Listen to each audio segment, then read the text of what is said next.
Stop right there. If you run again, I'll shoot. Several militia members chased a village girl. Panicked, she ran blindly and jumped into the nearby Qingshui River. It was during the summer flood season, and the river was rushing fast. The girl didn't surface for a long time. On the opposite bank, some soldiers looked over. The leading officer took off his coat and jumped into the river, swimming toward where the girl had fallen. Villagers watching nearby asked, "What's going on?" One militia member who hadn't entered the water explained, "We found someone cheating in the reeds." The man was caught, and the woman jumped into the river. These days, cheating could lead to forced labor, so the villagers became curious and asked eagerly, "Do you know who it was?" The man is a local youth named Huang. The woman, I don't know her. From the back, she looks like Xiaowan, that wild girl. Qin Mai grabbed Xiaowan's hair in the water, pulled her up, and dragged her to the shore. The militia hurried over to thank him, but Qin Mai didn't have time to reply. He gently patted the village girl's face and checked her breathing. "She's gone, no pulse," he said. Qin Mai pressed on Xiaowan's chest, pinched her nose, and blew air into her mouth. Seeing his actions, the militia were startled and quickly tried to stop him. "Commander, this woman was cheating. Don't dirty your mouth." Qin Mai pushed them away angrily and shouted, "A life is at stake." "What nonsense are you talking?" Thanks to Qin Mai's quick rescue, Xiaowan finally started breathing again. Recently, she had been obsessed with military dramas, especially a popular one starring the national heartthrob. She spent every day staring at her phone, dreaming about the soldiers. Unfortunately, her dreams were fleeting. When she woke up, she saw a handsome man's face, sharp eyebrows, bright eyes, a determined look, strong features, a wet white shirt clinging to his skin, and perfect chest muscles. Was she still dreaming? Without hesitation, Xiaowan did a fish-like jump, wrapped her arms around the man's neck, her legs around his waist, and kissed him. "Ah! You're a little brat playing a rogue." The crowd screamed. Xiaowan was thrown back and fell heavily to the ground. Qin Mai's face darkened as he strode toward the Qingshui River. With a splash, he jumped back into the water and swam to the other side to meet his comrades. Xiaowan looked around, confused. Was this not a dream? Covering her face, she dug into the ground, wishing she could disappear. "No one can see me. No one can see me." On her first day transported to 1973, Xiaowan faced a serious social death. Simply put, she was completely socially dead. Xiaowan, wet and shivering, was taken to the village committee and locked up. The Yellow Knowledge youth has already confessed. You wanted to sleep with him and actively seduced him. Do you realize you're behaving like a hooligan? You'll be sent for re-education through labor. Not only that, you also acted indecently in front of a revolutionary soldier. You deserve to be dunked in a pig cage and have a sky lantern lit on you. Xiaowan finally understood. She had traveled into a book. Her name was also Xiaowan, a veterinarian, 23 years old. She had read a story set in the 1970s and never expected to become the background character, the same-named female villain who was destined to be a scapegoat. In the book, there was a scene where the original heroine jumped into a river and was saved by the second male lead. Thinking of the handsome man just now, Xiaowan licked her lips. He was very attractive, but she only touched him lightly. "Are you listening to me?" The squad leader always felt that this girl was not only shameless, but also had a flirtatious look, with no sign of remorse. Xiaowan was pulled back to her thoughts, feeling headache from the group of aggressive people in front of her. She started recalling the story. The original heroine seemed to have a boyfriend named Huang Zhengwo, a knowledge youth. They had just been dating among the reeds, not doing much, when patrol militia caught them. Huang Zhengwo was irresponsible and claimed that the heroine seduced him. The heroine was branded as a troublemaker and sent for forced labor. Loyalty often comes with betrayal. Many who are kind are actually scheming. The naive heroine, to protect Huang Zhengwo, didn't argue and only wanted to sacrifice herself for him. But he turned around and forgot her, chasing after the squad leader's daughter, Run Chunmei. "I'm innocent." "I didn't sleep with him." Huang Zhengwo was the one acting indecent. Xiaowan was no fool. She directly accused Huang Jiangwo of misconduct. Unfortunately, the villagers didn't seem to believe her. Even her own mother, Tao Hongmei, didn't believe her and slapped her, cursing, "You reckless fool. Look at yourself. Do you think Huang Jiqing would look at you?" The original heroine was Tao Hongmei's daughter with her ex-husband. At her birth, her biological father almost got imprisoned for political mistakes. Tao Hongmei quickly divorced and cut ties, returning to Rinjia village, and soon remarried a widower named Ren Taizhu. Later, her biological father was proven innocent, released, and even promoted.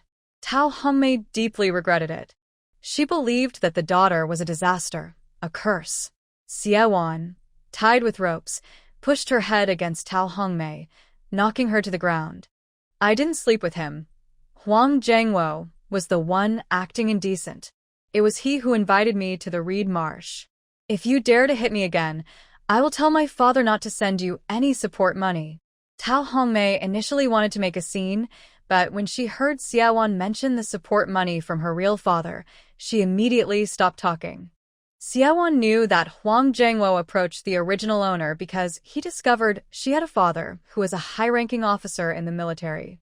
Huang Jiangwo was pulled over to confront Xie Wan. As soon as Xie Wan saw this man, she understood why the original owner couldn't defend herself. Although Huang Jiangwo looked a bit embarrassed, covered in mud, with one side of his broken glasses, his face was still clean and fair. He looked refined and gentle, a typical handsome young man. In contrast, the original owner was so thin she almost looked like a skeleton, with no chest or hips. The two were clearly mismatched. Huang Jiangwo's eyes flickered with fear. He didn't dare look at Xie Wan. He said, "I'm a poet. I went to the reed marsh to find inspiration. It was this wild girl who suddenly ran out, hugged me, said she liked me, and even took off her clothes." "You're lying. You clearly invited me."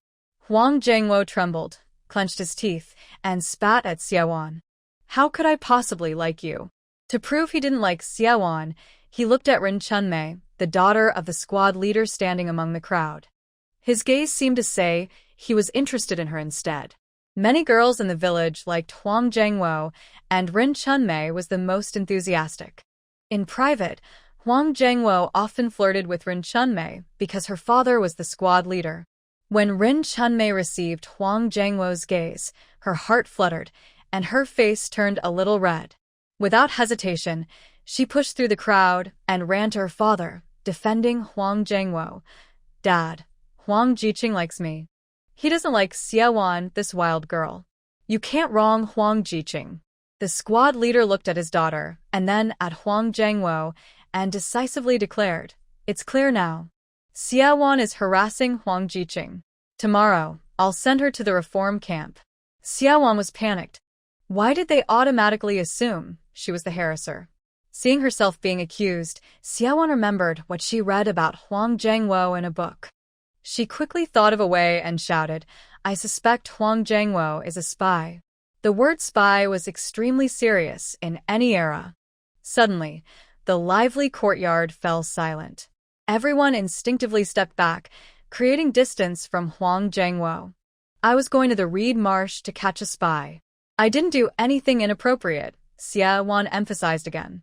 Just now, Ren Chunmei, who was helping Huang Jiangwo loosen his bonds, stopped, took 2 steps back, and shouted at Xie Wan, "You're talking nonsense." Huang Jiangwo looked anxiously at Xie Wan, shaking his head repeatedly. "I'm innocent. "I'm not a spy." "She's framing me." The squad leader's expression also turned serious as he looked at Xie Wan and asked, "Don't falsely accuse others just to clear your own name. That makes your crime worse." Of course, Xie Wan knew Huang Jiangwo wasn't a spy. But she remembered from the book that Huang Jiangwo's family background wasn't good, and he had an aunt abroad. If Huang Jiangwo falsely accused her, she would make him taste being falsely accused too. "I didn't lie," she said. "If you don't believe me, go check Huang Jiangwo. His aunt is in America, and his whole family are old intellectuals." During that time, all intellectuals were called Stinky Old Nine and had to work with poor farmers for reform. When Huang Jiangwo heard her mention his family background and that his aunt was in the U.S., his face turned pale. How do you know this? He asked. To escape trouble, Xiaowan threw out the secret about her real father. My real father told me. He told me to keep an eye on you, this bad person, to prevent you from spying in Renjiakan. When she said this, the squad leader had to take her seriously. Before, they thought she was just a girl from Ren Tieju's family and forgot she had a father in the army. Tao Hongmei was surprised and asked awkwardly, "When did your father contact you?" Xiaowan really wanted to curse. Her biological mother was selfish and stupid. She didn't try to help her clear her name, but came to cause trouble at this moment. The squad leader also realized something. What about her real father? That man had abandoned her long ago. After Tao Hongmei ran back to Renjiakan with her child over 10 years ago, that man never appeared again. That's why people in the village called her a wild child. Xiaowan was definitely lying. Her father never came to Renjiakan, so how could he tell her about Huang Zhengwo? The squad leader shouted, "Xiaowan, stop talking nonsense. If you're just fooling around, don't expect to clear your name." Seeing the portrait of the great leader hanging on the village committee wall, Xiaowan remembered that quoting slogans from that era was very effective. She could hardly remember many words from the great leaders, but luckily, she had heard seeking truth from facts. She quickly used it. Chairman taught us, without investigation, there is no right to speak. Why do you say I'm talking nonsense? My own father told me. Last month, I secretly went to the town to call my father's unit, and he told me then. You accuse me without investigation, claiming I am disobeying the chairman's orders. This is a serious subjective and arbitrary mistake in thinking and must be criticized. The squad leader became nervous. In this era, not listening to the chairman is a big mistake. If this girl catches a handle against him, he might not necessarily be criticized. He quickly corrected himself, saying, "When did I say I wouldn't investigate? Whether it's your misconduct or whether Huang Zhengwo is a spy, both need thorough investigation." Xiaowan felt relieved as long as they agreed to investigate. As long as they investigated, she wouldn't be rushed to the labor camp tomorrow, giving her a chance to turn things around. Suddenly, Tao Hongmei came out again to cause trouble, asking Xiaowan, "How can you have your real father's phone number?" Xiaowan almost lost her temper.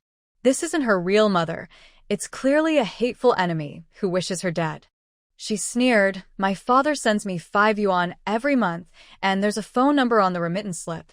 You took my father's money, but won't feed me. If you keep interrupting, I'll tell my father, and he won't send you money anymore." Tao Hongmei immediately covered her mouth tightly. She didn't want to harm her daughter. She was just curious how her daughter contacted her ex-husband. Huang Zhengwo was also thrown into a dark room. Xiaowan couldn't escape either, being locked in the room next door. The secret agents are not something a village squad leader can suppress.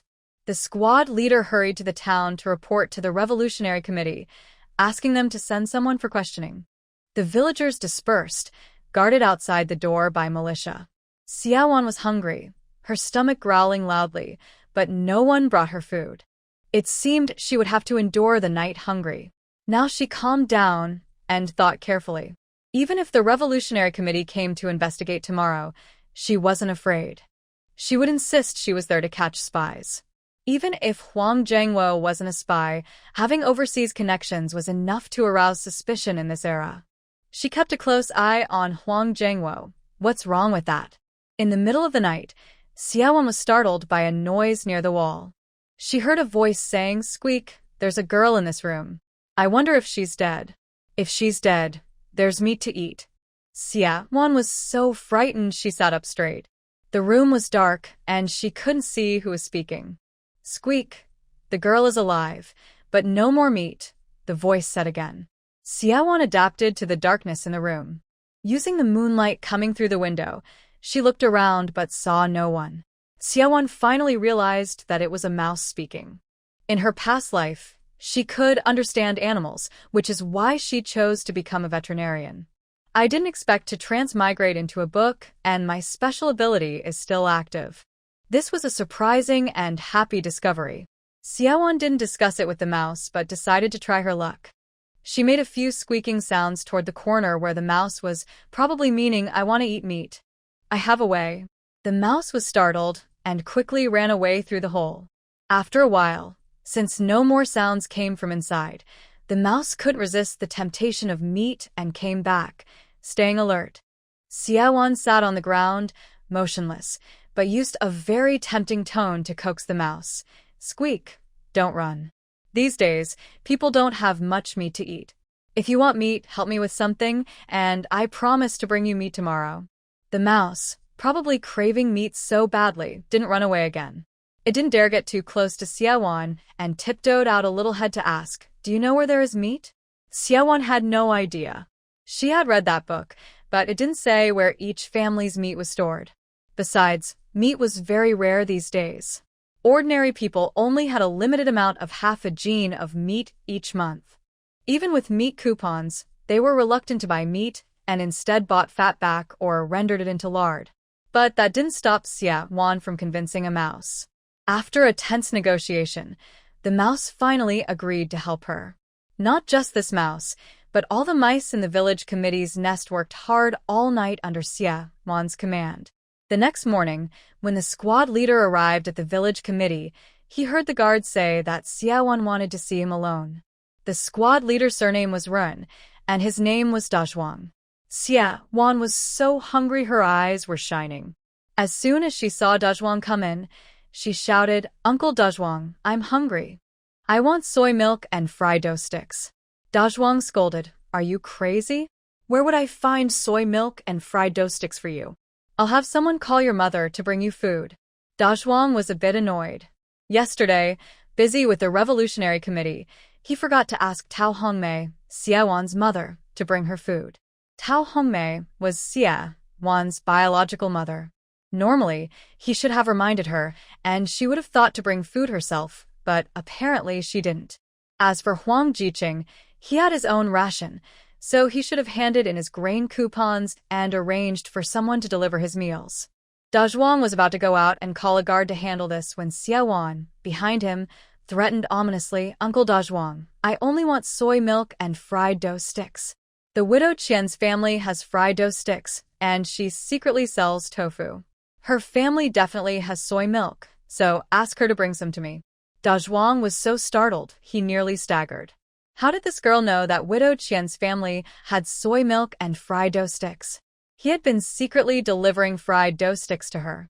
She also had soy milk. The widow secretly ground tofu and went to sell it at the town's black market. It was her idea. Xiaowan learned about it from the mouse. Last night, she had the village committee's mouse go out all night to gather information, and she found out all the secrets the village could discover. In the countryside, there are many mice and they have their own networks. The village committee's mouse, which eats public grain, holds a very high status among mice. Mice from other households also give it respect. "Uncle Dazhuang, if you can't find soy milk and fried dough sticks, I might have to talk to the people from the Revolutionary Committee. I haven't done anything wrong. It's you and the widow who have issues." Ren Dazhuang broke out in cold sweat, his eyes wide like copper bells. He knew that the wild girl had found out about his and the widow's affair. If this got out, not only would he lose his position as team leader, but he might also be sent to a re-education camp. For a moment, Ren Dazhuang wished he could strangle Xiaowan. But since the Revolutionary Committee people would come to question the spies this morning, Xiaowan couldn't have any trouble now. Ren Dazhuang changed his thoughts several times and finally put on a smile. "Child, wanting soy milk and fried dough sticks is no big deal. I'll go get them for you right now." Xiaowan, pushing her luck, added more demands. "I also want some cured meat. Steam a bowl of thinly sliced cured meat and send it over too." Ren Dazhuang's face darkened, but he muttered to himself, "How does she know I have cured meat at home?" In less than half an hour, Xiaowan had her soy milk and fried dough sticks. There was also a fragrant bowl of cured meat in front of her. Since the fried dough sticks had been left overnight, they weren't crispy anymore.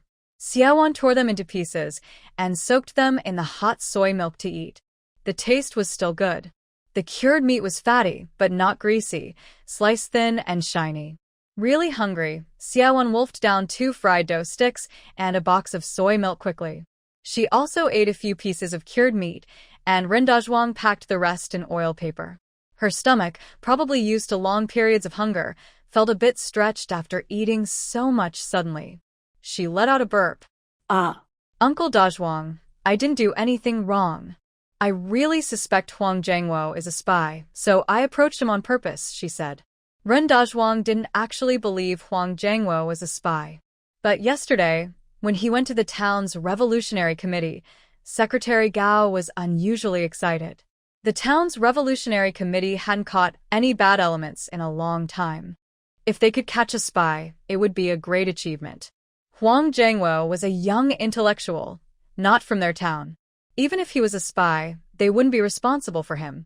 Seeing Secretary Gao's excited look, Ren Dazhuang suspected that even if Huang Zhangwo wasn't a spy, he might be turned into one. Based on what Xiaowan said, he took things seriously. Xiaowan, you say Huang Zhangwo is a spy. Do you have any other proof? Xiaowan acted mysterious and said, I have indeed found something while approaching Huang Zhangwo, but I can't tell you now. When the Revolutionary Committee people arrive, I will tell you. I am a witness, or a young revolutionary who catches spies. Uncle Dazhuang, you can't keep me locked up. Once the committee confirms Huang Zhangwo's situation, my false accusations against the young revolutionary will be punished. Ren Dazhuang was not easily fooled. Seeing Xiaowan's confident look, he was worried. Could Xiaowan really have proof that Huang Zhangwo is a spy? Ren Dazhuang no longer kept Xiaowan in the small dark room, allowing her to move freely in the yard of the Revolutionary Committee. When no one was watching, Xiaowan dropped 2 slices of cured meat at a mouse hole. A little mouse peeked out, dragged the meat into the hole. Xiaowan also paid off her debt for the meat, feeling relieved. Secretary Gao from the committee led a few people to Rinjia village. Huang Zhangwo's family background had been checked. His aunt's situation in the beautiful country was not a big secret on his local street. Secretary Gao made several phone calls to the other committee and got the basic details. Before liberation, Huang Zhangwo's family was small capitalists, which made them targets for political suppression. Huang Zhangwo's parents had been criticized many times. Huang Zhangwo was sent to Rinjia village as a young worker, possibly trying to hide some information intentionally. After verifying the facts, Secretary Gao couldn't contain his excitement and immediately led people to rush to Rinjia village. I want to meet that young comrade who reported the case. She discovered the bad elements hiding among the young workers and made a great contribution. Gao ordered Ren Dazhuang to bring Xiaowan. Seeing the thin, pale young girl with yellow hair, Secretary Gao was a bit surprised. He straightforwardly asked, Young comrade, did you find the enemy spies? Well, this Secretary Gao was even more eager than Xiaowan to label Huang Zhangwo. After eating and drinking well, Xiaowan was now full of energy. She straightened up, held her head high, stood straight, and saluted Secretary Gao with a proper military salute. During college, she had participated in military training. This salute changed her entire demeanor. In this atmosphere, Secretary Gao and Ren Dazhuang also stood straight. Report to Secretary Gao. Chairman said that imperialism's desire to destroy us never dies. My commander-father advised me to stay alert for enemy spies around me. Through my investigation, I found Huang Zhangwo suspicious. Xiaowan spoke loudly and confidently. When mentioning her mentor-father, she raised her voice even more. Mentor-father. Mentor-father? Ren Dazhuang trembled all over, feeling nervous and uneasy. Secretary Gao looked at Xiaowan like he had found a treasure, with kind eyes like an old grandfather. In these past few years, why has no one from your real family come to see you? Ren Dazhuang asked, his attention drifting away. Xiaowan thought of the officer who saved her yesterday. She quickly started talking nonsense, acting mysterious. Uncle Dazhuang, keep a low profile. Didn't you see that when I fell into the river yesterday, the person my mentor-father arranged to protect me appeared immediately? She exaggerated a bit, but she wasn't worried about revealing too much. The officer she mentioned ran away after she disturbed him. Xiaowan believed he didn't want to expose his identity and wouldn't come to reveal her secrets in Rinjia village. Ren Dazhuang believed her and started imagining maybe her real father really had some connection with her secretly. Those people might be hiding in the dark. No wonder Xiaowan knew about her dealings with the widow Qian. Ren Dazhuang kept glancing around nervously, suspicious that someone was watching him. Secretary Gao smiled warmly and praised, "So you are a descendant of a soldier. No wonder you have such a high sense of alertness. May I ask your respected father's name and which military district he serves in?" Reporting to Secretary Gao, "My father is from the 2nd Division of the military district, stationed in Nancheng," Xiaowan replied. Secretary Gao was surprised and asked respectfully, "You are actually Major Xia's daughter? Then why are you here in Rinjia village?" Xiaowan didn't answer directly, but just smiled mysteriously. Both Secretary Gao and Ren Dazhuang raised their middle fingers to their lips and said together, "Keep a low profile, keep a low profile." Xiaowan nodded, acting as if she understood and appreciated their prudence. Ren Dazhuang thought about how he almost sent Xiaowan to a labor camp earlier and felt weak in his legs. When Xiaowan was reading, she looked down on the original owner. Even though her biological father was a high-ranking official who abandoned her, they were still father and daughter. The original owner would never have used her father's status to threaten others. If she had confidently used her father's position to scare people, she wouldn't have been falsely accused and sent to a labor camp. After a confusing conversation, Ren Dazhuang exaggerated Xiaowan's story about her affair. "This girl fought with the spy Huang Zhengwo in Bameo Field yesterday. Huang Zhengwo is a very cunning spy. He tried to turn the blame on Xiaowan, hoping to tarnish her reputation and escape punishment." Xiaowan looked at Ren Dazhuang with approval. This old man was smart enough to say what she wanted to say first. Words spoken by Ren Dazhuang are more convincing than her own. Xiaowan also happily cooperated, giving Ren Dazhuang face and praising him. That's thanks to Uncle Dazhuang's sharp eyes. He wasn't fooled by enemy agents. The two began to compliment each other professionally, and Secretary Gao nodded in support. Under Xiaowan's guidance, Ren Dazhuang found a beautiful Parker pen made in 1949 on Huang Zhengwo. The pen is very exquisite, with a black lacquer body and gold trim, looking quite valuable. Xiaowan knew Huang Zhengwo had this pen because, in the story, Huang Zhengwo later gave it as a token of love to the female lead. The pen was brought back to the country by Huang Zhengwo's aunt and given to him. "Tell me, is this your contact's pen, used to send messages?" Xiaowan asked seriously. Huang Zhengwo was so scared he shook his head like a waving drum. "No, it's just an ordinary pen." Xiaowan explained the significance of the pen to Secretary Gao. "Secretary Gao, I heard Huang Zhengwo boast that this pen is a recent model. Think about it. If it wasn't for passing messages, how would a recent import from imperialist countries end up in a young peasant's hands?" Secretary Gao nodded. "Imported goods are hard to buy now. Huang Zhengwo must have contacted someone overseas to get this pen. Whether it was used for passing messages or not, it's physical evidence. Huang Zhengwo was so bold to carry this pen around because he was confident no one in Rinjia village could recognize it. In the story, no one recognized it either, until Huang Zhengwo gave it away. Surprisingly, Xiaowan knew it was a new Parker model. "Xiaowan, please help me talk to Secretary Gao. I'm not a spy, I didn't pass messages. I was wrong, little sister Wan, I truly like you." Huang Zhengwo knelt and cried at her feet. Xiaowan kicked him away, feeling sorry for the original owner, who liked such a weak person. The Revolutionary Committee started questioning Huang Zhengwo. Xiaowan left the interrogation room. Secretary Gao warmly saw her out of the village committee. Ren Dazhuang personally saw her home. As she entered the yard, she saw a farmer with her approaching and said, "Get lost. Our Ren family doesn't have any adulterers. Don't come into my house again." Xiaowan quickly dodged and hid behind Ren Dazhuang. The person hitting was the original owner's stepfather. "Ren Taizhu, you've gone too far." Fortunately, Ren Dazhuang was with Xiaowan and came back. When he shouted, he immediately silenced Ren Taizhu. The original owner's stepfather was a widower from the village, with a son and a daughter from his previous wife. After Tao Hongmei divorced her ex-husband and returned to Rinjia village, she quickly married Ren Taiju. Later, they had 2 more children. Ren Taiju was very rough with his stepdaughter, often hitting and scolding her. He forced her to work from a young age, and if she displeased him, he wouldn't give her food. The original owner always felt like an outsider in this family, living worse than a servant, which made her timid. Xiaowan kept these things in her heart. One day, she planned to settle the score with this family. Despite Ren Tieju's harshness at home, he was afraid of Captain Ren Dazhuang. When Dazhuang shouted, he immediately lost his bravado and shrank to the side. Dazhuang didn't miss the chance to defend Xiaowan, loudly saying, "Xiaowan didn't do anything wrong. You all are not allowed to accuse her falsely in the future.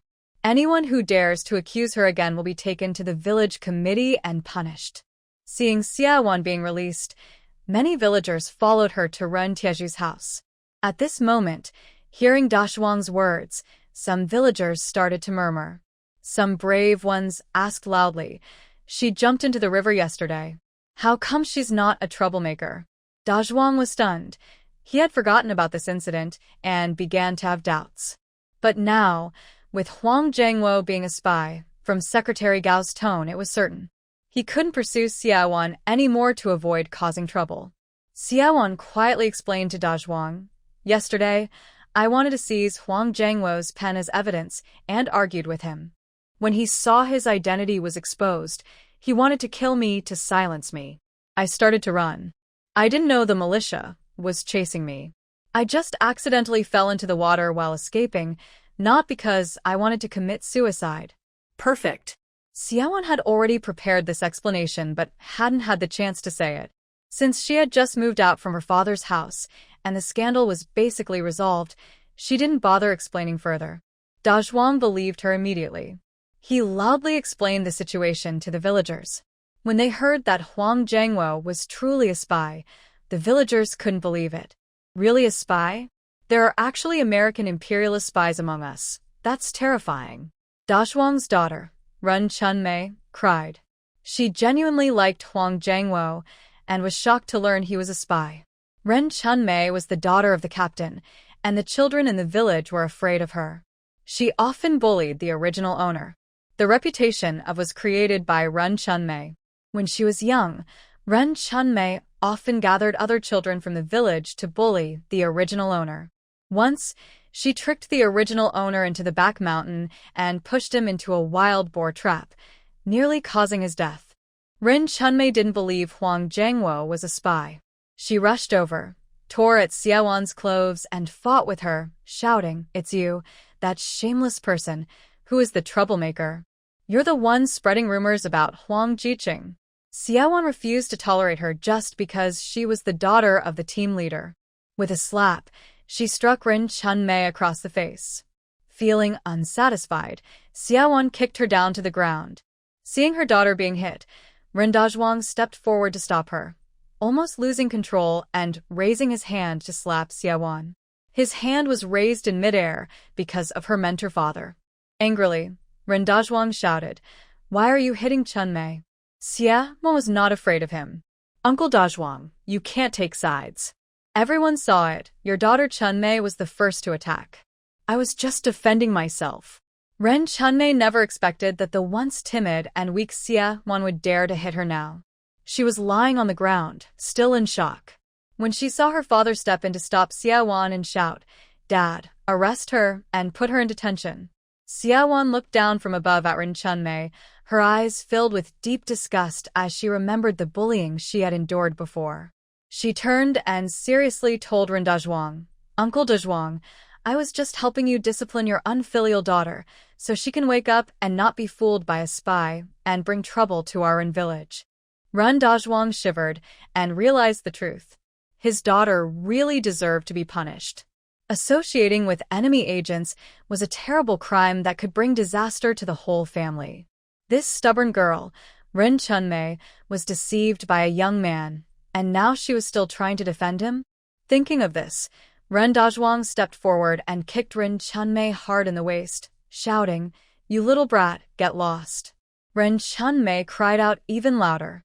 She couldn't understand why her father was helping Xiaowan, that shameless girl, to beat her. Villagers and the people from Ren Tieju's family were stunned. Xiaowan had hit the daughter of the team leader, and the team leader didn't punish her. In fact, she was beating her own daughter? When everyone realized this, they started to believe that Xiaowan really had gone to catch a spy yesterday. Xiaowan was not involved with Huang Jiqing. She let out a breath of relief, glad she wouldn't have to carry the shame of being called a troublemaker anymore.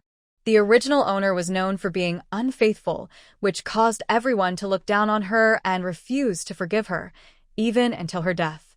After the villagers left, Xiaowan finally had time to carefully look at the original owner's house. She had been to the countryside before, but she had never seen such a broken-down mud brick house. The family, including Ren Taizhu and 7 others, squeezed into 3 shabby mud brick rooms. The yard was dirty and messy, with chicken droppings everywhere. The smell of and waste filled the air, making Xiaowan feel sick. "Stop staring. You, sickly girl, get to work. You ran out yesterday and caused trouble, didn't sweep the yard, and didn't empty the bucket." Tao Hongmei grabbed a broom, trying to make Xiaowan do chores. Seeing her daughter return safe and sound, Tao Hongmei felt a little happy. At least someone was doing housework now. Just as the broom was about to hit her, Xiaowan kicked Tao Hongmei down. This woman was her biological mother, but not her. She was selfish and greedy, showing no love for her own daughter. When something big happened, she didn't stand up for her daughter, only thinking about squeezing every bit of value from her. Just now, Ren Dazhuang was there, but he was too scared to say anything. Now Ren Taizhu, who had been silent earlier, was acting tough again. He raised a, ready to hit Xiaowan. "How dare you? I'll beat you to death, you little troublemaker." Xiaowan ran away as fast as she could. She couldn't stay in this house anymore. Xiaowan had nowhere to go for now. She wandered around the village and found that the original owner was almost everyone's target for bullying. Even young children would pick up mud and throw it at her, cursing her as a wild seed. Did she come from somewhere else? Can she go back? Xiaowan wondered. If she couldn't go back, she couldn't stay in this village anymore. Maybe I should go to the city to find my real father, she thought. But then she remembered how the original owner's father disliked her in the story, and she felt that even if she found him, life might still be hard. Whatever, the city must be better than this village, she decided. That night, she planned to sneak back to Ren Tieju's house, steal her father's address and Tao Hongmei's money, and leave the village. When she passed by the widow Qian's yard, she saw clothes hanging to dry. She quietly stole a set of clothes. Her current clothes were too dirty, and she wasn't used to it. She decided to go wash herself in the clear water of the river. Following the river downstream, she left the village and stopped at a quiet spot in a mountain hollow. Seeing no one around, she took off her outer clothes and shoes, then stepped into the river. The original owner couldn't swim, but Xiaowan was a good swimmer. The water here was gentle, and she stepped on pebbles, walking deeper into the river. She looked at her reflection and saw her current appearance. She was too thin. There was hardly any flesh on her face. Luckily, her features were still nice. Big eyes, a delicate nose, a small cherry mouth. I look quite similar to my past self. Before she entered the book, Xiaowan was a beautiful woman. She couldn't understand why, with the same features, she had become so thin and sallow, turning into an unattractive woman. As long as I eat enough and gain weight, I should look better again, she comforted herself. She washed off the dirt on her body and submerged her head into the water, carefully washing her hair. After washing, she felt refreshed, splashing water around and noticing how clear the river was now, with many fish swimming ahead. She dove into the water, wanting to catch a fish to roast later. Suddenly, a large hand reached from behind, grabbing her arm and pulling her out of the water. Xiaowan thought she was being attacked and struggled in the water. When she surfaced, without hesitation, she kicked toward the other's groin. Ugh! Qin Muyu groaned softly, but his hand didn't loosen. Afraid she would struggle again, Qin Muyu struck the back of her neck, knocking her out, and dragged her ashore. He saw she was only wearing a tank top and shorts, which were soaked and clung tightly to her body.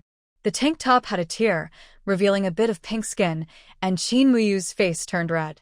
He looked away and took off his wet military uniform, covering her with it. Today, the team was doing field training. Qin Muyu had been hiding behind a rock in the mountain valley and saw someone floating in the water through his binoculars. He hurried out to rescue her. His eyes slit slightly as he made sure the woman was covered, then checked her breathing. Why is it her again? Qin Muyu frowned, a hint of disgust flashing in his eyes. He recognized Xiaowan, the village girl who repaid kindness with enmity and had flirted with him. Thinking about how he had saved her yesterday only to be harassed, Qin Muyu stood up, ready to leave. But then he remembered she was still alive, and he hesitated. Yesterday, villagers said she had affairs and jumped into the river. Did she survive yesterday and come back today to do the same? Qin Muyu was a bit annoyed. How could someone be so reckless and careless about life? He decided to wake her up and give her a serious talk. Qin Muyu patted her face a few times and pinched her between the eyebrows. Finally, Xiaowan opened her eyes. She was still groggy and thought she was dreaming. Dreaming of a handsome guy is not new to me. But this guy's face is more masculine and attractive than the school heartthrob I saw in my previous life. Are you awake? Comrade, I must seriously criticize you. Even ants try to survive, but you keep attempting to take your own life. Have you thought about the brave martyrs who sacrificed their lives for the revolution? The life we have today was bought with their blood and sacrifices. If you don't cherish it, neglect production and development, and keep having harmful thoughts, and keep trying to end your life, who are you disrespecting? Qin Mai, a man of integrity and righteousness, spoke sternly, making Xiaowan feel a bit ashamed of herself. She indeed had harmful thoughts. Even now, she was still gazing at Qin Mai's attractive lips, reminiscing about the touch from yesterday. Qin Mai felt uneasy under her gaze. Who tried to end their life? Xiaowan suddenly sat up, and her military uniform slipped off her shoulders, revealing her upper body to Qin Mai. He quickly stood up, closed his eyes, turned his head away, and hurriedly shouted, "Stop playing the pervert. Put your clothes on." Xiaowan then realized she was only wearing a tank top and underwear, both soaked through. She put on Qin Mai's uniform angrily and asked, "Did you see everything?" Qin Mai's face turned bright red as he explained, "I was trying to save you. I didn't look on purpose." Xiaowan finally understood. She had been fishing, and Qin Mai mistook her attempt to end her life and rescued her. "I don't believe you. Dare you tell me your name and unit number?" Xiaowan asked slyly.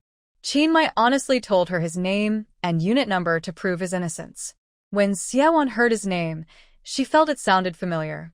After a moment of thought, she remembered who Qin Mai was, an attractive and cool second male lead who sadly died on the battlefield.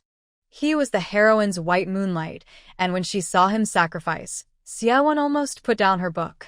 "I've found a treasure." Xiaowan immediately adopted a flattering attitude and explained, "I didn't try to end my life. I was just looking for something in the river." She remembered from the story that Qin Mai had once found an old radio transmitter by the Shui River. He investigated nearby towns and finally uncovered a group of hidden enemy agents, making a great contribution. Could this have happened now? Xiaowan decided to take credit for this achievement. As long as she gained this credit, once she entered the city, her biological father might be willing to accept her. "What could you find in the river?" Qin Mai didn't believe her. Seeing Qin Mai turn away and avoid looking at her, Xiaowan found it amusing and said, "I'm dressed now. You can look back. My clothes are over there. Please bring them to me." Qin Mai didn't want to bother the village girl anymore, but his ingrained soldier's manners made him unable to refuse a reasonable request from the crowd. He walked toward the direction Xiaowan pointed. Sure enough, he saw a pile of clothes. Xiaowan's gaze fell on his back. The man was about 1.85 meters tall with a strong build. His military vest showed off a slim waist, and his shoulders were muscular and firm. Under the sunlight, his skin had a bronze glow, making her swallow nervously. In her previous life, she never had the chance to get close to such a top-quality man. Looking down at her own thin figure, Xiaowan suddenly felt a bit insecure. My big bust and curvy hips.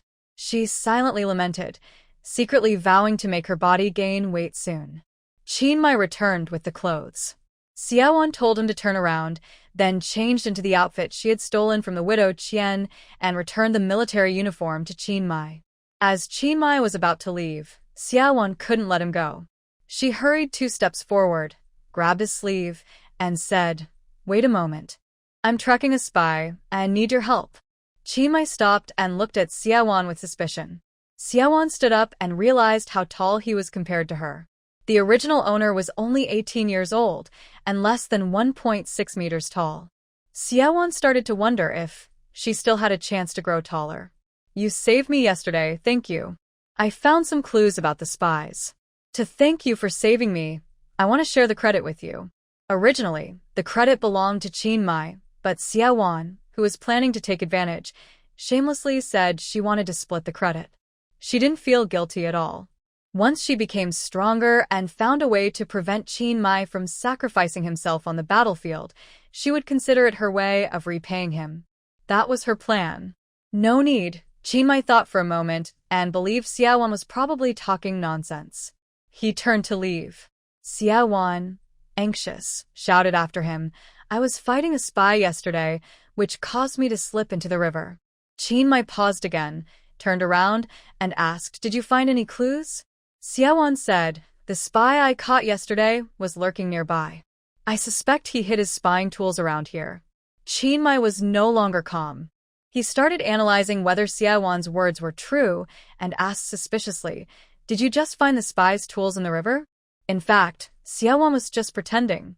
You did not find what she was looking for, and no one knew exactly what she was searching for. "Yes, I was worried that the spy might have hidden the tools underwater, so I was diving to look for them when you pulled me out and knocked me out." Xiaowan rolled her eyes in frustration. Qin Mai remembered the 2 sets of clothes one left by the riverbank. One dirty, one clean. Who would bring 2 sets of clothes when attempting suicide? It seemed he had misunderstood earlier. "I am actually a good swimmer. Yesterday I didn't eat, and I was so hungry that I almost drowned," Qin Mai said, with his lips pressed into a line and a look of careful thought. Feeling guilty, Xiaowan continued explaining, "Yesterday. That was also a misunderstanding." Qin Mai's ears turned red visibly, but his gaze remained sharp, clearly more focused on the spy matter. Xiaowan lowered her head, acting obediently. "I hadn't eaten for several days, and I was so hungry that when I woke up, I thought you were a bun and bit into you." Qin Mai raised an eyebrow. Agun? He was actually mistaken for a bun and assaulted? But knowing that Xiaowan wasn't intentionally being mischievous, Qin Mai's look softened a bit. As a soldier, capturing spies was a duty he couldn't refuse. He immediately asked, "How do you want me to cooperate with you?" Xiaowan wanted to ask how Qin Mai planned to find the spy, but the book only said he discovered the radio transmitter, not where exactly he found it. She only knew the spy was from the neighboring Niuwu village. Since Qin Mai was here now, the transmitter might be nearby. "Let's look around together," Xiaowan suggested. Qin Mai glanced around. The enemy soldiers from the field training hadn't appeared yet, and he had nothing to do, so he agreed. Xiaowan roughly marked an area and pretended to search. Qin Mai also started to look carefully. Seeing Xiaowan always following him, he asked puzzled, "Why are you following me?" Xiaowan had no hope of finding the transmitter herself. She planned to pretend she discovered it at the same time as Qin Mai. She awkwardly said, "I already looked once before. I'm just following you to see if you find anything new." Qin Mai ignored her and looked around on his own. After wandering for a while without any results, Xiaowan felt hungry. She took out the leftover package of dried meat from this morning, unwrapped it, and saw the oil had solidified as it cooled. She didn't care if eating cold dried meat was safe and tore off a piece to chew. The taste was still good. Seeing Qin Mai turn to look at her, Xiaowan confidently handed him the oil paper package. In the morning, Officer Ren had given her a bowl of cured meat, and she had fed 2 slices to the mouse. There wasn't much left. Xiaowan said, "Eat it. I caught a spy yesterday, and the squad leader rewarded me this morning. Chiang Mai didn't reach for it. He thought this village girl was not bad. She was so thin she looked almost like a skeleton, which showed she had long been hungry, yet she was still willing to share her food. Such a selfless person couldn't be bad. Regarding her catching the spy, Chiang Mai believed her a little more. He took a pack of compressed biscuits from his army bag, sat on a rock, and started eating. Xiaowan had finished the cured meat and looked longingly at the biscuits in Chiang Mai's hand. Finally, Chiang Mai noticed her gaze. He took a new biscuit from his bag and handed it to her. She took it, grinned widely, and cheerfully said, "Thank you, handsome guy." Chiang Mai's lips twitched again. These days, few people openly compliment a man's appearance like that. Xiaowan held the biscuit, nibbling like a little hamster. The compressed biscuit was dry and hard, not tasty, but her body was too lacking in nutrients. She forced herself to eat.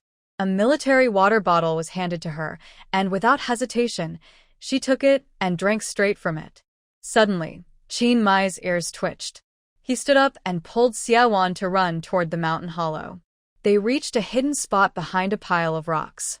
Confused, Xiaowan crawled on the ground and asked, "What's wrong?" Chiang Mai looked serious. "Shh, don't speak," he said, then pressed her head to the ground. On the riverbank ahead, two soldiers appeared, with blue armbands on their sleeves, enemy soldiers from a field exercise. Chiang Mai raised his gun.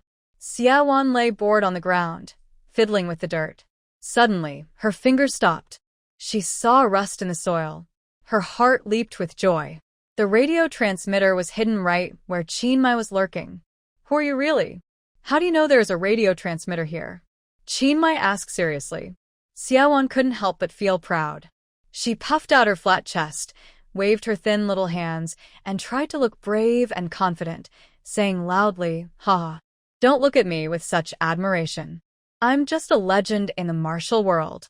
Chiang Mai couldn't resist and patted Xiaowan's head, laughing softly. "Little kid, who are you calling sister?" Indeed, right now, Xiaowan looked so thin and young, she really seemed like a child. Xiaowan awkwardly lowered her raised hand and said, "See? I wasn't lying. My name is Xiaowan. My father is Xia Dahong. We probably served in the same army. We found this radio transmitter together, and I can help you catch spies." Chiang Mai was surprised. "Xia Dahong? Is he the same Xia Dahong he knows?" "Impossible. He knows all the Xia family members, but he's never heard of Xiaowan. Maybe it's just a coincidence of the same name." Looking at Xiaowan, her father was probably just an ordinary soldier.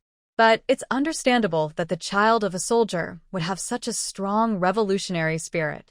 Chiang Mai's attitude towards Xiaowan softened a little. "All right. I'll take the radio transmitter back to report to the organization. I will also report your contribution." Chiang Mai believed this matter would ultimately come down to him because he had a secret identity. He was a member of the Western Theater Special Operations Team. "Okay, I'll wait for you in the village. I'll check if there are any other clues." Chiang Mai disagreed. "Don't make any noise or scare the enemy. They're very dangerous, and you're just a girl. You can't fight them. I'll try to come back early tomorrow morning." In Sichuan dialect, girl means a young woman. If it weren't for the ongoing field training, Chiang Mai would need to report the situation to his superiors. He really wanted to stay and investigate the spy now. From Xiaowan finding the radio transmitter, Chiang Mai saw her abilities and thought having her watch the village was a good temporary plan. After Chiang Mai left, Xiaowan washed her clothes by the river and hung them on a rock to dry. She lay on the shore and took a nap. When she woke up, her clothes were dry. She changed back into her own clothes. Looking at the time, it was almost evening. She rubbed her stomach, feeling hungry again. She caught a fish in the river, but realized she had no matches and couldn't light a fire to cook it. She had learned how to start a fire with a drill in a video, thinking it was easy, but after trying for a long time, she failed. She decided to carry the fish and go straight to the village, heading to the village chief's house. The village chief and his family were having dinner. Seeing Xiaowan enter, the team leader's face twitched, and Rin Chunmei became furious, about to rush over and hit her, cursing, "How dare you come to my house? Xiaowan hid behind De Zhuang and said, Uncle De Zhuang, you should tie up Chunmei. She acts like a mad dog, biting anyone she sees. De Zhuang shouted at Chunmei, then turned to Xiaowan and asked, Niece, why are you here? Xiaowan held up the fish in front of De Zhuang's eyes and said, Uncle De Zhuang, I'm hungry. My family won't give me food. Can you ask your wife to cook this fish for me? Thinking of her teacher's father, De Zhuang looked pleased and said, Child, if you're hungry, just come to my house to eat. Why bring fish? De Zhuang called his wife to cook the fish. She misunderstood and thought the fish was a gift from Xiaowan, so she said nothing. One fish for one meal, no loss. When the fish was ready and on the table, Xiaowan had already eaten a bowl of De Zhuang's rice. De Zhuang pushed the fish toward her and smiled, Niece, go ahead and eat. Xiaowan didn't hold back, quickly finishing her food and eating from the plate. De Zhuang's wife looked angry and scolded, How can someone come to another's house and eat all the gifts? De Zhuang waved his hand, Get out of here, this isn't your business. His family was driven out of the table and out of the main hall. Chunmei was even angrier. Was her father possessed? Why was he protecting this wild child today? Chunmei whispered to her mother, Mom, do you think Xiaowan might be the child her father had with Tao Hongmei? When De Zhuang's wife heard this, she got furious immediately and grabbed a broom, storming into the house to hit De Zhuang. You murderer! When did you get together with that shameless Tao Hongmei? Xiaowan didn't understand what was happening, but she didn't hesitate to pick up the fish plate, avoid the fight, and run out of De Zhuang's house. The fish wasn't big, and Xiaowan finished it outside the wall of De Zhuang's house. Soon she understood what they were arguing about. Haha, they actually think I was born from Tao Hongmei and De Zhuang.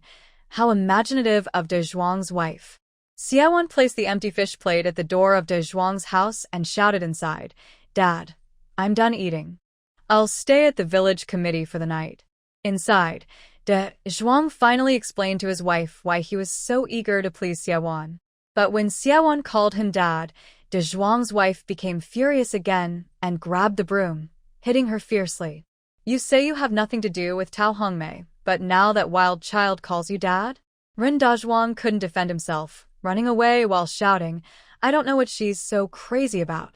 If she wants me to be her father, I wish I really was her dad.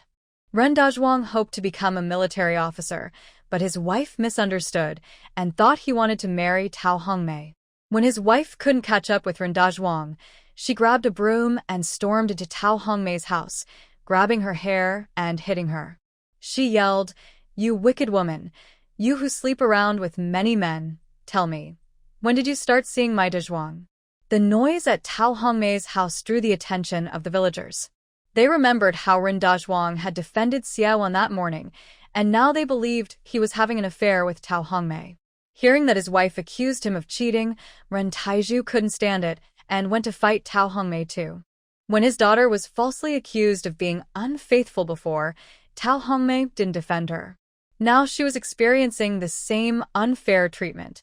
If Ren Dazhuang hadn't been called away in time, Tao Hongmei might have been beaten to death by his wife and Ren Taizhu. Watching this chaos, Xiaowan took the opportunity to slip into Tao Hongmei's house. She rummaged through the belongings and found her father's address and 10 yuan that Tao Hongmei had hidden. At the bottom of a box, she saw a square cloth wrapped tightly, clearly hiding something valuable. Inside, she found a bright green jade ring. She was surprised that Tao Hongmei owned such fine jewelry.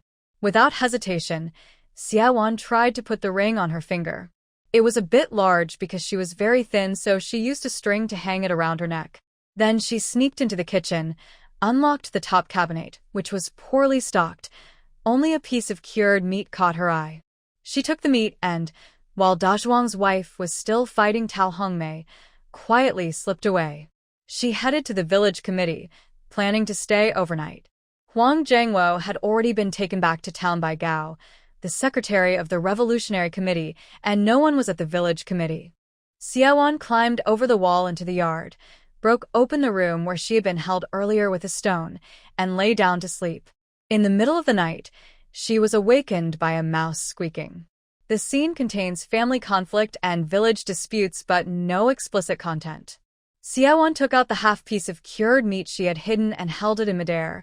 Tempting, I want you to help me with one more task. This half-piece of cured meat is your reward. After the task is done, I will give you the meat. The mouse had only eaten 2 small thin pieces of cured meat that morning and was almost dizzy from its aroma. When it saw the large half-piece in Xiaowan's hand, it agreed to any condition. Do you know the mouse from Niue village? Xiaowan asked. The mouse replied, Squeak, we mice are born here. The mice in the nearby villages all recognize the same great-grandfather and great-grandmother. Xiaowan ordered, Go to Niue village and ask your mouse relatives to help find someone. Is there a one-legged bandit who used to be a robber? Xiaowan only knew that the secret agent Qin Maikot was a one-legged former bandit, but she didn't have other details. She had already decided to ask the mouse to help gather information this afternoon, which is why she came to the village committee to stay overnight. Once you find the person, ask around if this one-legged man often meets with shady characters or hides anything. The mouse accepted the task and set off. It returned exhausted at dawn, having gathered information and told Xiaowan what it found out. Xiaowan kept her promise and rewarded the mouse with a half-piece of cured meat. She then swaggered to Widow Qian's house to eat soy milk and fried dough sticks. Widow Qian was surprised to hear Xiaowan came to ask for soy milk and fried dough sticks and thought she had gone crazy. Xiaowan, with a forced smile, said, Uncle Dazhuang asked me to come here for breakfast. Aunt Qian, don't think that just because my mother took the blame for you yesterday, no one will know about your affair with Uncle Dazhuang. Widow Qian was startled. Yesterday, Dazhuang's wife went to trouble Tao Hongmei's house, and she was relieved at first. Later, after Dazhuang explained, she realized it was Xiaowan's madness, calling him Dad randomly. Unexpectedly, early in the morning, this crazy woman came to her door. Widow Qian dared not offend Xiaowan again. She had to go inside, scoop a bowl of soy milk, and hand it to her, saying, The fried dough sticks are gone. I'll give you a sweet rice cake to eat. Xiaowan had never tried it but thought it sounded good, so she nodded in agreement. When the rice cake was ready, she realized it was made of flour, sugar, and water, fried in oil. She tasted it, crispy outside, soft inside, sweet and delicious.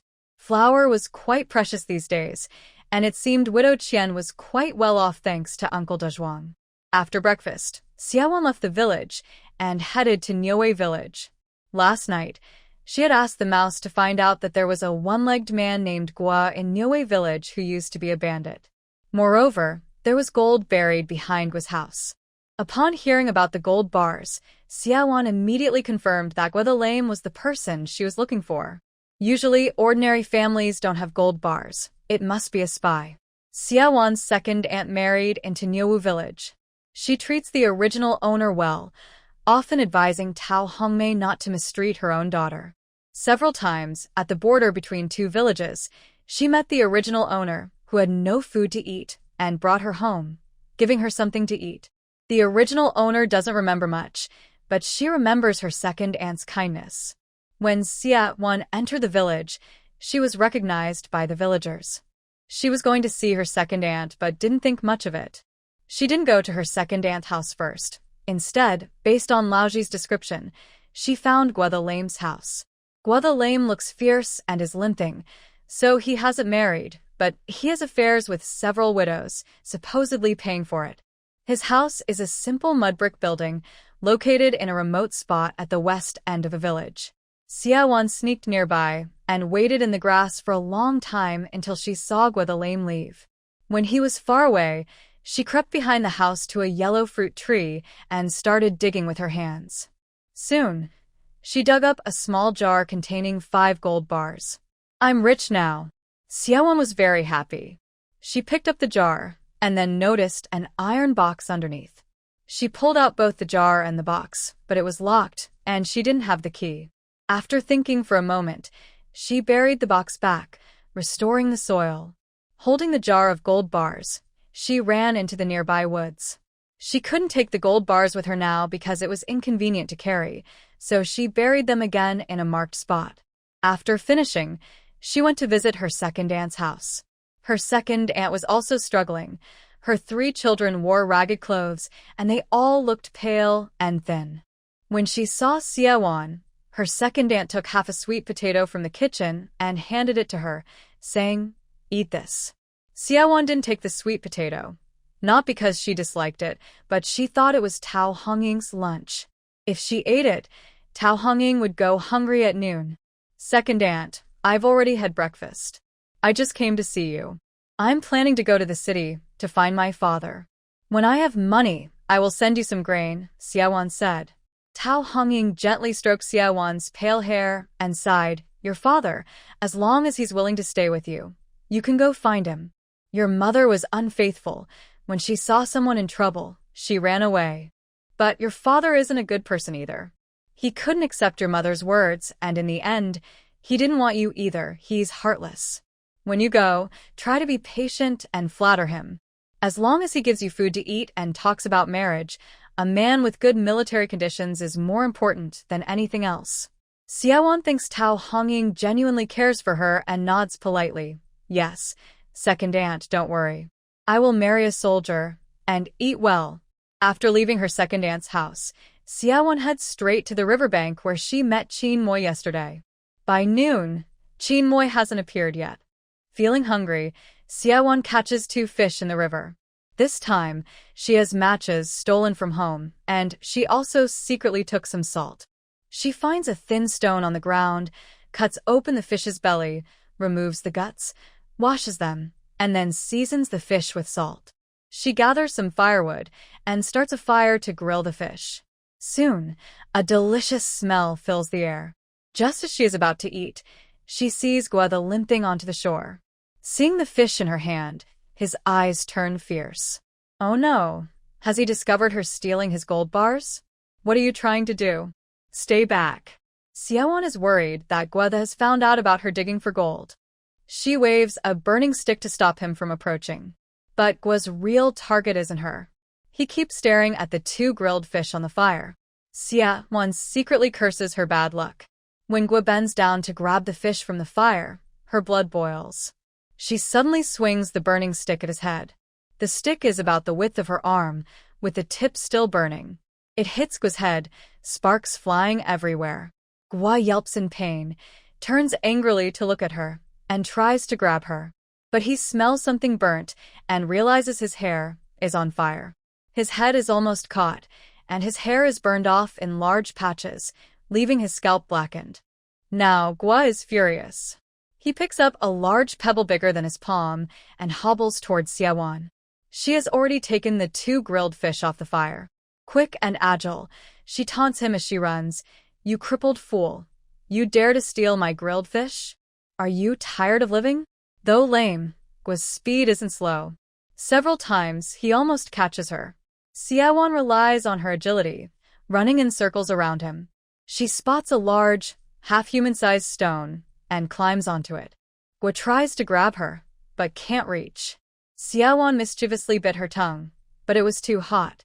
She simply spat on both fish and shouted at Guo, who was limping below, "Ha, now my saliva is all over the fish. He he he."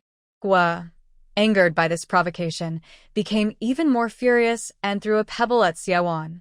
She dodged skillfully, but unfortunately fell down. Guo quickly rushed over and grabbed her neck.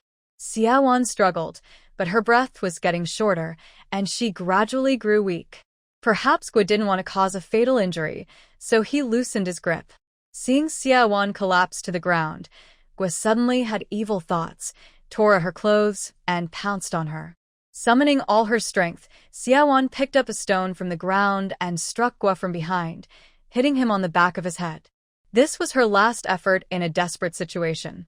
Guo's head was struck and injured, blood dripped down, and his anger flared again as he tightened his grip on her neck. Siawan felt she was doomed. She thought maybe if she died, she could return to her original world. But she didn't want to die so miserably. Just as she was about to lose consciousness completely, Guo collapsed. Before she fainted, she saw Chin Moy's face. When she woke again, she found herself dressed in Chin Moy's military uniform, lying in the clinic. Chin Moy sat by the bed with a very grim expression. When he saw her open her eyes, he asked, you're awake. Siawan, overwhelmed by the despair of nearly dying just now, couldn't hold back and burst into tears, crying loudly. Why are you only here now? If you had come later, I would have been violated by that. Chinmoy had seen everything earlier and naturally guessed what had happened.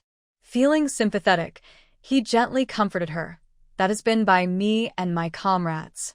Once you wake up and understand the situation clearly, we will hand him over to the police. Siawan sobbed for a long time before calming down and telling Chinmoy what had happened. That Gua, he's a spy in disguise, I'm sure of it, she said. Chinmoy didn't take it seriously. He thought Siawan was just furious with Gua and wanted to take revenge under the pretense of catching a spy. Chinmoy said, the organization has already entrusted me with this matter. I brought some comrades, and in the next few days, we will investigate nearby villages. You don't need to worry about this. Rest well. After saying that, Chinmoy prepared to leave. Siawan hurriedly asked, are you unwilling to share the credit with me? Chinmoy's face darkened slightly and replied, you discovered the radio transmitter, which I already reported to the organization yesterday. Once the spy is caught, you will be officially recognized. You're just an ordinary person. For your safety, it's better not to get involved in catching spies. Siawan refused to back down.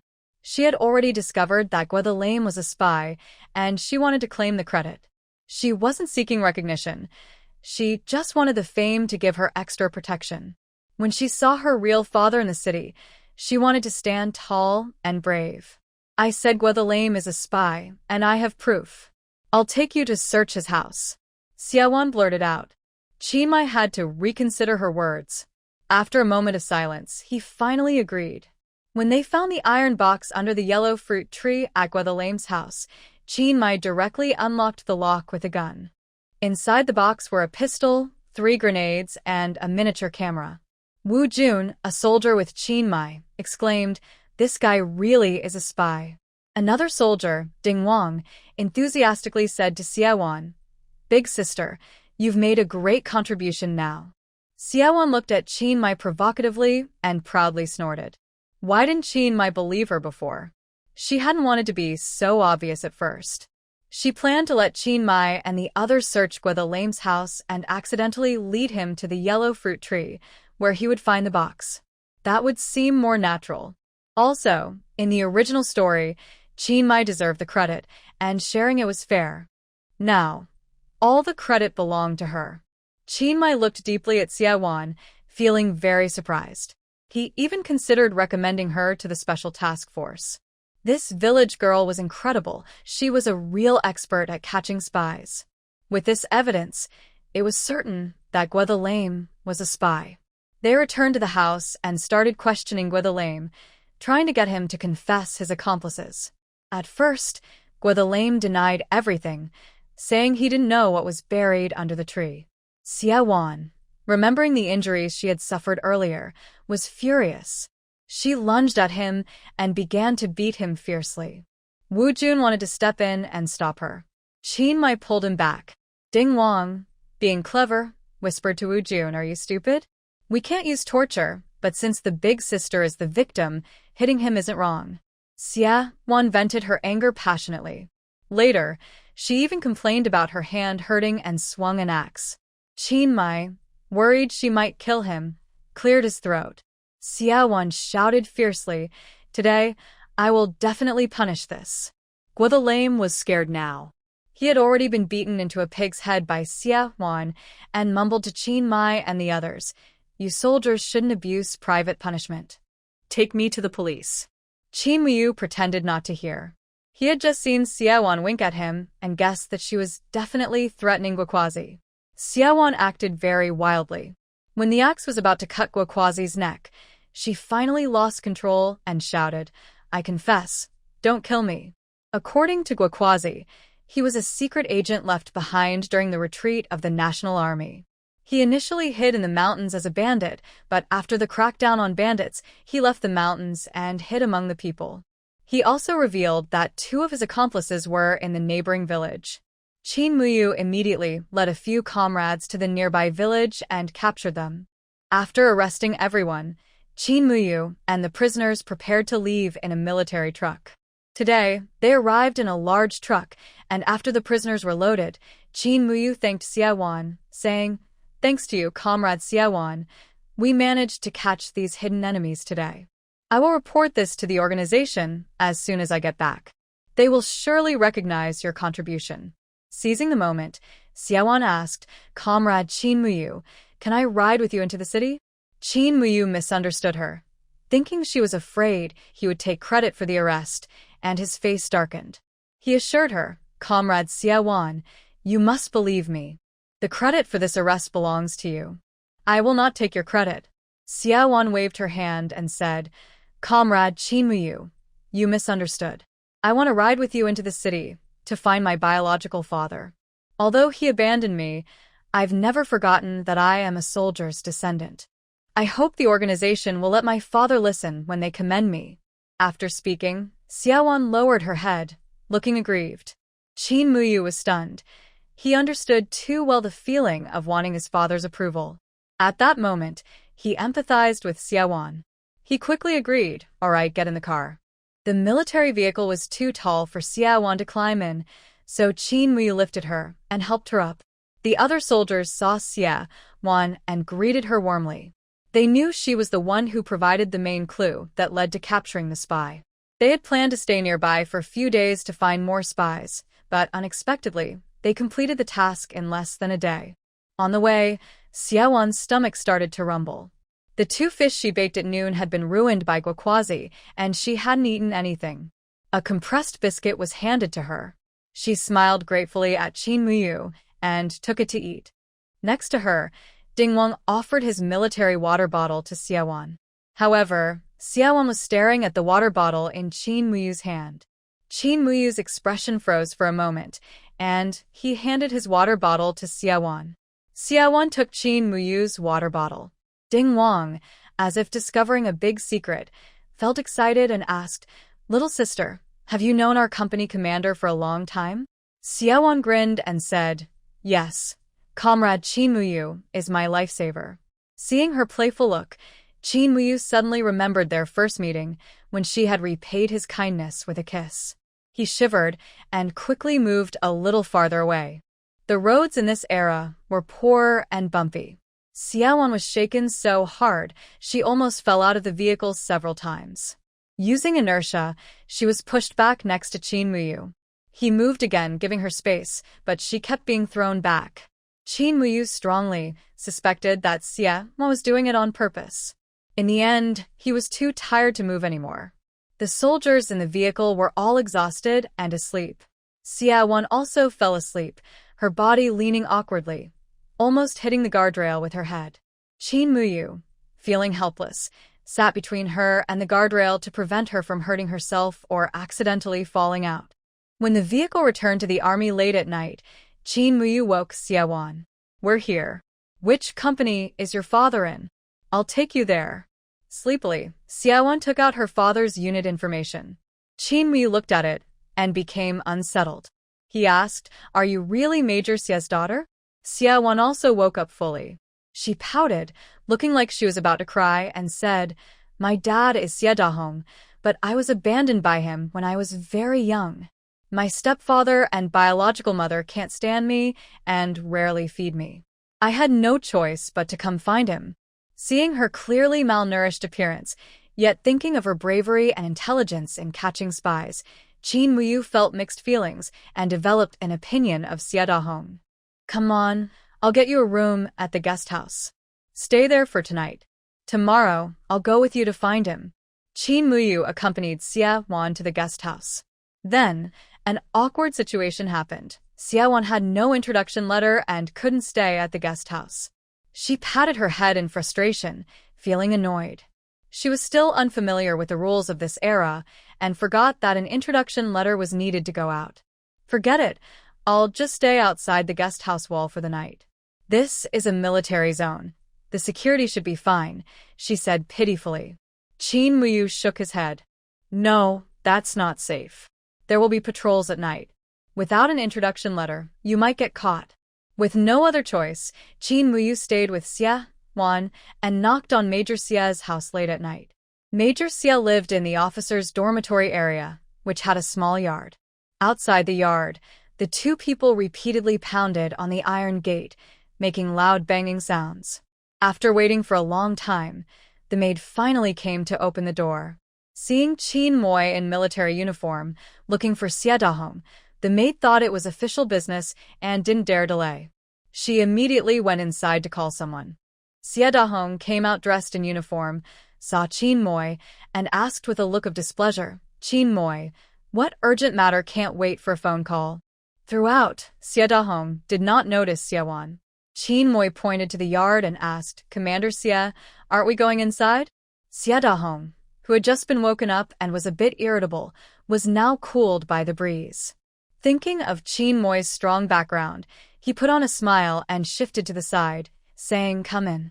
Xia Dahong's house was a two-story, small Western-style building. They were led to the first-floor living room. Under the light, Xia Wan saw Xia Dahong's appearance clearly. He was about 50 years old, but looked much younger than her stepfather. He was not tall, with a round face. When he didn't smile, his eyes looked sharp, but when he smiled, he resembled a kind Buddha, clearly a cunning and experienced person.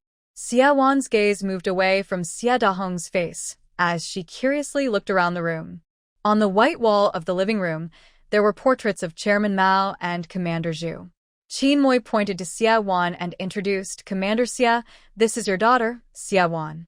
I was just carrying her back to the military district by chance during a mission." Xia Dahong's gaze finally fell on Xia Wan's face. There was no excitement, only indifference. Xia Wan knew that the original owner had never met her biological father before. When Tao Hongmei and Xia Dahong divorced, the original was still a baby. Xia Dahong showed no intention of recognizing her, and he said coldly, "Captain Qin, how do you know this is my daughter, Xia Dahong?" Qin Moi wanted to curse inwardly. His own daughter, and he didn't even recognize her. How could he prove it? He looked at Xia Wan. She was prepared mentally. She wasn't the original owner and wouldn't feel disappointed by her father's coldness. She took out a remittance receipt she had stolen from Tao Hongmei, including old receipts and the latest one sent just this month. Since she had just received it, Tao Hongmei hadn't yet gone to the post office to pick it up. The sender's address was Xia Dahong's. "This is the remittance slip showing the monthly support you send to my mother," Xia Wan said, placing the receipt on the coffee table and pushing it forward. Qin Moi noticed the amount was 5 yuan, and his lips twitched involuntarily. Knowing that Xia Dahong is now a deputy division-level official, his monthly salary is at least 200 yuan, yet he only pays his biological daughter 5 yuan in child support, truly stingy. After looking at the remittance slip, Xia Dahong's face looked a bit unnatural.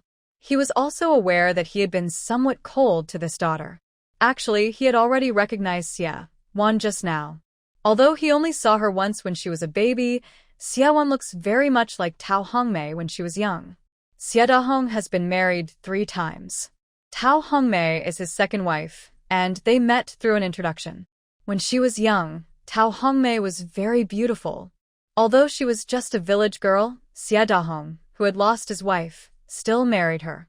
But they had only been married for a year when things started to change.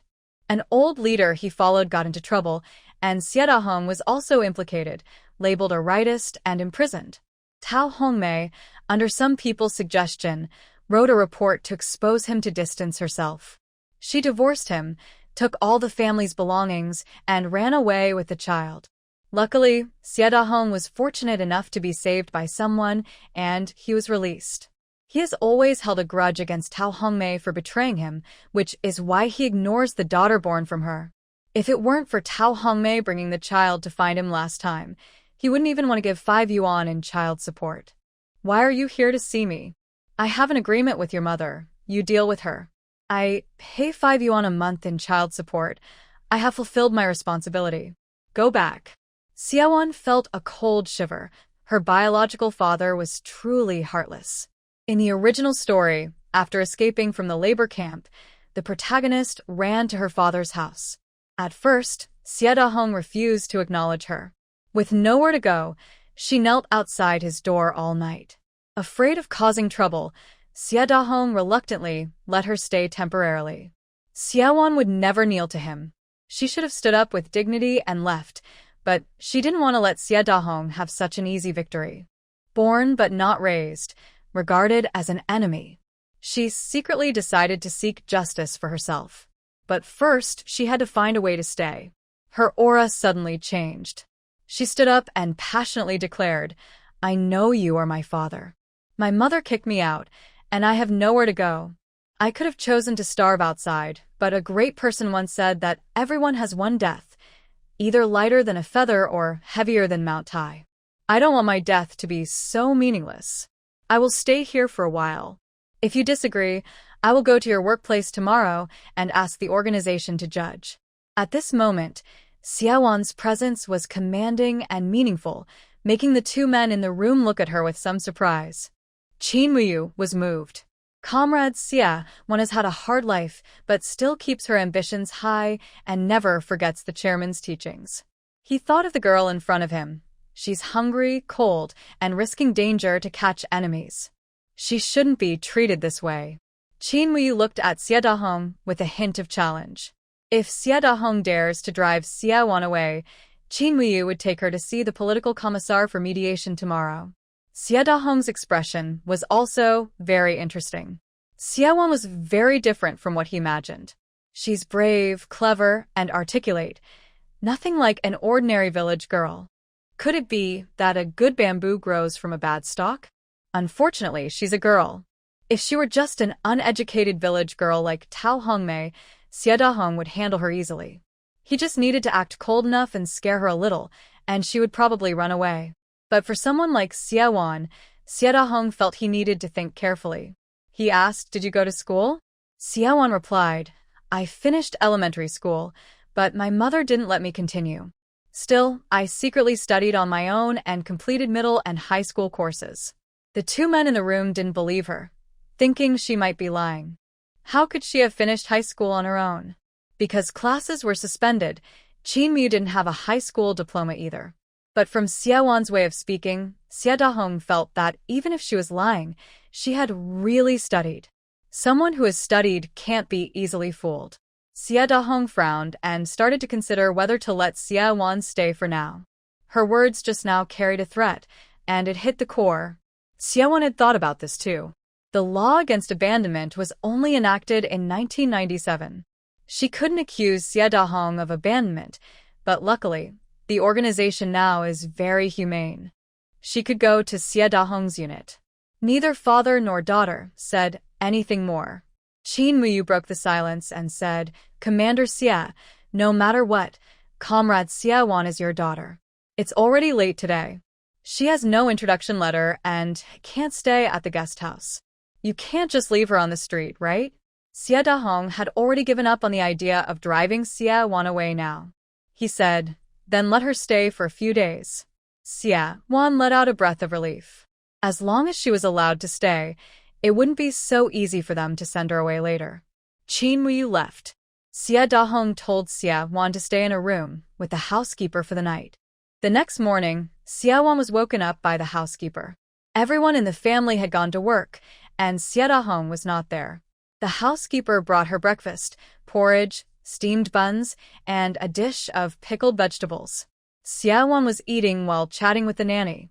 Last night, the nanny might have overheard Xiaowan and Xie Dahong's conversation, and her attitude towards Xiaowan was polite but distant. Xiaowan guessed she probably didn't want to cause trouble. She used her talkative nature, continuing to chat with the nanny even if she ignored her, holding a steamed bun. "Ma'am, what is your surname?" "My surname is Zhou." "Ma'am, how many years have you been working here?" 5 years now." "Ma'am, what about your children at home?" The nanny didn't answer. From observing, Xiaowan noticed her expression changed noticeably when she mentioned her children. Xiaowan is good at talking with middle-aged women. In her previous life, she owned a pet shop with cats and dogs, and many middle-aged women visited. Soon, the nanny softened and even cooked 2 more eggs for her. "Poor child, so thin it's really sad," Zhou Shen'er said while watching Xiaowan eat the eggs and wiping tears. The harsh childhood Xie Wan described made the old aunt feel deep sympathy. After breakfast, Wan sat on the sofa, bored, reading the newspaper. Newspapers are useful for understanding the current times. At this moment, there was movement on the stairs. A girl around her age came down. Wan remembered some details from the original story and had just asked Zhou Shen'er about the family. She guessed this girl was Fan Hongxia, the daughter brought by Xia Dahong's third wife. Xia Dahong's current wife is named Shi Yun, also remarried. She has a son and a daughter with her ex-husband, who married Xia Dahong. The son is named Fan Yong, and the daughter is Fan Hongxia. After they married, they also had a son, only 12 years old, named Xia Xing. Zhou Shen'er said Fan Hongxia was supposed to go to the countryside as a youth, but she couldn't handle the hardship and ran back. Xia Dahong was helping her find a job.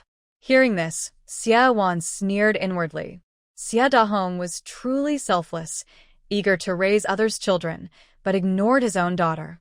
Fan Hongxia saw Wan too, but didn't recognize her because she had been asleep last night. "Who are you, and why are you in my house?" Wan remembered from the story that this woman was mean to the original protagonist, so she didn't show politeness to Fan Hongxia. "Your house? I thought this family was surnamed Xia? I haven't even asked who you are yet. Why are you here?" Fan Hongxia was caught off guard, her eyebrows raised in anger, and she tried to chase Wan away. "Are you a nanny from some family? Open your eyes and see clearly, this is my home. Now I order you to leave. Don't come back here again." In the family compound, other leaders' homes also hire nannies. Fan Hongxia mistakenly thought Wan was a nanny from another family and came to her house looking for Aunt Zhou. Wan, with her hands busy, looked at Fan Hongxia calmly. The girl's features weren't ugly, but she had a sharp face that looked quite harsh. She was wearing a floral dress made of a sturdy fabric and red plastic sandals. Compared to herself, her clothes looked much better. She clicked her tongue and said, "Are you the little wife's kid brought here by my dad? Are you trying to chase me away? You need to understand, this family's last name is Xia, not Fan. I won't chase you out. That's already giving my dad face. Go to your room and bring me a clean outfit. I want to wear it." Although Xia Dahong treated Fan Hongxia and her brother well, he wasn't her real father, so Fan Hongxia was very sensitive about being called a burden. When she heard Wan was Dahong's daughter, she was a bit stunned. She didn't know Dahong's attitude towards Wan at that moment, so her confidence wavered a little. But when Wan asked for her clothes, she refused. "Why should I let you wear my clothes? If you want to wear them, ask your dad to buy you some," Wan said, heading upstairs. She had already found out that Fan Hongxia's room was the second one upstairs. Fan Hongxia followed her, not allowing Wan to enter her room. "Get out. Your dad doesn't want you anymore. Stop acting bossy in front of me," Fan Hongxia snapped. She suddenly realized that she had heard from her mother, Yi Yun, that this family belonged to her and her siblings. Dahong had a son with his first wife who had gone to join the army and probably wouldn't return. With his second wife, he sent 5 yuan each month, just enough to get by. One was allowed in, the other wasn't, so they pushed and shoved. Wan was thin, but she had long done farm work, so she was still strong. Recently, she had eaten well, and when fighting broke out, she was tougher than the pampered Fan Hongxia. Soon, Fan Hongxia was pressed to the ground by her. She was clever and specifically targeted her waist and stomach, areas that shouldn't be touched. Fan Hongxia couldn't take it anymore and started to beg, "I give up, stop hitting me. I'll lend you my clothes." "Okay, I won't take your dress for now. Do you have a new vest and underwear?" To keep the new dress, Fan Hongxia had no choice but to give Wan a military vest and a pair of underwear. Wan carried these clothes downstairs. There was a bathroom downstairs. She had already asked Aunt Zhou to boil water. She moved several bottles of hot water into the bathroom, poured it into a wooden tub, added cold water, and sat on a small stool to take a bath. Although she had washed herself in the river before, there was no soap or shampoo at that time, so Wan still felt dirty. After washing, she finally felt clean and refreshed. When she put on her clothes and went upstairs, she found that Fan Hongxia had already locked the door. Xia Wan temporarily let her go. She couldn't give Xia Dahuang a reason to kick her out. By noon, Xia Dahuang, Shi Yun, and Xia Xing would all come back for lunch. Xia Xing, the little boy, entered the house with his school bag on his back. Curious about the sudden extra person in the house, he asked Xia Wan who she was.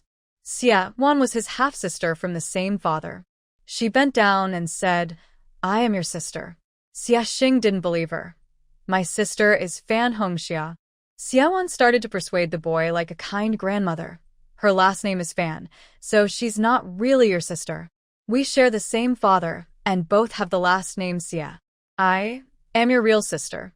Xia Xing thought that made some sense. In this family, the eldest brother's last name is Xia, but he had already left home long ago and rarely came back, so he didn't remember much. The second brother and the eldest sister both have the last name Fan. They often teamed up to bully him because he was surnamed Xia. Also, his parents favored him more, and the second sister was especially jealous and used to pinch him secretly when he was a child. He didn't get along well with Fan Hongxia. The sister with the same last name seemed to look a bit better than Fan Hongxia. Since Xia Wan wanted to stay in this house for now, she had to divide the family members first. She aimed to win over Xia Xing and win over Fan Hongxia as her initial strategy. How old are you? If you have questions about your homework in the future, you can ask me. Xia Wan tried to sound kind. Xia Xing didn't immediately accept her. He scoffed and threw his school bag onto the sofa proudly, then went to ask Aunt Zhou for something to eat. At this moment, Shi Yun returned. Xia Wan was a bit surprised. She had imagined her stepmother as a glamorous fox spirit, but Shi Yun's appearance was not charming. She was about 40 years old, older than Tao Hongmei.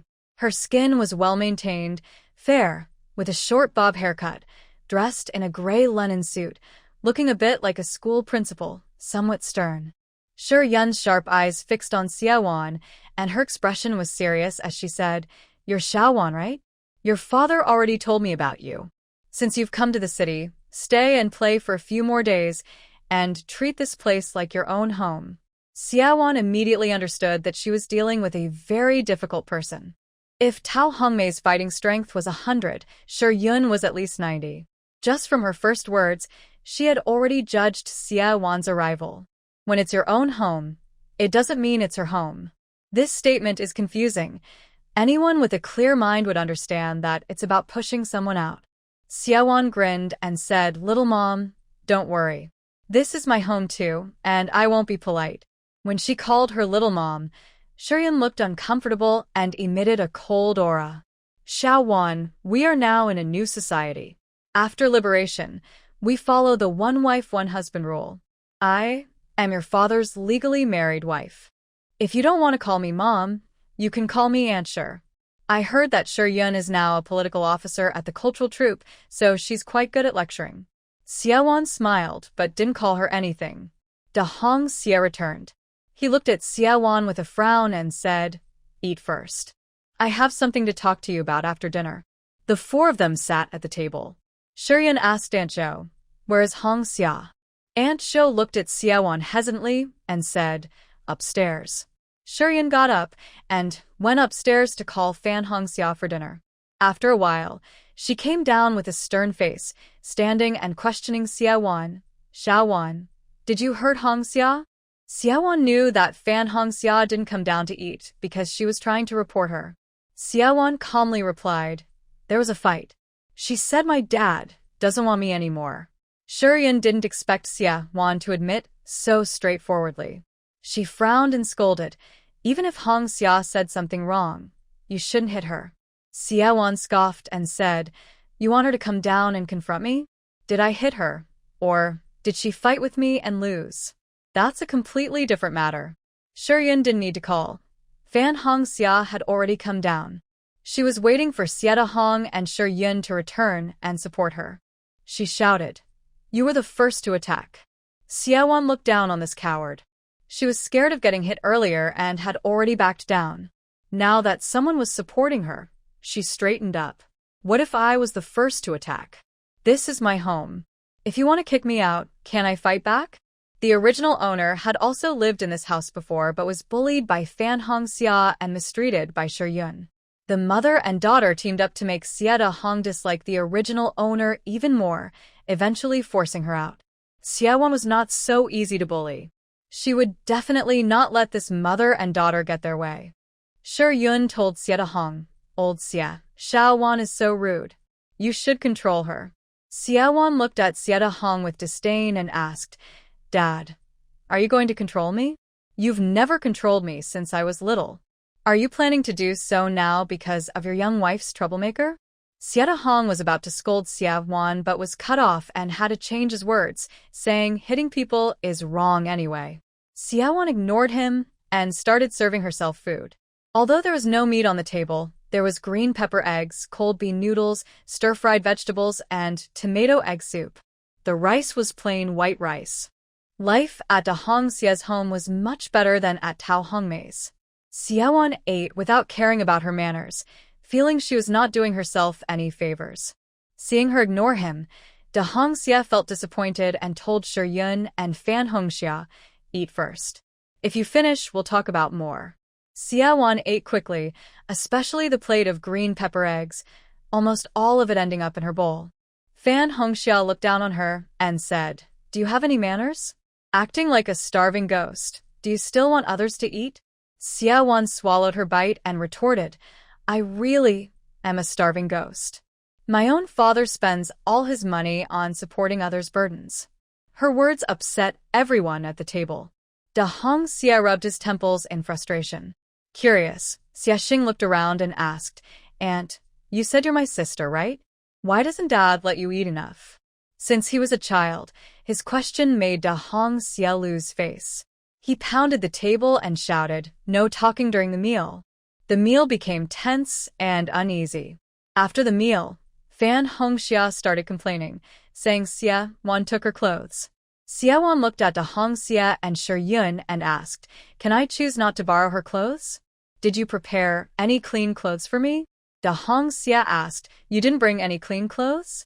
Xie Wan sarcastically replied, "I told you, Tao Hongmei wouldn't give me food or clothes. I had no choice but to come to the city to find you. Do you think I have any clean clothes?" Dahong Xie thought Tao Hongmei was really mean. No matter what, Xie Wan was his child. He sent 5 yuan each month. In the countryside, that was enough for a child's food and clothes. But Tao Hongmei kept all the money and refused to spend it on her. If it had been before, he might not have cared about Xie Wan, but something that happened that morning changed his attitude. He asked Shi Yun in a gentle tone, "Please prepare some clothes for Xiao Wan. If there's nothing else, borrow Hongxia's for now. When she gets new ones, give those back."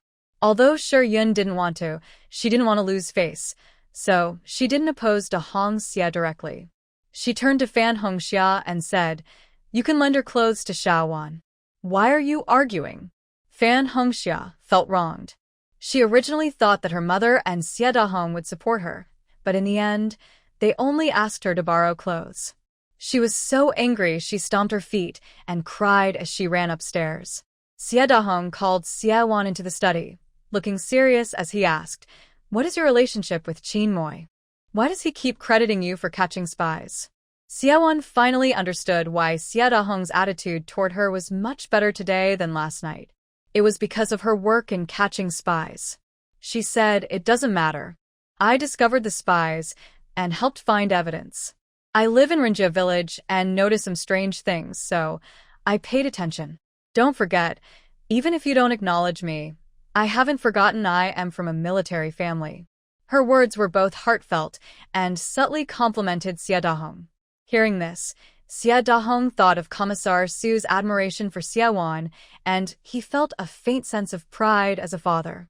This morning, Xie Dahong was called to Commissar Su's office and learned that Xie Wan had made a great contribution.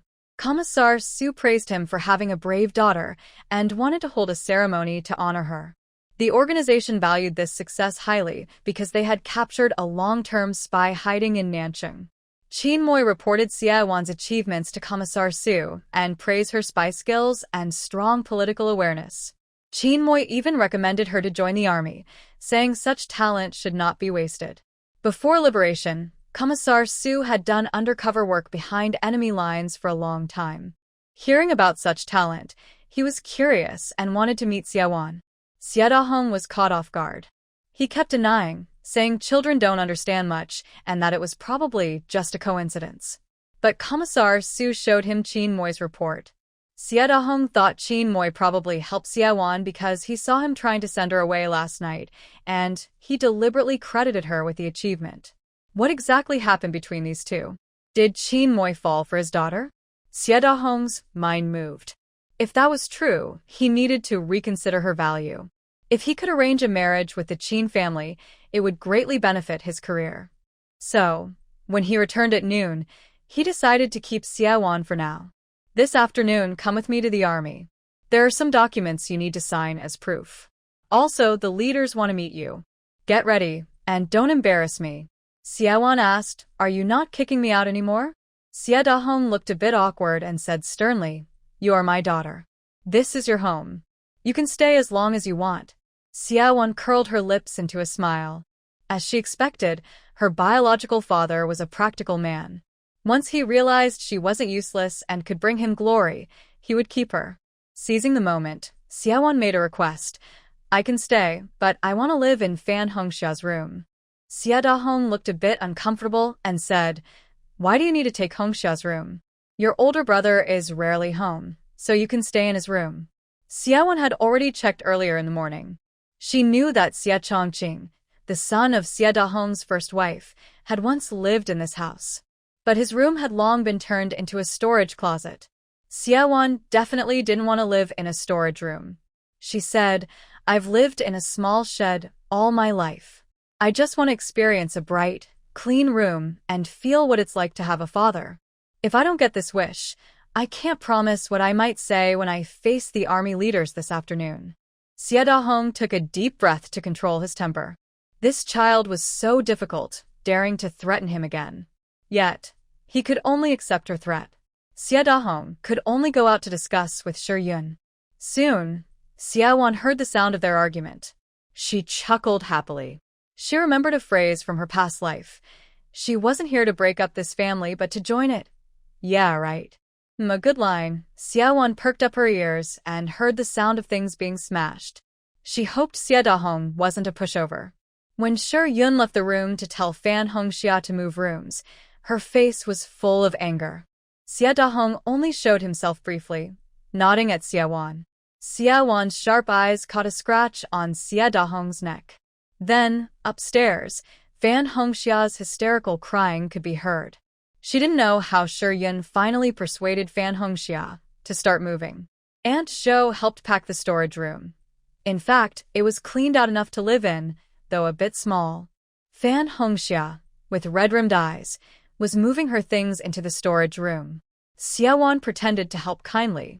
Then, after Xie Dahong and Shi Yun returned to their room, she quietly whispered to Fan Hongxia, now you see, this family is surnamed Xie, right? Stepfathers can't compare to biological fathers. It's my fault these years. I didn't come, which made you think I believed my dad would treat you like his own. I'll slowly help you correct that misconception. Fan Hongxia's face stretched long, trying to hold back tears. She didn't want Xiaowan to see her cry. Today's events completely overturned her understanding of things. She used to think that Uncle Xie truly considered her as his own daughter. She never expected that once his biological daughter arrived, her true nature was revealed. She felt deep hatred. Xiaowan continued to provoke her, saying, your real mother doesn't love you either. If she really loved you, how could she agree to give up your room? In her eyes, you're far behind your younger brother and older brother. After all, you're just a girl. Fan Hongxia retorted angrily, you're a girl too. Xiaowan nodded in agreement and added, so my real mother also doesn't like me. At my stepfather's house, my situation is pretty much the same as yours. Finally, Fan Hongxia couldn't hold back and tears started to flow freely. My mom is different from yours. Shi Yun had just promised Fan Hongxia that she would get rid of Xiaowan as soon as possible. Fan Hongxia initially believed her, but after being provoked by Xiaowan, she started to doubt. She began to remember how Shi Yun treated her and Xie Xing differently. Yun always said her younger brother was small and that she should be gentle with him, but in reality, Yun favored Xing. As for her second brother, Fan Yong, Yun often secretly gave him money. She knew she wasn't fooling anyone. Did her mother really want to drive away Xia Wan and offend Uncle Xia just for her? Fan Hongxia started to suspect that Yun was tricking her. At first, Fan Hongxia hated Xia Wan intensely. But after Xia Wan's provocation, her hatred spread. She grew to hate Da Hongxia, Yun, and even her older brother and younger brother, developing strong jealousy. As a result, her hatred for Xia Wan didn't seem so intense anymore. Xia Wan secretly chuckled to herself. Fan Hongxia was just a fool. The original owner was bullied by her and driven out of the house, which was really unfair.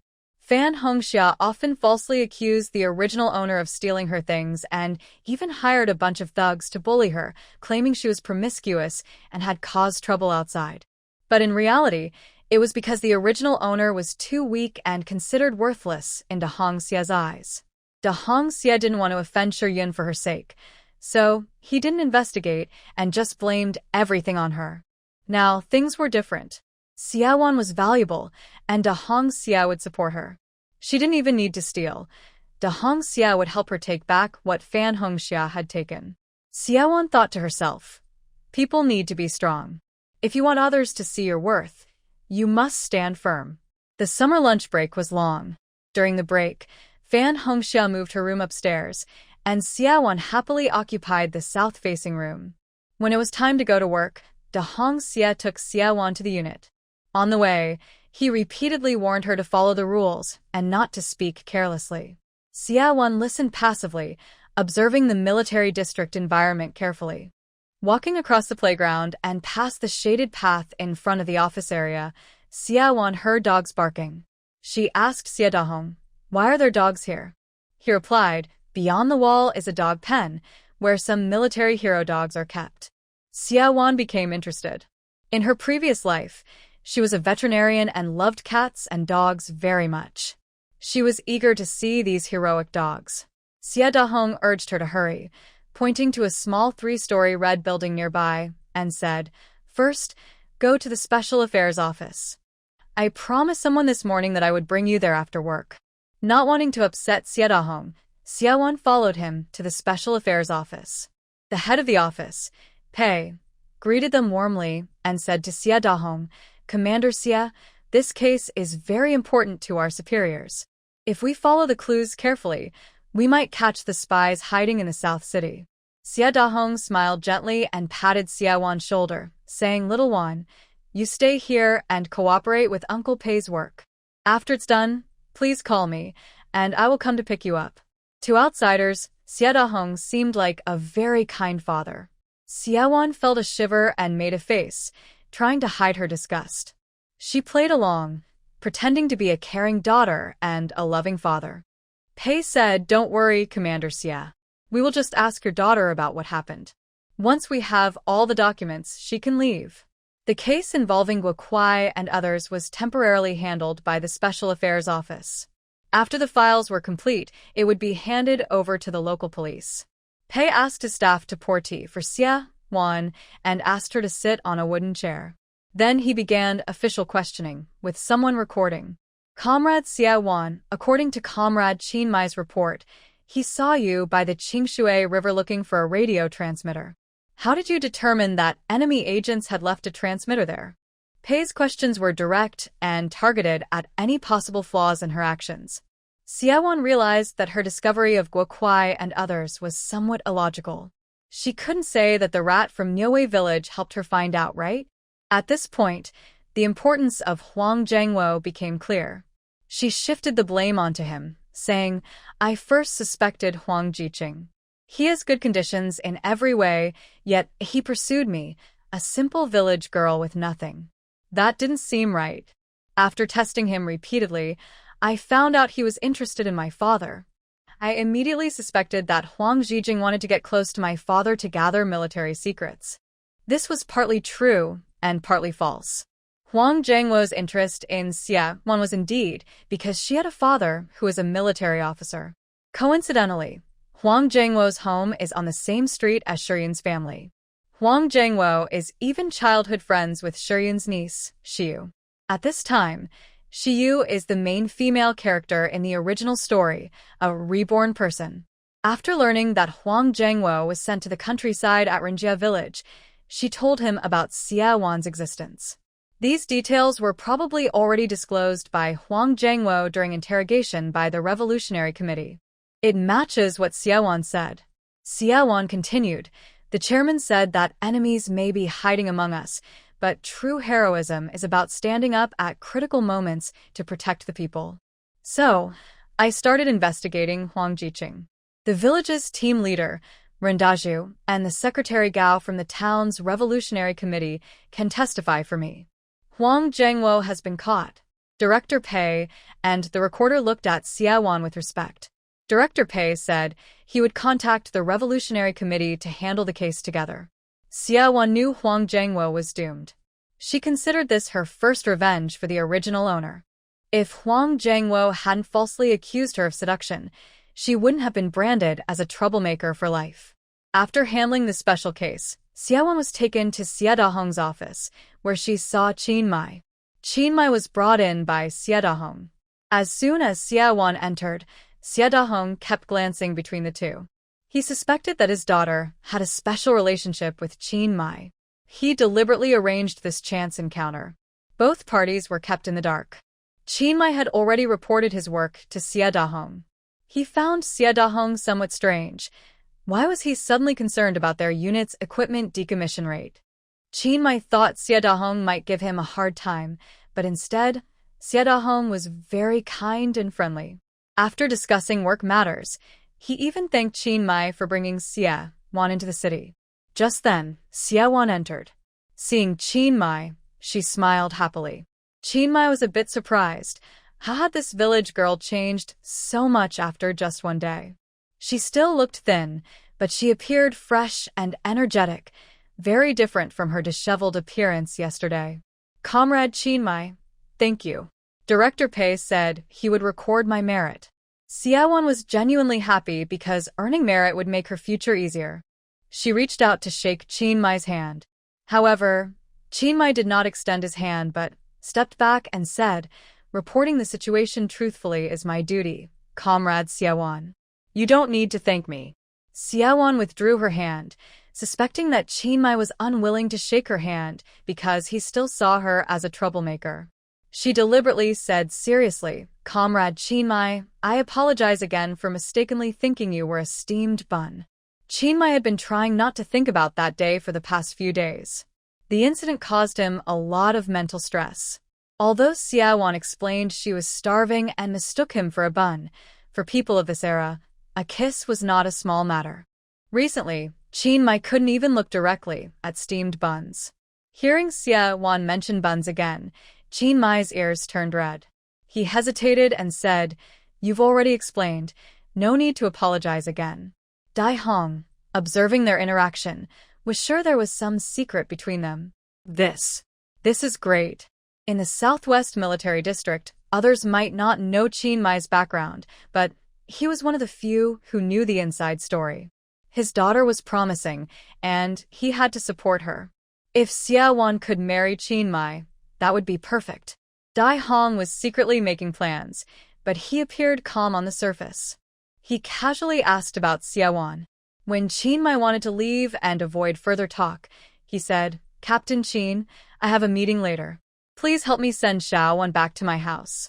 She just arrived and doesn't know the way." Dai Hong looked serious and acted like a leader, so neither of the young people noticed his clever scheming. Soldiers naturally follow orders, so Qin Mai didn't refuse. They left Dai Hong's office. In the corridor, they met Commissar Su. Hearing that Xia Wan was the one helping Qin Mai catch spies, Commissar Su was very enthusiastic, praising her as a heroic young person, and asked, "Comrade Xia Wan, do you have the ambition to join the army?" Xia Wan was surprised. She had indeed considered her future. The military recruitment would be years away, and even if Dai Hong was willing to help her, it would be hard to find a job. Joining the army was a good option, but she felt she wasn't suitable. She told Commissar Su, Comrade Sue, the Army's requirements for female soldiers are probably very strict. I might not meet the standards. Commissar Sue thought she was being modest and pointed to Chin Mai, saying, Captain Chin knows the recruitment conditions. If you're interested, you can ask Captain Chin for guidance. After saying goodbye to Commissar Sue, Xiaowon didn't think much about joining the army. However, Chin Mai took this matter seriously. He believed that Xiaowon's abilities would be a waste if not used properly. He considered and said, Comrade Xiaowon, I think you're a good candidate for the military. The Army's recruitment for female soldiers is quite strict. This year, the Southwest Military District only recruited 200 female soldiers, which is fewer than the number of male soldiers. However, Comrade Xiaowon, with your recent achievement and as a descendant of a soldier, I still have high hopes for you. Xiaowon raised his thin, bony arm and waved it in front of Chin Mai, saying, with my small build, joining the army would probably be difficult even for a medical check. Chin Mai glanced at his arm, then looked away and comforted him. You're just malnourished. After eating well for a while, you'll get better. Many new recruits in our unit were also very thin when they first arrived. Eat enough, train more, and you'll become stronger. Xiaowon suddenly thought about the possibility of joining the army and someday becoming a strong, muscular woman. He shivered and shook his head desperately, saying, I don't want to become that muscular. I just want to gain a little weight. Chin Mai couldn't understand Xiaowon's way of thinking. In this era, who wouldn't want to be stronger? Being stronger would greatly increase the chances of survival. Chin Mai felt that Xiaowon probably lacked confidence. He honestly said, Comrade Xiaowon, I think your other conditions are fine, but this time the recruitment for female soldiers requires a middle school education. You only finished primary school, so there might be some issues. Hearing this, Xiaowon also felt worried. He hoped to get a diploma to find a better job. The original owner only had a primary school education and could only work as a laborer. Xiaowon sighed. Chin Mai asked, have you really finished high school courses by self-study? Xiaowon nodded confidently. If I get the chance to take the exam, I am sure I can get a high school diploma. After thinking for a moment, Chin Mai said, I'll try to help you. I heard that Nanjing High School has reopened. If you can pass the exam, it should count as being enrolled in high school. Note: schools fully closed in 1966, reopened in 1969, and high schools resumed classes in 1971. Hearing that she could study, Xiaowon became more hopeful. She wasn't very eager to join the army, even though soldiers in this era received the best treatment. She knew her personality wasn't suited for strict organizations. But if she could study and get a diploma, it would be different. Her future would definitely become broader. She believed that high school courses in this era wouldn't be too difficult, and once she obtained her diploma, she could ask Xia Dahong to help her find a job. Excited, Xiaowon looked at Chin Mai and said, Comrade Chin Mai, can you really help me contact a high school? Chin Mai didn't know about her plans. He thought she had agreed to join the army, so helping her get a high school diploma was to attract talent for the unit. He would definitely do his best. So, Chin Mai nodded and assured her, I will help you contact the high school. At this moment, the sound of barking came from just across the wall. Xiaowon asked, Comrade Chin Mai, could you take me to see the neighboring military dogs? Chin Mai also liked dogs very much. He took Xiaowon to the dog training ground. When Xiaowon saw the proud and vigorous military dogs, his eyes lit up immediately. On the training field, soldiers were training the dogs. Xiaowon recognized that most of these dogs were German Shepherds, especially Liezhou Red Dogs and Kunming Dogs. These breeds are proud, well-built, brave, with sharp noses and fierce bite skills. They can move freely even in the jungle. It is said that in the self-defense counterattack on the southern border a few years later, they made great contributions. Chin Mai looked at the dogs with respect and told Xiaowon, many of the dogs here have made military achievements. They are true hero dogs. Since Chin Mai often came here, the trainers seemed familiar with him. Someone greeted him, Captain Chin, you're here to see Erhuang again? Chin Mai looked around but didn't see Erhuang. He asked, is Erhuang not training today? The trainer replied, Erhuang hasn't been feeling well these days. He's not eating well and has diarrhea. Hearing this, Qin Mai became worried. Without caring about Xia Wan, he headed straight to Huang's kennel. Xia Wan naturally followed him. When they arrived, they saw a black Kunming dog lying listlessly in the cage. Qin Mai squatted down, gently reaching into the cage to pet Huang's head with a look of concern. "Brother, what's wrong?" Qin Mai's voice was very gentle, almost like talking to a loved girl. Huang tilted his head to nuzzle Qin Mai's hand, but he didn't stand up or wag his tail like usual. Is he really sick? Qin Mai asked anxiously.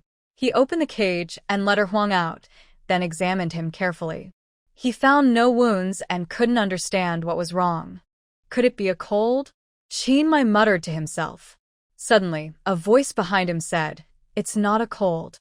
Huang probably has worms in his stomach and needs to be dewormed." Qin Mai turned around and saw Xia Wan standing behind him. He realized he had forgotten about Xia Wan while worried about Huang. "Worms? The kind that grow on pigs?" Qin Mai asked. Xia Wan also squatted down. He spoke softly, and Huang, lying on the ground, seemed to understand. He opened his mouth, yawned, and stuck out his tongue. After examining Huang's tongue, Xia Wan confirmed that Huang was infected with tapeworm. "We need to give it praziquantel or albendazole." Xia Wan wasn't sure if these medicines were available now. Qin Mai was surprised and looked at Xia Wan with bright eyes. "You know how to treat dogs?" Xia Wan lied. "An old vet from a nearby village taught me." Qin Mai had already seen Xia Wan's skills. She could catch spies, so it wasn't strange that she could treat dogs. He immediately believed her. "Please write down the names of the medicines and how to treat, so I can get them," Qin Mai asked. "Where will you get the medicines?" Xia Wan asked. "Can I go with you?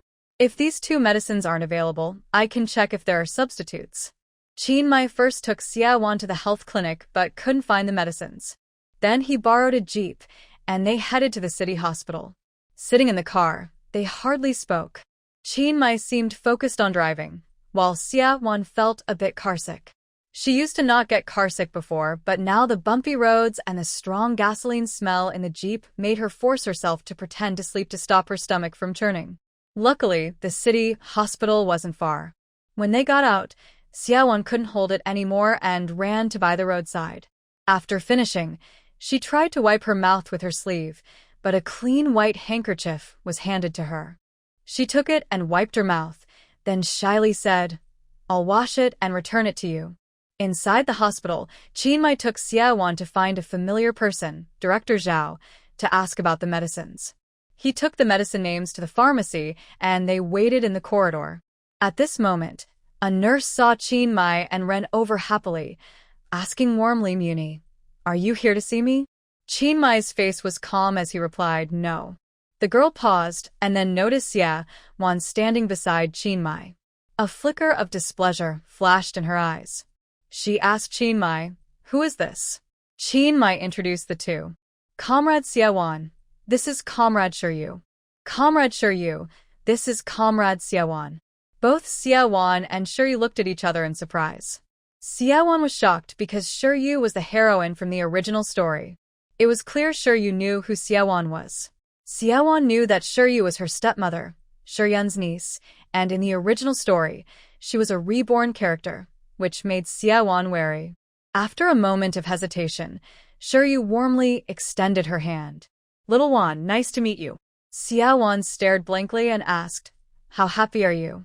Shiryu was unsure how to answer, and awkwardly said, "It's just that I'm a bit happy." Xia Wan looked down at her toes and mumbled, "Just a bit? Then I guess you're still a little unhappy." Shiryu's hand froze in front of her. If she didn't know that Xia Wan was a simple, inexperienced village girl, she might think Xia Wan was deliberately teasing her. She wondered suspiciously, why is Xia Wan here now? Isn't she supposed to be working on the farm? Could it be because I was reborn and the timeline has changed? Xia Wan didn't want Shiryu to realize she was no longer the original Xia Wan. She acted shy, rubbing her hands on her clothes, then hesitantly reached out her hand. Qin Mai looked at Xia Wan with suspicion but didn't say anything. Shiryu then said, "Little Wan, we are relatives." Am your mom's nephew.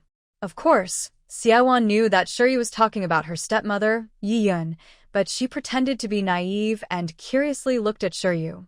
She had to admit, as the heroine, she was very pretty. Though delicate and weak, she looked very different from Xiaowan, who was skinny from hunger. She looked like a small white flower, graceful and charming.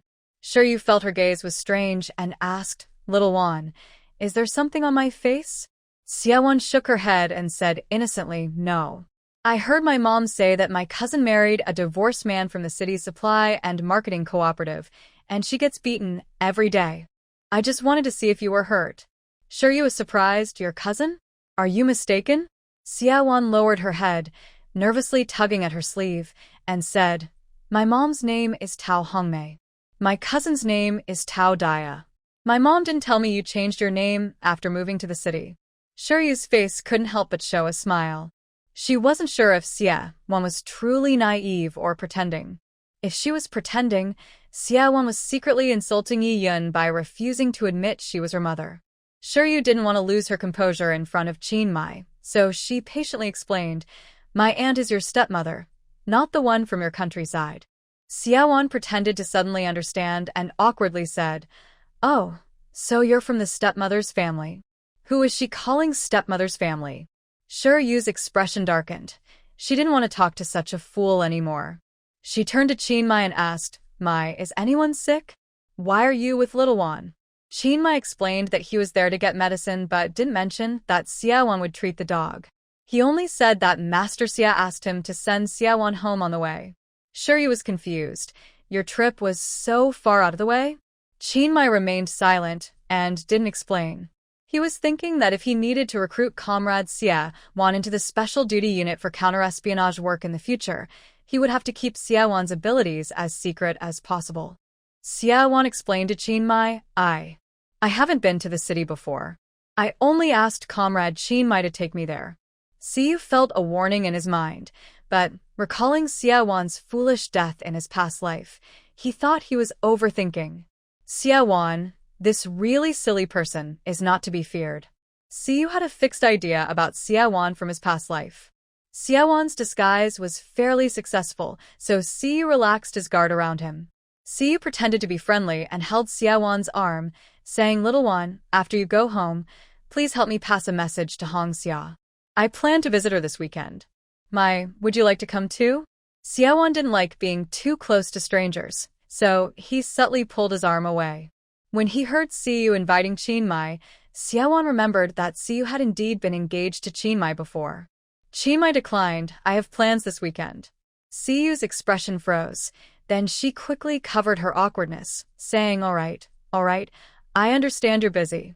Let's meet another time." Her tone was indulgent and affectionate toward Qinmai. If Xiaowan didn't know from the original story that the two weren't actually together, he would have thought they were a long-time married couple. Just then, Director Zhao returned with some medicine. "Captain Qin, I only found pseudoephedrine, but it's for human use. It's imported medicine, and the hospital doesn't have much in stock." Qinmai took the 2 boxes of medicine and thanked Director Zhao. Seeing Si standing nearby, Director Zhao teased, "Young Si, it looks like you're getting along well with Captain Qin. I can't wait to be the matchmaker." Siyu blushed shyly. Qinmai, however, said seriously, "Director Zhao, I just met comrade Siyu, and we haven't officially started dating." Siyu looked up in disbelief, her face showing some anger, probably surprised that Qinmai was so blunt with her. Director Zhao, being older and experienced, quickly changed the subject, saying, "Revolutionary feelings start with knowing each other. You both are so outstanding. Just meet a few more times, and you'll get to know each other better." Qinmai didn't reply. Siyu finally let out a breath and comforted herself. "I can't rush things. This big guy just has this personality. In this life, I must win him over."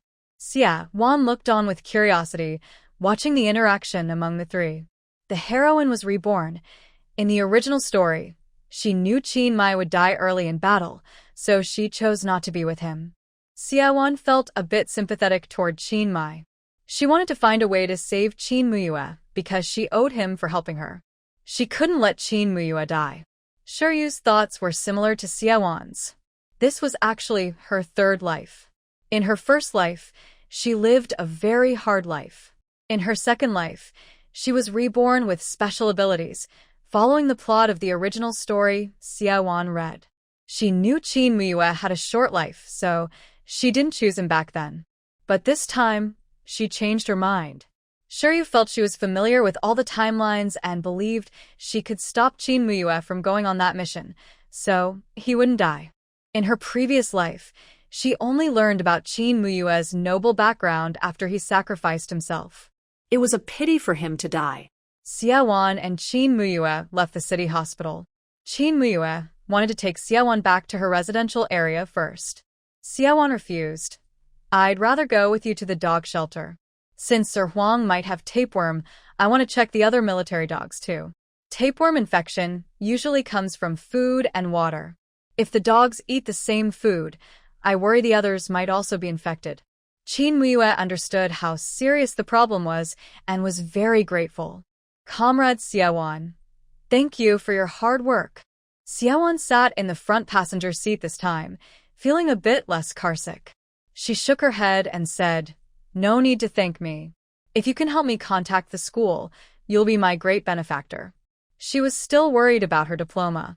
She thought relying on Hongxia was less reliable than trusting Qin Muyue. Qin Muyue sincerely said, "I will contact Nanchang High School as soon as possible. I'll also find some textbooks for high school classes. You should review quickly." The two returned to the dog shelter. Xiaowan first gave Huang medicine. Qin Muyue explained the situation to the person in charge of the shelter. The person was very nervous because these were distinguished service dogs and couldn't afford any accidents. The person asked the trainer to bring all the dogs to the playground and line them up for Xiaowan to check. Since Xiaowan was brought by Qin Muyue, the person in charge didn't suspect her identity and thought she was a veterinarian Qin Muyue specially called for Huang. After the check, Xiaowan found that 10 of the military dogs were infected with tapeworm. She asked about their diet. After investigation, it was found that these 10 service dogs had all eaten raw meat infected with tapeworm. The other dogs, which didn't have special meat, were fine. Xiaowan used her fingernail to scrape a piece of meat, and white granular eggs came out of the cracks. These are tapeworm eggs. Tapeworms are very dangerous. If they get into the brain or heart, whether in humans or dogs, it's the end. Never eat this kind of meat raw. The person in charge saw the white eggs scraped out by Xiaowan and broke out in a cold sweat. "It was our mistake, and I will apologize to the organization. These days, many people eat pork infected with tapeworm, but few have problems because the meat is usually cooked thoroughly, killing the worms and eggs." Xiaowan left a prescription and treatment plan before leaving the dog shelter. When Director Qin Moy reported and arrived to check the situation, he only knew that Qin Moy had brought a veterinarian to examine the dogs, not realizing that the veterinarian was his own daughter, Xiaowan. Qin Moy had taken Xiaowan home. At the gate of the family courtyard, Qin Moy asked Xiaowan, "Has your teacher agreed to let you stay?" She nodded and said, "Thanks to you. If it weren't for you, I think I'd have to kneel outside all night before I could enter that house." Qin Moy couldn't judge their father-daughter relationship, but simply said, "If you join the army, you'll have your own dormitory." Xiaowan understood his meaning, but she didn't want to leave the Xie family so soon. Why should she make room for Shi Yun and Fan Hongxia siblings? She raised her small fist confidently and said, "Comrade Qin Moy, don't worry, I will work hard." Qin Moy thought she meant she would try to join the army and nodded happily, encouraging her, "Keep it up." Xiaowan waved goodbye to Qin Moy and entered the family courtyard. It was already after work hours, and the smell of food wafted through the courtyard. She had just been carsick and vomited, so her stomach was empty and she immediately felt hungry. She hurried home and saw Xiexing playing with a hoop in the yard, looking curious. Such games are rare in this age of electronic devices. A big iron hoop was being rolled by a hooked iron rod, making the hoop spin without falling over. The whole yard was filled with the fun of running around. Xiaowan went inside and saw Shi Yun and Fan Hongxia in the living room. Shi Yun nodded at her, neither cold nor warm, and a flash of hostility crossed her eyes. Fan Hongxia looked at Xiaowan as if she saw an enemy and sneered. Really just a wild girl from the countryside, out playing all afternoon. Xiaowan didn't bother to respond and went to the kitchen to see Aunt Zhou cooking. Although Xie Hong wasn't from Sichuan or Chongqing, he had been in the Southwest Military District for many years and was used to the local food. So, the family's table mainly had local dishes. Aunt Zhou finished heating the oil, added some bean paste, and immediately the kitchen was filled with the fragrant smell of fried bean paste. Xiaowan's saliva involuntarily started to flow. In the countryside, few people dared to use so much oil. They could only dip the bean paste to eat. After adding and scallion seasoning, Aunt Zhou began pouring water into the pot. Once the water boiled, she added slices of meat coated with starch. After a few boils, she turned off the heat. Originally, she should have poured a layer of chili oil on top, but even at Xie Dahong's house, they didn't want to waste so much oil. Aunt Zhou only added some vegetarian chili oil. Boiled sliced meat is a classic Sichuan dish, and Xiaowan loved it in her past life. The aroma made her drool almost drip onto her chest. She shamelessly said, "Aunt Zhou, let me taste the flavor." She picked up a pair of chopsticks, grabbed a piece of meat, and didn't wait for it to cool down before putting it in her mouth. The scent of meat, oil, chili, and a hint of numbing spice all mixed together, overwhelming her taste buds. She teared up from the spiciness, but took a deep breath, feeling comfortable. "Aunt Zhou, your cooking is amazing." Aunt Zhou was very happy to hear her praise. She looked around the kitchen door to make sure no one was there and whispered, "Then try a couple more pieces." Xiaowan kept sneaking bites until the remaining meat in the bowl looked freshly cooked. Then she helped carry it out. When Xie Dahong returned, the family started eating. Besides the boiled sliced meat, there were a few vegetarian dishes on the table. Usually, people only get half a gene of meat per month, but soldiers receive 3 genes of meat tickets each month. Xie Dahong, as a deputy division commander, had other ways of getting meat tickets occasionally. But eating boiled sliced meat like today was considered a special treat at the Xie family, probably arranged secretly by Xie Dahong for Xiaowan. Xiaowan continued to enjoy the boiled sliced meat, but she only managed to pick a few bites before the bowl was mostly empty, with only some greens left at the bottom. Fan Hongxia looked at her disapprovingly and asked, "Why only a few pieces? Did you sneak into the kitchen to steal some?" Xiaowan confidently replied, "I just helped Aunt Zhou taste the flavor." Shuryan took the opportunity to criticize her, saying, "Xiaowan, since you live here now, you should follow the rules. When the family eats, elders should start first." Xiaowan mumbled softly, "I just wanted to see if it was salty." Xie Dahong was worried about the dog farm. Although Xiaowan left the recipe for the dogs, since there were so many meritorious dogs involved, he, as the supervisor, was afraid of accidents. He frowned and said, "The kids ate it, so what? It's just a few pieces of meat." Shuryan choked and looked upset.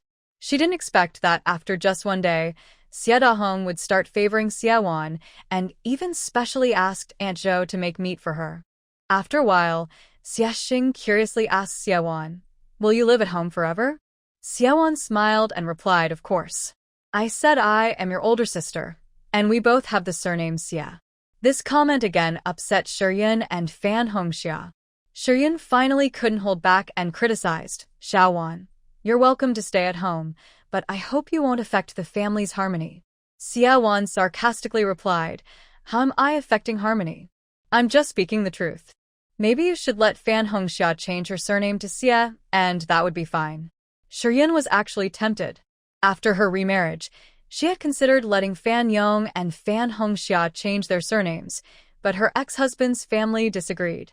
Xie Dahong's attitude at lunch made Shuryan think it was necessary for the children to change their surnames. However, Fan Hongxia refused, shouting, "I don't want to change my surname. I have a dad." Xie Dahong shot a sidelong glance at Fan Hongxia, who instinctively shivered, realizing she had said the wrong thing. The table grew quiet again. After the meal, Xie Dahong sat on the sofa reading a newspaper. Xiaowan was about to go upstairs when she was called back. Xie Dahong, in a casual tone, asked Xiaowan, "Little one, What are your plans for the future? Xiaowon thought for a moment and said, I can't think that far ahead right now. I want to finish high school first. My elementary school diploma is too low. Xia Dahong nodded, his mind racing. He could find a way to transfer Xia Wan's rural household registration to the city, but if they wanted to marry into the Qin family, her low diploma would be a real obstacle. All right, I'll help you figure this out, he said. Xia Wan was surprised. She didn't expect him to help so readily. Thinking of Qin Moi's promise, she had to say, Captain Qin said he would help me contact Nancheng High School. If he can't manage it, you can step in. When Xia Dahong heard that Qin Moi was willing to help, he immediately smiled. With Captain Qin helping you, you'll definitely get into Nancheng High School. Xiaowan didn't pay much attention to the deeper meaning in his words and lightly mocked.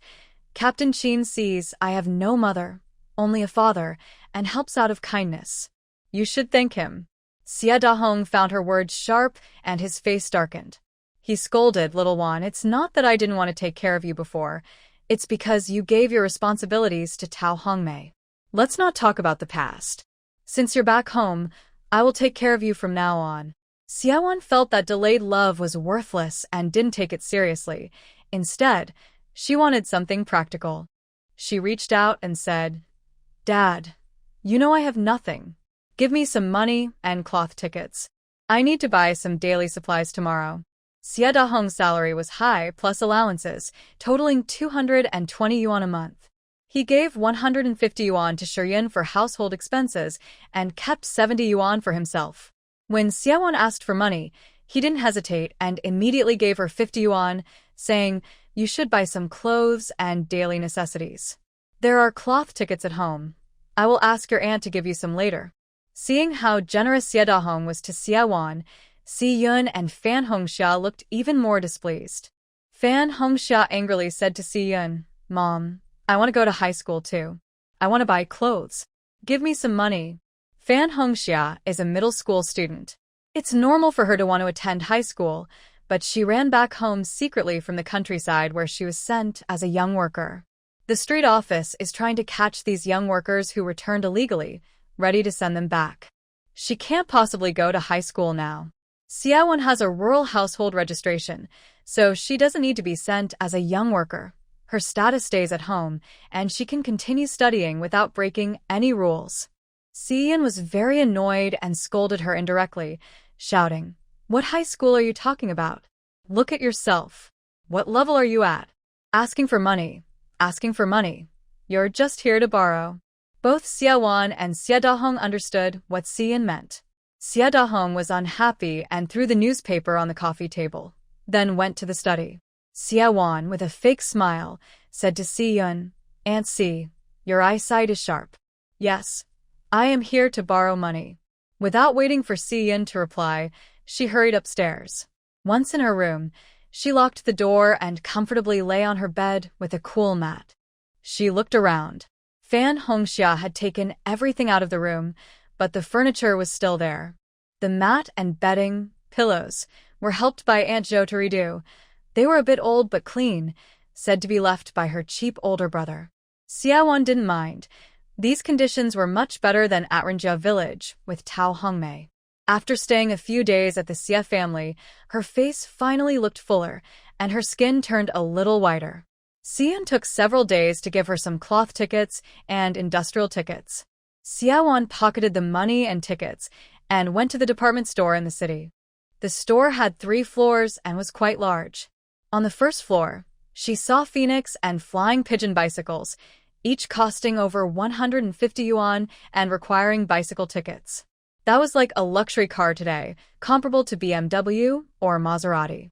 She saw 2 bikes parked at Dahong's house, one for Si Yun and one for Fan Hongxia. Buying luxury cars for stepdaughters, but not giving the biological daughter food. Dad is really generous. Xiaowan decided she would persuade Dahong to buy her a bicycle someday. On the second floor, she saw shoe cabinets. She looked down at her rubber shoes. The soles were cracked, and her toes were exposed through the holes. The back was also worn out. She needed to buy shoes. Since it was summer, there were plastic sandals for sale. She asked the price. Each pair cost 2.2 yuan. She took a deep breath, feeling it was too cheap. Then, she went to ask the price of a pair of liberation shoes nearby. To her surprise, a pair of liberation shoes only cost 2 yuan 80 cents, but they required cloth tickets. In the end, she bought a pair of yellow sandals and a pair of liberation shoes. At this time, buying shoes didn't involve trying them on. She simply bought her usual size. The clerk prepared the tickets, and she paid at the cashier, then took the receipt back to the shoe counter to pick up her shoes. On this floor, there was a trash can. She changed into the new sandals and threw the old rubber shoes into the trash.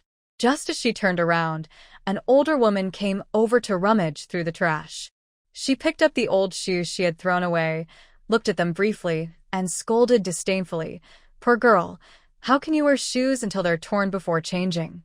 After scolding, the woman threw the old shoes back into the trash. She didn't mind and went to the fabric counter.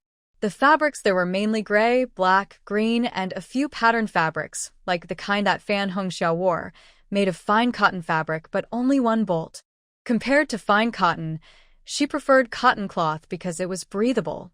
Buying fabric also required cloth tickets. Shurian only gave her 3 tickets, 1 for 5 feet, 2 for 2 feet each, and 1 for 1 foot. That meant she could buy at most 10 feet of fabric. The width of this cotton fabric was 1.5 meters. Before coming, she asked Aunt Jo, who said that making a dress with a small skirt would need about 4 feet of fabric. She decided not to make a dress and bought 3 feet of each of the 2 patterns to make shirts, with the remaining fabric for underwear and vests. Cotton fabric cost 45 cents per foot, and she spent 2 yuan 70 cents for 6 feet. She used the remaining 4 feet of fabric tickets to buy dark blue cotton fabric, estimating she could make 2 pairs of pants, saving some. Her plan was good. If the pants were too long, she could make them shorter, especially since it was summer and wearing shorts or capris would be comfortable. After buying the fabric, she went to the daily necessities counter and bought a box of pekoin for 2 cents. Seeing loose snow cream on sale for just 27 cents per 2 ounces, she felt her skin was in terrible condition. There were no other skincare products available at this time, and she wanted to buy some snow cream to apply, but unfortunately, she didn't have a bottle. Seeing no one nearby, the clerk secretly took an empty glass jar from under the counter and asked if she wanted it. 2 cents each, no receipt. She paid the clerk 2 cents. Clearly, this was the clerk's own empty jar. After paying, she returned with the money for the pekoin and snow cream. When the clerk was filling the snow cream, she scooped out a little extra and winked at her mysteriously. Xiaowan blinked her eyes, and both sides silently agreed not to speak. After buying some other essentials at different counters, Xiaowan carried her bags and left the department store. She had 25 yuan left. Mainly because she had no ticket. Even if she had money, she couldn't buy what she wanted. On her way home, she passed by a bookstore and bought a red book. Over the past few days, Xiaowan had realized that memorizing the red book would give her a valuable survival skill. She planned to start memorizing it tonight without sleep. Xiaowan took the bus, paid 2 cents, and the Route 58 went straight to the military district. She got off at the station and had to walk a bit to reach her family compound. A few young men approached confidently, walking as if they owned the road, with a dog on a leash behind them. Since it wasn't the weekend, and it was still working hours, there weren't many people on the street. The men lined up in a row, giving off a strong, intimidating vibe, as if they were claiming the land and demanding tolls. Xiaowan wanted to avoid them, but couldn't. She thought even inside the military district, encountering robbers is really strange. The young men wore military green clothes, but without insignia or armbands. The leader was taller than Xiaowan by a head, holding a stick in one hand and a dog in the other, pointing the stick at her and asking, "Are you Xiaowan?" Xiaowan felt a bit amused. This was clearly meant to block her. No need to guess who sent them. The only people she had offended inside the military district were Fan Hongxia and her daughter Shuyun. Shuyun was probably not so naive, so these men must have been called by Fan Hongxia. Judging by their appearance and demeanor, they were likely second-generation military kids from the residential compound. Xiaowan remembered a similar scene from a book. When she first arrived at the Xie family, Fan Hongxia had brought a group of neighborhood kids to scare her out. The original protagonist wasn't frightened, so they decided it was boring to beat a village girl and instead forced her to jump into a nearby sewage ditch, then left her alone. The leader of the group was named Su Bing, who was the son of Su Jingwei, the political commissar Xie Wan had seen before. Su Bing was the leader among the idle kids from the big courtyard. He was the same age as Fan Hongxia, had studied there for years, and was a close friend of hers. This group was trying to stand up for Fan Hongxia. Since they were many and powerful, Xie Wan knew she was in trouble today. Fan Hongxia was really cowardly. She couldn't fight herself, so she called outsiders to deal with Xie Wan. After examining Xie Wan, Su Bing probably thought she was too weak. He felt it was unfair to fight her himself, so he pointed at her with a wooden stick and said, "Put down what you're holding, and I won't bother you. You can leave now." Today, Xie Wan bought only essentials, and she didn't want to let Fan Hongxia and others get a cheap advantage. She warned, "This is robbery. If you're caught, you'll be in trouble. Are you sure you want to do this?" Su Bing hesitated and said, "I don't care about your stuff. If you cooperate and throw everything into that dirty ditch over there, I might let you go." Last time, he threw the original owner into the ditch, and now he was forcing her to do the same. Xie Wan thought Su Bing's tricks were quite consistent. She wasn't afraid of these neighborhood kids, and said confidently, "What if I don't throw it?" Su Bing growled, "Then I'll have to do it for you, and you'll also go take a bath." A group of people surrounded Xie Wan. She put her net bag on the ground, raised her hand, and smiled mischievously, warning, "Su Bing, aren't you afraid your dad will find out and break your legs?" Su Bing was stunned. "You know me? And you know my dad?" Xie Wan clenched her fists and said, "I not only know your dad, but he also praised me. He said I was a hero in my youth. So, why don't you take your dog and fight me one-on-one? I'm just a girl. If you and your dog can't beat me, that would be really embarrassing." Su Bing thought this girl was full of bravado. Seeing her skinny and small, he believed he could easily knock her down with one hand, and was surprised she dared to ask him to bring his dog. "No need for the dog. I'll fight you alone," Xie Wan said, pulling out a candy from her pocket, which she had just bought at the store. She shook the candy and said, "It's boring for just the two of us. With your dog, it would be more interesting. If you don't want to take advantage of me, let the dog fight with me. The dog and I will fight you together." Su Bing and his followers laughed arrogantly. "Haha, I heard you're from the countryside. You really don't have much experience. You think this dog is just a rural dog? Give it a candy and it will listen to you? This is a military dog, a trained one that has made contributions. It won't listen to just anyone." Xie Wan pretended to realize the dog was a military dog and looked worried. She said nervously, "Really? Then please don't let go of it. If you do, I'll be really scared." Seeing her backing down, Su Bing and his men became even more arrogant. Su Bing didn't want to fight a girl and thought it would be good to scare her with a dog instead. He grinned mischievously and loosened the leash of the military dog, commanding, Huang, "Go over and knock her down. Don't bite her to death." Yes, the dog was brought out by Su Bing, and it was the famous service dog Huang. Huang was the favorite in the military district, and Su Bing liked him very much. A few days ago, Huang fell ill. When Su Bing heard, he visited Huang at the dog kennel every day. When Fan Hongxia asked Su Bing to help her out, Su Bing was at the kennel playing with Huang. After taking some medication and following Xie Wan's instructions to soak him in insecticide water daily, Huang had recovered well these days. Su Bing promised Fan Hongxia he would help her, but he was also reluctant to part with Huang.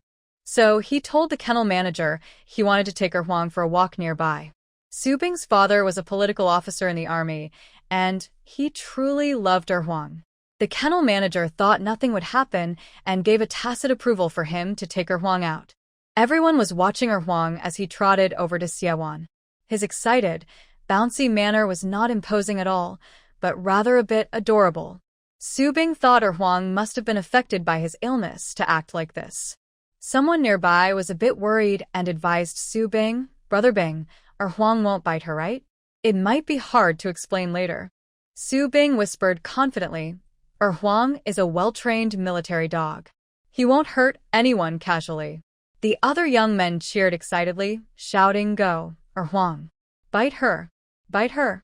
When Huang reached Xiaowan, he suddenly pounced, landing right on her. But Xiaowan didn't fall.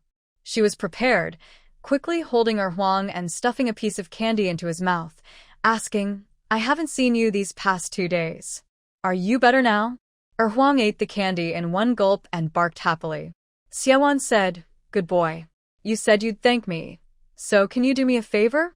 Seeing that Huang not only didn't bite her but also looked very affectionate toward her, Su Bing and the others were stunned. How does she know Huang too? Fan Hongxia said, "She just arrived a few days ago. What is she saying to Huang? Why can't we understand?" Su Bing sensed something was wrong. He was worried that Xiaowan might have used some rural trick to charm Huang, and he couldn't let anything happen to the dog. He anxiously shouted, "Huang, attack her." Huang had finished communicating with Xiaowan. She asked him to help scare off these young men from the courtyard, as a way to thank him for saving her. Huang turned around, no longer the adorable puppy, and his fur bristled. Suddenly, he looked fierce, with a threatening glare in his eyes. He took a few intimidating steps towards Su Bing and the others. Su Bing shouted, Huang, turn around. Your enemy is behind you." However, Huang seemed not to hear him and started running over. Su Bing called again. "What are you coming back for?" Huang sped up, moving like lightning, full of fierce energy. Su Bing finally realized what was happening and shouted, "No.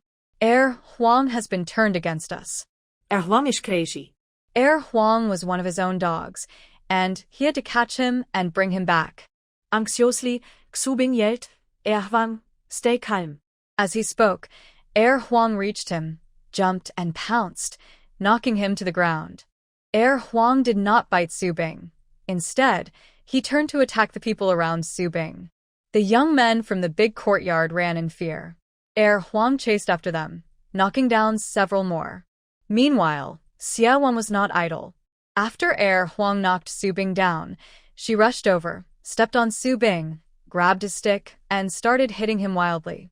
"I told you not to be bad, to stop bullying others." Su Bing lost his advantage and his weapon. He was beaten several times, grimacing in pain, clutching his head, and rolling on the ground. "You crazy woman, stop. Do you know who I am?" Xiaowan, excited from the fight, swung her stick so fiercely it looked like shadows, and scolded, "I know who you are. You're just a coward, relying on your father's power to bully weak women. Today, I'll beat you to death. It's justice for the people." While Xiaowan was beating Su Bing, Huang had already chased away the other courtyard boys. When Huang returned triumphantly, Xiaowan had already beaten Su Bing into a state where he couldn't get up. Only then did she stop, picked up her things, and continued walking home. Huang followed behind her. Xiaowan asked, "Do you want me to take you back to the dog farm?" Huang huffed proudly, "Humph. Who do you think I am? I can find my way back myself." Xiaowan believed Huang would return to the dog farm on his own. She said goodbye to him at the gate, promising, "I'll come see you tomorrow morning. Be good and go back by yourself." After entering the iron gate, she saw Huang run away with his tail between his legs before closing the door. After going upstairs and putting away her things, she grabbed her stick and stayed in the yard. Sure enough, not long after, Fan Hongxia sneaked back quietly. Seeing Xiaowan standing in the yard like a fierce warrior, Fan Hongxia started trembling but forced herself to look confident and asked, "What are you doing blocking the door?" Xiaowan's lips twitched, and she gave a sinister smile. "What do you think I'm doing blocking here?" Fan Hongxia felt guilty and said, "How would I know about your affairs? We're not close." After speaking, she tried to walk past Xiaowan into the house. Xiaowan quickly grabbed her and, using a stick, pressed it against Fan Hongxia's neck, asking, "Fan Hongxia, do you think you can hide what you did? Su Bing told me you ordered them to block me and tried to steal my things. I can report you to the police. You're instigating robbery. Haha, you won't get away with it." Fan Hongxia panicked inside, realizing that she was the one who suggested the plan. She hadn't expected Su Bing and others to fail. She stubbornly said, "What did I steal from you? You haven't lost anything. Why should I be reported?" Xiaowan withdrew the stick and then struck Fan Hongxia's knee with it. Fan Hongxia's knee bent, and she knelt on the ground.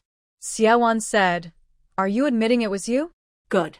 Do you know what happens when you offend me?" Since it was work hours, De Hongxia and Shi Yun weren't at home.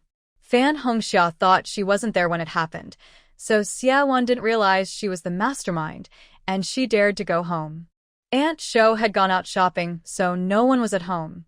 It was the perfect time to deal with Fan Hongxia. Xiaowan didn't hold back and beat her up. She was careful, mainly hitting Fan Hongxia's backside with the stick. Fan Hongxia's crying echoed through the courtyard. Family members, not understanding what was happening, thought the adults were punishing a child. Since they were from military families, the men were usually hot-tempered, and the common way to discipline children was to scold or hit them. So, even hearing the crying, no one was surprised. However, some people noticed the sound came from De Hongxia's house. That was strange. Everyone knew that Commander Xia's family was a blended family. The other two children were brought by Shi Yun. Usually, De Hongxia only hit Xia Xing, but this sound seemed to come from Fan Hongxia. They wondered, what is going on in the Xia family? Fan Hongxia is grown up, and old Xia is hitting her so hard. Old Xia is the stepfather. He's never hit Hongxia before.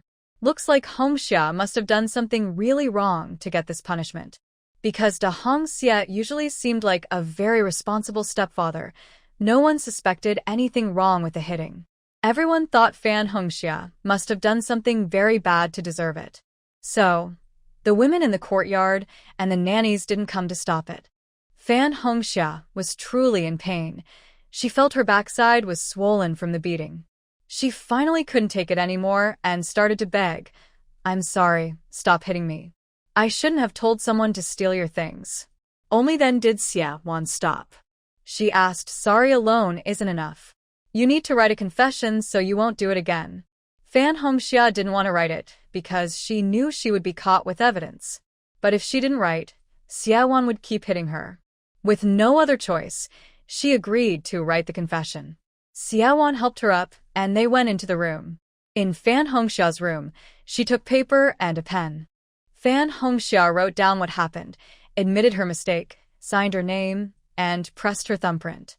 When pressing her thumb, there was no ink pad, so Xiaowan helped her by poking a hole in her thumb with a compass from her pencil case and used her blood instead of ink. Xiaowan was very pleased with the confession she supervised. She kept it close to her body. She asked Fan Hongxia, "Will Su Bing and the others tell their families?" Fan Hongxia shook her head. "No, he's afraid his dad will beat him again." Xiaowan said, "Good. I'll forgive you this time. But if you try anything again, I will send this confession to the police. Do you think just because you didn't get the stuff you won't be punished? That's attempted robbery. It might not be serious, but you'll still face 20 years of reform." Fan Hongxia was truly scared. She wanted to take back the confession, but she knew she couldn't overpower Xiaowan. Xiaowan said, "As long as you don't oppose me and listen to me, I won't turn this in." Fan Hongxia completely surrendered. She lowered her head and said, "I promise to be honest from now on. I won't oppose you." Xiaowan sat on Fan Hongxia's bed with her legs crossed and pointed to the wardrobe, saying, "Now I want to see your sincerity." Fan Hongxia was not stupid anymore. She opened the wardrobe and took the dress Xiaowan liked a few days ago. She put it into Xiaowan's arms and said, "This is for you." Xiaowan nodded happily and praised her. "That's right. Tell your mom and my dad that you gave it to me voluntarily." Fan Hongxia nodded eagerly. Xiaowan was a bit worried about the wound on Fan Hongxia. Fan Hongxia promised she wouldn't let Shi Yun find out. If Shi Yun did, she would say she fell. Xiaowan guessed that Shi Yun probably wouldn't really check her daughter closely, so she felt relieved. At the hospital in the courtyard, Su Bing was brought in by his troublemaker friends for treatment. These friends had caused trouble since they were young. Fights were common, and the doctors and nurses at the clinic were used to it. I have to say, Xiaowan's approach was quite tactful. Su Bing's injury looked serious, but it was mostly just surface wounds. Dr. Zhang, a middle-aged woman at the clinic, was applying ointment while scolding him. Xiao Bing, did you get into a fight with some hooligans again? Should I tell your dad and have him send someone to catch those troublemakers? Su Bing was already in pain, and the alcohol made his wounds sting even more. He wailed, Aunt Zhang, please don't tell my dad. If he finds out, he'll punish me again. He had to swallow this grievance for now. Once he healed, he was determined to get revenge on that bratty girl. When Xie Dahong and Shi Yun returned home, Xiaowan had already treated Fan Hongxia's wounds. Since she had more flesh on her buttocks, there was hardly any skin broken. But Xiaowan, with a mischievous smile, still applied bright red ointment all over Fan Hongxia's bottom. Now, Fan Hongxia's looked even more vivid than a monkey's. At the dinner table, Xie Dahong suddenly sensed a change in the atmosphere compared to a few days ago. It seemed that the relationship between his stepdaughter Fan Hongxia and his biological daughter Xie Wan had improved. Look, Fan Hongxia even voluntarily gave some meat to Xie Wan. Seeing Xie Dahong and Shi Yun staring at her curiously, Fan Hongxia quietly explained, It's too hot. I'm tired of eating meat. She dared not say that she had just taken the biggest piece of braised pork, and Xie Wan's gaze was as fierce as a wolf. She was scared and had no choice but to give it to Xie Wan. Xie Wan calmly ate the meat offered by Fan Hongxia. She politely took a bite of pickled radish and said, Hongxia, it's hot, so your appetite isn't good. This pickled radish is refreshing. You should eat more rice. Shi Yun looked at her in disbelief, questioning Fan Hongxia with her eyes about what was going on. Fan Hongxia, embarrassed and annoyed, lowered her head, almost burying it in her bowl. But Xie Dahong was very happy and laughed loudly. That's more like it. Hongxia Wan, your sisters now. You should be close and supportive. Xie Wan took the opportunity to say, Hongxia also gave me her new dress. Shi Yun was even more suspicious. She put down her chopsticks, frowning, and asked, Hongxia, what exactly is going on? Fan Hongxia was so upset she almost cried. She looked up and saw Xie Wan flick her fingers in a two gesture, reminding her that attempting to steal had a penalty of 20 years. Fan Hongxia trembled, swallowed her frustration, and shouted at Shi Yun, I just gave Xie Wan the dress. It's just a dress. I didn't like how it looked on me, so I gave it to her. Shi Yun was scolded by her daughter, but she felt it was normal. She hesitated, picked up her chopsticks again, and muttered, Why don't you like it anymore? Didn't you want to do it before? Fan Hongxia responded, It's too old-fashioned. I want to make a new one. Shi Yun didn't agree, but even if she did, she would do so secretly. If she agreed in front of Xie Wan, what if Xie Wan also wanted to interfere? Dahong Xie said, It's good that the sisters are getting along. Why are you so suspicious? Does Xiao Wan think she can bully Hongxia? Xie Xing was a little unhappy about the sisters making peace. After dinner, Xie Xing quietly told Xie Wan, I heard Fan Hongxia call you a country bumpkin this morning. Xie Wan grinned. It seemed this younger brother was also a troublemaker. She wasn't going to let him use her. She smirked and asked, Xie Xing, did Fan Hongxia offend you? Are you trying to use me to get back at her? Xie Xing refused to admit it, and Xie Wan, tired of asking, went upstairs alone. Her room was right next to his. Finally, she couldn't hold back and knocked on Xie Wan's door, saying, Fan Hongxia took the 10 yuan my mom gave me. If you can help me get it back, I'll give you half. She liked earning money, so Xie Wan agreed. She promised, I'll go get it for you later. Just wait. Xie Wan took the fabric she bought today and went downstairs to find Aunt Zhou. Aunt Zhou was willing to help make clothes. She took out a ruler and measured her, noting the sizes. But she had never heard of the styles Xie Wan described. So, she went next door and knocked on Fan Hongxia's door, asking for pencils and paper to draw a pattern. When she saw the styles Xie Wan drew, small pointed collar, small V-neck, fitted waist, Fan Hongxia's eyes widened in surprise. She asked, Can you design clothes? Xie Wan couldn't, but she could draw, especially sketches. She just needed to sketch out the beautiful clothes she had seen before. Nowadays, most clothes were simple, but she knew styles with small pointed collars and V-shaped necklines were rare. The shirt she designed was simple, but looked very fashionable. Fan Hongxia was tempted and said, "When you finish it, if it's nice, can I also make one?" Xiaowan wasn't stingy and said casually, "Whatever you want. By the way, give me back the 10 yuan Fan Hongxia took from Xiexing. You're really good at stealing." Fan Hongxia blushed and said, "I lost the money. I gave it to Su Bing." Xiaowan sighed. "That's like buying a weapon and robbing. That's worse. How much do you have left?" "I promised Xiexing I'd help him get it back." Fan Hongxia nervously took out a 2 yuan bill from her pocket and handed it to Xiaowan, saying, "I only have 2 yuan now." Xiaowan was unhappy and told her, "Find a way to get back that 10 yuan." Fan Hongxia was afraid, but Xiaowan encouraged her. "I think that Su guy also cares about his reputation. If you ask him for help and he refuses, would he really accept your money? You can try to ask him yourself. If you can't, find a way to fill in that 10 yuan. I need it by tomorrow." Fan Hongxia was indeed scared to ask Su Bing for money, so she made up an excuse to borrow money from her mother, Yun. After finishing her drawings, Xiaowan was watching Aunt Zhou sew clothes when Fan Hongxia signaled to her secretly and quietly slipped 10 yuan to her. Xiaowan was very happy, and that evening, she divided 5 yuan to Xiexing. Because of this, Xiexing liked Xiaowan more. Although he still refused to call her sister, he no longer called her that person and started calling her by her name directly. De Hong Xia went out for a walk and met several military wives from neighbors' homes, all looking at him strangely. One talkative wife even whispered to him, "Commander Xia, children need discipline, but girls are grown up now. It's better not to hit them anymore." De Hong Xia found this a bit strange. He suspected that rumors about his strict treatment of his own daughter had spread in the neighborhood. When he got home, he became even gentler towards Xiaowan. The next day was Sunday. Xiaowan slept until 10 in the morning. When she went downstairs, she found everyone was there, including an unexpected guest, Shiryu. Shiryu was chatting with her aunt. Fan Hongxia sat on a chair nearby, barely sitting on her bottom, clearly still in pain from her injury. "Little Wan, you're awake? I bought fried cakes on the street. Everyone has eaten, but I kept 2 for you. Go to the kitchen and eat," Shiryu said cheerfully. Xiaowan felt that Shiryu's enthusiasm was a bit unusual.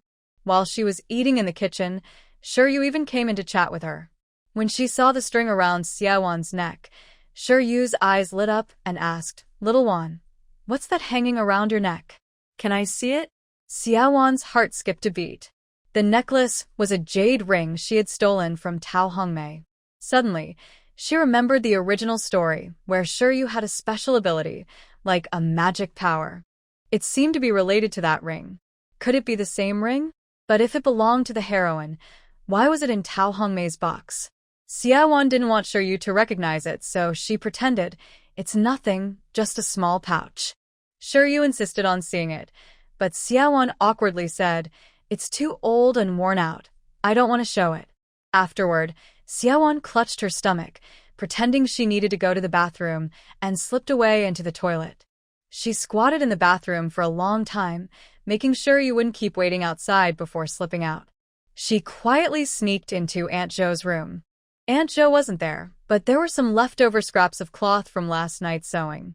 Xiaowan found a slightly intact piece and quickly sewed a small pocket.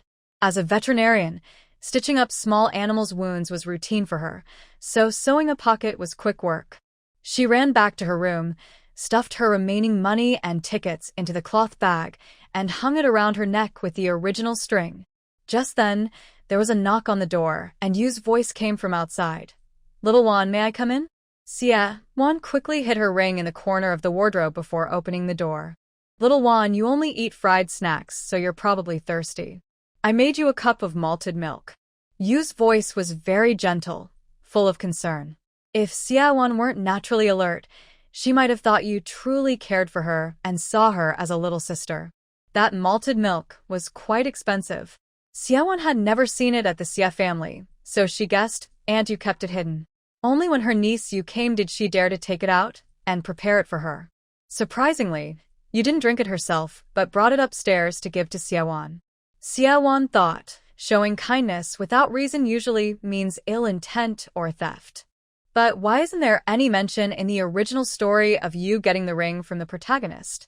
She reached out to take the cup of malted milk, but for some reason, you seemed to lose her grip, and the milk spilled all over Wan. Little Wan, I'm sorry, I didn't mean to scald you. Quickly take off your clothes. You forcibly handed the cup to Wan and reached to help her remove her clothes. Wan was sure it was deliberate. Well, let's hurt each other then. She poured the remaining malted milk from the cup all over you. Little Wan, you was stunned. Now both of their clothes were dirty. It was an accident on my part too, Wan said innocently. Fortunately, the malted milk wasn't hot enough to burn her. During the struggle, the buttons on Wan's clothes were torn open, revealing her cloth bag on her chest. A flicker of disappointment crossed Yu's eyes as she yanked the bag off, shouting, "Oh no, it's wet. Little Wan, quickly pour out what's inside and let it dry." Wan knew she wouldn't stop until she figured everything out, so she let her. You took the bag to the desk and dumped everything onto the table. She only had some change and 2 industrial tickets. Sure, you looked disappointed, stared blankly for a long time, then turned around and joked to Wan, "Little sister Wan, look at me. I tried to do something good, but ended up causing trouble. You should change your clothes. I'll go downstairs to borrow some from home." Wan now was sure that Shiryu was looking for something here. Most likely it was that jade ring. After locking the door, Wan changed into the new dress that Fan Hongxia had given her.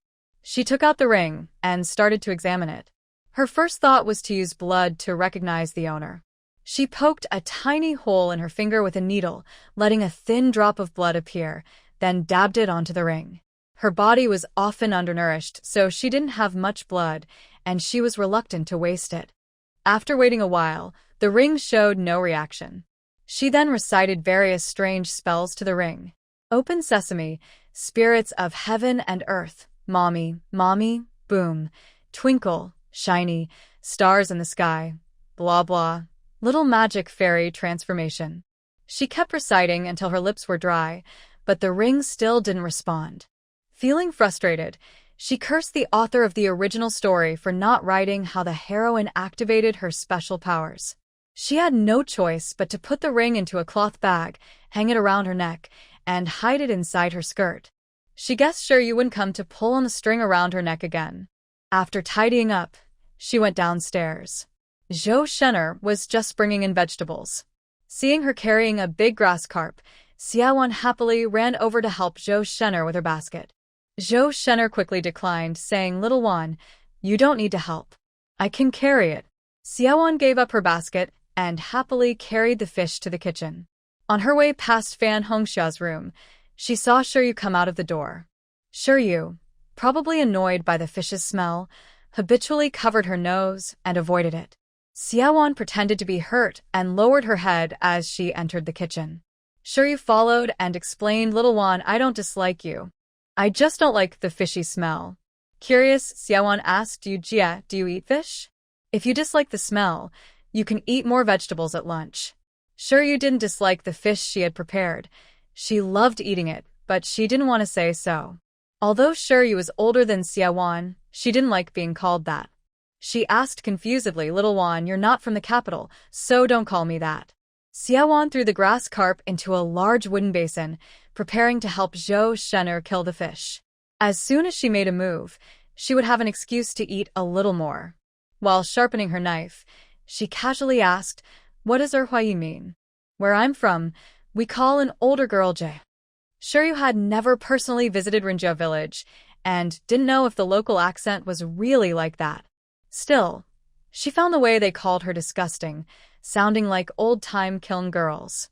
She tried to correct Wan's pronunciation, saying, "Call me Sister Shir or Sister Yu." Wan scratched her head awkwardly, "Sister Shir. I keep mixing it up, but I remember now, Sister Shir." All of Shiryu's smiles froze, and her face darkened like ink. She felt Wan was insulting her. But Wan looked innocent and naive, like a simple-minded person. She angrily asked, "Little Wan, did I do something wrong to you? Why do you dislike me so much?" Xiaowan looked frightened, shrank back, and quietly explained, "Huh? I didn't mean to insult you. I just have a bad memory, so I tend to read things over and over until I remember them." Shiryu took a deep breath, finally calming her anger, and said, "If you remember now, don't read it backwards anymore." Aunt Zhou was nearby picking vegetables. She sincerely praised, "Little Wan is really capable. She's very skilled at cleaning fish."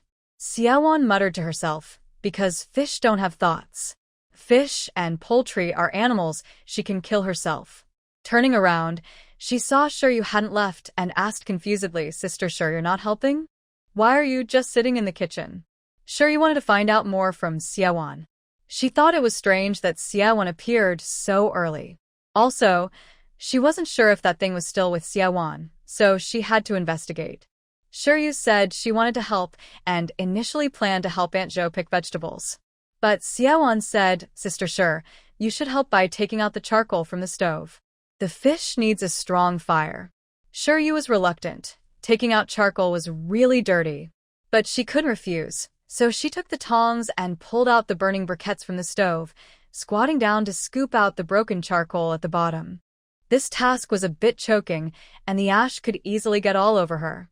After finishing, her clothes were dirty again, and her face was blackened. Xiaowan was still instructing her to put the briquettes back and add new coal. These tasks were only learned recently by Xiaowan and Aunt Zhou. Aunt Zhou thought Xiaowan was just excited and didn't stop her from giving orders to Shiryu. Shiryu finally finished her work and, before she had time to change clothes, started chatting casually with Xiaowan. Xiaowan understood her probing. She was just trying to find out why Shiryu was now at the Xie family's house instead of being sent to the farm.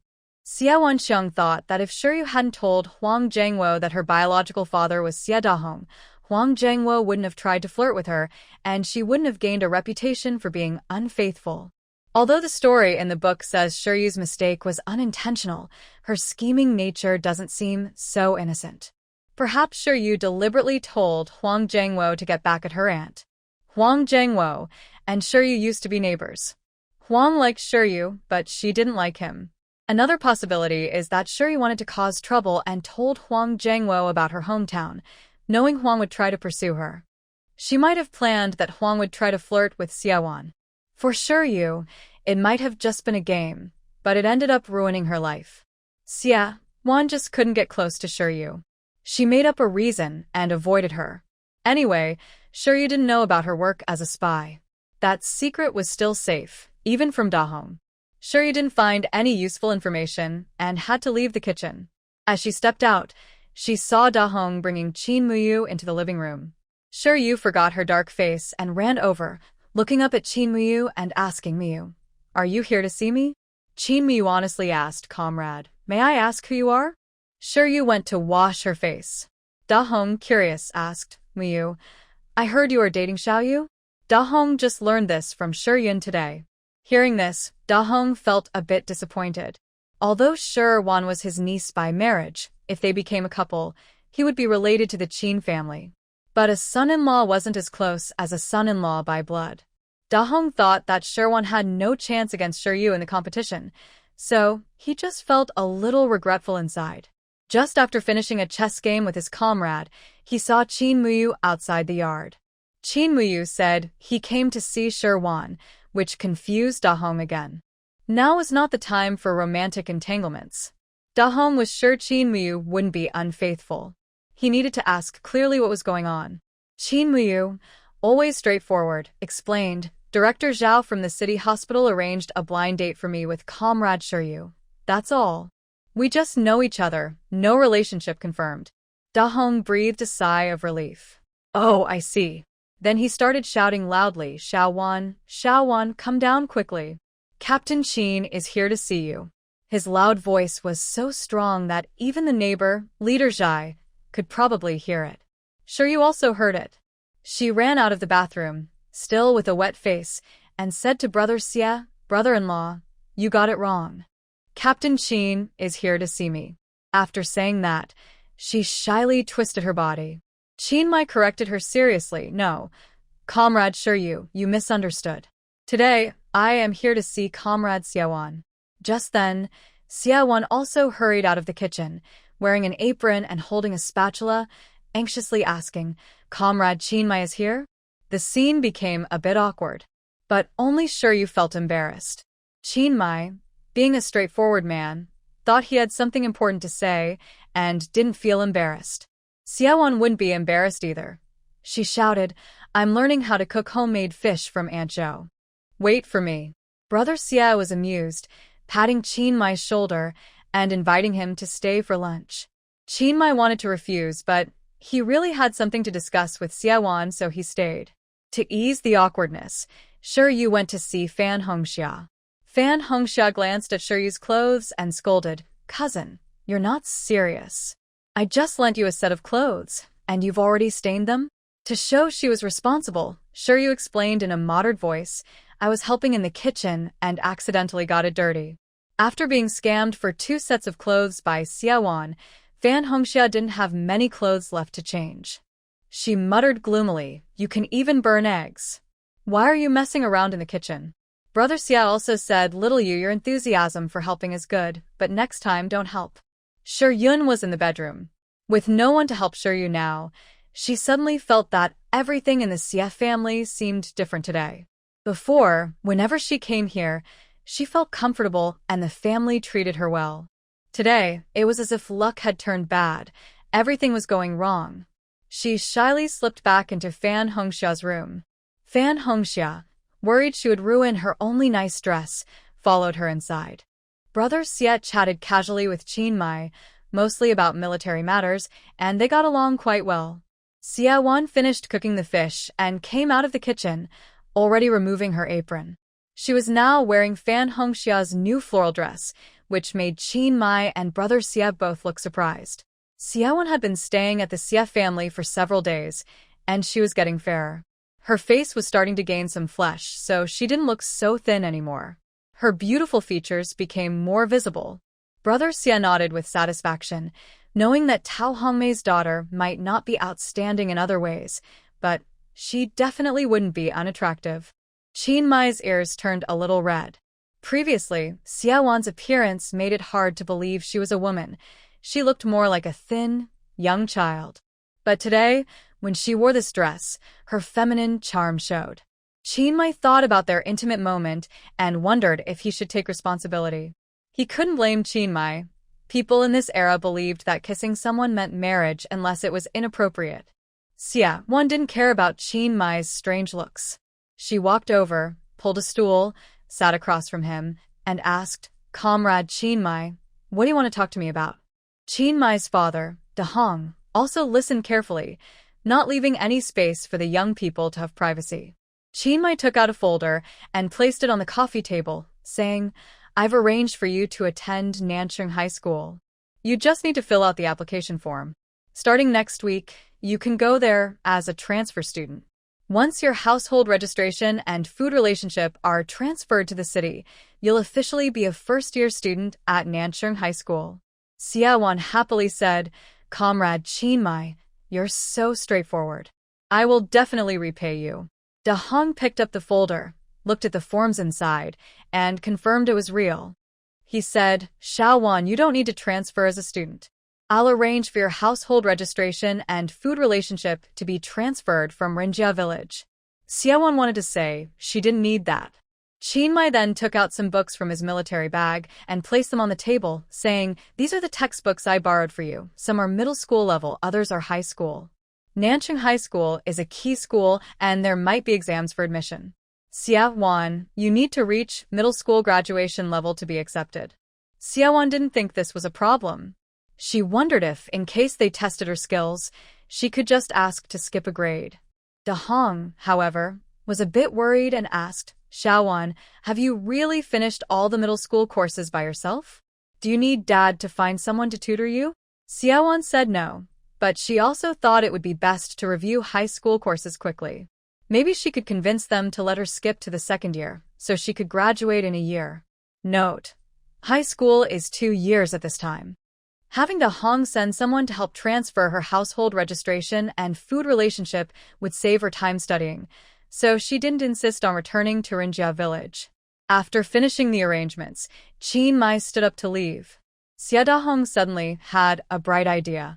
He took out 20 yuan and some grain and meat coupons from his pocket, quietly handed them to Xia Wan, and said, "Little Wan, Commander Chin helped you so much. You should thank him properly.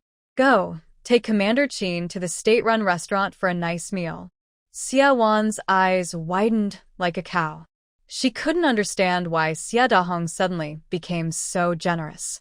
She accepted the money and coupons but said to Chin Moi, "Comrade Chin Moi, why don't you eat at my house today?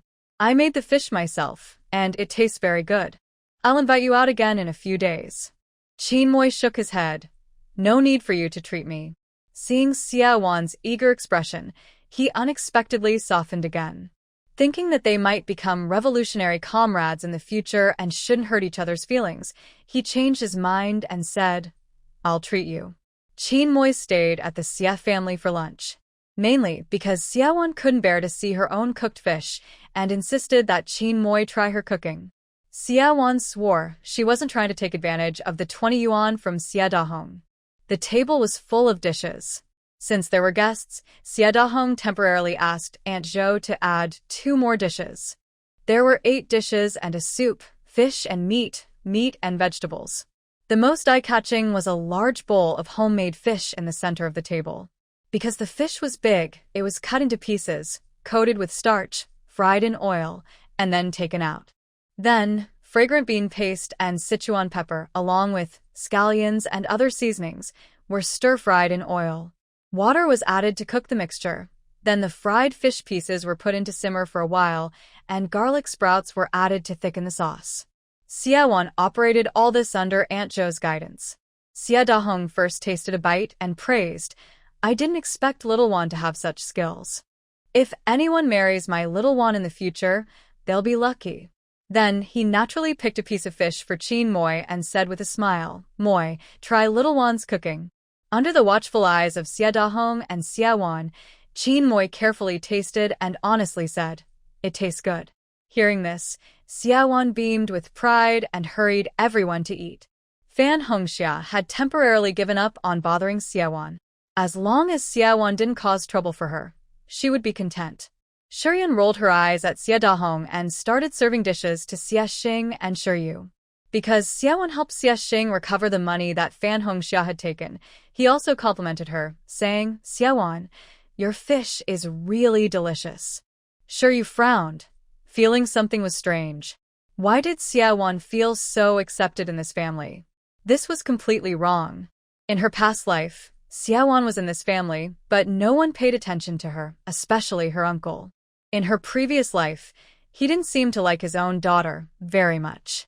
Now, it looks like they really are a caring father and daughter. The atmosphere at the dining table was quite good for now. Everyone was eating steadily and chatting occasionally. Xia Dahong was happy and opened a bottle of Wuliangya, insisting on drinking with Chin Mai. Chin Mai couldn't refuse, so he drank a little. Shiryu acted cute and saw their glasses were empty, so she stood up to pour wine for them. Xia Dahong waved her off and said, "Xiao Yu, you're a guest too. How can I let you work? Sit down and eat." Shiryu felt more nervous. Since she came to Nanqing 2 years ago, she had been visiting the Xia family almost every weekend. Sometimes she even stayed there, feeling it was no different from her own home. Now her uncle suddenly became polite and called her a guest. Shiryan also realized something was wrong. She glared at Xia Dahong and said, "Xiao Yu, pour wine for Captain Qin. Don't interfere. Captain Qin, my niece is generous and not like those unsophisticated country folks. You can drink with confidence." After saying that, she signaled Shiryu, who immediately moved to Chin Mai's side and poured him some wine. Chin Mai held up his cup and politely said, "No, I have something to do this afternoon and can't drink anymore." Shiryu tried to persuade him, but he insisted. She had no choice but to put down the wine bottle and return to her seat. Xia Dahong pointed at Xia Wan sitting opposite and said, "Xiao Wan, Captain Qin helped you so much. You should toast him." Xia Wan thought this was right. She got up without hesitation, found an empty glass, and poured herself a drink from the bottle. She filled Chin Mai's empty glass, raised her cup, and said, Comrade Chinmai, thank you for helping me contact the school and for your support during this time. Cheers. Chinmai couldn't refuse anymore and drank the glass in front of him. Xiaowon confidently strode back to her seat and continued eating. The rich aroma of woolyumya lingered in her mouth. She savored a few sips, feeling the alcohol warming her face, which turned red. Shiryu and Shiryun started asking what Chinmai had done to help Xiaowon. Chinmai didn't want to take credit and made some vague excuses. During the meal, Shiryun kept trying to matchmake Shiryu and Chinmai. However, Xiaodahong was secretly trying to interfere, hoping to set Xiaowon up with Chinmai. But only Chinmai and Xiaowon were involved, and neither had any particular thoughts. After dinner, Chinmai prepared to leave again. Xiaodahong was already a bit tipsy. He pulled Chinmai aside and pointed at Xiaowon, who was helping Aunt Jo wash dishes, whispering, "Captain Chin, if you get along well with my daughter Wan, just submit the report tomorrow. I'll help you talk to old Sue." Chinmai immediately understood what report Xiaodahong was talking about. In the military, if two people are dating and want to get official approval, they need to submit a relationship report. Xiaodahong was likely referring to that love application report. Chinmai had already drunk a little, and now his face was as red as a rooster's comb. He wanted to deny it, but then he thought, this must be Wan's idea. Since they had become close physically, and girls are shy, she asked her father to talk to him. Chinmai looked at Xiaowon. Coincidentally, Xiaowon also looked over and smiled brightly at him. This made Chinmai even more sure of his guess. He started to worry and think. Since Xiaowon had caught a spy, Chinmai admired her skills. Later, she also saved the military dogs, which made his impression of her even better. Today, he ate the dishes Xiaowon made and realized she was capable both in combat and in family life, exactly what he wanted in a partner for revolution. But they hadn't officially started dating yet. Chinmai hesitated a little. He looked at Xiaowon again. She was just licking her lips, thinking no one was paying attention, and secretly stuck out her tongue to lick her lips. This small move struck Chinmai very strongly. They hadn't talked openly about being a couple, but their relationship had already gone beyond just dating. Since she had taken the initiative, Chinmai felt that refusing would be like playing a rogue. He turned to Xiaodahong and promised, "Teacher Xia, I'll write the application when I go back and submit it to the regiment tomorrow." Xiaodahong was very happy. He knew Chinmai liked his daughter. He cheerfully said, "No need to go to the regiment, just give it directly to old Sue." Commander Sue was the political commissar of the division, and once the report was submitted, it could be approved immediately. Chinmai didn't notice how eager Xiaodahong was. He thought it was because one had made a contribution and needed to keep it secret, so he was giving the report to Commander Sue to prevent outsiders from investigating Wan. Xiaodahong called out to Xia, "Wan, little Wan, don't stop washing dishes. You send Captain Chin." Shiryun and Shiryu then clearly saw that Xiaodahong was trying to match Wan and Chin. Shiryun was very angry and shouted, "If you want to send someone, let you go. Stop trying to pair people up." You also looked at Xiaodahong with a grievance. Xiaodahong felt terrible. He had gotten carried away just now. Before Chinmai's love report was submitted, Brother Xia didn't want to cause trouble. He pretended to explain, "Isn't it because Xiaoyu is a guest? How could I ask a guest to help me send someone off?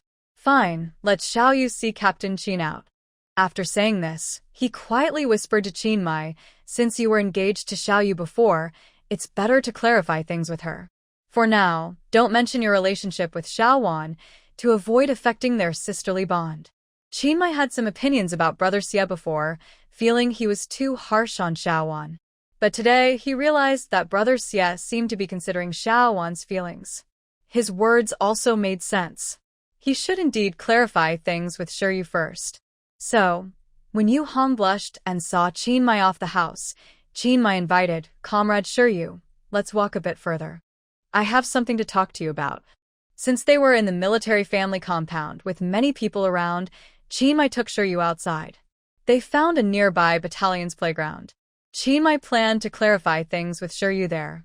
Because it was the weekend, the playground was empty and looked very open. It's summer now, with the bright sun overhead. In the open area without shade, Only a straightforward man would choose such a place to discuss feelings with a girl. Shiryu followed behind Chinmai, wearing the long-sleeved military uniform borrowed from Fan Hongxia. She was sweating so much her back was soaked.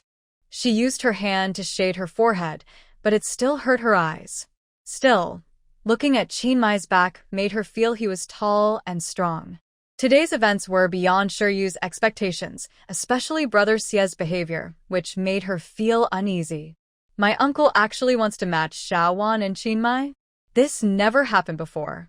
Where did things go wrong? They stopped, and just as Chinmai was about to speak, Shiryu interrupted. Comrade Chinmai, we've been seeing each other for a while now. We've gotten to know each other better. I want to confirm our relationship. Chinmai was about to reply, but was interrupted. His mind was a bit confused. He frowned and said, Comrade Shiryu, we've only met once at the matchmaking, and we don't really know each other. Shiryu knew from her past life that Chinmai was not very romantic, so she didn't take his words seriously. She explained, Comrade Chinmai, plus we've already met 3 times today. I think I know enough about you. I believe we can become good revolutionary partners. Chinmuyu's brow furrowed tighter and tighter. We only met by chance at the hospital last time. Today, I'm not here to find you. I just feel I don't know you well enough. Shiryu felt like vomiting blood. She suspected that Chinmuyu and Xiaowan were alike, both a bit slow. How could they not understand what people meant in their words? Shiryu was feeling very uncomfortable from the sun, and she decided not to beat around the bush anymore. She straightforwardly said, Comrade Chinmuyu, I like you. I want to be in a relationship with you. Chinmuyu suddenly looked like he had been hit by something terrifying. He quickly stepped back from Shiryu. They kept a distance of about 1.5 meters. After making sure this distance wouldn't cause misunderstandings, he loudly said, Comrade Shiryu, thank you for liking me, but I don't like you. I asked you here just to tell you this clearly. Shiryu looked at Chinmuyu across the distance, unable to believe it. She had been so bold to confess her feelings, and Chinmuyu actually said he didn't like her? How could that be? In her past life, she was a main character, and everyone around her was influenced by a strange power that drew people to her. Shiryu couldn't understand why things had changed so much. She moved closer to Chinmuyu, but he hurriedly kept retreating. They stayed about 1.5 meters apart. Shiryu could only shout loudly, Comrade Chinmuyu, and no feelings take time to develop. Don't worry. I just want to confirm if we're in a relationship so we can get to know each other better. Chinmuyu's mind was filled with, Master Xie is so wise, I almost made a mistake. If Master Xie hadn't reminded me, I'd think that stopping the dates with Shiryu meant we were done. But her thoughts are totally different. If she thinks I'm dating her, that would be terrible. To avoid making more mistakes, Chinmuyu decided to cut the matter short. He seriously saluted Shiryu and loudly announced, Comrade Shiryu, from today on, we will only be ordinary comrades. I have no intention of developing a romantic relationship with you. If our matchmaking failed and caused you trouble, I apologize. Revolutionary soldiers are so decisive. But Shiryu was hit like she'd been struck by 10,000 lightning bolts. She never expected Chinmuyu would refuse her so straightforwardly. In her past life, she was surrounded by admirers, and in this life, she still had many passionate pursuers. Yet, Chinmuyu, this unlucky guy, rejected her? Shiryu's chest rose and fell with anger, and her face darkened like ink. After saying this, Chinmuyu strode away quickly. Shiryu felt humiliated, angry, and frustrated. This annoying man was too ruthless. She would never give up just like that. After Xiaowan helped Aunt Zhou clean up the table, she carried the textbooks brought by Chinmai upstairs. She spent the whole afternoon reading in her room. Xiaowan found that the current textbooks were very different from what she had learned before. Especially the liberal arts content, she needed to relearn it all. She kept reading until late at night before closing the book and going downstairs to wash up. During her shower, she took off the cloth bag hanging on her chest. After washing, she was about to hang it back, but then she had an idea. She took out the hidden jade ring inside and soaked it in water. Strange things happened. The ring glowed in the water, and then Xiaowan was pulled into a different space. Earlier, there was no reaction even when I bled, but now it reacts when soaked in water? Xiaowan examined this space with suspicion. A disdainful voice said, "Your tiny amount of mosquito blood isn't enough to activate the space. If I weren't clever and mixed in some water, you wouldn't even get in." Xiaowan thought about how she had only pricked a tiny bit of blood onto the ring that afternoon, feeling a bit guilty. She realized that this space was exactly like the heroine's divine power described in the original story.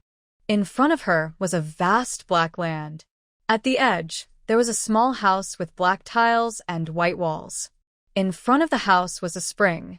The spring water flowed first into a small pond, then into a ditch among the land. This was the space of the heroine Shiryu from the original story.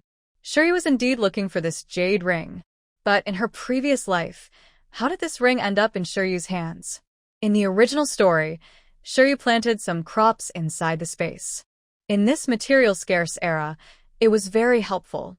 Because Shiryu could enter the space and turn invisible, she avoided many dangers. Also, since Shiryu was reborn, she stored many old items in the space. After the reform and opening up, she made a fortune and reached the peak of her life. The space was small, practical, and effective. But Xiaowan didn't show any happiness. She pouted and complained. "Is that all? Not impressive at all. But even a tiny mosquito is meat. I'll make do with it." Sure enough, the voice spoke again, scolding, "You don't understand anything. That's just part of it. If you can find the other parts, it will have more functions." Xiaowan secretly felt happy and asked arrogantly, "Huh? Are you the spirit of the space? You said this is only part of the space? Where are the other parts?" The voice replied, "I'm not a spirit. I am a remnant soul of your ancestor. Unfilial descendants, quickly bow to our ancestor." Xiaowan didn't believe it. She thought this spirit was fooling her. She threatened, "I don't care about this simple space. If you don't tell me clearly, I will smash the ring when I go out." The voice immediately became honest and said, "One of your ancestors from the Xie family secretly crafted this space artifact in the underworld, hiding it in a set of heirloom jewelry, and gave it to the descendants of the Xie family. When you gather this jewelry set, the space's full function can be used. I am truly a remnant soul of your ancestor, and only Xie family descendants can talk to me." Xiaowan's heart moved, and she asked, "Could my ancestor be Xie Bian? The one who was the white impermanence in the underworld?" The voice was proud and praised her. "Smart." Xiaowan was a bit confused and asked, "Since only Xie family descendants' blood can activate it, why could you activate it in her past life?" The remnant soul said, "I don't know. Maybe she used the blood of a Xie family descendant to open it, then killed that descendant and took the space." Xiaowan felt a chill. The ring might have been given to Tao Hongmei when Xie Dahong got married, or Tao Hongmei stole it from Xie Dahong. In the original story, the ring belonged to Xiaowan, but it ended up in Shiryu's hands, becoming her special tool. Thinking about how Shiryu only unlocked her special abilities after the original protagonist died, Xiaowan suspected that Shiryu was the one who caused the original protagonist's death. Since Shiryu wasn't a Xie family descendant, she couldn't upgrade the space even though she seized it. Until the big ending, Shiryu's space remained the same. Xiaowan was actually quite satisfied with the current space's functions. As for the heirloom jewelry, she planned to subtly ask Xie Dahong if there were other pieces in the family. She couldn't stay inside the space for long. When she left, she suddenly couldn't find the ring. She quickly entered the space again and asked the remnant soul, "Where's the ring?" The remnant soul sneaked and said, "It hasn't entered your consciousness, to prevent you from accidentally breaking it." Xiaowan thought this guy was just afraid she would threaten him by smashing the ring. In the original story, Shiryu had always kept the ring close. There was no mention of it entering her consciousness. But Xiaowan was satisfied. Keeping it in her mind was safer, so she wouldn't lose it. Back in her room, she lay on the bed and started to think about buying some seeds tomorrow. She was also planting grains in the space. With the heroine's routine from the original story, she just needed to follow along and not overthink. Soon, Xiaowan fell into a happy sleep.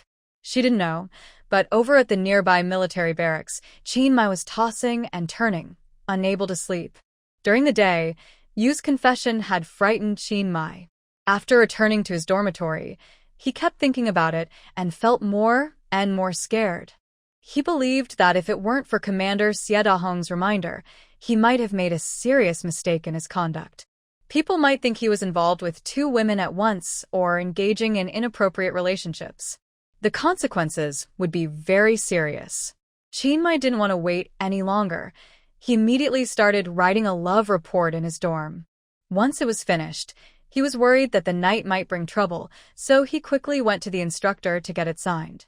Now, the love report was kept in his drawer.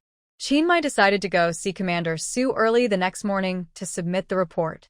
The next morning, Qin Mai delivered the report to Commander Su's office. After reading it, Commander Su was surprised and asked, "Captain Qin, are you dating Deputy Commander Xie Dahong's daughter, Xiaowan?"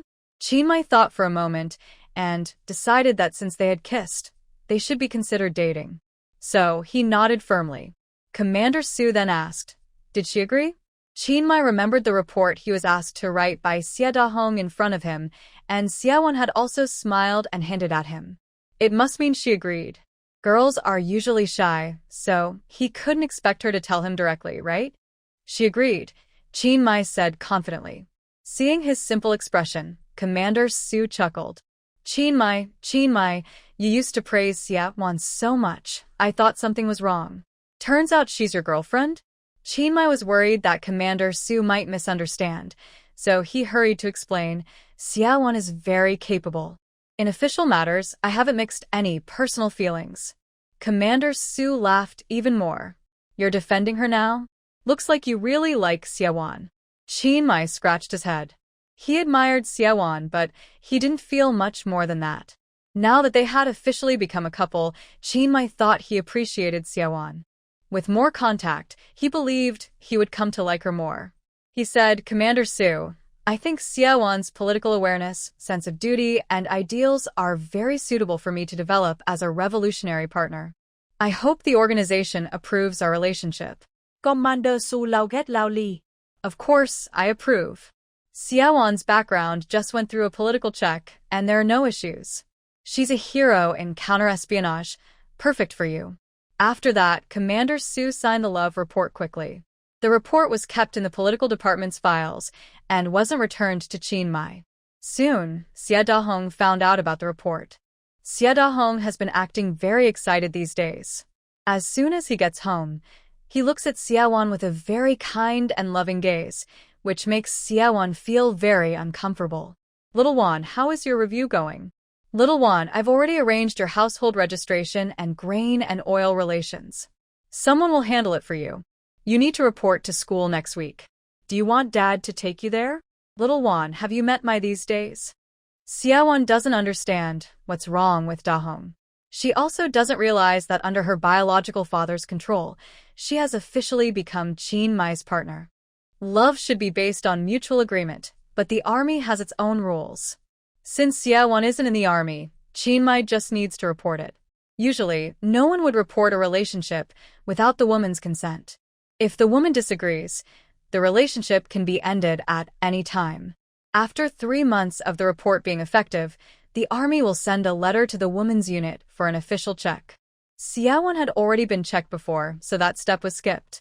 Qin Mai was sent on a mission again, so Xiaowan was kept in the dark. No matter how crazy Dahong acts, Xiaowan needs his support. She boldly asked, Dad, can you give me some more money? I need to buy school supplies, a backpack, reference materials, and so on. Dahong liked his daughter very much, so he wouldn't refuse. But he had already given all his pocket money to Xiaowan this month. He could only ask Shiryun for some.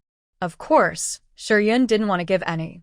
They argued loudly, and in the end, Dahong secretly gave her 100 yuan. Xiaowan took the money and went to the seed shop.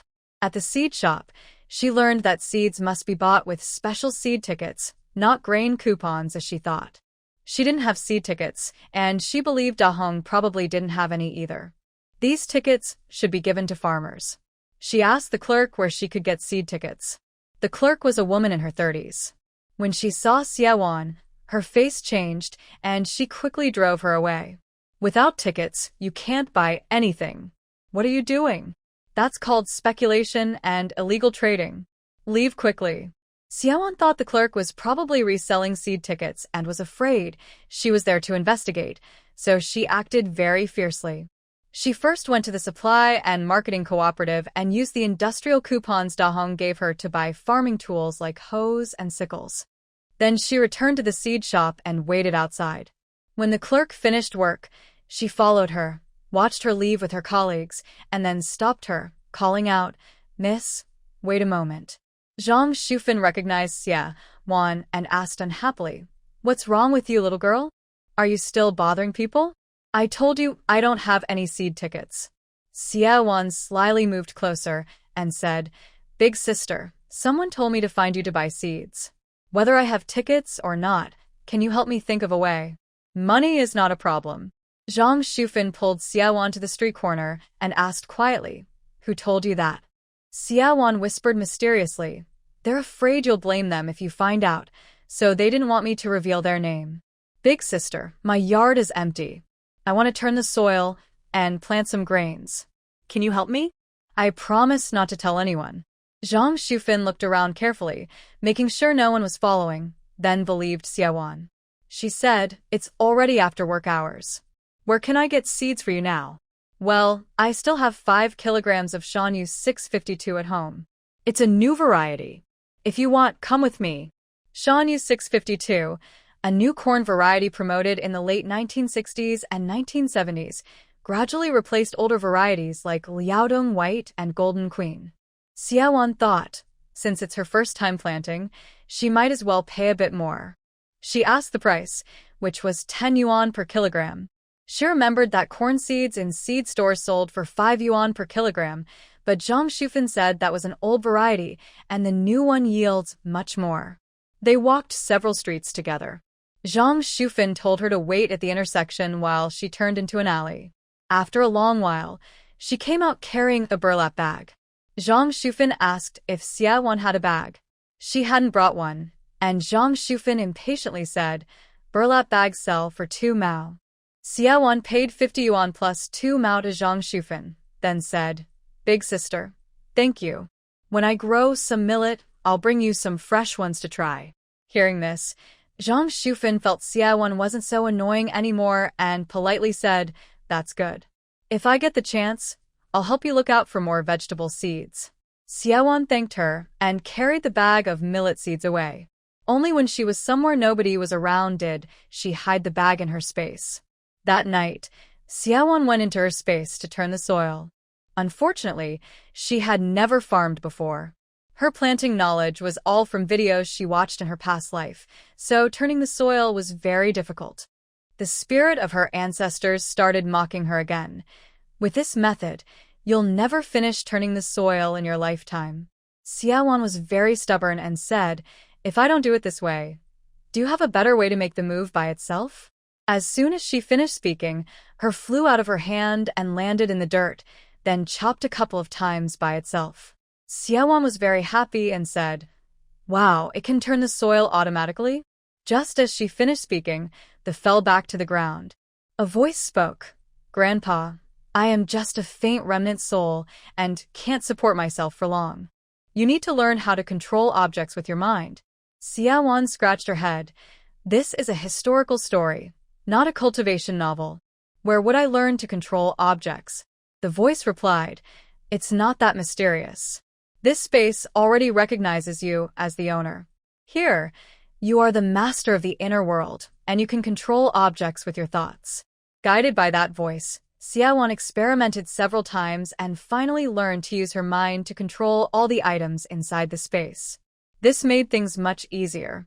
She could look at A and make it work by itself. Over time, she found that even if she stopped paying attention, it could still work on its own. The space had 10 acres of fertile black soil. Xia Wan regretted only buying one. Although she worked faster each night, she only managed to till 1 acre. When she came out of the space, she was so exhausted she couldn't keep her eyes open and fell into a deep sleep. She slept until noon, then went out again and bought 5 more hoes from the supply and marketing cooperative. That night, she started trying to control 2 hoes at once, then 3, and her efficiency kept improving. Every night, she tilled the land in the space, slept in the morning, and reviewed in the afternoon. Xiaowon noticed her mental strength was growing stronger. She could even read books quickly now. By the weekend, she had finished tilling all 10 acres of land inside the space. She began planting seeds but found that 5 kilograms of corn seeds could only plant a little over 1 acre. She still had more than 8 acres left and didn't know what to plant. On a weekend morning, Shiryu came again. Xiaowon was still asleep when she was awakened by knocking on the door. "Xiaowon, are you up? I brought you some sugar triangles and soy milk. Come down quickly for breakfast." Shiryu called from outside. Xiaowon pulled her blanket over her head, trying to block out the noise and continue sleeping. But Shiryu was persistent, and Xiaowon dared not hide in the space to sleep during the day, fearing she might be discovered. She angrily shouted at the door, "What are you shouting for? Are you calling for your soul?" Finally, it quieted outside. Xiaowon wanted to sleep more, but she couldn't anymore, so she had to go downstairs to wash up. After Qin Muyu rejected Shiryu, she felt that something was changing subtly in this life. She couldn't wait half a year for the chance to take Xiaowon's jade ring again. She worried that the ring might not appear or be discovered by others. So early in the morning, Shiryu came to the Xia family, hoping to learn more about the ring from Xiaowon. Seeing Xiaowon come downstairs, Shiryu apologized sincerely. "Little sister Wan, I didn't know you woke up so late and I accidentally woke you up. Sorry about that." Since learning that Shiryu's previous life had a special ability stolen from the original owner, Xiaowon no longer liked Shiryu at all. If she weren't worried about Shiryu's main character aura, Xiaowon would have snapped at her. She irritably said, "Go away, don't block the way, bad dog." Shiryu thought she was just in a bad mood and shyly moved aside. When Xiaowon came out of the bathroom, Shiryu called her to eat breakfast at the table. Seeing that the breakfast she brought was quite sincere, Xiaowon's mood slightly improved. Fan Hongxia was also having breakfast. Xia Xing hadn't woken up yet. Da Hongxia and Yun Shi had gone to visit friends today, so they weren't home. Shiryu took a notebook with a brown paper cover from her bag and handed it to Xiaowon, saying, "Little sister Wan, I heard you'll start school tomorrow. This is a back-to-school gift for you." Xiaowon saw in the stationery store that such a notebook cost 50 cents, and she thought Shiryu's gift was not worth giving. She turned to Fan Hongxia sitting opposite, who was drinking soy milk quietly, and asked, "I'm going to school tomorrow. What about your gift?" Fan Hongxia rolled her eyes. "You're going to school. Why should I give a gift?" Xiaowon pointed her fingers in a 2 shape. Fan Hongxia was speechless. Recently, Xiaowon kept extorting her. Usually, she ignored her, but Xiaowon would make this gesture, meaning a 20-year sentence. Fan Hongxia didn't want to be threatened anymore. But secretly, she found out that if she committed robbery, she could really be sentenced to 20 years, especially during strict crackdowns, and might even end up in prison. She had no choice but to give in to Xiaowon's threats. She got up, went back to her room, and took out a hero-style fountain pen, placing it in front of Xiaowon. This pen was actually a gift from someone else to Yun Shi, a more expensive model. Shiryu had seen it in the store. It cost 20 yuan. She asked confusedly, "Hongxia, why did you give away this pen?" Fan Hongxia, who didn't like studying much, didn't think the pen was very important. She said indifferently, "If I was going to give, I'd give a good one. Let her, this country bumpkin, see the world." Shiryu felt a bit jealous. She didn't have such a good pen.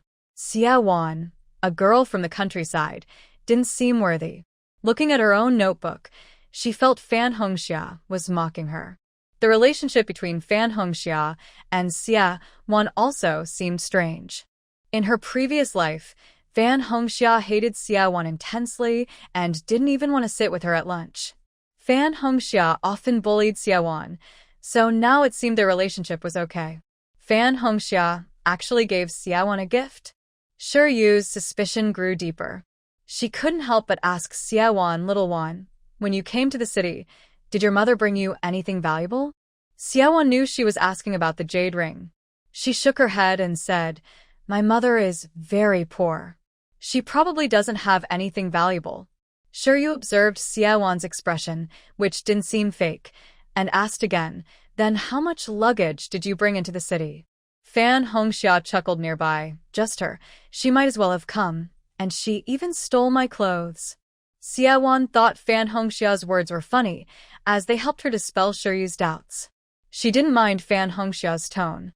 Shiryu began to consider whether she should visit Rinjia village. The item should still be there in her mother's hands. She wanted to find a way to steal the ring back from Tao Hongmei's house. Shiryu, preoccupied with her thoughts, didn't eat lunch at the Xia family and left early. Fan Hongxia also went to the yard to play with her friends. Xiaowan was about to go back to her room to study when someone knocked on the door. She went out and saw Qinmai. Xiaowan greeted him warmly because he was her lifesaver and had helped her a lot. She enthusiastically invited him inside. Comrade Qinmai, why are you here? Qinmai looked a bit shy. To him, this was their first date after confirming their relationship. He had asked several comrades for advice before deciding to invite Xiaowan to the park. He said, Xiaowan, do you have free time this afternoon? Xiaowan thought he had something serious to discuss, so she nodded and said, Yes, I'm free. Qinmai gathered his courage and said, I heard there are some monkeys in the park. I want to invite you to see them. Xiaowan looked confused, not understanding what was so interesting about monkeys. Suddenly, she remembered Qinmai's other identity from a book. Qinmai was a member of the Southwest Warzone Special Operations Team, responsible for catching spies. She thought the monkeys might be a code word, perhaps a nickname for spies. The last time she helped Qinmai catch a spy, and he had praised her ability to do so. It must be that the spy called Monkey was very hard to catch, and Qinmai was asking for her help. Xiaowan immediately felt proud. Who wouldn't want their skills to be recognized? Especially when it benefits the country. She felt it was her duty. Excited, she said, Comrade Qinmai, thank you for trusting me. I'll change my clothes, and we'll go right away. Xiaowan changed into the old military uniform given to her by Fan Hongxia. She thought that since she was going to catch spies, she needed to move easily, and wearing a military uniform was the best choice. Qinmai didn't mind, and thought Xiaowan was simple and generous. Qinmai rode a bicycle, and Xiaowan sat on the back seat. They headed toward the park. On the way, Xiaowan asked Qinmai, Comrade Qinmai, can you tell me about the monkeys? Qinmai thought that since Xiaowan had been in the countryside, she might not have seen monkeys before. He gave a brief explanation. I heard these monkeys came from the tropical rainforests in the southwest. They're mostly brown, slim, and good at climbing trees. Xiaowan nodded.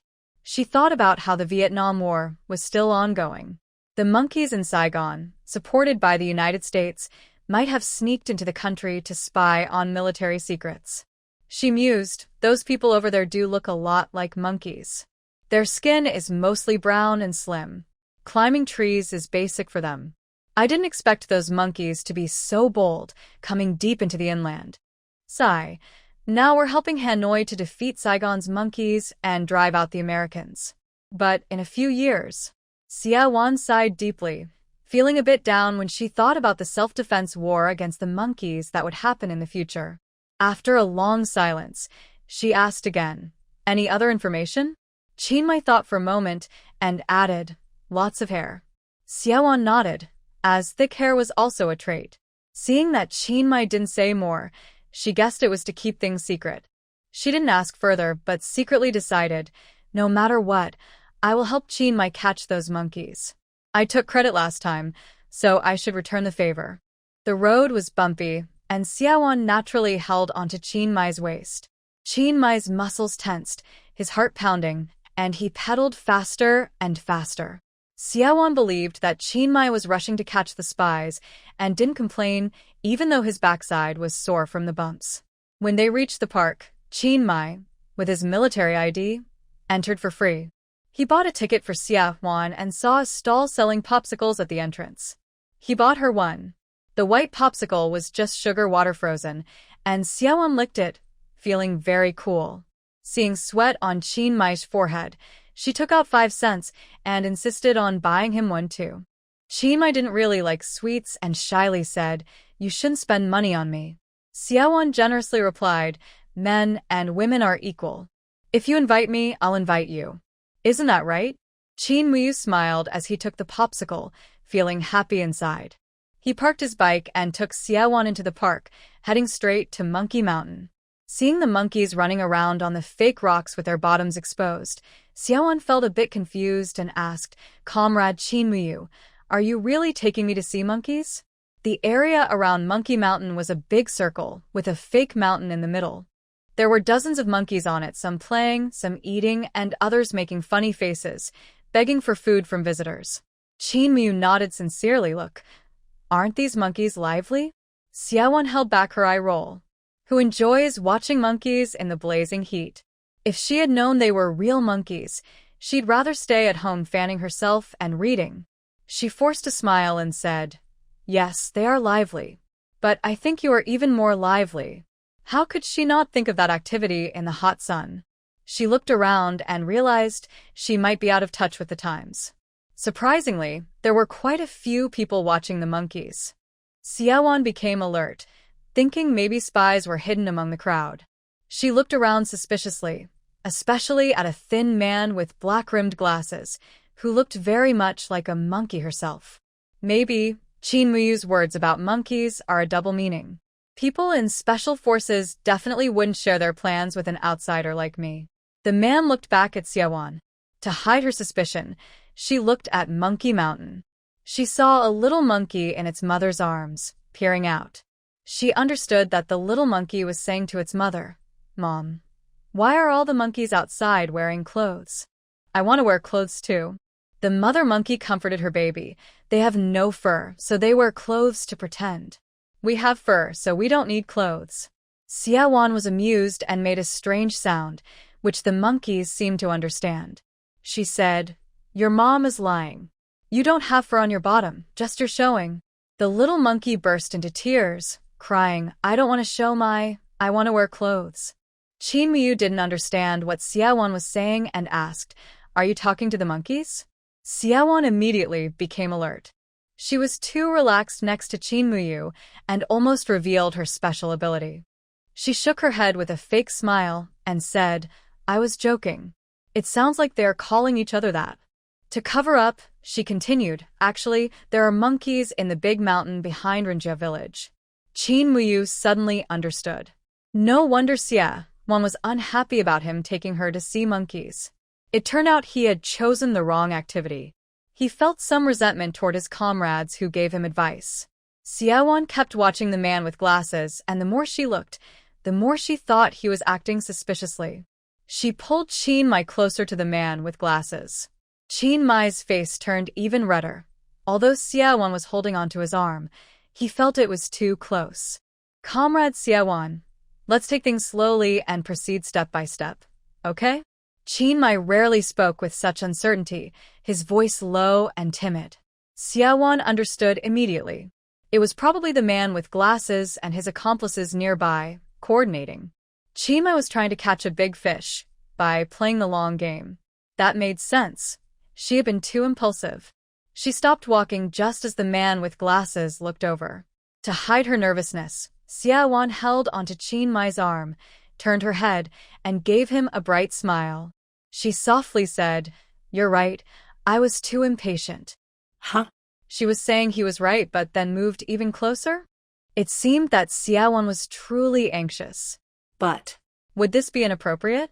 Qin Mai hesitated but ultimately decided not to pull away from her arm. After all, their love story had been approved, and a little arm holding wouldn't be a mistake. The man with glasses left the Monkey Mountain. Xiaowon held onto Qin Mai and followed him, pretending to enjoy the scenery, just like other couples in the park. Although Qin Mai felt things were moving a bit fast, the excitement of his first love was just as expected. He felt like he was floating. If not for Xiaowon holding his arm, he might have been walking in sync with her. The man with glasses was standing by the lake. Soon, a woman arrived. They exchanged a few words, and then got on a boat. Both looked to be in their 30s, different from the young couples by the lake. Xiaowan was even more convinced that this was a secret meeting. She grabbed Qin Mai and they hurried to rent a small boat, heading toward the middle of the lake. The sunlight was blinding on the water, heat rising, with only a few small boats drifting. Qin Mai rowed with both hands, occasionally glancing at Xiaowan's face. But Xiaowan kept her eyes fixed straight ahead. The boat with the man with glasses was just in front. "Comrade Qin Mai, row faster," Xiaowan urged. Their boat was getting closer to the one ahead. She saw the man with glasses take something from his bag and hand it to the woman. "Hurry, they've caught red-handed." "Crash into them," Xiaowan shouted. Qin Mai's military training and trust in Xiaowan made him instinctively follow her instructions when he heard "caught red-handed." Their boat headed straight for the other. Xiaowan, confident in her swimming skills, leapt up and jumped onto the other boat. The man with glasses and the woman didn't realize what was happening. The small boat rocked violently. It looked like it was about to capsize, so Xiaowan quickly grabbed the bag the woman was holding. Then, all three of them fell into the water. "I got the evidence." At the moment she was falling, Xiaowan stored what she thought was proof into her space to keep it dry. After that, she reached for the woman. The woman couldn't swim, so Xiaowan held her by the neck and dragged her back to the shore. Qin Mai, although confused about what was happening, also caught the man with glasses and pulled him back to land. The woman cried, "I was wrong. Please don't send me to the police." Xiaowan was already holding the bag, which turned out to be full of tickets, hundreds of them, including tickets for meat, grain, and industry. Xiaowan realized Qin Mai brought her to the park to catch not spies, but counterfeiters. Well, it said their special team often helps the local police. Even counterfeiters are okay. At least she helped a little. The man with glasses tried to run, but Qin Mai held him down firmly. Some helpful bystanders saw their military uniforms and helped the man and woman to the nearby police station. Before questioning, the woman confessed. She was responsible for distributing fake tickets for a fraud group. All the tickets Xiaowan seized were counterfeit. The man with glasses was Li Chong, the biggest fake ticket dealer in Nan City. "Comrades of the People's Liberation Army, thank you so much. Our police have been watching this fake ticket group for half a year. Li Chong is good at disguising himself and is well-connected locally. We couldn't catch him until today. It's great that you caught him." The police officers repeatedly thanked them. The station chief was very excited and said they would use this opportunity to shut down the entire fake ticket gang. He shook hands with Qin Mai and said, "Comrade Qin, Comrade Xia, we will report your achievements to the military and higher authorities. Your contributions will not be overlooked." Qin Mai pointed at Xiaowan and said, "This is mainly thanks to Comrade Xiaowan's sharp eyes." She spotted the suspect among the crowd at once.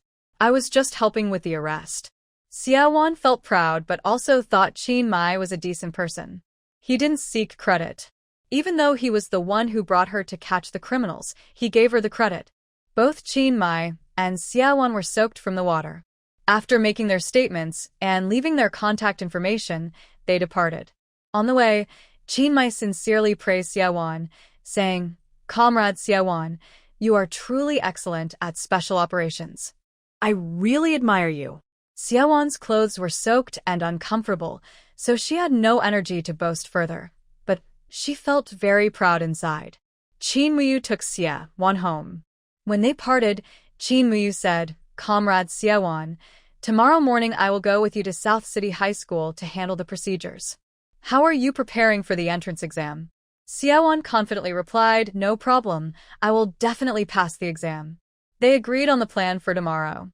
Qin Muyu watched Xiaowan enter her house before turning to leave. Their first date ended so quickly. Of course, Xiaowan didn't realize it was a date. After leaving Xiaowan's house, Shuri took a 3-hour bus ride back to her home in Zixin County.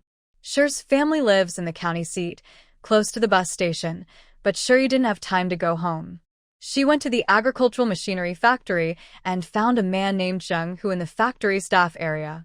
Zheng, who was Shiryu's elementary school classmate. He had replaced his father's job at the factory but was fired after fighting. Zheng, who hung out with a group of thugs. Because he was fierce in fights, he became known as the Big Brother in Zixin County.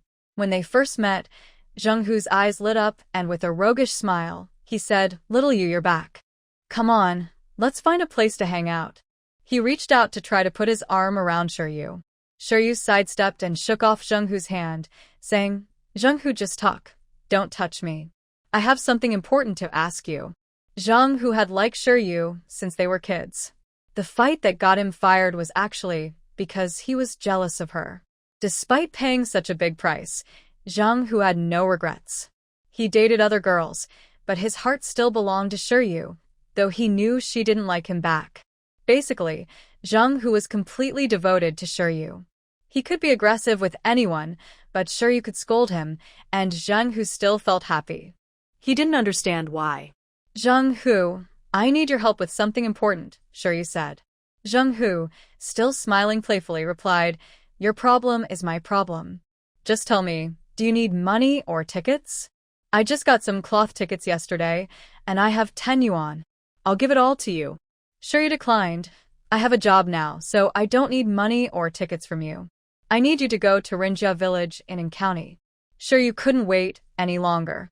She thought that only Zheng Hu could help her go to Rinjia village to see if she could steal a jade ring from Tao Hongmei. "That ring belongs to my aunt. My uncle's ex-wife took it. If you can help me get it back, I'll give you 100 yuan, Shiryu said. She believed Zheng Hu wouldn't take her money, and since jade rings aren't worth much now and are hard to sell, Zheng Hu would definitely help her. Sure enough, Zheng Hu pounded his chest and promised that stealing something from a village woman's house was just a small matter. He would definitely handle it, no money needed. "Once you get it, come back and spend a couple of days playing with me," Zheng Hu said. Shiryu agreed. Since Zheng Hu said play, he really meant it, and there was no real danger. Shiryu didn't even go home, but took a long-distance bus straight back to the city. Zheng Hu also took people and set out for Rinjia village that night.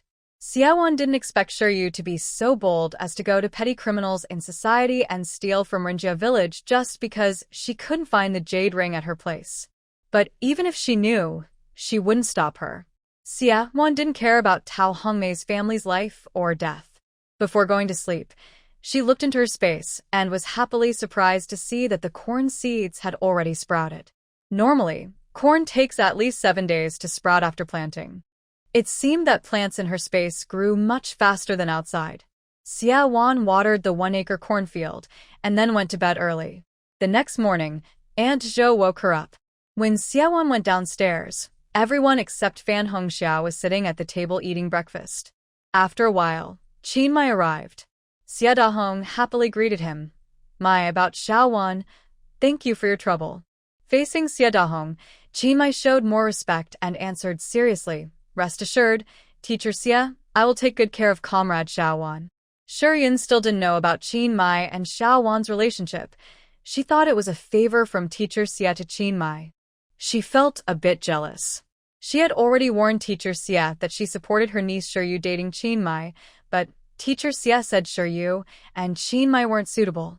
But Teacher Xia was afraid Shiryu would cause trouble, so she hadn't told her yet that Qin Mai had already reported to the army that he wanted to date Xiaowan. Because of this, the two had been arguing for a few days. Shiryu maliciously said, "Captain Qin, you might as well give up. Xiaowan never finished middle school. How could she pass the high school entrance exam? But thank you anyway, Auntie. When you have time, help little you more. She's such a lovely student." Qin Mai immediately became nervous. He was worried others might misunderstand, so he said seriously, "Auntie, sure, you might not know, but I've already explained to Comrade Shiryu that we're not suitable and there's no need to continue seeing each other." Shiryun's face turned pale, and she hurriedly asked, "What's not suitable? Do you dislike Shiryu's background? She comes from a worker's family and has a good, honest character. My aunt also takes care of her, and she is very hardworking. She works as a nurse at the city hospital. I think she is a good match for you." Qin Mai didn't want to argue with strangers and looked at Xia Dahong for help. Xia Dahong immediately pulled Shiryun aside and whispered, "Young people should find someone they like when dating. Xiao Yu is also very talented, but Captain Qin didn't like her. You can't force him." Shiryun started to get angry. grabbing Xie Dahong's ear and shouting, "Tell me, are you causing trouble?" The couple almost started fighting again. Xiaowon had finished packing up and didn't want to bother with them. She ran to Qin Moi and said, "Let's go." To accompany Xiaowon to handle her school registration, Qin Moi took half a day off today. They arrived at Nancheng High School. The school was starting today, and the staff were very busy. They waited a long time until the academic director, Qian Qingfang, finished and came to greet them. After looking at the introduction letter and Xiaowon's information, Director Qian smiled and said, "Director Jiang from the Education Committee told me about this. She said Xiaowon is self-taught in middle school courses. We trust Director Jiang, but the school has its rules. I have 3 test papers here. If Xiaowon can pass them, she can enroll." Xiaowon took the 3 test papers. They were from the city's middle school graduation exams. She asked Director Qian, "I not only finished middle school courses on my own, but I've also completed most of high school courses. Can I have a high school graduation exam paper?" Director Qian was surprised. "You only have a junior high diploma. You can't aim too high. Our high school courses include physics and chemistry. How could you have finished them all?" Xiaowon said, "I have studied them. I promise I can pass the high school graduation exam." She had already planned this. She had attended college and didn't want to spend too much time in high school. Although he was skeptical, Director Qian, considering Director Zhang's reputation, still took out a set of high school physics exam papers and handed them to her, saying, "Try doing this set first." At that moment, Tian Chunmiao, the head of the school's political department, came in holding a teacup. She had just received a call from Shi Yun. Both women worked in political affairs and often met at city meetings, becoming friends over time. Shi Yun said her stepdaughter, Xiaowon, was going to register at Nancheng High School today, but she had only attended elementary school. Shi Yun said on the phone, "Chun Miao, you know how soft-hearted old Xia is. I'm worried he might use connections to get his ex-wife's daughter into school, breaking the rules and leaving evidence for others. Please keep an eye on this. Make sure everything is done properly. If the child doesn't meet the requirements, don't admit her. It's better for the child to be honest. Cheating from a young age isn't good for her growth." Tian Chun Miao understood Shi Yun's meaning right away. Recently, Shi Yun had complained a lot about how biased old Xia was toward his ex-wife's daughter after she came home. Since Tian Chun Miao's own husband was also remarried, she shared Shi Yun's feelings, so she came to the academic office to supervise the admission process for Xiaowon. She glanced at Xiaowon, pretending not to know anything, and smiled at Director Qian, saying, "Old Qian, is this another special case brought in by some leader? Our Nancheng High School is a key school, even though classes just resumed. We can't accept everyone. If it violates school rules, I will report it to the principal." Qian Qingfang didn't get along well with Tian Chun Miao. When she came to the office with a sarcastic tone, he thought she was here to cause trouble and retorted, "Don't worry, Director Tian. Our office always follows the rules. We only admit students who pass the required exams." Xiaowon had already been assigned to a vacant desk in the office to start answering questions. Tian Chun Miao glanced at her, then turned to Qian Qingfang with a fake smile and said, "That's good. Old Qian, don't be upset. I'm just worried you'll make a mistake, and am giving you a friendly reminder." Qian Qingfang ignored her and arranged for Qin Mai to sit on a bench nearby to wait, then started working on his own tasks. Bored, Tian Chun Miao left with her teacup. After a while, she wandered back into the office. Xiaowon finished her 90-minute exam in just 1 hour. After submitting her paper, Director Qian called a physics teacher to grade it. Tian Chun Miao watched the physics teacher grade the papers. She didn't look at the content but told the teacher, "Teacher Zhang, you can be a bit stricter. If a student can't pass middle school physics, she definitely won't do well in high school." Teacher Zhang looked up at her with a strange expression but said nothing. Over the past 2 years, teachers like them had suffered from officials like Tian Chun Miao. The proper teachers at the school disliked her, but they couldn't afford to offend her. After grading the test papers, Teacher Zhang wrote a score of 75 at the top of one paper with a red pen. He then said to Director Qian, "Quite good, 75 points." Director Qian was also surprised and asked Xiaowan, "Did you really finish studying?" Xiaowan smiled and nodded. Tian Chunmiao shouted at Teacher Zhang, "How can it be 75 points? Isn't she only a primary school graduate? Your tests must be too easy." Teacher Zhang, feeling challenged, handed the paper to Tian Chunmiao and said, "This is a high school graduation exam from our school. How can it be easy?" Tian Chunmiao was stunned. High school graduation exam? Isn't it just a middle school level test? Director Qian felt a bit satisfied and sarcastically said to Tian Chunmiao, "Are you afraid I was lenient? I deliberately made it harder. Look, this child has finished high school courses on her own, but she still isn't qualified for high school." Tian Chunmiao looked at Xiaowan, remembering Yi Yun's trust, and insisted, "I don't believe it. She must have memorized the answers beforehand. And only physics? That's unfair." Xiaowan also understood that this old aunt named Tian Chunmiao was just looking for trouble. Although she didn't know if Tian Chunmiao was targeting her, she had to prove herself and make this old lady shut up. So, Xiaowan said to Director Qian, "Teacher Qian, since this Tian teacher doesn't believe, let her pick any subject and find someone to set the questions. As long as it's within high school curriculum, I can pass." Seeing Xiaowan so confident, Director Qian also gained confidence. He told Tian Chunmiao, "Director Tian, if you don't trust me, you can find someone to set the questions or pick an old exam paper. Let her do it so we can't be accused of cheating." Tian Chunmiao wouldn't set the questions herself, so she called over a math teacher and a chemistry teacher to set questions on the spot. Both teachers found it troublesome and brought their own past exam papers for Xiaowan to do. Xiaowan continued working in the academic office. Tian Chunmiao stayed nearby, worried others might help Xiaowan. Qin Muyue also watched quietly from the side. He believed in Xiaowan, so he didn't stop Tian Chunmiao's sudden appearance. Watching Xiaowan write quickly, Qin Muyue thought deeply. In his eyes, Xiaowan, who was abandoned by her biological father and raised in the countryside, had also been abused by her stepfamily. Despite not having enough to eat, she persisted in studying. Her strong spirit made Qin Muyue admire her. To him, Xiaowan seemed to be shining with light. He remembered yesterday in the park when Xiaowan easily spotted the troublemakers among the crowd. She also confidently followed them and successfully arrested the bad guys. Such a talented and capable comrade, even if she is a woman, must be recommended to the organization.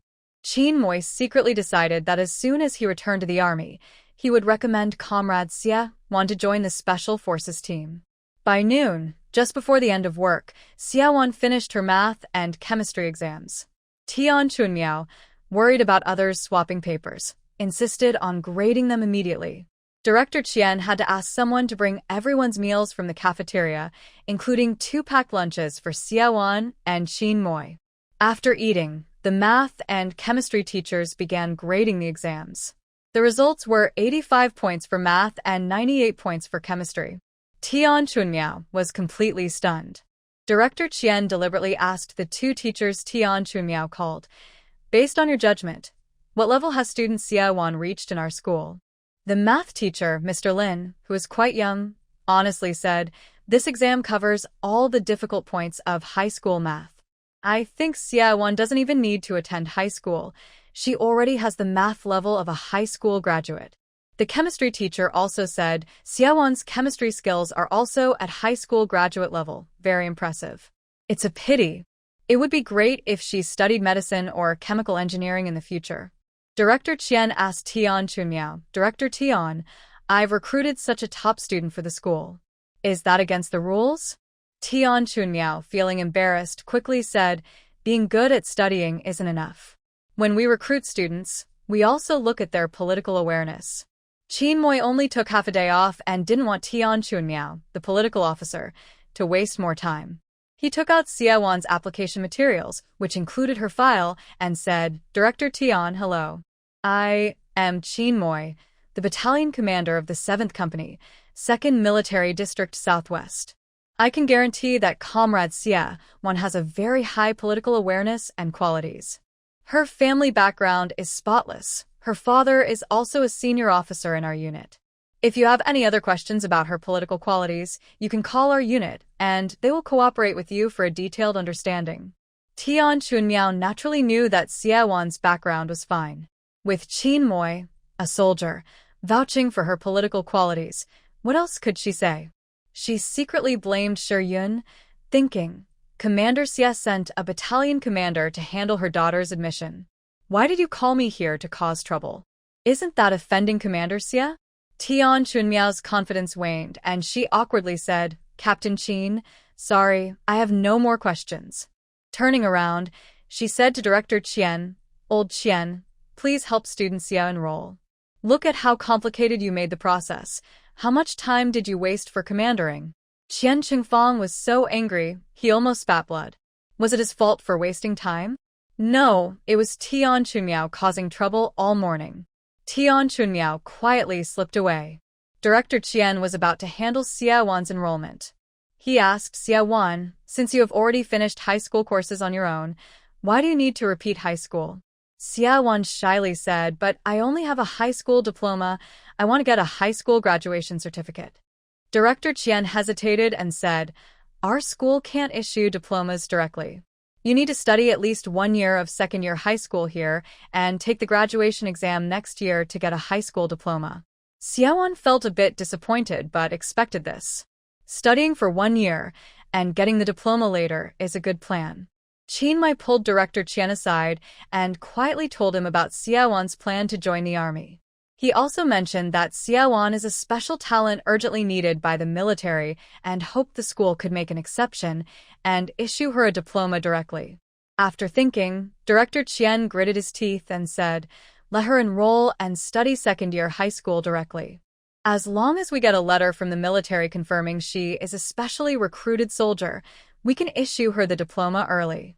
Qin Mai agreed. He believed that with Xia Wan's 2 acts of heroism and his strong recommendation, the special operations team would be willing to come and assess her. If she passed the assessment, the military would send a letter to the school. With 2 months left, Xia Wan wouldn't miss this year's recruitment. After the discussion, Director Qian processed Xia Wan's enrollment, and she was assigned directly to Class 3 of second-year high school. Xia Wan didn't know about the plan Qin Mai and Director Qian discussed. She was not yet a member of the Special Operations Team, so Qin Mai couldn't tell her the details of the process. Xia Wan still hoped to stay in school for a year and get her diploma before looking for a job. School starts at 8:20. Xia Wan, don't be late tomorrow, said Lin Mingliang, the teacher of Class 3 of second-year high school. He liked students who could score high marks through self-study and requested to have Xia Wan placed in his class. After leaving Nanqing High School, Xia Wan thanked Qin Mai again. Comrade Qin Mai, thank you. Without your help, I might have had to live with only a high school diploma for these 4 years. Qin Muyu said, you're welcome. It's what I should do. But why 4 years? It is 1973 now. According to Xia Wan's memory, the first time the college entrance exam was restored was in 1977, which is 4 years later. However, Xia Wan couldn't tell Qin Muyu directly. She said, I just think knowledge is always useful. A strong and prosperous country depends on science and technology. I believe that in no more than 4 years, the country will restore the college entrance exam. After hearing Xia Wan, Qin Muyu looked serious. He strongly agreed with her and secretly decided he must also keep studying hard. Qin Muyu wanted to return to the army before his afternoon shift. Xia Wan said she would go back too, as she wanted to use the remaining half-day of free time to visit the seed shop again. The two parted at the bus stop outside the school. Xia Wan took the bus to the seed shop. Zhang Shufan happened to be there and immediately recognized Xia Wan, giving her a quick signal. Xia Wan understood. She waited outside the seed shop for 10 minutes until Zhang Shufan sneaked out, carrying a cloth bag. This bag has some mixed seeds I collected from several vegetables. If you want, just 10 yuan. Xia Wan opened the bag and saw it contained various unknown seeds mixed together, weighing about 2 jin, around 1 kilogram. She guessed Zhang Shufan collected these seeds daily from sweeping or picking them out of other bags, which is why they were so mixed. She paid Zhang Shufan 10 yuan and said she would buy more if she had the chance next time.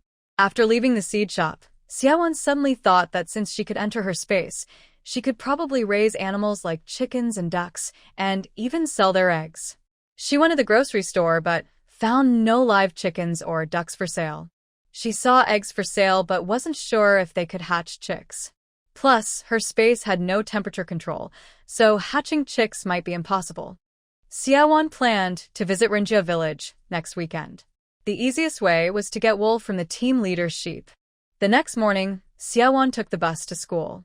When she arrived at her class, she saw a familiar face. "Why are you here?" Su Bing looked at Xiaowan as if he had seen a ghost. Since the last failed robbery attempt where Xiaowan beat him up instead, Su Bing had been having a hard time. His injuries couldn't be hidden from his father, Su Zhenwei. Su Zhenwei thought Su Bing had been fighting with some troublemakers again, so he kept him at home for a week without letting him out. If school hadn't started, Su Bing would still be under house arrest. Xiaowan also recognized Su Bing. Su Bing was taller than her. She looked up proudly and mocked. "Oh, isn't this the defeated opponent?" Whenever she mentioned that day, Su Bing felt frustrated. He said firmly, "Defeated opponent? You were cheating. How do you know Huang?" He didn't believe that Huang would be bought with just a piece of candy. Later, he was worried that Huang might be taken away by Xiaowan, so he went to the dog farm to see Huang. The person in charge said that Huang came back on his own. Huang is a hero. He can tell right from wrong and knows you're doing illegal things. Huang will definitely help me, not you. Su Bing, feeling angry but scared, said, "Who is doing illegal things? I won't argue with you, a girl from the countryside. Don't bother me again, or you'll regret it." Then he hurried back to his seat. To Xiaowan, Su Bing was just a typical rebellious teenager. She didn't bother arguing with him and sat down to read her book. On the way home from school, Xiaowan and Su Bing happened to take the same bus. Neither of them wanted to talk to the other. When they reached the military family area, Xiaowan got off the bus and didn't see Su Bing anymore. She saw a wild apricot grove along the road and suddenly had an idea. She could transplant a few apricot trees into her space. She took a small from her space and dug up one of the young apricot trees. After digging, she threw the tree into her space. She dug up 3 trees in total, then suddenly heard footsteps. "Got you. Are you stealing apricots?" Su Bing jumped out. Xiaowan didn't know when he had been following her. If Su Bing found out her secret about the space, it would be bad. Luckily, Su Bing's attention wasn't on the hole she dug, but on the in her hand. He asked, "You're stealing apricots and bringing a?" Xiaowan kept a calm face and said, "There are no more apricots. What would I steal? I saw too many weeds in this orchard, so I was helping too." Su Bing looked suspicious. "This apricot grove belongs to the army. Why do you need to? What are you secretly doing?" Xiaowan knew Su Bing was here. She couldn't dig up the saplings anymore. She picked up her to leave. Su Bing blocked her way and insisted she explain. Xiaowan understood that Su Bing was deliberately looking for trouble. "Get out of my way, or do you believe I'll hit you?" Su Bing was waiting for her to say this. He still remembered the fight from that day, when Xiaowan hit him. He couldn't let go of his anger. But since Xiaowan was a girl, he felt embarrassed to start a fight himself. If Xiaowan acts first, he won't hold back. Seeing Su Bing's tall and strong build, Xiaowan knows she can't win in a fight. She speaks harsh words while walking toward the main road. Su Bing keeps provoking her from behind, and they unknowingly reach outside the dog pen. Xiaowan walks into the dog pen, and Su Bing, standing behind her, makes sarcastic remarks. "All these dogs are military dogs. The guards won't let you in." Unexpectedly, the guard at the gate recognizes Xiaowan and warmly greets her. "Dr. Xia, you're here to see Huang again?" Xiaowan smiles and replies, "Yes, I want to check on a few other military dogs infected with tapeworms and see how they are recovering." After entering the dog yard, Su Bing asks the guard, "Did you just call her doctor?" The guard, who is quite familiar with Su Bing, responds, "Don't you know? Those are the military dogs that Dr. Xia cured, including Huang." Su Bing feels annoyed and thinks to himself, no wonder Huang listens to her. Since you saved Huang, I'll let you go today." Su Bing did not follow into the dog yard, but went straight home. After checking the 10 military dogs at the dog yard, Xiaowan told the person in charge, Captain Zhang, they are all recovering well.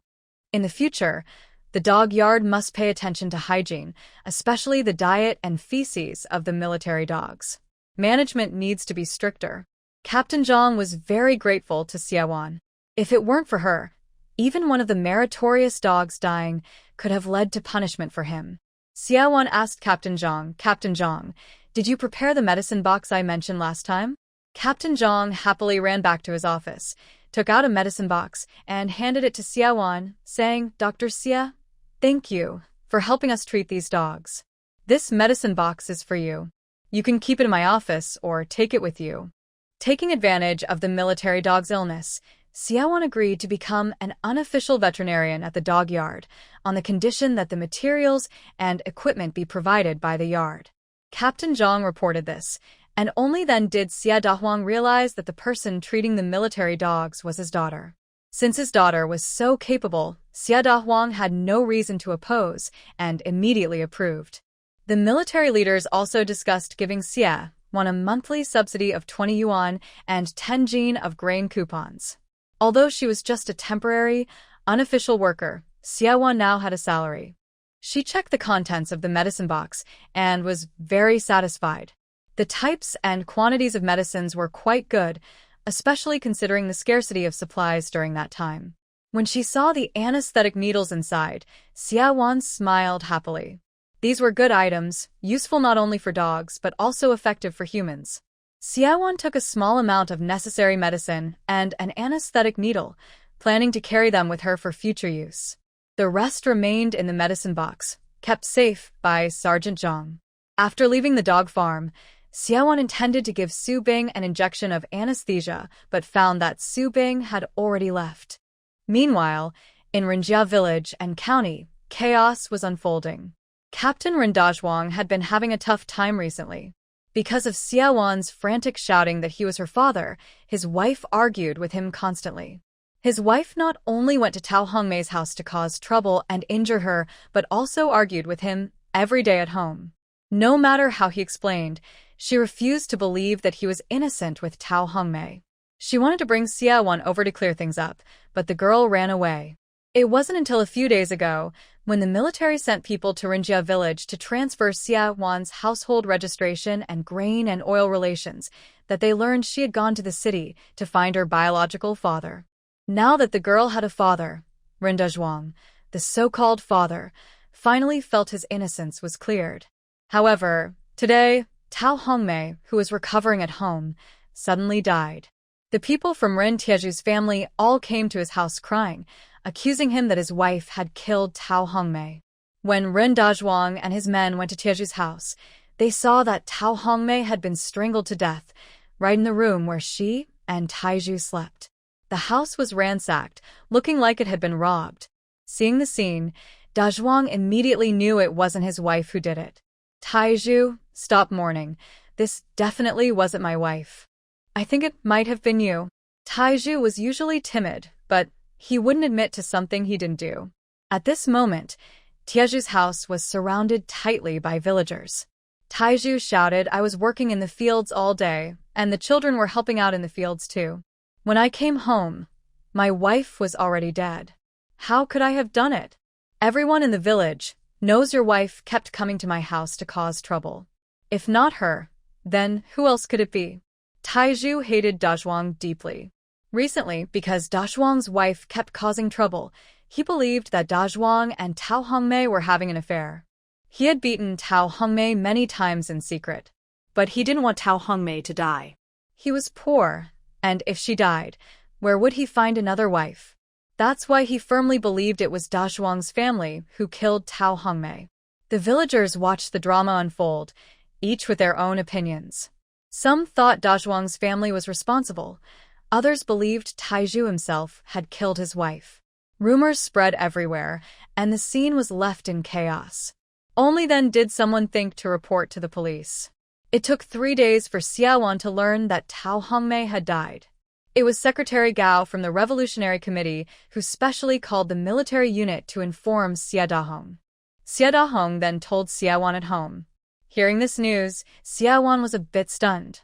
In the original story, until the original owner died, Tao Hongmei was still alive. Why did something go wrong? Tao Hongmei actually died? Xiaowan, do you want me to send someone to take you back for the funeral? After all, she is your real mother. Going to see her buried would be a proper gesture. Xie Dahong didn't feel much about Tao Hongmei's death, but he still pretended to be very sad in front of Xiaowan. Now, Xie Dahong was beginning to value his daughter Xiaowan more and more. Just yesterday, the city police department sent a letter to the military praising Qin Mai and Xiaowan for helping catch a fake ticket gang. Xie Dahong felt proud again. His daughter was also in the second year of high school at Nanqing High School, and in a year, she would graduate. None of their family members had finished high school properly. Despite growing up in a poor rural area, his daughter was so outstanding. Xie Dahong couldn't imagine how much better she would be if he hadn't abandoned her back then. He believed it had nothing to do with Tao Hongmei but was entirely due to his own good genes. So, he started to regret abandoning her and now genuinely cared about Xiaowan. Of course, Xiaowan wouldn't be sad because of Tao Hongmei's death, nor would she want to show filial piety to her. Tao Hongmei was an unfit mother. She often starved her daughter, the one born to her and her ex-husband, and frequently beat and scolded her. When others accused her wrongly, she not only failed to defend her, but also joined in the accusations against her. Such a mother, even in death, was better off gone, so Xiaowan wouldn't have to bother with her anymore. Xiaowan had planned to visit Rinjia village this weekend, mainly because the 5 gold bars hidden by Guoquazi were still in the woods behind Guoquazi's house.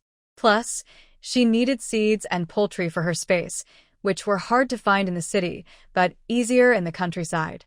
When Xie Dahong asked her about it, Xiaowan took the donkey down and agreed readily.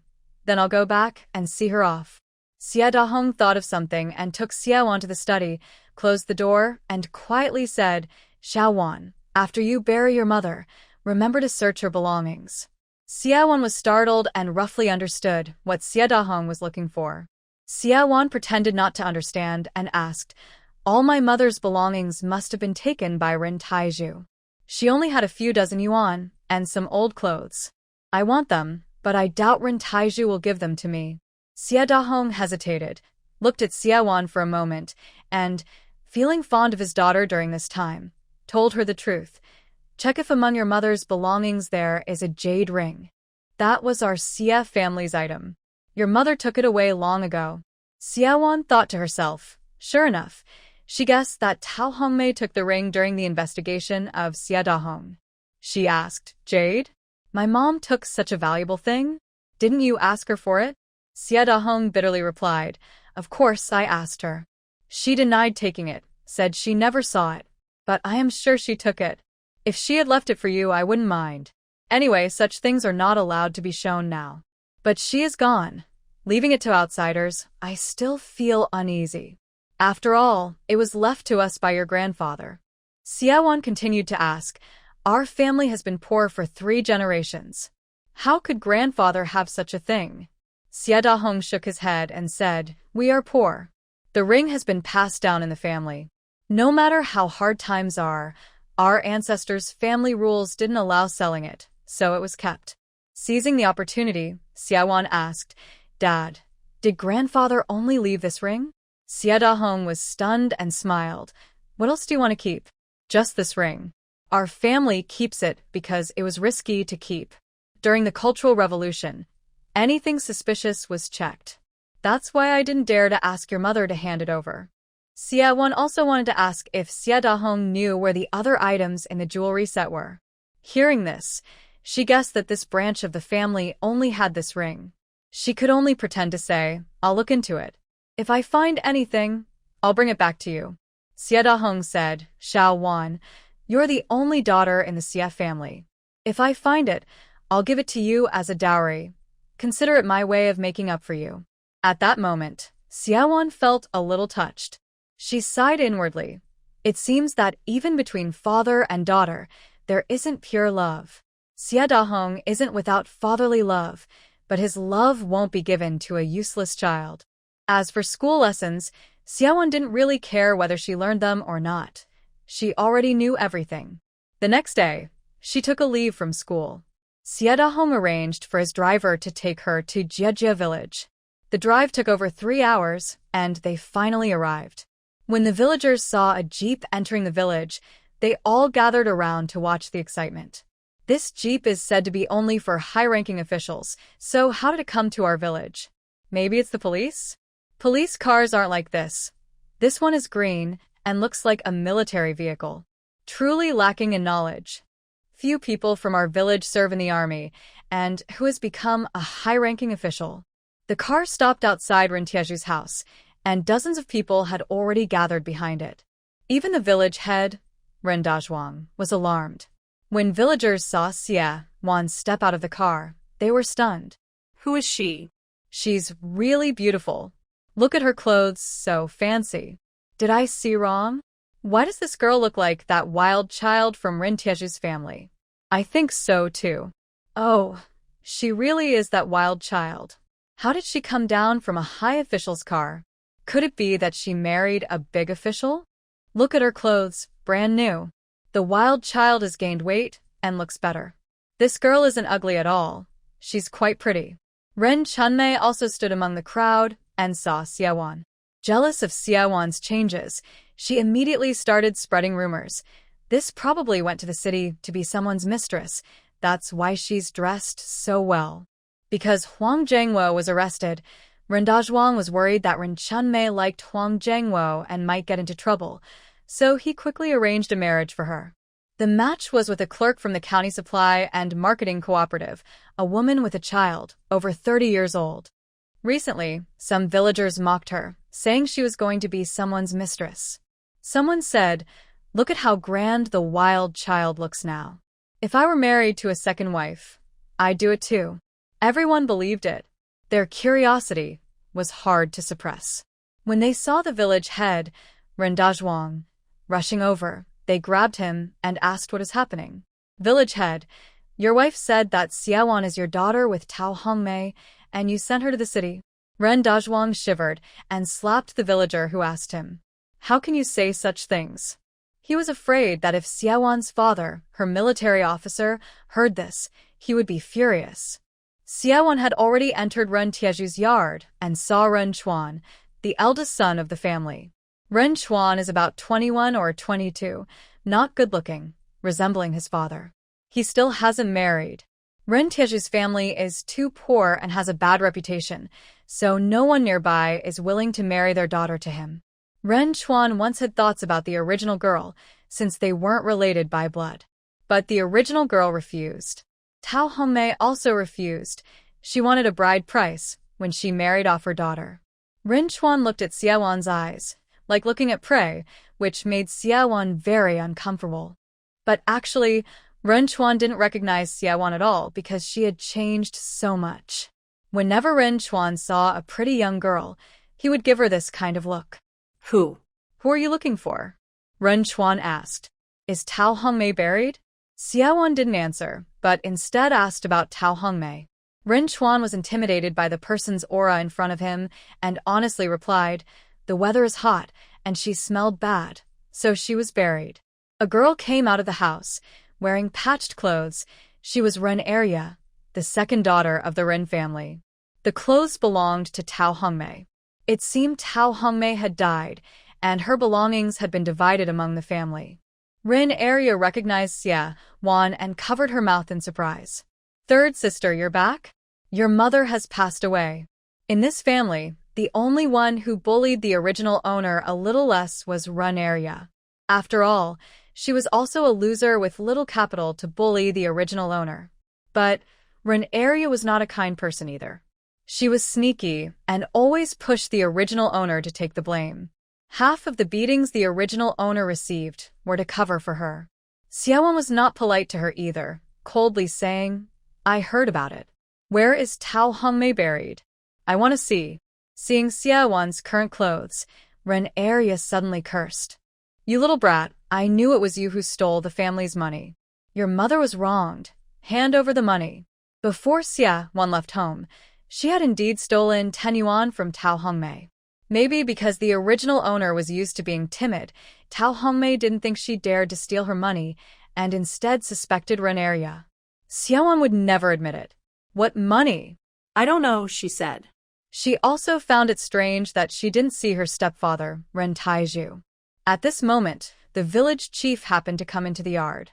Seeing Xia-wan, he enthusiastically rushed over to greet her. Xiao-wan, you're finally back. I told them to wait for you before burying your mother, but they didn't listen and already buried her.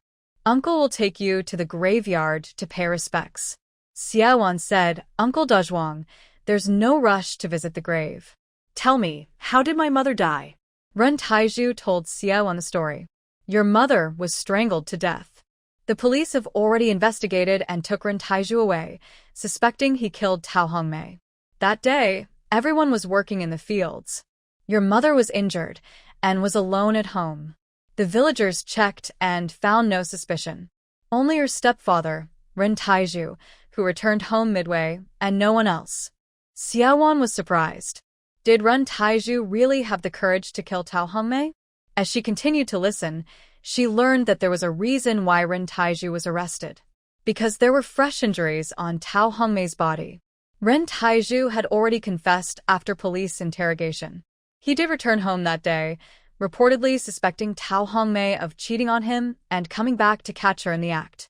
Ren Taizhu returned but didn't catch the adulterer, the team leader said with some resentment, glancing at Xiao-wan.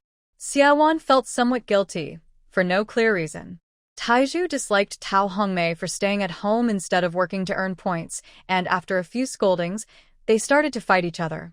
Taizhu insisted that when he left, Tao Hongmei was still lively and not dead. He also denied ever choking her. The team leader finished explaining everything he knew. Xiao-wan found this all a bit strange. At that time, police methods were still simple, and Ren Taizhu was the main suspect. Ren Taizhu will definitely be executed, Dazhuang confidently told Xiao-wan. She frowned, not really believing that Taizhu would kill Tao Hongmei, as she knew Tao Hongmei was quite strong. When they fought, it was usually even, with no clear winner, unlikely to cause death. Still, she was quite happy about Taizhu being imprisoned or even executed. He was not a good person. Ren Chuan and Arya saw the team leader holding Xiao-wan and didn't dare to act arrogantly. Arya grabbed Xiao-wan's hand and begged, Third sister, you're capable now. Think of a way to help Dad. He's definitely innocent. He couldn't have killed your mother. Xiao-wan was unaffected. She shook off Arya's hand and said, He's your father, not mine. I have nothing to do with him. He killed my mother and I won't seek revenge. I've already trusted the government and won't take justice into my own hands. Seeing she couldn't persuade Xiao-wan, Arya pushed 14-year-old Ren Lao-si, Ren-he, forward and said, Lao-si, please beg your sister. You're from the same mother, so you can talk to her. Ren-he was Tao Hongmei and Tiezhu's son. He used to be the most spoiled in the family and never paid much attention to Xiao-wan, his older sister. When he saw her new shoes, his eyes lit up and he shouted, You wild brat, take off your shoes and give them to me. Not only did he want her shoes, but he also tried to grab her bag. Xiao-wan kicked him fiercely. Since Ren Lao-si was stronger, she only made him step back a few paces. Now Ren Lao-si was furious and tried to hit Xiao-wan, shouting, I'll beat you, you wild brat. Fortunately, Xiao Wang, the driver who was with Xiao-wan, helped her. Otherwise, she might have been beaten up. Xiao Wang, being a former soldier, was definitely better at fighting than Ren Lao-si. Xiao Wang quickly overpowered old Ren, forcing him to kneel on the ground. Ren Chuan and second sister wanted to help, but they were stopped by the team leader and his men. Xiao-wan swung her hands left and right, hitting old Ren in the face and scolded, Ren-he, if you don't behave, you'll end up like your father, in prison. After tiring her hands, Xiao-wan said to Uncle Dazhuang, Dazhuang uncle, this whole family is bad. If the team doesn't discipline them well, and something happens in the future, it's all your responsibility. Dazhuang was already a bit afraid of Xiao-wan, and now knowing she truly recognized her biological father, who even sent a car and people to bring her back for her funeral, he felt even more intimidated. He tried to flatter her, saying, "Little one, you're right. This family is full of troublemakers, and they need to be reformed through work. Starting tomorrow, I'll have the militias supervise their reform, and will assign the hardest work to them." This made the three siblings of the Ren family scared. Second sister, being cheeky, asked Uncle Dazhuang, "Is the third really your child with Tao Hongmei? Are you showing favoritism?" Dazhuang spat blood in frustration. He pointed at the military vehicle outside and loudly said, "Are you blind? Can't you see what that is? That's a military vehicle. Little Wan's real father is a high-ranking officer in the army. How could I be her father?" Now, most people in Rinjia village heard this clearly. Many villagers had bullied Xiaowan before. When they heard her real father was a high-ranking officer, they were so scared they dared not look at her. The three siblings of the Ren family were stunned. They knew that Xiaowan's father sent her money every month, which Tao Hongmei used to support the family. But they didn't know her father was an official. The idea that common people shouldn't fight officials was deeply rooted in the countryside, so the Ren siblings dared not cause trouble anymore and shrank back like quails. Xiaowan didn't bother with these people. She went into the room where Tao Hongmei had stayed, looked around, and asked symbolically, "Where are my mother's things?" Second sister said, "They're all here." Xiaowan looked through them, then pretended to be angry and shouted, "You're lying. How could my mother's things be so few? The valuable ones are all gone. Did you steal them?" Second sister was so scared she started crying again, saying, "No, no. When she died, there were already thieves. The place was ransacked, and her things were all messed up. It must have been the person who killed your mother." Hearing about theft, Xiaowan's mind moved. She suddenly felt that Tao Hongmei's death might be related to that jade ring. Xiaowan remained calm. She left the house with a dark face and went to Tao Hongmei's grave to burn some paper money. Ren Dazhuang invited Xiaowan and said, "Xiaowan, your house is a mess. Why don't you stay at my uncle's place tonight? That comrade Wang can come too. My uncle's house is big enough." Xiaowan thought for a moment and replied, "All right. Thank you, Uncle Dazhuang. I also need some help from you." That evening, Xiaowan stayed at Ren Dazhuang's house.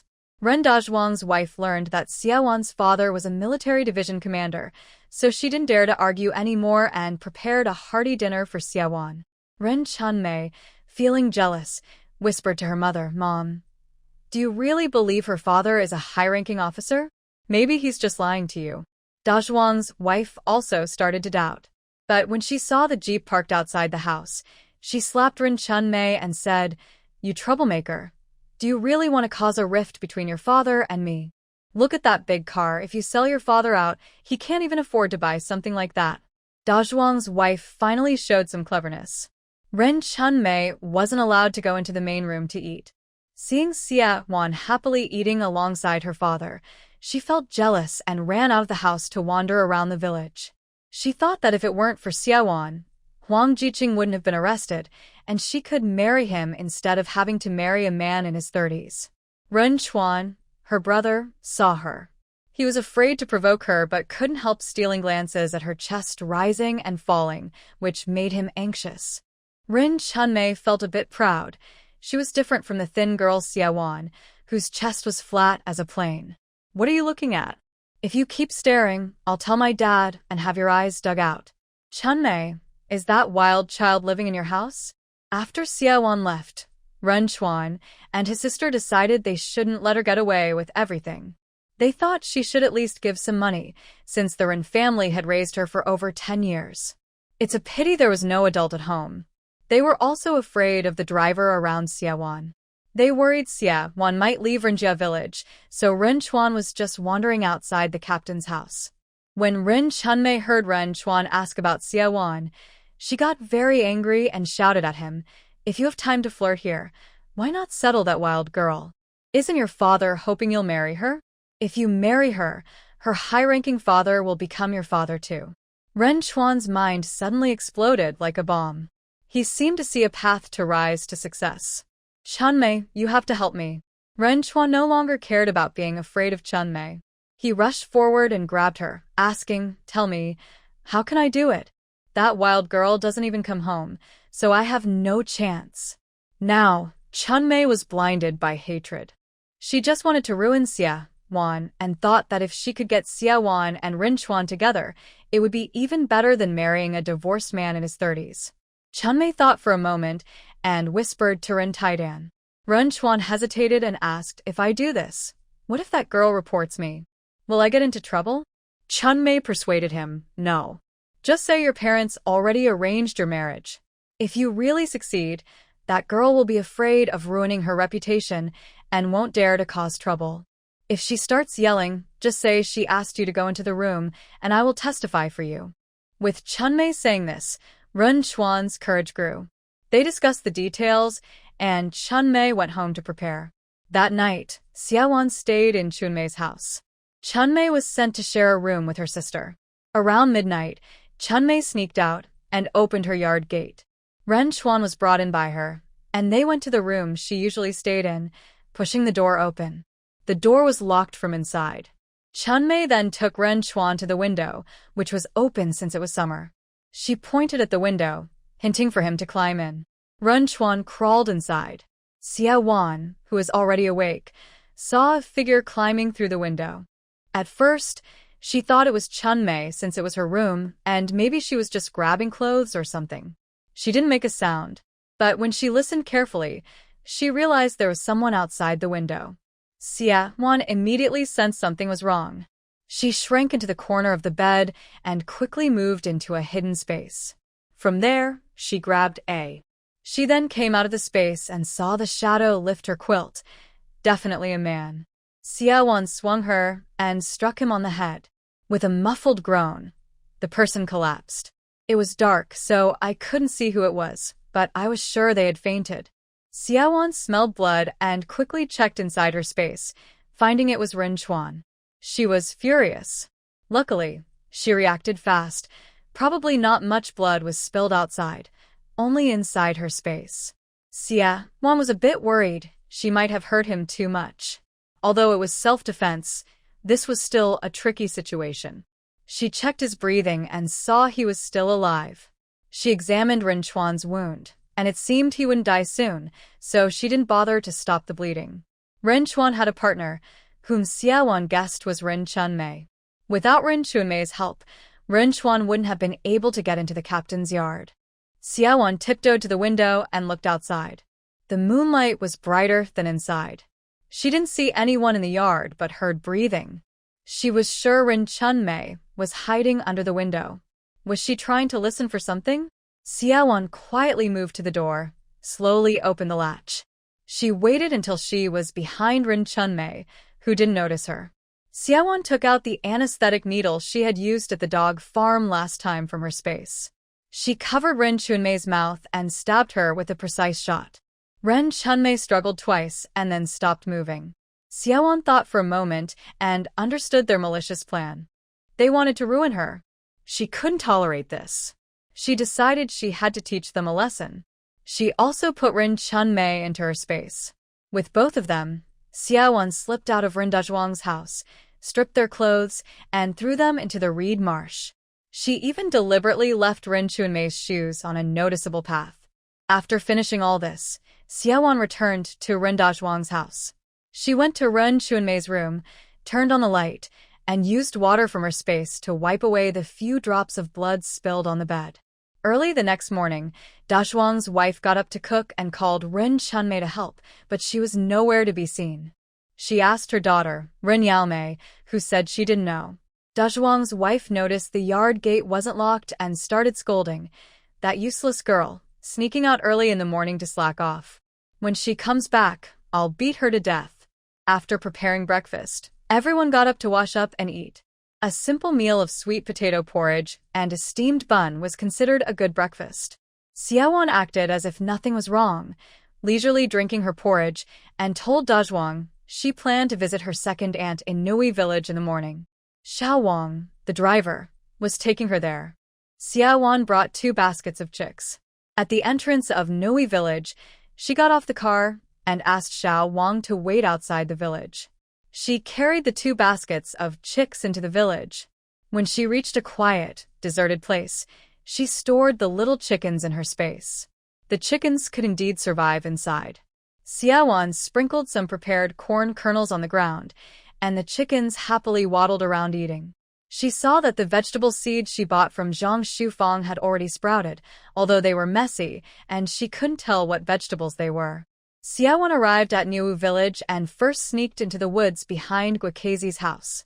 She had marked the spot earlier and easily dug out 5 gold bars. She put the gold bars into her space, feeling like she finally had some assets. Unfortunately, these gold bars couldn't be shown publicly and would have to be exchanged for money later. Next, Xiaowan went to her second aunt Tao Hongying's house.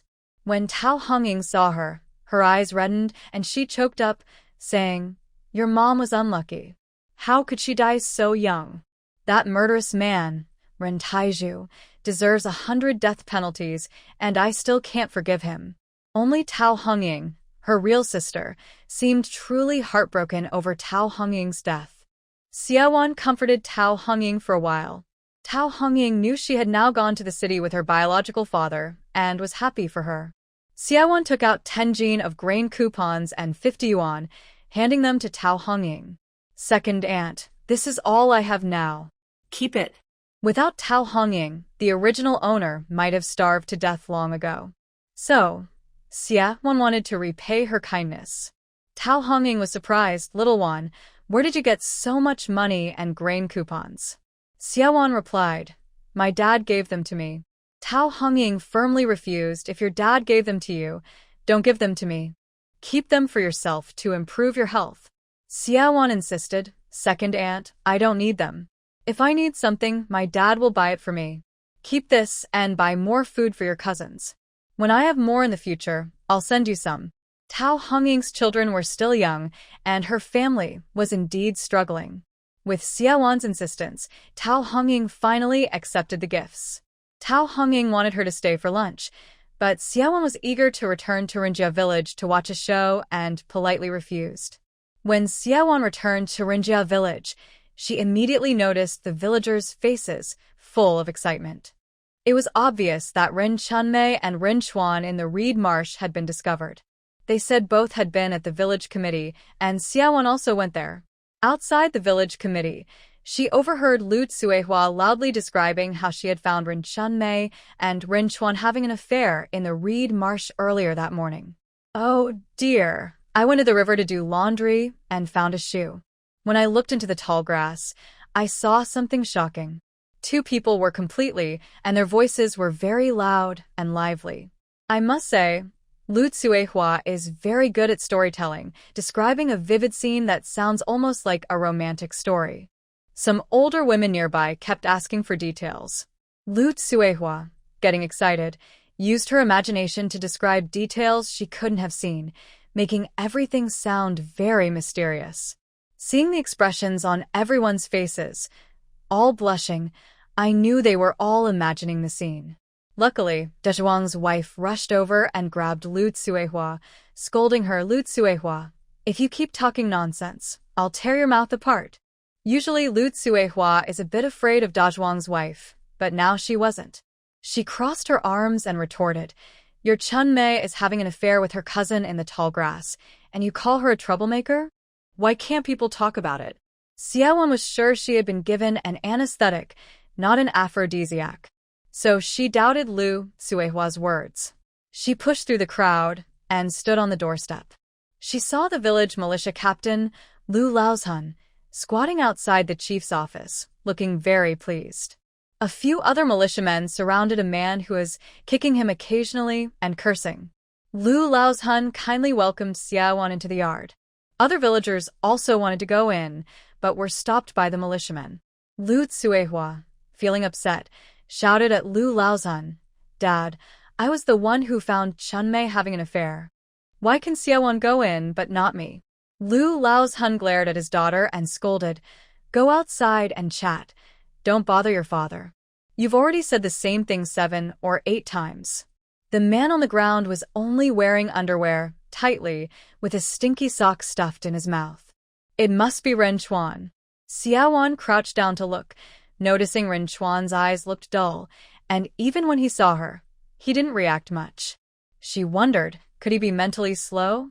Ren Chuan was quite superstitious. The hole made by last night's shovel was surprisingly stopped by bleeding.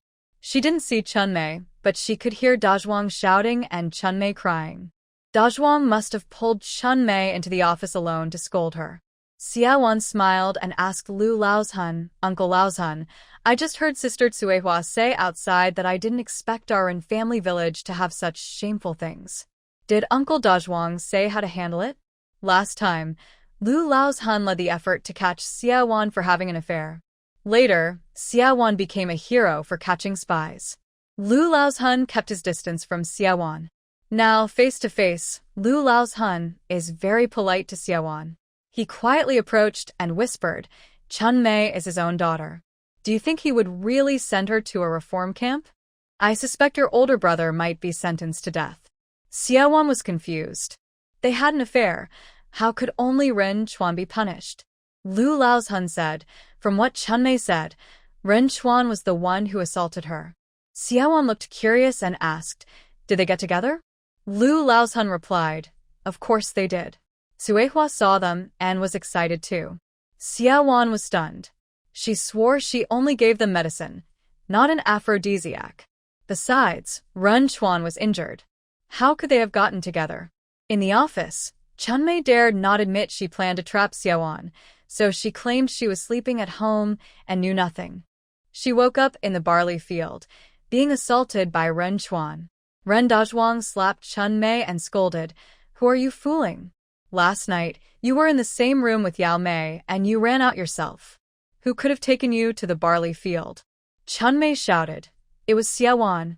That wild girl caused this. Ren Dazhuang was puzzled. Why would Xiaowan want to hurt you? Chunmei insisted. It was her. Last night, only she and that driver were outsiders at home. Ren Dazhuang also started to doubt. Xiaowan overheard outside the window, sarcastically chiming in, Uncle Dazhuang, I slept all night and didn't know anything. If something happened at your house, don't blame me. Hearing her voice, Ren Dazhuang quickly opened the window and asked, Xiaowan, you're back? Don't listen to Chunmei's nonsense. I believe you're not like that. Xiaowan said, Uncle Dazhuang, I just overheard some things outside. Everyone says Chunmei didn't want to marry an old man in his 30s, so she got involved with Ren Chuan. Think about it. She's an adult. She didn't go to the barley field herself. Who could have taken her there? Seeing her small frame and comparing her to the sturdy Chunmei, Ren Dazhuang believed her words. Yesterday, only the driver, Xiao Wang, could have moved Chunmei. But he was a soldier and it was impossible for him to do such a thing. Also, Xiao Wang was sleeping in the same room as his son. If he had gone out, his son would have known. Ren Dazhuang confirmed that it was Ren Chunmei herself who ran out to be with Ren Chuan. When Ren Chunmei saw Xiaowan, she wished she could kill her and stood up to rush out of the house to hit Xiaowan. Unfortunately, she was, and her father kicked her back. No matter how much Ren Chunmei cursed Xiaowan, blaming her for everything, Dazhuang didn't believe her at all. Ren Chunmei's curses were too harsh, and she was silenced with a cloth in her mouth. Uncle Dazhuang, how do you plan to handle Ren Chuan and Ren Chunmei? Dazhuang looked a bit troubled. Even though Ren Chunmei was bad, she was still his daughter. He really didn't want to send her to reform school. If Ren Chuan had forced her, that was one thing, but they were caught in the barley field. Even he didn't believe Ren Chuan could have stolen her from his house by force. If they committed a serious crime, it would be reported to the police, who wouldn't believe it easily. It wasn't realistic to blame Ren Chuan alone. He asked in a negotiating tone, Xiaowan, since those two scoundrels are already together, I can only accept it and let them get married. Xiaowan didn't want to let Ren Chuan off easily. How could Ren Chuan want to harm her and still end up marrying the village chief's daughter? She firmly said, Uncle Dazhuang, you're wrong. These two having an affair in broad daylight is a crime. You shouldn't tolerate such misconduct. If you try to protect them, I will call Secretary Gao of the Revolutionary Committee and report the misconduct in our village. Dazhuang hesitated. He begged, Xiaowan, one is your stepbrother and the other is your distant cousin. Please show some mercy and let them go.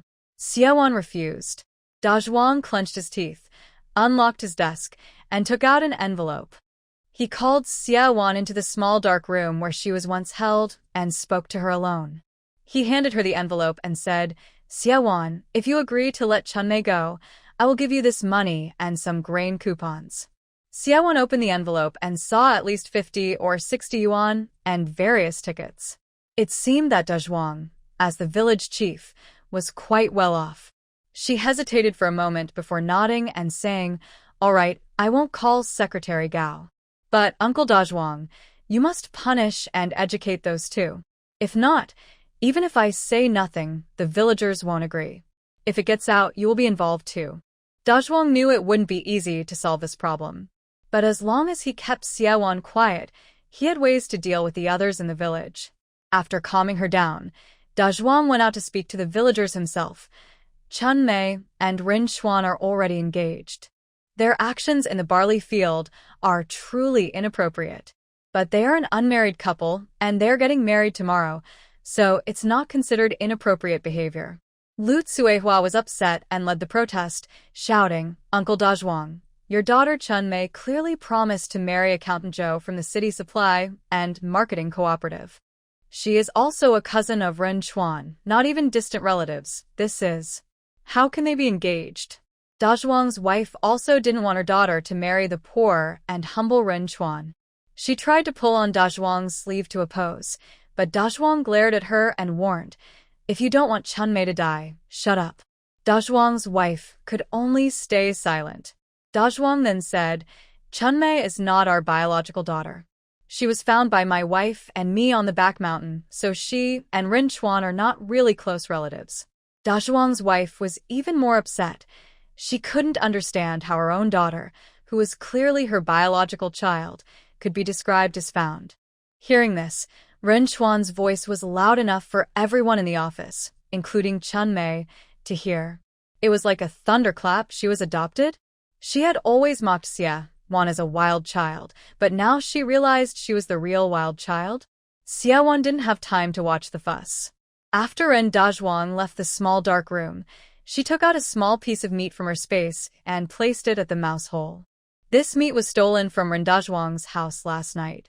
Within a short while, the original mouse poked its head out. "Squeak, where did you go? I searched the whole village and couldn't find you. What do you want from me? Since you're not here, I have no meat to eat." The villagers hide their meat very well. The little mouse nibbled on the meat while talking to Xiaowan. After moving to the city, Xiaowan also talked to mice and found that mice elsewhere were not as clever as the one from the village committee. "You know about my mom's death? Who was your mom?" The little mouse didn't connect Xiaowan with Tao Hongmei. Xiaowan told her where her home was. The mouse suddenly understood. "Oh, you mean the woman under the old willow tree? The one who died?" The news has been spread around the village for several days. Help me find out about that day. When my mom died, besides Ren Taizhu and that man from her family, did anyone else visit? Or ask if strangers came to the village that afternoon? The little mouse ate the meat and promised to help. They agreed to meet at Ren Dazhuang's house that evening. When Xiaowan came out to see the fuss, she found that Ren Dazhuang had already taken care of it. He invited the villagers to celebrate the wedding of Chunmei and Rin Chuan tomorrow and assured everyone that since they had made mistakes, they would be punished. After their wedding tomorrow, Ren Chuan will be sent to a labor camp for a year. Throughout the process, no one asked for Ren Chuan's opinion. If Xiaowan had been there, she probably would have noticed that Ren Chuan was acting very strangely.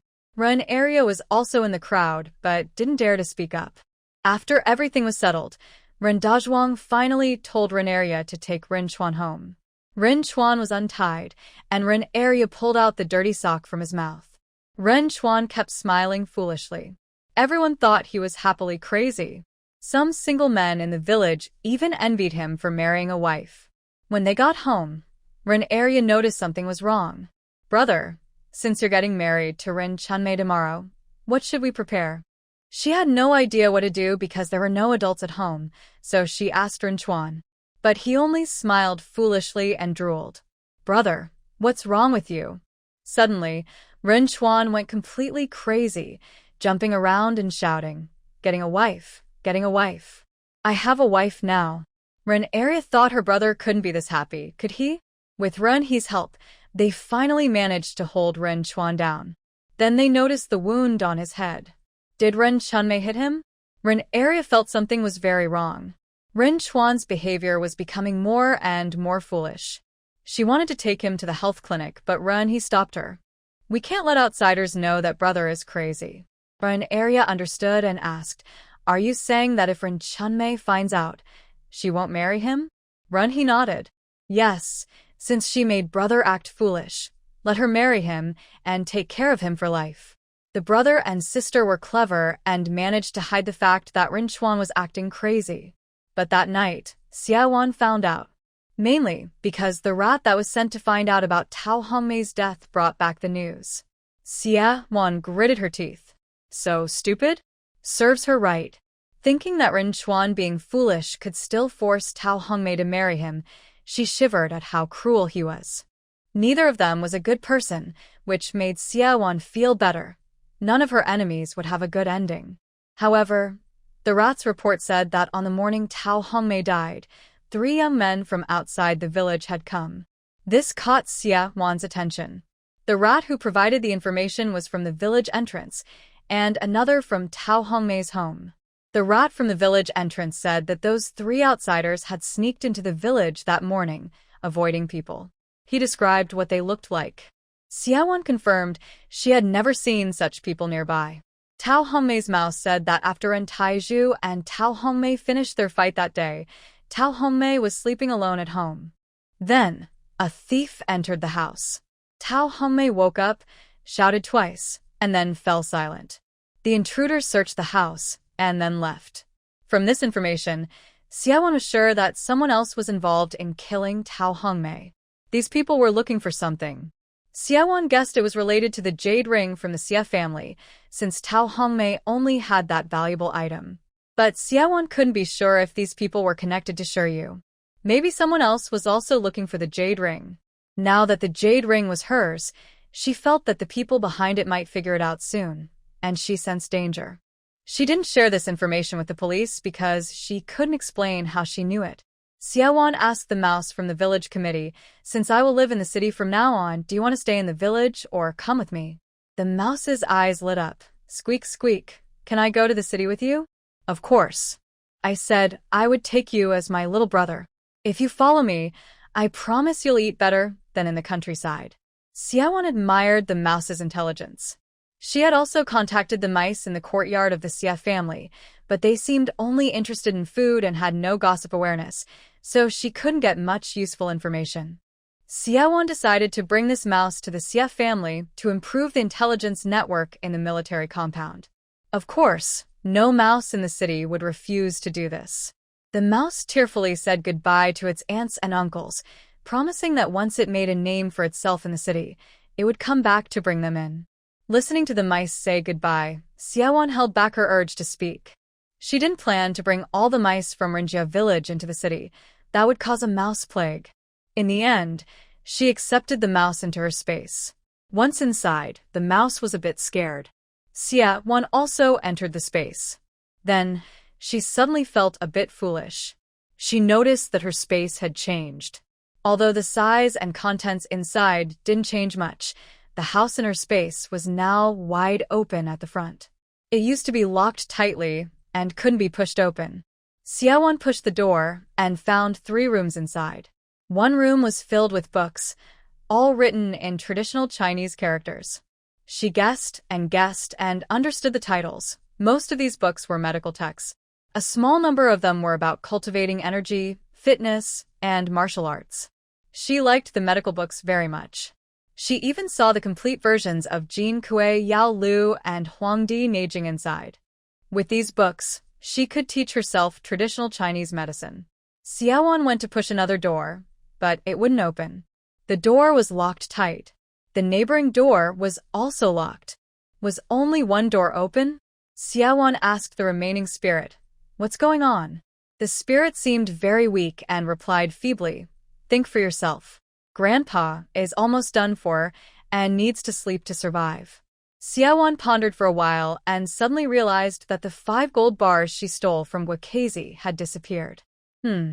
Maybe the space swallowed her gold bars and granted her permission to open a room? She looked around again and confirmed that the 5 gold bars were truly gone. Xiaowan felt that trading 5 gold bars for a room full of books was probably worth it. But now she was back to being poor again.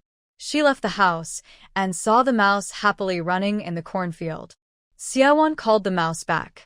I keep calling you a mouse, but it doesn't show you're special. Maybe I should give you a name? The mouse was excited to hear it could have a name. Because it kept squeaking, Xiaowan said, from now on your name is Little Squeak. Thank you, Big Brother. I'll be called Little Squeak from now on. Little Squeak was very intelligent and immediately accepted Xiaowan as his big brother. Xiaowan didn't mind. Big Brother is Big Brother. She took some corn from the space to feed Little Squeak and warned, don't touch anything inside. The food here is for you and the chicks. When you have time, help me feed the chickens. If you do well, I'll reward you with meat. Little Squeak looked at the 50 chicks about his size and felt he might have been tricked. Could it be that Big Brother wanted him to come in and feed the chickens? The next day was the wedding day of Ren Chunmei and Ren Chuan. Early in the morning, Ren Chunmei was accompanied by her mother and brother to the town to get their marriage certificate. It was said that Ren Chuan was injured and a bit confused, so his younger brother Ren, he helped him handle the paperwork. This was a bit irregular, but since the town clerk was familiar with the village head's family, no one paid much attention. Ren Dazhuang was very brave.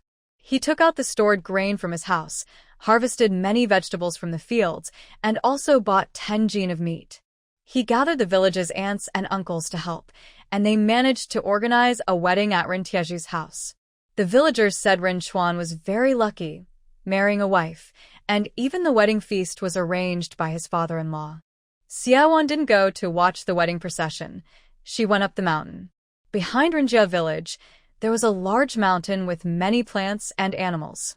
Xiaowan felt that this was a rare opportunity. She wanted to find some valuable medicinal plants to transplant into her space. Xiaowan wanted to accompany her, but she refused. She said, Uncle Wang, I'll just go up the mountain for a while and come down before noon. After lunch, we'll head back to the city. Xiaowan wandered on the mountain for a long time and was very lucky to find some Sichuan lovage. Sichuan lovage is a traditional medicinal plant used to improve blood circulation, promote energy flow, and relieve pain. Xiaowan compared it with the herbal pictures in her space, hoping to find more medicinal herbs. She planned to grow these herbs in her space and then sell them at the pharmacy, which could be a way to get rich. She dug into the soil and transplanted the Sichuan lovage into her space. Then she continued walking up the mountain and found several other herbs, such as fritillary bulbs, honeysuckle, and eucalyptus. She transplanted all of them into her space. When the sun was high and it was almost noon, Xiaowan finally headed down the mountain. She called Xiao Wang, and they went to Ren Tiezhu's house for a meal. Seeing Ren Area standing at the door welcoming guests, Xiaowan gave her a 1 yuan gift money and handed it to her. Ren Area took it and looked at Xiaowan, hesitating to speak. She wanted to talk to Xiaowan about something, but she was nervous. Now that Tao Hongmei had died, her father was arrested, and her older brother was mentally slow. She was the only one left in the family. She felt very anxious. No matter what, Xiaowan used to be part of their family, and she now seemed quite capable. Ren Area urgently needed someone to rely on. Xiaowan saw that Ren Area had something to tell her, but she didn't want to get involved. She didn't want to deal with their family's problems anymore. If it weren't for the excitement about Ren Chunmei, she wouldn't have come to this wedding banquet. The union of these two was not very honorable, and since Ren Chuan seemed to be seriously injured and lying in bed, the wedding was very simple. He helped Ren Chuan go to Dazhuang's house to welcome the bride. Ren Chunmei was originally resistant to marrying Ren Chuan, but she was already physically damaged and couldn't marry anyone else, so she had to accept. At least, Ren Chuan was a young man from the village. Her mother promised her that she was her biological daughter and could visit home often. Only then did Ren Chunmei agree to get married. When they arrived at Ren Chuan's house, Ren Chunmei was taken into his room. Outside, the feast was already underway, with her brothers and Ren He helping to serve guests. She didn't dare to go outside. Looking at Ren Chuan sleeping on the bed, she was furious. That scoundrel had ruined Xiaowan, the woman she despised, and had even knocked her out and forcibly taken her to the barley field. Ren hated Ren Xuan deeply. Yes, that night, when Xiaowan held Rin Chunmei, she couldn't see clearly who it was and was drugged into unconsciousness. She wasn't sure whether it was Xiaowan or Ren Chuan who attacked her. Later, I heard her father say that Xiaowan couldn't control her at all. Ren Chunmei also started to believe that it was Ren Chuan who suddenly had an idea and turned against her. Faced with the situation, although she married Ren Chuan, her anger still didn't fade. She shook Ren Chuan and shouted, "Get up. Don't pretend to be dead." The reason Ren Chuan had been lying down was because the siblings from the Ren family intentionally kept him awake last night, making him fall into a deep sleep early in the morning, not truly fainting. When Ren Chunmei shook him, she woke him up. Ren Chuan was really confused. All he could think about now was one thing. Seeing Ren Chunmei, he suddenly became excited and shouted, "Marry a wife. I want to marry a wife." Then he collapsed onto Ren Chunmei. The noise inside the room was quite loud. Outside, most of the villagers from Ren village were sitting there. This is too improper. They are already married. Even if they marry again, they shouldn't start acting like this during the banquet, right? The villagers, while eating quickly and grabbing meat from the table, listened carefully to the sounds inside. Such a celebration was really exciting. Some with tender faces blushed from the noise inside, wanting to leave but reluctant to leave the food and meat on the table, so they hurried up. De Zhuang, from the Ren family, was so angry his face turned green. He shouted at Lu Laoshuan after lunch, "Tie these two animals and send them to the labor camp." Driver Xiao Wang couldn't stand the ridiculous atmosphere anymore. He pulled Xiaowan out of the yard and said, "Xiaowan, let's go back to the city quickly. Your dad asked me to take care of you, and we really can't stay here any longer." Xiaowan didn't argue and got into the car. As the car left Ren village, she thought to herself that she probably wouldn't come back here again. Over the past 2 days, Shiryu had been feeling anxious. Zheng Hu found her and told her he accidentally strangled Tao Hongmei. Dead? And the thing? Shiryu was anxious. Zheng Hu shook his head, didn't find it. That family is so poor. How could they have what you said? When Shiryu heard the jade ring wasn't found, she became even more anxious. Everything was a mess.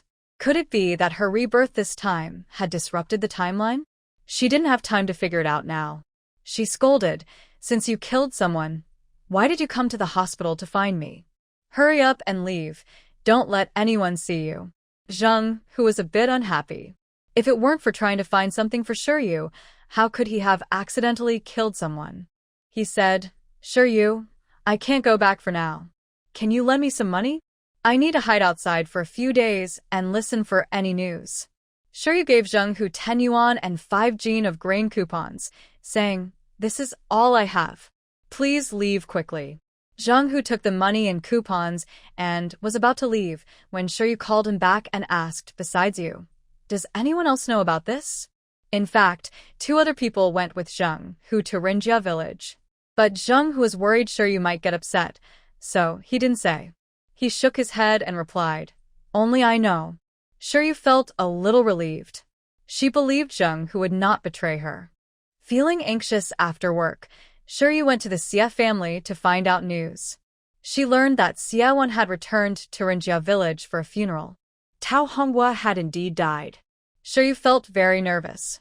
She was conflicted. If she reported Zheng Hu, she might be free from the murder connection. But she couldn't hide her search for the jade ring. No, she couldn't report Zheng Hu.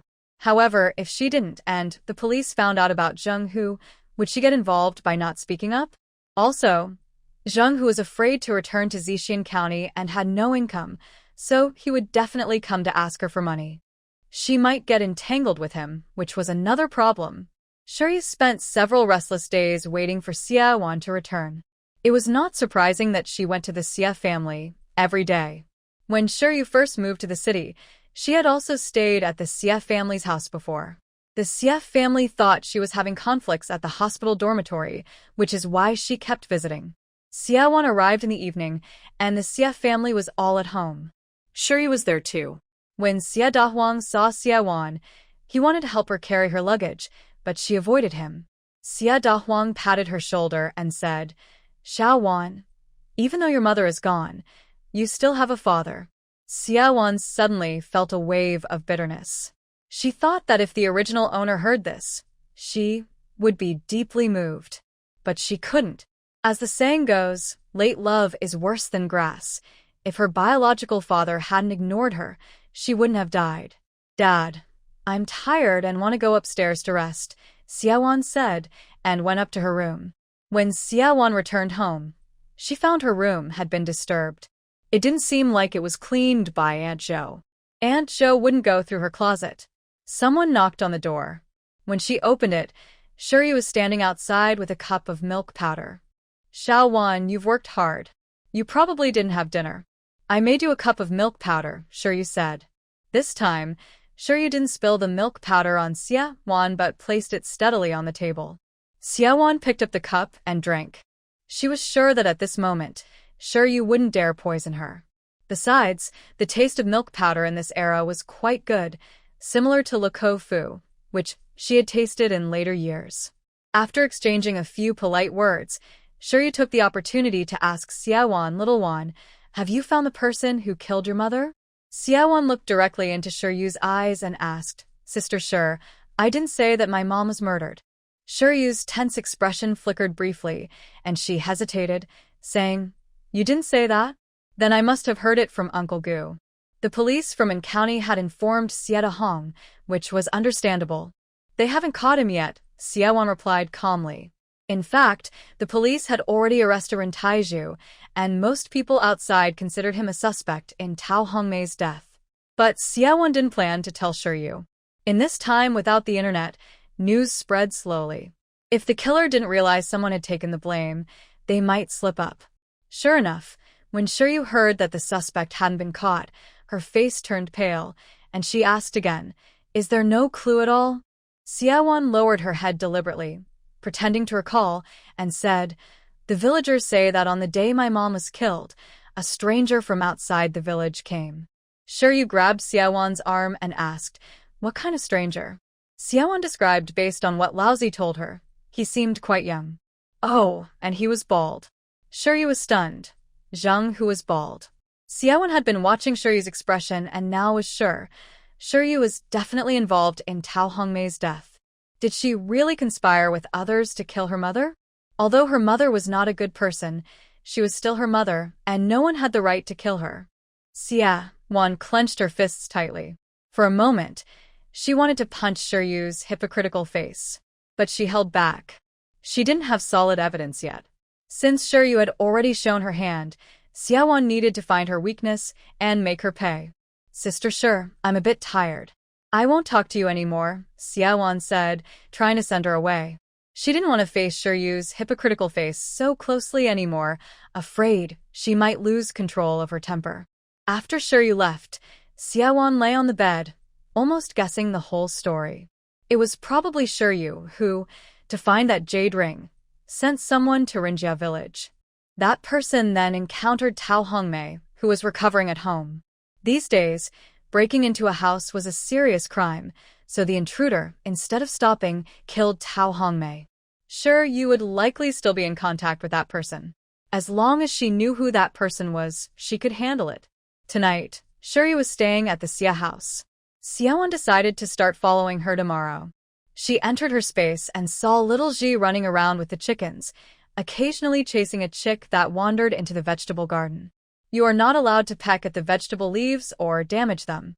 If the boss comes in and sees, he will say I didn't watch over you.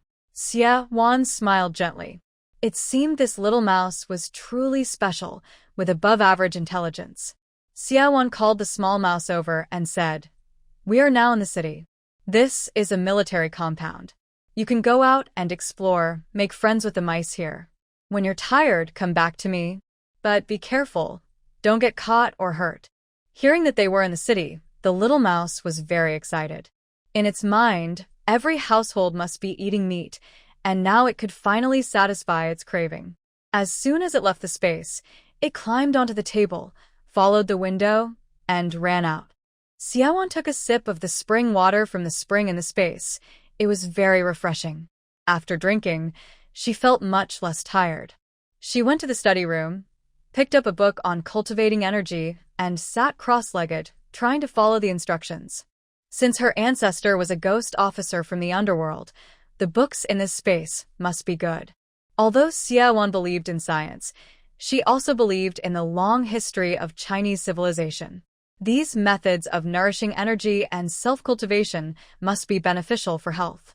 She had studied medicine before and was very familiar with the meridians and acupoints.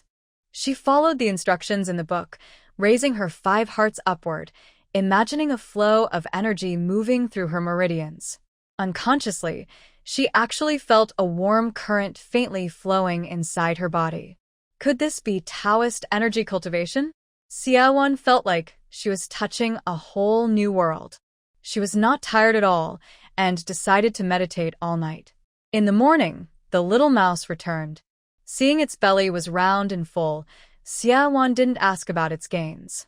When she went downstairs, she felt energized and lighter than before. Xiaowan and Shiryu took the same bus to the city center. She got off at Nanchang High School station and then took another bus. When she arrived at the city hospital, she saw Shiryu coming out.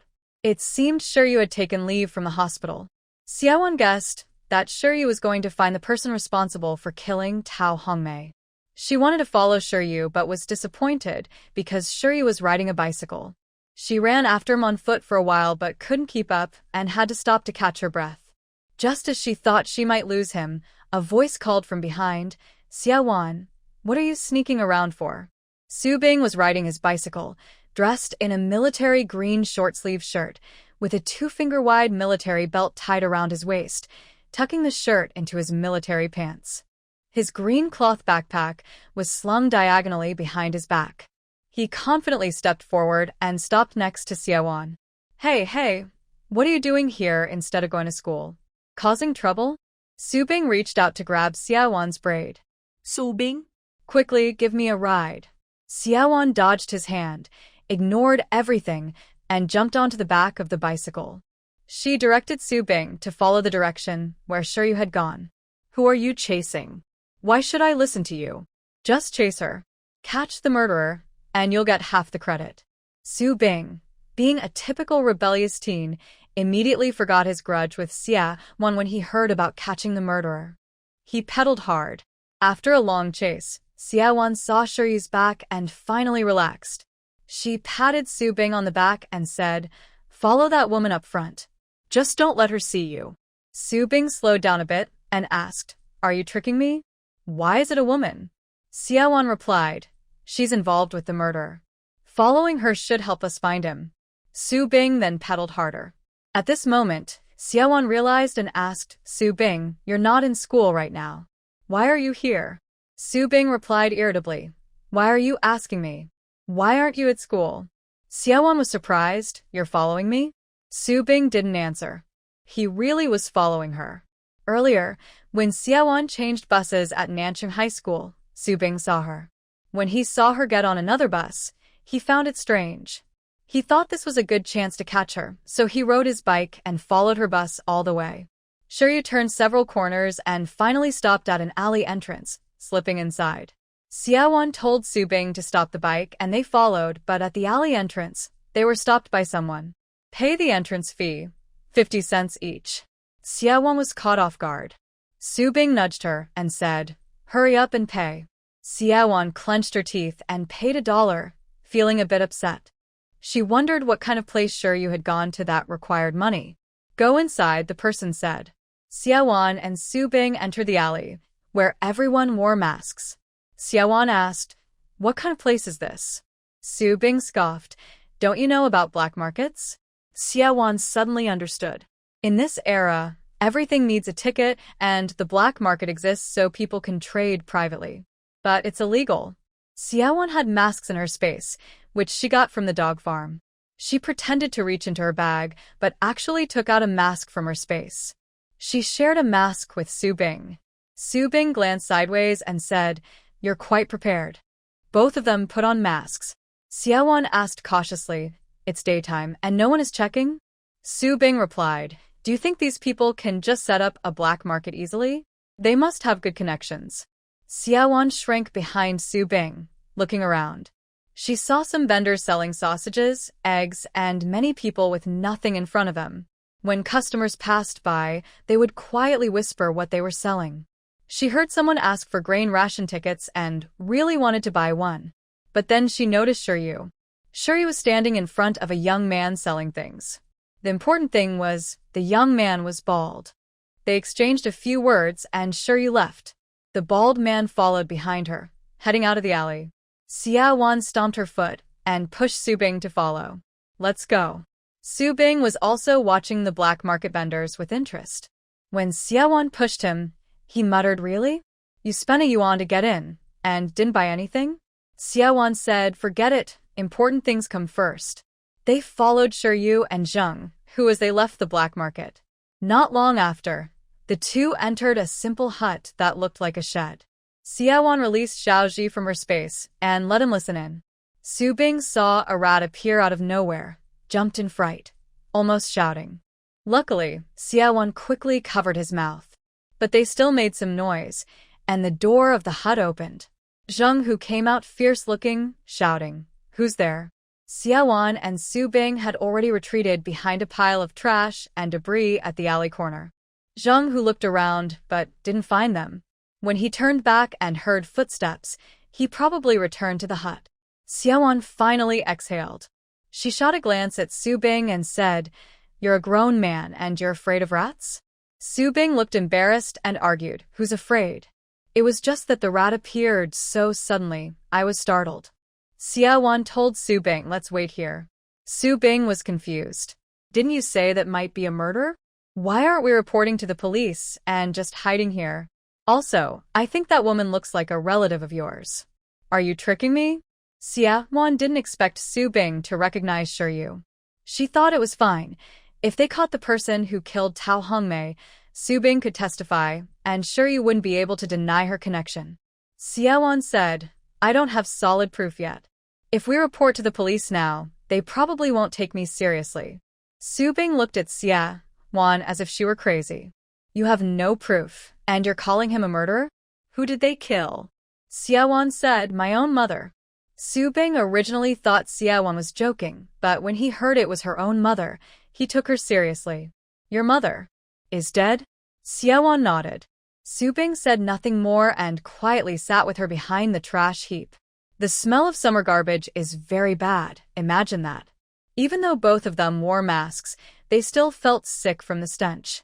Su Bing couldn't take it anymore and asked, "Are we just staying here? Can we find any evidence?" Xiaowan said, "I suspect that the man and his accomplices are nearby, so we better stay hidden. They might be dangerous criminals. If a fight breaks out, we won't be able to handle them. Wait a moment. I think I can guess what they will do next. Then we can report to the police, and it will be more convincing." Su Bing felt excited, but also nervous.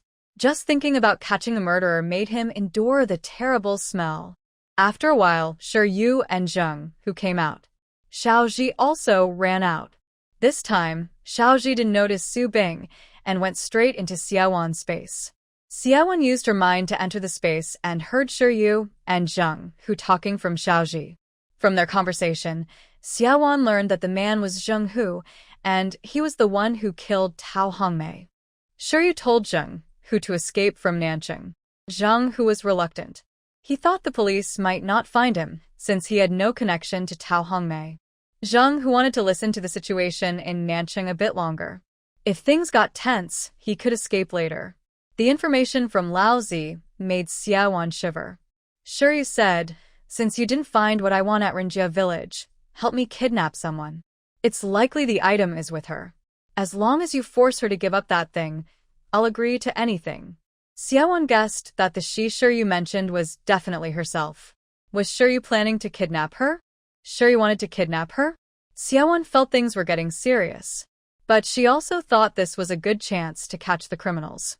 Unfortunately, their voices were too quiet for Xiaoji to hear clearly. Xiaowan guessed they planned to use her during her commute, or by inviting her out. They followed Shiryu and Zheng Hu for a while, but once they reached the main street, the two separated. Xiaowan guessed Shiryu was probably going back to work, so following her was not worth it. Xiaowan and Su Bing then followed Zheng Hu back to the black market. They saw two young people approaching Zheng Hu, shouting, "Brother Hu, where did you run off to? The boss is looking for you." Xiaowan also made a small sound. Xiaowan and Su Bing didn't go into the black market again, afraid of attracting suspicion. After waiting outside for a while, Xiaoji returned. Xiaowan then pulled Su Bing back to school. Su Bing was unhappy and said, "It's almost noon now. Going back to school means getting scolded and no food to eat. Why go back?" Xiaowan thought about it and agreed. They had skipped class today. She was fine because she had already asked for leave before, and at worst, she would tell the teacher she was delayed on the way. But Su Bing would definitely be punished. They looked at each other, and Su Bing suddenly realized they were enemies. He said angrily, "You better really catch the murderer, or if you get me in trouble for skipping class, I won't forgive you." Xiaowan sighed, "I didn't realize you're still a good kid. Afraid of skipping class?" Su Bing refused to admit he was a good kid and argued, "Who's afraid? It's just because of what happened last time." He didn't finish, but Xiaowan guessed it was probably because after he was beaten by her last time, Su Zheng also dealt with him. Recently, he had to keep a low profile. Xiaowan wasn't stingy. After all, Su Bing had helped her today. She cheerfully waved her hand and said, "Since the school has no food, today I'll treat you to a good meal." Su Bing hesitated. "I don't want to go." Xiaowan used reverse psychology. "Are you afraid I'm inviting you to a fancy banquet?" Su Bing couldn't resist and followed her to a state-run restaurant. Xiaowan ordered a bowl of braised pork, a bowl of shredded pork with green peppers, a plate of stir-fried vine spinach, and 2 large bowls of rice. It cost a total of 8.20 yuan, including a pound of meat coupon and a pound of grain coupon. Su Bing's eyes widened and asked, "It's not a holiday. Why did you order braised pork? Where did you get so much money?" Xiaowan smiled and said, "For you. Eat up. Thanks for helping me today." Su Bing felt a little embarrassed and sat down awkwardly, muttering, "Don't think you can buy me with a meal." Even at Su Zheng's house, they couldn't eat meat every day. Su Bing was still a growing young man, and faced with this feast of meat and rice, he couldn't resist the temptation. Both of them ate heartily. Soon, they finished all the dishes and rice on the table. After eating, Su Bing rubbed his stomach and said, "Tell me, is there anything else you want me to help with? For this meal, I'll reluctantly help you." Wan shook her head, "No more. I'll handle the rest myself." Su Bing quit his job. He originally thought that since Xiaowan wanted to catch the murderer, she would definitely ask for his help. He was just waiting for the chance to show off and act important. But instead, he heard that Xiaowan didn't want to take him along anymore. That's not acceptable. He still hoped to catch the killer and make his father proud of him. "You can't make me go alone. If you try to leave me behind, I'll report you to the police," Su Bing threatened. Xiaowan looked at the young kid in front of her with a bit of a headache. Later, Shiryu tried to kidnap her, but she had space to hide any time, so she wasn't afraid. If she brought Su Bing along, it would be harder to hide. Also, since those people dared to kill, they must be very dangerous. If Su Bing got hurt, it would be a shame for Su Zhengwei. But seeing Su Bing's stubborn face, Xiaowan knew it would be hard to convince him to give up. After thinking, Xiaowan decided to work with Su Bing, secretly and openly. "I think they will act soon. I'll be the bait, and you stay hidden to watch. If you see them doing anything illegal, report it to the police. That way, we can catch them with evidence." Xiaowan explained her plan. Su Bing was confused. "You, a girl, being the bait might be too dangerous. What if they try to hurt you?" He asked a lot of questions. Xiaowan didn't want to answer. She yelled, "Why do you have so many questions? I just want to know if you're in or out. If you're out, I'll do it alone. They killed my mother, and I have my reasons for this plan. You must agree to follow my lead, then I'll include you." Su Bing couldn't refuse. He really wanted to join in, so he agreed to follow her instructions. In the afternoon, they went back to school and continued their classes. When school was over, they took the same bus back to the military family housing. On the surface, they didn't talk much, but sometimes they exchanged glances. At the gate of the housing area, Subing said to Siawan. I'll wait for you here at 7:10 tomorrow morning. She nodded. So they started going to and from school together. They thought no one would find out about their alliance. But on the third day, Fan Hongxia asked Siawan, why do you go to school with Subing every day? Are you dating him? Siawan felt a chill. Who would date a kid like that? She glared at Fan Hongxia and asked coldly, do you like Subing? Fan Hongxia blushed and shouted, I ask you first. Siawan looked serious. Do you think I have the same taste as you? We all live in the same large compound and are in the same class. Do you want me to avoid him? You might as well have him avoid me instead. Fan Hongxia finally stopped asking Siawan questions. But Siawan asked her, why hasn't your cousin come over these past 2 or 3 days? She was talking about Shiryu. Since that day, when Siawan followed Shiryu, she hasn't been to Xia's house. This made Siawan uncertain. She wondered when Shiryu planned to kidnap her. Fan Hongxia said, my mom said my cousin has been busy these days and plans to watch a movie with me this weekend. Shiryu did have her assistant pass a message to Fan Hongxia. Siawan thought, if Shiryu invites Fan Hongxia to the movies this weekend, will she also invite me? Could Fan Hongxia just be a cover? Sure enough, by the weekend, Shiryu came to Xia's house. She invited Siawan and Fan Hongxia to watch a movie that evening. Maybe Shiryu thought that if she asked Siawan alone, Siawan might not agree. Fan Hongxia, worried about being taken back to the countryside by the local authorities, usually stays inside the compound. When she heard they could go out to see a movie at night, she was very happy. After all, at night, the light is dim, and people wouldn't notice her easily. The local officials don't work on weekends, so they wouldn't have time to check which young people secretly went back home. Siawan agreed naturally. She had prepared herself for today. But she didn't expect that just as she finished dinner and was about to leave, Qin Muyue came to find her. As Siawan, Fan Hongxia, and Shiryu stepped out of the house, they saw Qin Muyue parking his bicycle by the roadside, standing under the street lamp with his backlit figure. Comrade Siawan. Qin Muyue's dark, damp hair clung to his forehead, showing he had just washed his hair. He wore a bright white shirt and neat military-style trousers, with shiny leather shoes. The moment he saw Siawan, he immediately straightened up like a pine tree and nervously called out to her. Siawan thought that today Qin Muyue looked even more upright and confident than usual. Comrade Qin Muyue, why are you here? She greeted warmly. Shiryu's eyes brightened, but when she heard Qin Muyue call her Siawan, she paused. Since being rejected by Qin Muyue, Shiryu felt very disappointed. She couldn't figure out why, but finally decided that Qin Muyue just hadn't fallen for her yet. She looked at Qin Muyue greedily, thinking, if he apologizes for that day, I will forgive him. But Qin Muyue seemed to ignore her completely, focusing only on talking to Siawan. Siawan looked up at Qin Muyue with a smile, thinking, I hope Qin Muyue isn't asking me to help catch some troublemakers or ticket scalpers again. Qin Muyue saluted Siawan with a proper military gesture and asked, Comrade Siawan, can I talk to you alone? Shiryu's gaze flickered like poison between Siawan and Qin Muyue. Do these two have something going on? Siawan felt a bit suspicious. Tonight is a good chance to lure the snake out. I can't miss it. If Qin Muyue asks me to join him on a mission again, how should I refuse? The two moved to the side. Qin Muyue awkwardly said, Comrade Siawan, it's cooler by the Tuo River at night. I want to take a walk there. May I invite you? Siawan frowned. Last time, it was about monkeys. This time, it's about the breeze.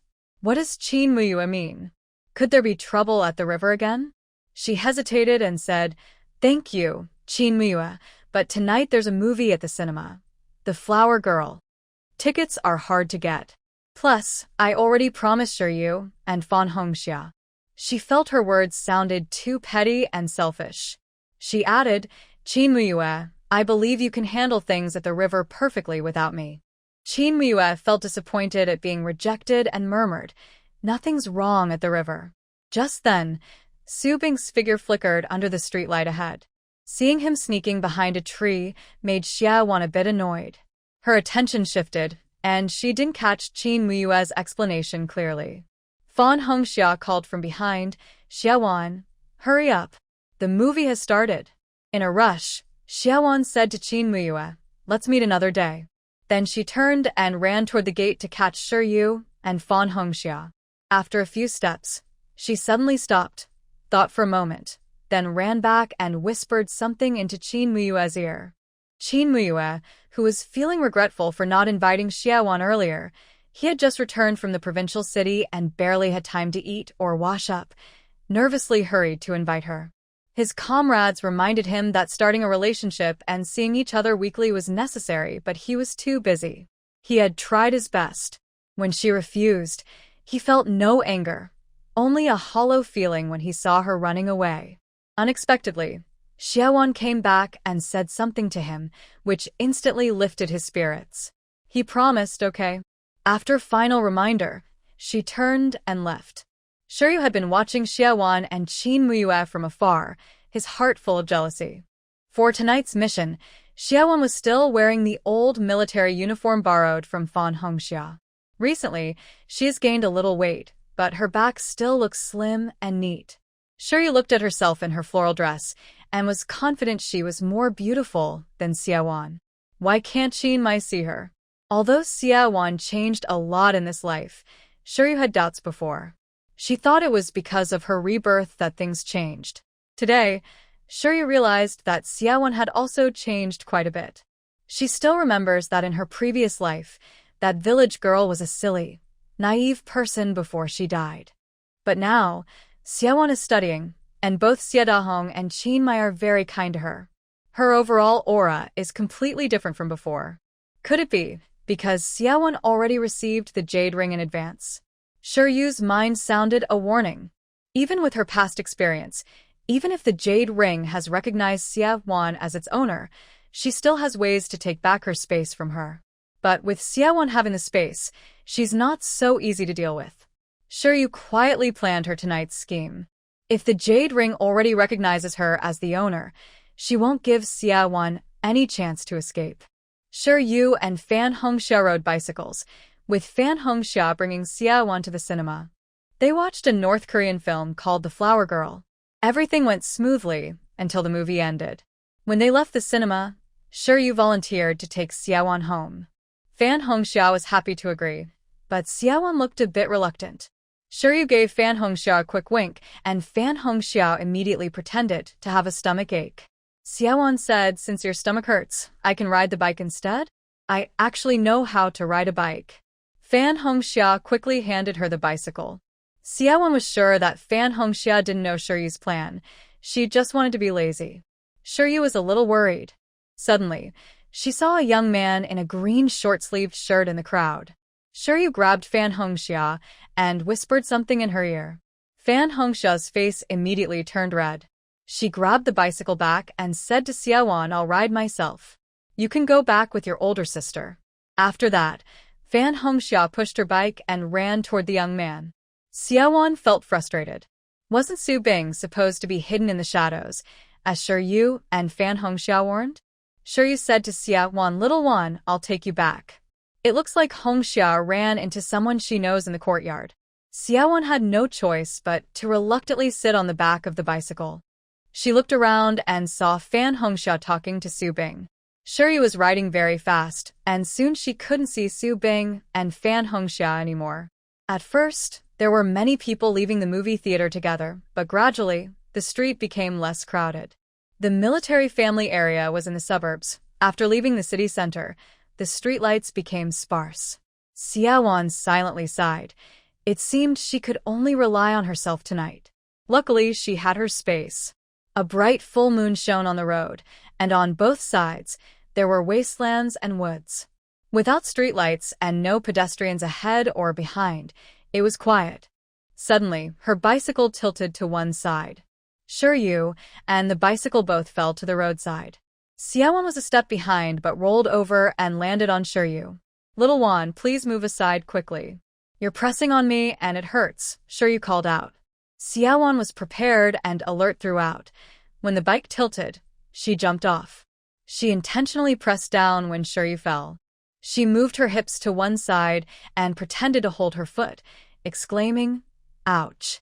Little one, are you hurt? Shiryu's leg was scraped, and she was hurt from being pressed, but she turned back to check on Xiaowan. Ouch. My foot is almost broken. Xiaowan exaggerated, though she was fine. Shiryu wanted to check her, but Xiaowan screamed, "Don't touch me. I'm sure I broke a bone."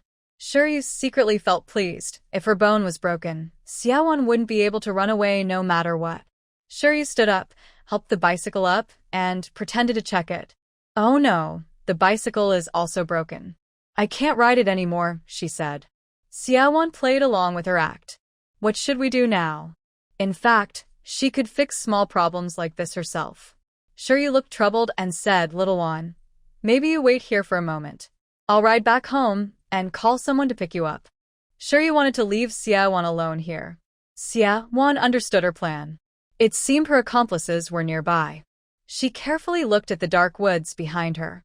She saw no one but sensed that some grass was moving. She couldn't let Shiryu leave, and Su Bing hadn't arrived yet.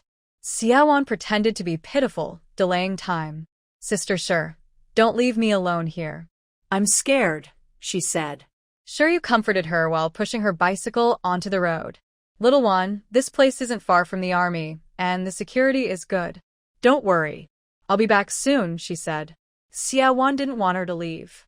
If Shiryu ran away, even if she caught her accomplices, she might clear everything up. Xiaowan pretended to limp and quickly pulled Shiryu back. "Sister Shi, I'll go with you." "Just hold on to me a little," she said. Xiaowan was hopping on one leg. In the woods, her accomplice asked Zheng Hu, "Brother Hu, are we going out now? The two girls are hurt. We can handle them easily." Zheng Hu remembered Shiryu's instructions to wait until she left before acting. He held back his accomplice and said, "Wait a little longer." Shiryu couldn't shake off Xiaowan and was very anxious. No matter what she said, Xiaowan refused to stay alone. Shiryu suddenly had a bad idea.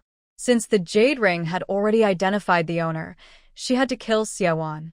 Xiaowan hoped she would stay, so Shiryu decided to send her away herself. She turned around and told Xiaowan, "Little one, I won't leave you alone anymore. Let go of me." Xiaowan released Shiryu and pretended to be sad, saying, "You promised you'd keep your word."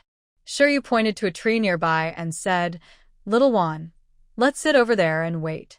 Hong Xia and that soldier Su from the big yard are probably still behind us. When they arrive, we can go back." Xiaowan thought her plan sounded reasonable. She followed Shiryu and sat under the tree. Shiryu secretly picked up a small stone from the ground, glancing toward the grassland behind her, ready to signal Zheng Hu. Xiaowan saw this with the corner of her eye. She heard sounds behind the grass. They were about to attack. Xiaowan's nerves were stretched tight. She quietly held a tranquilizer needle, ready to strike Shiryu at any moment. To catch the thief, first catch the leader, she needed to control Shiryu first so the others would hesitate. The summer air was already hot and heavy, as if the atmosphere was thick. Just then, a flash of light appeared at the end of the road. A car passed by. Shiryu stopped moving, and Xiaowan's hand also relaxed for a moment. Even the sounds in the woods paused. They thought the car would just drive past, but after looking about 10 meters ahead, it turned back. It was a military jeep. The vehicle stopped right by the roadside in front of Shiryu and Xiaowan. The door opened, and a young soldier stepped out. From his uniform, he seemed to be a battalion-level officer. The soldier asked, "Comrades, are you in trouble?" Neither Shiryu nor Xiaowan answered. They both hoped the soldier would just drive away without noticing them. But neither could say that. After all, they were clearly in trouble. The moonlight shone on the soldier's face, revealing a handsome face not inferior to Qin Muyu. His features were softer, and his face was full of a friendly smile. Shiryu panicked and dropped the stone she was holding. Xiao Pingan. She recognized who this person was. Xiao Pingan saluted Shiryu and Xiaowan with a military gesture, saying, "Comrades, it's late at night. You're sitting by the roadside. Did your bicycle break down? Where are you headed? I can give you a ride." Shiryu looked very frightened, shrinking back a few steps, seeming a bit afraid of the person in front of her. Xiao Ping'an noticed the old military uniform on Xiaowan, smiled more kindly, and extended his hand to Shiryu. My name is Xiao Ping'an. I just arrived at the 2nd Division. Are you both family members of the troops? Hello, Comrade Xiao. Shiryu replied perfunctorily, but did not shake his hand. Xiaowan's heart skipped a beat. Oh no. The male lead has appeared. Looks like today's plan is ruined. Who would have thought that at this moment, the original story's male protagonist would show up? Xiaowan recalled the plot from the original book. Xiao Ping'an had indeed spent some time in the Southwest Military District. It was also here that he met Shiryu. In the original story, Xiao Ping'an was stubbornly in love with Shiryu, playing out a story of a domineering male lead forcing love on a kind female lead. Xiao Ping'an was truly a child of a high-ranking family. Because of his status difference, Zhao's family strongly opposed their marriage. They faced many hardships before finally being together. Their love story was written to be very touching, with a sweet ending. Now, Xiaowan knew that the real Shiryu was far from the kind and beautiful girl in the story. She doubted how much of those passionate ups and downs were actually Shiryu's manipulations. How much of those tender love stories were actually Shiryu's schemes? This was truly a major male lead. Xiaowan thought it was best not to offend either the male or female lead. She took Xiao Ping'an's hand that was extended to Shiryu and smiled sheepishly. Comrade Xiao, hello. Xiao Ping'an politely pulled Xiaowan up. Shiryu then stood up on her own. Xiao Ping'an warmly invited them into the car and casually placed the bicycle behind the vehicle. Shiryu and Xiaowan exchanged a glance. Neither of them really wanted to get in, but they couldn't find a good excuse. Reluctantly, they moved toward the car door. Suddenly, the sound of a bicycle bell rang out on the road. A figure dressed in a military uniform sped toward them through the night fog illuminated by the car lights. Seeing that figure, Xiaowan excitedly waved her hand. Qinmai. Qinmai skillfully stopped his bicycle next to the jeep. Comrade Xiaowan, am I late? Qinmai shielded Xiaowan behind him and looked at Xiao Ping'an. Is it you? Qinmai's face darkened. Xiao Ping'an saw Qinmuyu, but had a big smile on his face. He stepped forward to put his arm around Qinmuyu's shoulder and said, Xiao Yi, I didn't know you were also in the 2nd Division. It seemed they were old friends. Shiryu saw Qinmuyu, and his eyes lit up. When he saw Qinmuyu protecting Xiaowan, a look of surprise flashed across his face, which then turned into jealousy. Xiao Ping'an was talkative and said, Xiao Yi, I was also transferred to the 2nd Division. I should have arrived earlier, but I took the wrong road, so I got here late. On the way, I saw that these two ladies' cars broke down. I'll take them home first, then later I'll come to the dorm to catch up with you. After speaking, Xiao Ping'an opened his car door and invited Shiryu and Xiaowan to get in. Qinmuyu grabbed Xiaowan's arm and said, I'm here. I'll take you home. Xiao Ping'an and Shiryu both looked at the two of them. Xiaowan didn't want to get into Xiao Ping'an's car either. There were still people in the woods, and she didn't know if those people would run away after this plan failed. Right now, there was no other way, so it was best for Qinmuyu to catch the people first. But Xiaowan didn't want to share the credit with Xiao Ping'an. Hearing Qinmuyu say this, she naturally linked her arm with his and said to Shiryu, Sister Shir, you go back with Comrade Xiao first. I'll go with Comrade Qinmuyu. Xiao Ping'an curiously pointed at Xiaowan and asked, Xiao Yi, is this lady your girlfriend? Qinmuyu provocatively said, None of your business. Shiryu hurried to pull Xiaowan and said, Xiaowan, it's late. You should come back with me. Xiaowan shook her hand off. To get rid of Shiryu, she pointed at Qinmuyu and said, My boyfriend is here to pick me up. You can go on your own. Qinmuyu, hearing this, protected Xiaowan even more tightly. His attitude made it seem like Xiao Ping'an and Shiryu were kidnappers. Xiao Ping'an chuckled and said, Comrade Shir, let's not disturb the young couple. Let's get in the car. Reluctantly, Shiryu followed Xiao Ping'an into the vehicle.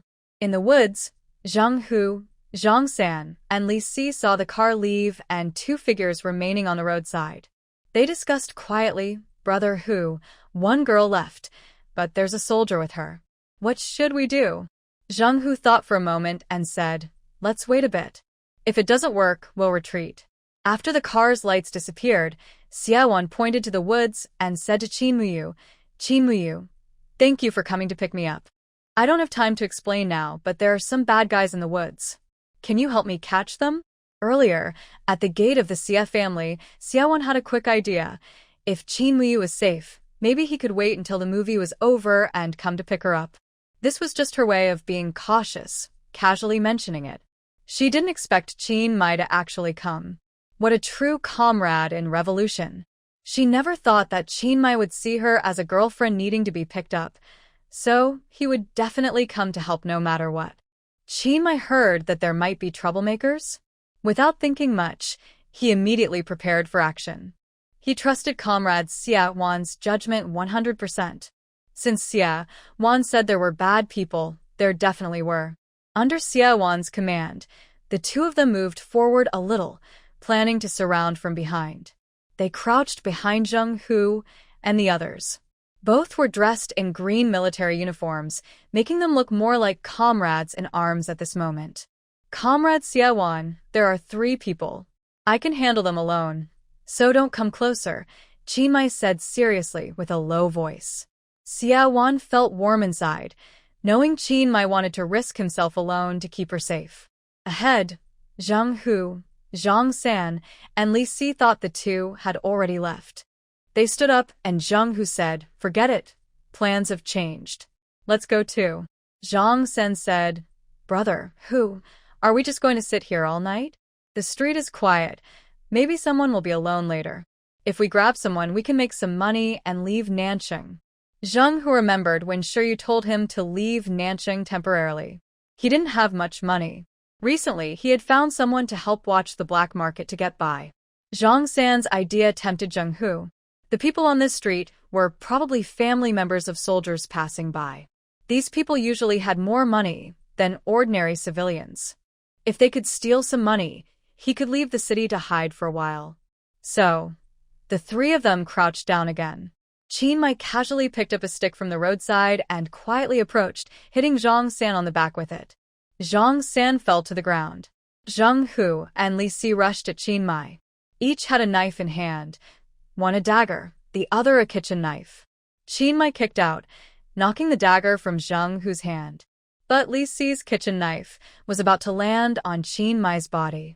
In a flash, a mouse was thrown at Li Si, biting his hand. Pain made Li Si drop his knife. Qin Mai took the chance to kick Li Si to the ground. Xia Wan also didn't have time to hesitate. She believed Zheng Hu was the leader of the 3, so she kept her eyes on his bald head from the start. When Qin Mai kicked Zheng Hu's dagger away, Xia Wan suddenly attacked from behind, stabbing a needle into Zheng Hu's back. Zheng Hu turned around and kicked, knocking the tranquilizer needle out of her hand. Meanwhile, Qin Mai was entangled with Zhang San and Li Si. Zheng Hu lunged at Xia Wan with a kick. Xia Wan didn't have time to dodge and had to retreat into a space. Zheng Hu didn't know how people disappeared, which made him feel scared. He shouted, "There's a ghost," and hurriedly ran away. Xia Wan stepped out of the space, already holding a sickle. She had no choice but to enter the space earlier, hoping Qin Muyu hadn't seen her. Zheng Hu had already run several steps ahead, and Xia Wan couldn't catch him. She threw the sickle directly, stabbing Zheng Hu in the back. Zheng Hu staggered but kept running. Qin Muyu had taken care of Zhang San and Li Si and rushed over. Their location was right next to a water reservoir, and Zheng Hu had already reached the shore. Seeing he was about to be caught, Zheng Hu dived into the water. Xia Wan wanted to jump in after him. Qin Muyu stopped her, saying no. During the rainy season, the reservoir is very deep and dangerous. Xia Wan said, he was stabbed in the back with my sickle, so he shouldn't swim far. Qin Muyu jumped into the water. Xia Wan waited anxiously on the shore. After a long time, Qin Muyu came ashore and said, he got away. Xia Wan then noticed Qin Muyu had a wound on his hand, turning pale after soaking in the water. You're hurt? She asked, feeling regret. She had underestimated the enemies. She thought these people were just some local troublemakers Qin Muyu's friend had brought, not very capable in fighting. But they fought fiercely. They returned to the place where the fight happened, and Qin Muyu had already broken Zhang San and Li Si's legs, leaving them semi-conscious. Xia Wan and Qin Muyu dragged them to the roadside. At this moment, Xia Wan pretended to take out medicine and bandages from her bag to bandage Qin Muyu. Qin Muyu, I'm sorry. I didn't expect these three bad guys to be so strong. I hurt you. Qin Muyu shook his head. It's not your fault. How did you know there were 3 people hiding in the woods? Who are they really? Most of Xia Wan's information came from a rat, so she couldn't explain clearly. She only said, my car broke down just now, and I was sitting here when I felt someone in the woods. It's so late, and people hiding in the woods are probably bad guys planning to rob passers-by. Qin Muyu nodded. All 3 of them had knives, so they're definitely troublemakers. Take these 2 back for questioning, and we'll find out the truth. Knowing Qin Muyu was part of a special team, Xia Wan also wanted to use him to find out the truth about Tao Hongmei's murder. She reminded him, Qin Muyu, ask them later if they've been to Rinjia village recently. Qin Muyu looked confused. Xia Wan started to make up a story again. My mother was murdered in Rinjia village, strangled to death. Today, I encountered a similar situation again. I feel there might be some connection between these events. When Qin Muyu previously looked for Xia Wan, she wasn't in Nancheng, and Xia Dahong had already told him about Tao Hongmei. Upon hearing this, he became more serious and nodded carefully. Don't worry, I will carefully investigate these 2 people. After resting for a while, Qin Muyu suddenly asked, did you see that a mouse suddenly saved me just now? Qin Muyu looked around for the mouse that had saved his life. Fortunately, Xiaoji had already been recalled by Xia Wan into her space. Xiaoji was inside the space, grumbling, boss, you care more about love than friends. That's so dangerous. How could you throw me out? Xia Wan felt embarrassed. She had also been panicked. Seeing Li Si almost attack Qin Muyu, and with nothing handy to defend herself, she suddenly had an idea and threw Xiaoji out. On the way, more people finally arrived. Fan Hongxia and Su Bing appeared riding bicycles. Xia Wan shouted loudly, Su Bing, come in now.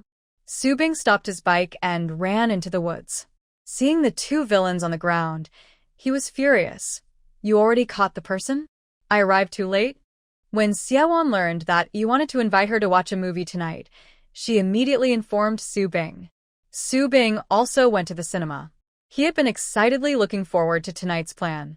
But after leaving the cinema, he was spotted by Yu and Fan Hongxia. Fan Hongxia clung to Su Bing. Su Bing tried several times to shake her off, but along the way, Fan Hongxia kept falling and getting hurt, acting all dramatic. Both of them grew up in the same courtyard and used to be friends, so Su Bing couldn't just leave Fan Hongxia behind. That's why he was late. Su Bing felt regretful, thinking he missed the chance to catch the bad guys. Xia Wan was also very angry. If Qin Muyu hadn't suddenly asked her out for a walk by the river tonight, she wouldn't have thought to ask Qin Muyu to pick her up. Qin Muyu was more reliable. Su Bing, this kid, really has no experience and can't handle things well. If she depended on him, she might have to stay here longer. With Su Bing's help, they took the people back to the unit. Qin Muyu told Xia Wan to go home and rest first, and he would handle the rest. I will contact the police to pick them up. Before that, I promised to investigate whether they visited Rinjia village, Qin Muyu assured her. Xia Wan believed in Qin Muyu's abilities. Back home, Xia Dahong and Yi were waiting in the living room. As soon as they saw each other, Xia Dahong smiled and said, Xiao Wan, if you have a date with Muyu in the future, remember to tell Dad the time you'll be back. Clearly, Xia Dahong still doesn't know what happened. Xia Wan doesn't want to explain, only responds with a simple On the way back, she warned Fan Hongxia not to reveal that they had caught someone, or she would hand over her confession letter. Fan Hongxia thought this might be to cooperate with the police investigation and had no intention of saying anything. So when you asked how they encountered the situation, both women gave vague answers. Xia Wan just wanted to temporarily keep you calm until the 2 people who were caught explained everything, then she could act accordingly. She hoped to find a way to use you against her. You looked deeply at Xia Wan, feeling regret that her plan for tonight had failed. The appearance of Xiao Ping'an disrupted her plans. Qin Muyue and Xia Wan being a couple made her even more annoyed. Qin Muyue, you actually accepted a girl from the countryside and won't accept me? It must be because Xia Wan is Da Hong's biological daughter, and I am just her niece. In her past life, you faced discrimination from the Xiao family. She stubbornly believed that Qin Muyue liked Xia Wan and not her, simply because of their different family backgrounds. Qin Muyue, I will make you regret. I want you to see what kind of person Xia Wan really is. In her mind, another person appeared, someone who was her true rival. She believed that once that person appeared, she could ruin Xia Wan completely. The next day, as Xia Wan left school, she saw Qin Muyue waiting outside. Following behind her, Su Bing asked, Xia Wan, are you really dating Qin Muyue? After yesterday's events, Su Bing had been worried all night. Today, he kept pestering Xia Wan, asking if she still had a chance to catch the bad guys. Xia Wan, annoyed with the kid, snapped, You're the one dating. Don't you know high school students shouldn't fall in love? Su Bing scratched his head. Is there such a rule? Many high school students in this era had already gone to the countryside as educated youth, getting married and having children early. Coming from a later generation, Xia Wan thought that dating at 18 was a bit too soon. After all, in this era, dating usually meant heading straight to marriage. Su Bing suspected that Xia Wan was hiding something. Xia Wan ran over to Qin Muyue and asked, Qin Muyue, why are you here? Did you change your wound dressing? Qin Muyue felt a warm glow inside. Instead of asking about the case first, Xia Wan was more concerned about his injury. Xia Wan, I just came from the city police station, and I happened to pass by to pick you up after school. I want to tell you about the interrogation of those two people yesterday. Xia Wan followed Qin Muyue to a side where a military vehicle was parked. Su Bing wanted to follow but looked at the bicycle handlebar in his hand and stomped his foot. Starting tomorrow, he decided not to ride his bike anymore. Xia Wan thanked him for the evening ride, and Qin Mai handed her a box of cooling oil. Xia Wan took it, a bit confused. Qin Mai said, I saw you get carsick last time, so I brought this for you. It should make you feel better. Xia Wan playfully smiled and said, I didn't expect you to be so thoughtful. As he drove, Qin Mai added, last night, I questioned those two suspects overnight. They admitted they planned to rob someone. More importantly, they had been to Rinjia village and they even went to your house. But at the time, they were outside watching and it was probably Zheng who escaped who did the killing. Xia Wan listened carefully and couldn't help but glance at Qin Mai's dark circles under his eyes. Qin Mai continued, the police have taken over the case and contacted the county authorities. Zheng who is now wanted. Xia Wan breathed a sigh of relief. As long as Zheng who was caught, they could find out the truth about the murder. Then, Xiu's role behind the scenes would be revealed. She felt her efforts hadn't been in vain. If only she hadn't had to hide the jade ring, things wouldn't have been so complicated. She asked, did those two confess who ordered them? Were they acting on someone's instructions? Qin Mai shook his head. They are Zheng Hu's followers. According to their confession, Zheng Hu arranged everything. They just followed orders. Xia Wan felt a bit disappointed. It seemed these two didn't know Xiu. After discussing the case, Qin Mai accompanied Xia Wan to her door. When she got out of the car, Shiyun saw her. Inside, Shiyun said to Xia Wan, Little Wan, how could you steal Xiu's boyfriend? Xia Wan rolled her eyes and retorted, he doesn't like your niece, so it's none of my business. Shiyun was so angry that she argued with Dahan that night. She told Dahan, your daughter was given to your ex-wife, right? I have no problem with her living here, but she keeps bullying Hongxia and Xiu. You should do something about it. Dahan and Shiyun were only a semi-divorced couple. Their relationship wasn't very deep. Shiyun's ex-husband was also labeled a rightist and had been imprisoned with Dahan. Sadly, he didn't survive and committed suicide in prison. After Dahan was released, out of friendship, he looked after Shiyun and her son. At that time, Shiyun was a performer in a cultural troupe with good looks and talent. Over time, they grew closer. Dahan chose Shiyun mainly because she didn't cut ties with her husband at that time and showed loyalty. Compared to Dahan's ex-wife, Tao Hongmei, Dahan thought Shiryun was much more virtuous. After living together for over 10 years, they realized that both of them are very stubborn and not very compatible. Xia Dahong angrily shouted, "This is my house. My daughter can live here if she wants. No one can say anything about it. Xiaowan is dating Captain Qin, and it's approved by the organization. If you dare to interfere, I will divorce you." Only then did Shiryun find out that Qin Muyu had already reported to the army that he was indeed dating Xiaowan. Shiryun felt that this was all arranged by Xia Dahong, and she was very angry. Why should her daughter be sent to the countryside as a youth? Now she's back in the city, doing nothing all day. And a girl from the countryside not only has access to education but also found such a good partner like Qin Muyu? Shiryun said, "I don't care. You must introduce Hongxia and Xiuyu to a senior officer, or I will make trouble for you forever." Xia Dahong found Shiryun very annoying, but when he saw Xiao Pingyan at the army the next day, he suddenly remembered Shiryun's words. Xia Dahong thought it would be good to introduce Xiao Pingyan to Fan Hongxia or Xiuyu, so he invited Xiao Pingyan to his house for dinner on the weekend. Of course, he also invited Qin Muyu. Xiuyu has been feeling very nervous lately. The next morning, she went to the black market to find Zheng Hu but couldn't find him. She also went to Zheng Hu's temporary residence, but he was not there either. That evening, as Xiuyu was about to return to her dorm, a figure suddenly jumped out in front of her. Xiuyu was covered, and her mouth was muffled. "Xiuyu, don't shout, it's me." Zheng Hu released her. Xiuyu, still shaken, yelled at Zheng Hu, "You scared me to death." Zheng Hu said, "Something happened. You give me some money and national food coupons. I have to leave Nanching." Xiuyu was shocked. What's going on? Through Zheng Hu's description, Xiuyu learned that last night, after she left, Xiaowan and Qin Muyu had caught Zheng Hu's accomplice. When she heard that Zhang San and Li Si didn't know about her, she felt a little relieved. "Where are you living now? I'll find you once I get the money and coupons."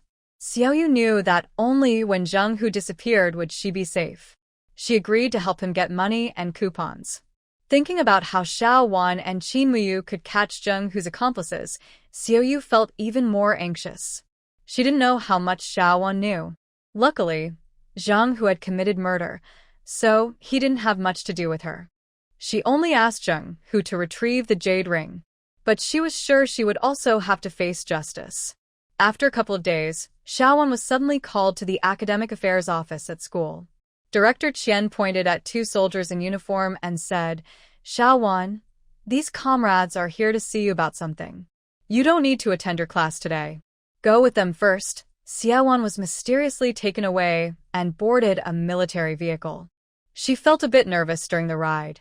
In the end, she was taken to the Southern City Military District. Inside a small building, she saw Qin Mai and felt relieved.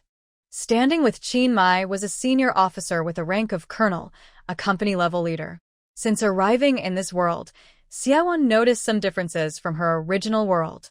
For example, in her previous world, starting from 1965, the military had no rank system for 23 years, only administrative levels. But in this world, military ranks have always existed. This made Xiaowan feel more excited about joining the army. Who wouldn't want to go from a recruit to a colonel or general? "Is this Comrade Xiaowan?" the officer asked. "Let me introduce myself. I am Chu Jiangnan, the leader of the Southwest Military District Special Operations Team." Chu Jiangnan was about 30 years old, with strong features, dark skin, fitting Xiaowan's idea of a tough soldier. Hearing he was the team leader, Xiaowan looked at Qin Mai with some confusion. Qin Mai nodded slightly, signaling her not to be nervous. Chu Jiangnan smiled and asked her to sit down. He said, "Comrade Xiaowan, a month ago, you discovered a radio transmitter buried by the enemy at Qingshui River and cooperated with our special team to catch a spy hiding in Niwu village. This was a key step in uncovering the enemy agents hiding in Southern City. Originally, we planned to hold a public commendation for you, but considering your future life and career, Comrade Qin Mai suggested that your achievements be recorded in your file but not made public. So today, I came to Southern City to meet you and personally commend your bravery." Xiaowan scratched her head, a bit confused about why her recognition couldn't be made public. But having her achievements recorded in her file was still good. She wasn't eager to show off in front of others anyway. Chu Jiangnan asked about the details of her actions. Xiaowan had answered several times already and responded naturally. He even asked about the incident where she caught a fake ticket seller in the park. Xiaowan answered all questions without much thought. Finally, Chu Jiangnan asked if she had any questions. Xiaowan thought for a moment and asked, "Since I helped the special team catch spies, shouldn't there be some real reward?" Chu Jiangnan smiled and pointed at Qinmai, saying, "Because you are still a student, your reward has already been handed over to Qinmai, who'll give it to you." Xiaowan felt relieved. She believed Qinmai would definitely not let her suffer any loss. Sure enough, after leaving the military district, Qin Muyu handed Xiaowan a thick envelope. Inside, she found 200 yuan, 50 jin of grain coupons, 10 yards of cloth coupons, and several industrial tickets. What excited her most was a bicycle ticket. 200 yuan might not seem like much in later times, but in this era it was quite a lot. The most valuable thing was that these tickets were more precious than money. When she entered the city, she was alone. Although Xie Dahong had given her some money and tickets before, helping her buy clothes, she knew it wouldn't be long before the weather turned cold, and she had no autumn clothes. She also lacked many daily necessities. She couldn't keep asking Xie Dahong for help all the time. Although her biological father was kind to her now, Xiaowan always felt they were somewhat distant. If she asked for too much help, Xie Dahong might get annoyed. It's best to use kindness at key moments. With these money and tickets, she could buy her own supplies. The bicycle ticket was especially precious. Xiaowan had long wanted to buy her own bicycle. She excitedly said, "Comrade Qinmuyu, are you free now? I suddenly have so much money. I want to go to the department store to buy some things." Qinmuyu smiled and said, "This afternoon, my main task was to take you home, so of course I am free." The two headed straight to the department store. On the first floor, Xiaowan immediately spotted a blue Flying Pigeon women's bicycle. Compared to the Phoenix brand, the Flying Pigeon's women's bike was more beautiful. She asked about the price, which was 180 yuan plus a bicycle ticket. She hesitated a bit. She had just received 200 yuan, and spending 180 yuan at once would leave her with little left. She still wanted to buy many other things.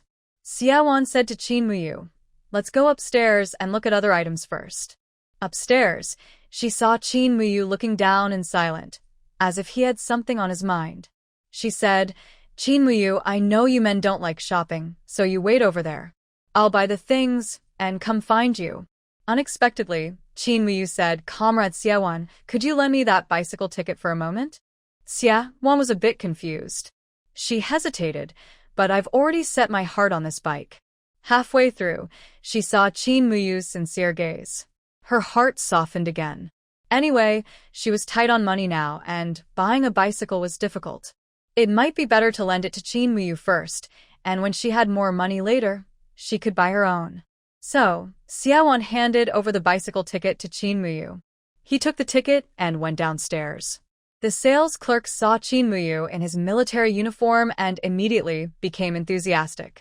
He introduced himself warmly, saying, "Comrade of the People's Liberation Army, your partner must have been interested in this Flying Pigeon bicycle just now. This model is very rare. We only have one here. Did you buy it as a wedding gift for your girlfriend? She likes it so much, you should hurry and pay. It costs 180 yuan, just one bicycle ticket." Qinmuyu asked the clerk to print the receipt and then paid at the cashier. When Xiaowan carried her bags downstairs, she saw Qinmuyu pushing her dream bike and was a bit stunned. Feeling a little jealous, she thought to herself, "He used my bicycle ticket to buy my dream bike. Humph. Qinmuyu, I was wrong about you. I don't even know who this bike is for." Her face suddenly turned cold. As she passed by Qinmuyu, she didn't stop her steps. Qinmuyu called out to her, anxiously asking, "Xiaowan, did I buy the wrong one?" Only then did Xiaowan stop. She angrily said, "The clerk just said there's only one of these at the department store. I liked it so much, but you bought it for someone else using my ticket. You're so inconsiderate." Qinmuyu looked confused, But I bought it for you. Xiaowan opened her mouth in disbelief. What? For me? Qin Muyu said, we're now dating, and I didn't know what to give you. I saw you liked this bike earlier, but I didn't have a ticket, so I borrowed yours to buy it. Don't worry, I'll find a way to get the ticket back to you. Xiaowan felt like she was in a daze, pointing at herself and asking, You mean I'm your girlfriend? Xiaowan felt like she was knocked out. She did find Qin Muyu attractive, but she never thought about dating him. She was only 18. Was that too young? Oh no, she probably caused trouble because she flirted with him before, and now she's in this mess. It wasn't a good place to talk about this in the department store. They both felt awkward as they left the department store. Qin Muyu pushed the bike, with all of Xiaowan's shopping bags hanging on it. Comrade Qin Muyu, I'll pay you back tomorrow, Xiaowan said. She felt that whether they were dating or not, she shouldn't accept such expensive gifts now. But Qin Muyu's heart sank. This was completely different from what he had expected. Comrades advised him that to make someone like him, he should quickly get closer by giving gifts. He just saw the look in Xiaowan's eyes when she looked at that bicycle, and remembered that she is still a student with no job, which is why he thought of giving her a bicycle. But from her words, it seemed she was rejecting his gesture. Comrade Xiaowan, you don't need to pay me back. Qin Muyu tried to explain. Xiaowan quickened her pace, and Qin Muyu had to follow her, making sure nothing on the bike fell off. When they reached the parking spot, Qin Muyu put the items into the jeep and attached the new bicycle to the back. Xiaowan said, Actually, I can ride my bike home myself. But she didn't really intend to leave. Qin Muyu opened her car door and shielded the top of the door with his hand.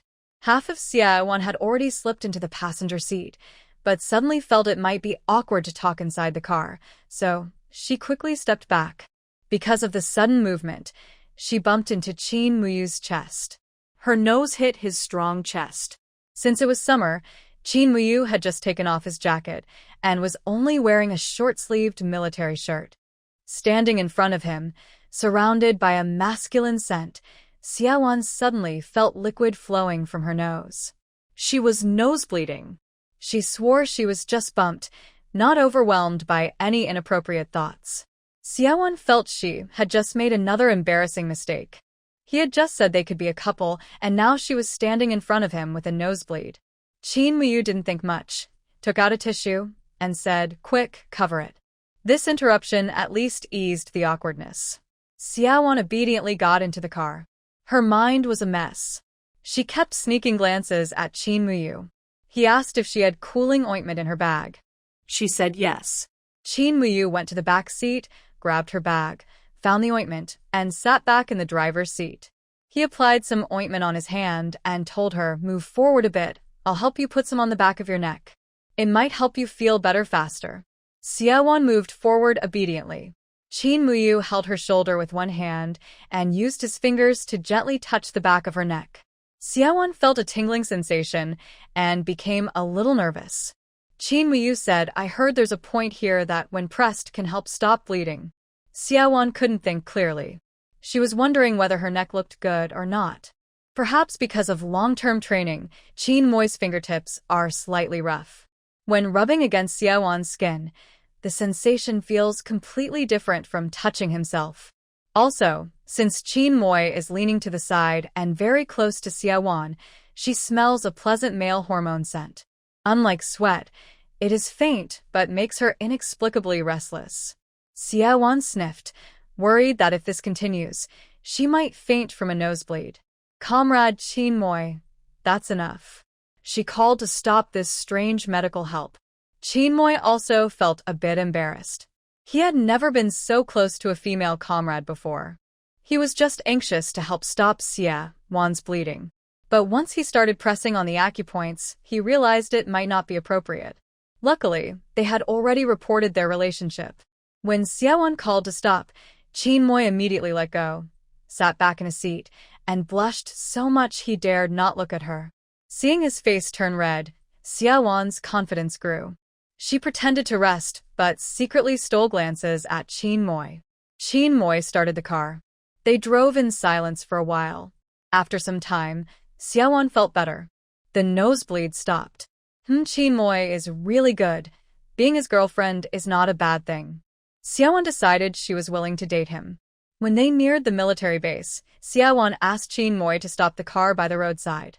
Comrade Qin Moi, is it because of what happened last time when I mistook you for a bun, and you want to take responsibility for me?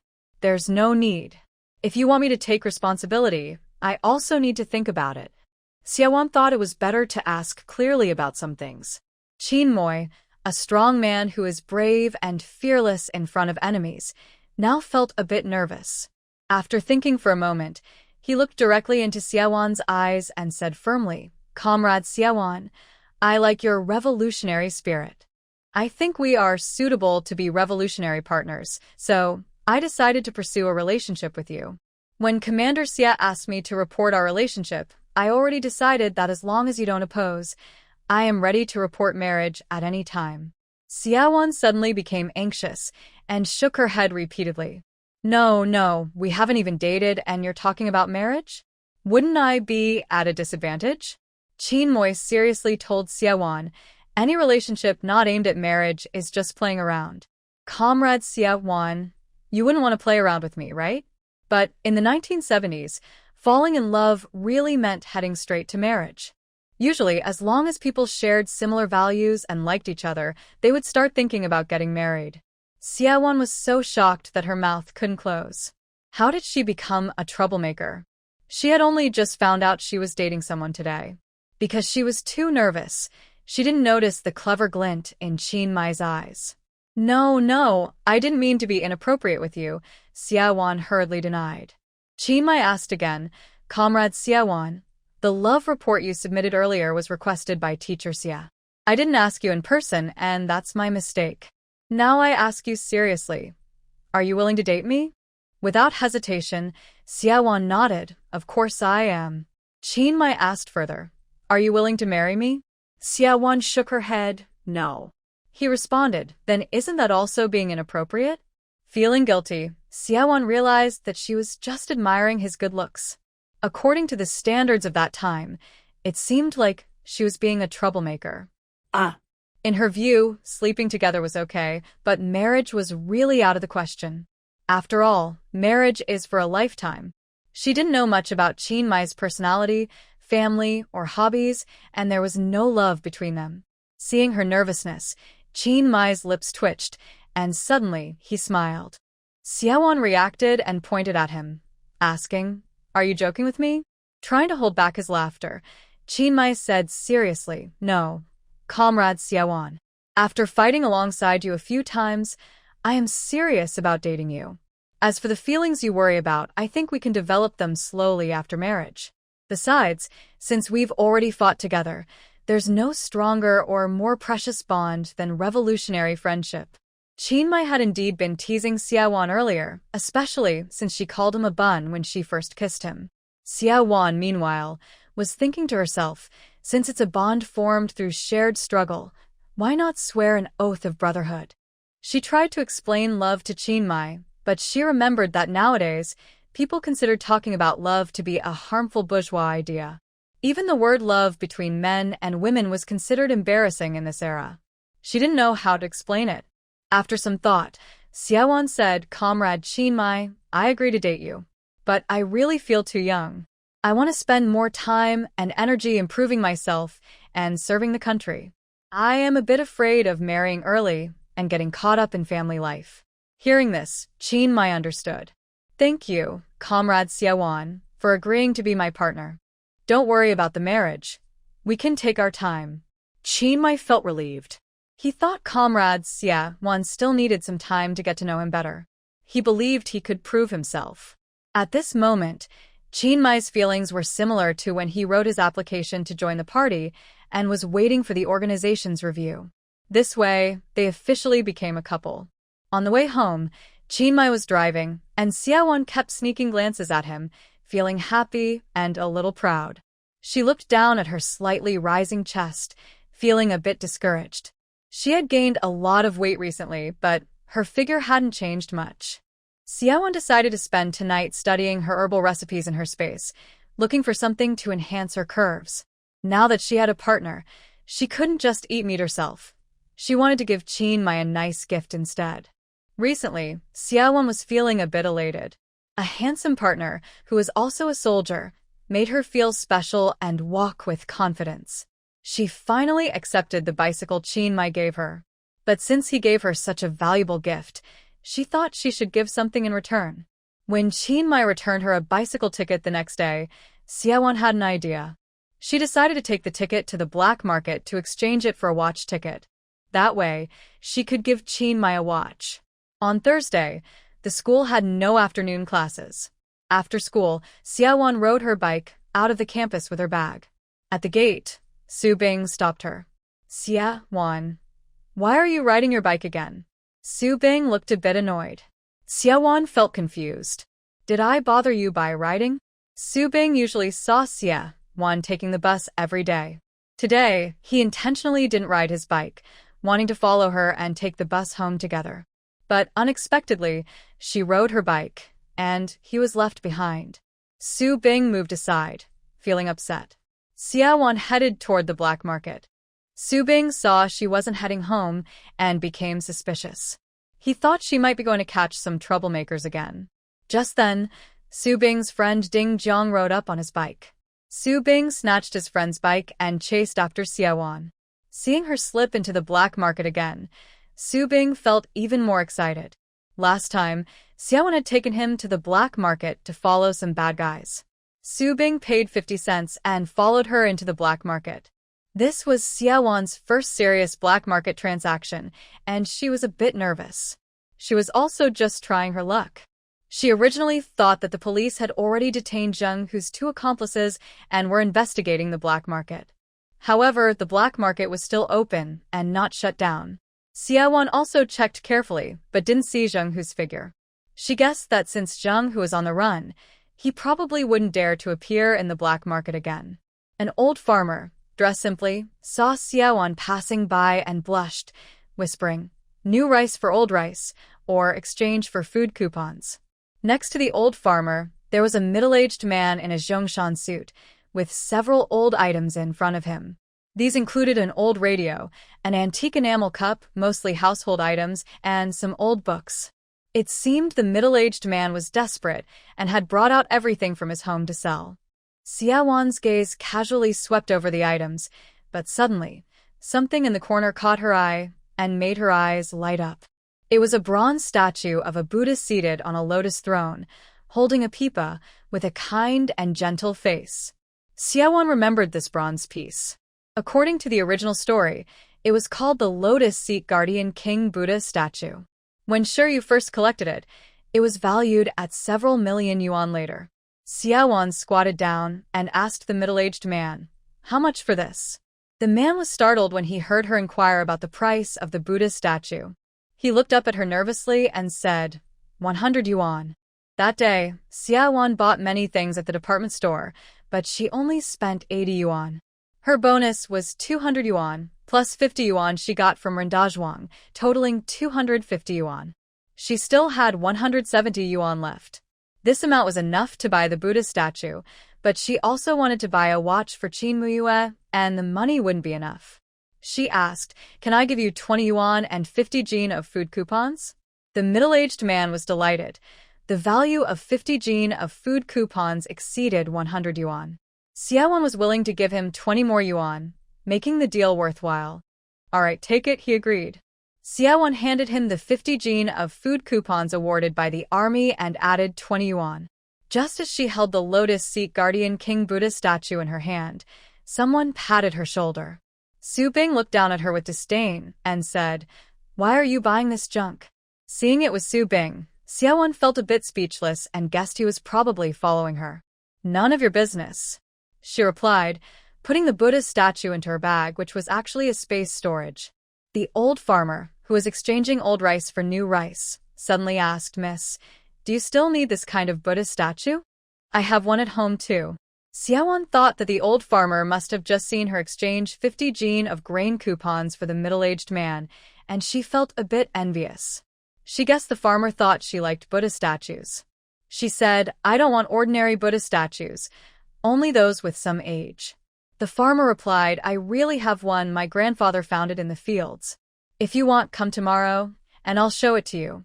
Xiaowan didn't hold much hope, but since the farmer might have found it in an ancient tomb, it could be worth checking out. She nodded and said, "Okay, I'll come tomorrow. But I don't have that many grain coupons left, so I might need to pay or trade with other tickets." The farmer saw Buddha statues as useless objects and didn't mind if she paid with money or other tickets, since she had no more grain coupons. After confirming the time, Xiaowan continued her walk. Su Bing asked curiously, "Aren't you here to catch bad guys?" Xiaowan rolled her eyes. "Where are so many bad guys?" Su Bing was a bit disappointed but kept talking. "Where do you get so much money and coupons?" Xiaowan patiently explained, "I caught bad guys and made achievements, so I was rewarded by the army." Su Bing was a bit skeptical. Xiaowan said, "If you don't believe me, go ask your dad. He knows I've made achievements." Su Bing then believed her and got excited. "Really? Catching bad guys can earn money?" At this moment, Su Bing completely forgot about his past grudge with Xiaowan. Xiaowan finally found a ticket seller. Because a bicycle ticket was more practical than a watch, it was also more scarce. When she exchanged her bicycle ticket for a watch ticket, the ticket seller even gave her a few cloth tickets as a bonus. "You even have bicycle tickets? Were they rewards for achievements too?" Su Bing watched from the side, amazed and very jealous. Xiaowan looked around for a while but didn't see anything interesting, so she left the black market. It was still early, and she suddenly thought it might be worth visiting the place where Zhang Hu once hid, hoping to find some clues. She asked Su Bing for his opinion, and he was happy to go. The two rode their bikes and, relying on their memory, reached the area where Zhang Hu's hideout was. Most of the residents there were outsiders who had sneaked into the city, many making a living by collecting trash. Occasionally, a few ragged people saw Xiaowan and Su Bing and looked at them with cold eyes. Xiaowan felt a bit relieved that Su Bing was with her, otherwise, she would have been a little scared alone. They found the shack where Zhang Hu used to live, and it was still unoccupied. The police had already searched this place. They didn't find anything inside. Xiaowan released Xiaoji to scout around nearby. In places filled with trash, rats are especially numerous, which suggests there are many sources of food. Soon after, Xiaoji returned and told Xiaowan that the rats nearby had informed him that someone was dead in the forest behind. Xiaowan and Su Bing took some time to find the spot. The woods were also full of garbage, and it seemed rarely visited. The two carefully stepped over many dirty things and smelled a suffocating, foul odor. Near a pile of trash covered with flies and mosquitoes, there were many white maggots wriggling. A rotting corpse was lying there. Both Xiaowan and Su Bing couldn't help but feel nauseous. Xiaowan forced herself to look again and immediately recognized the dead person as a bald man. Zhang Hu? Both of them vomited uncontrollably. They staggered out of the woods, with Su Bing complaining, "Xiaowan, you catch bad guys, but you find such disgusting things?" Xiaowan also felt uncomfortable. She was just a veterinarian and had never really seen a dead body before. "This is the same robber who ran away that night." Huh. "Are you sure it's him?" "Not really sure. The body is so decomposed that he's probably been dead for days. But that bald head really looks like him." Su Bing had only seen Zhang Hu from afar when tracking Yu and Zhang Hu, but he wanted to go back and look again. Xiaowan was too scared to face such a disgusting scene again. She grabbed Su Bing and said, "Forget it, let the police handle it." The two rode their bikes to the police station. Captain Wang from the Nanchang Public Security Bureau recognized Xiaowan at once. "Comrade Xiaowan, you're here again?" Since the first time she caught a fake ticket seller in the park, Captain Wang had a good impression of her. Xiaowan told him about the corpse found in the woods. The police immediately went to the scene. After examining the body, Captain Wang came out and asked Su Bing and Xiaowan, who were waiting outside, "How did you come to this place? Did you happen to find the body?" Su Bing looked at Xiaowan. She had to explain nervously, "Su Bing and I had no classes this afternoon, so we rode around and just happened to see it." Su Bing looked surprised but didn't expose her lie. Captain Wang looked at both of them and smiled. "I heard you're still students. Study hard. It's too early to start dating." Xiaowan knew he misunderstood, but she didn't mind. Subing blushed and hurriedly explained, "We're just friends." Xiaowan also said, "Yes, just friends." On the way home, Subing felt quite embarrassed. When they reached the entrance of the residential area and were about to part ways, Subing suddenly said to Xiaowan, "Xiaowan, I've made my decision. I consider you my brother now." Xiaowan mentally cursed him as a teenager with a big ego. On the way home, Xiaowan kept thinking, why did Jinghu die? She didn't suspect Shiryu. Shiryu was just a weak woman who couldn't hurt a fly, while Zhenghu was a fierce who fought violently. How could Shiryu possibly kill Zhenghu? With Zhenghu dead, the case of Tao Hongmei became more confusing. Shiryu would definitely escape blame. Xiaowan attributed this to her main female character aura. She reminded herself to be more careful around Shiryu in the future.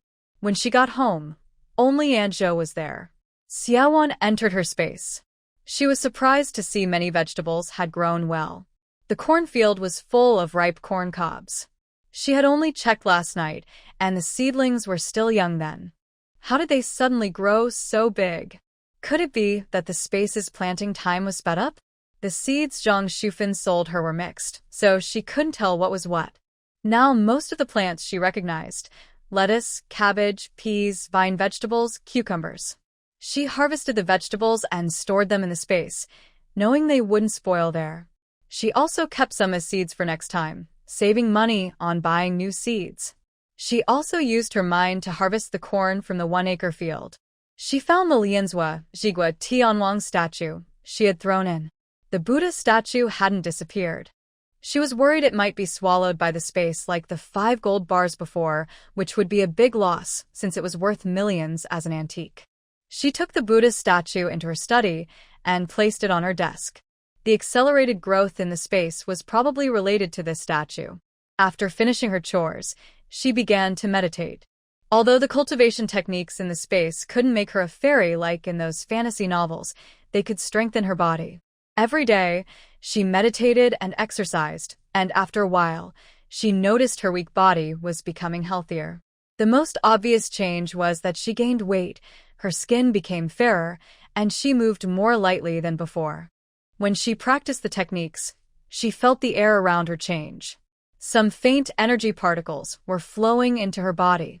Could it be spiritual energy? She had wondered before why her space lacked spiritual energy. Now, it seemed to have appeared. Could it be because of that Lianzhua Zhigua Tianwang statue? Once the Lotus Seat Guardian Heavenly King statue, an ancient artifact with spiritual energy, is placed inside, it can increase the space's spiritual aura. Sitting in such an environment greatly enhances the effect compared to before. After one night, Xiaowan felt a complete transformation, her whole body feeling very comfortable. What surprised her most was that she sensed the blockage in her chest acupoint had opened up. Her chest was slightly warm, as if it was starting to develop again. Her full figure finally seemed to have a chance to recover. Xiaowan thought to herself, since this was possible, if the old farmer still had more Buddha statues tomorrow, she definitely wanted to buy them. She hoped to keep increasing the spiritual energy in the space. The next afternoon, Xiaowan faked an illness and skipped class. When she arrived at the black market, the old farmer was nervously looking around. Seeing her, he secretly took out a small cloth bag from his pocket and handed it to her, saying, "Miss, take a look. Do you want this?" Xiaowan opened it and was amazed. It was not a bronze artifact but a gilded Buddha statue. She didn't recognize which Buddha it was, but she was sure it was also an antique, probably worth at least as much as the Lotus Seat Guardian Heavenly King statue. "I have 10 industrial tickets, 10 pounds of grain coupons, 10 pounds of oil coupons, 2 meat coupons, and I can add 50 yuan in cash. Would that be okay?" Xiaowan offered the tickets, most of which were bribes from Rendazhuang before. The old farmer was very happy and said, "That's enough, that's enough." Suddenly, Xiaowan thought that since his family could find this Buddha statue in the field, maybe there were ancient tombs in their village. She asked, "Uncle, can you tell me which village you're from? If you find more things like this in the future, I'd like to trade with you again.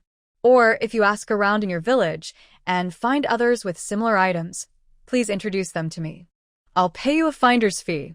The old farmer happily told her his address and said he would help her inquire when he returned. After leaving the black market, Xia Wan went straight home. When she entered her space, she found that the spiritual energy had indeed become richer. The statue was still there. She was very happy. However, she thought that ancient artifacts like statues were hard to find, and she wasn't sure if other antiques would work. After buying these 2 Buddha statues, she only had 100 yuan left. She had researched that a popular Shanghai brand men's watch costs about 200 yuan. She worked as an unofficial veterinarian at the dog farm, earning a monthly allowance of 20 yuan. In a few days, her allowance would be paid. She wanted to buy a watch for Qin Moi, but she still needed 80 yuan. She had to find a way to gather the money. Xia Wan turned her gaze toward the pile of corn cobs. She had asked Aunt Zhou about the yield of 1 acre of corn, which ranged from 800 to 2,000 jin. Her land was fertile, so she believed it could produce over 2,000 jin. But she wondered how to sell all this corn and make it appear reasonably on the market. With so many cobs and no way to shell them, transportation was also a problem. She scratched her head and thought hard but couldn't come up with a solution. The next day was Saturday. Since they only had 1 day off, Xia Wan took the afternoon off again. She had finished all her courses, and her teachers knew her level, so they were very lenient with her. When she was about to leave with her bag, Su Bing caught up and asked, "Xia Wan, why did you sneak out alone again?" She patted his shoulder and said, "Brother, I took a day off." Yesterday, Su Bing wanted to follow her, but when he asked for leave, the homeroom teacher didn't approve. He was very frustrated. Xia Wan smiled and said, "Brother, study hard. When you excel in all your subjects like me, Teacher Lin will approve your leave too." Su Bing told her, "Yesterday, I asked my dad to call Commander Wang at the police station to find out about the case we discovered. The dead person was really Zheng Hu, but Commander Wang wouldn't tell me how he died."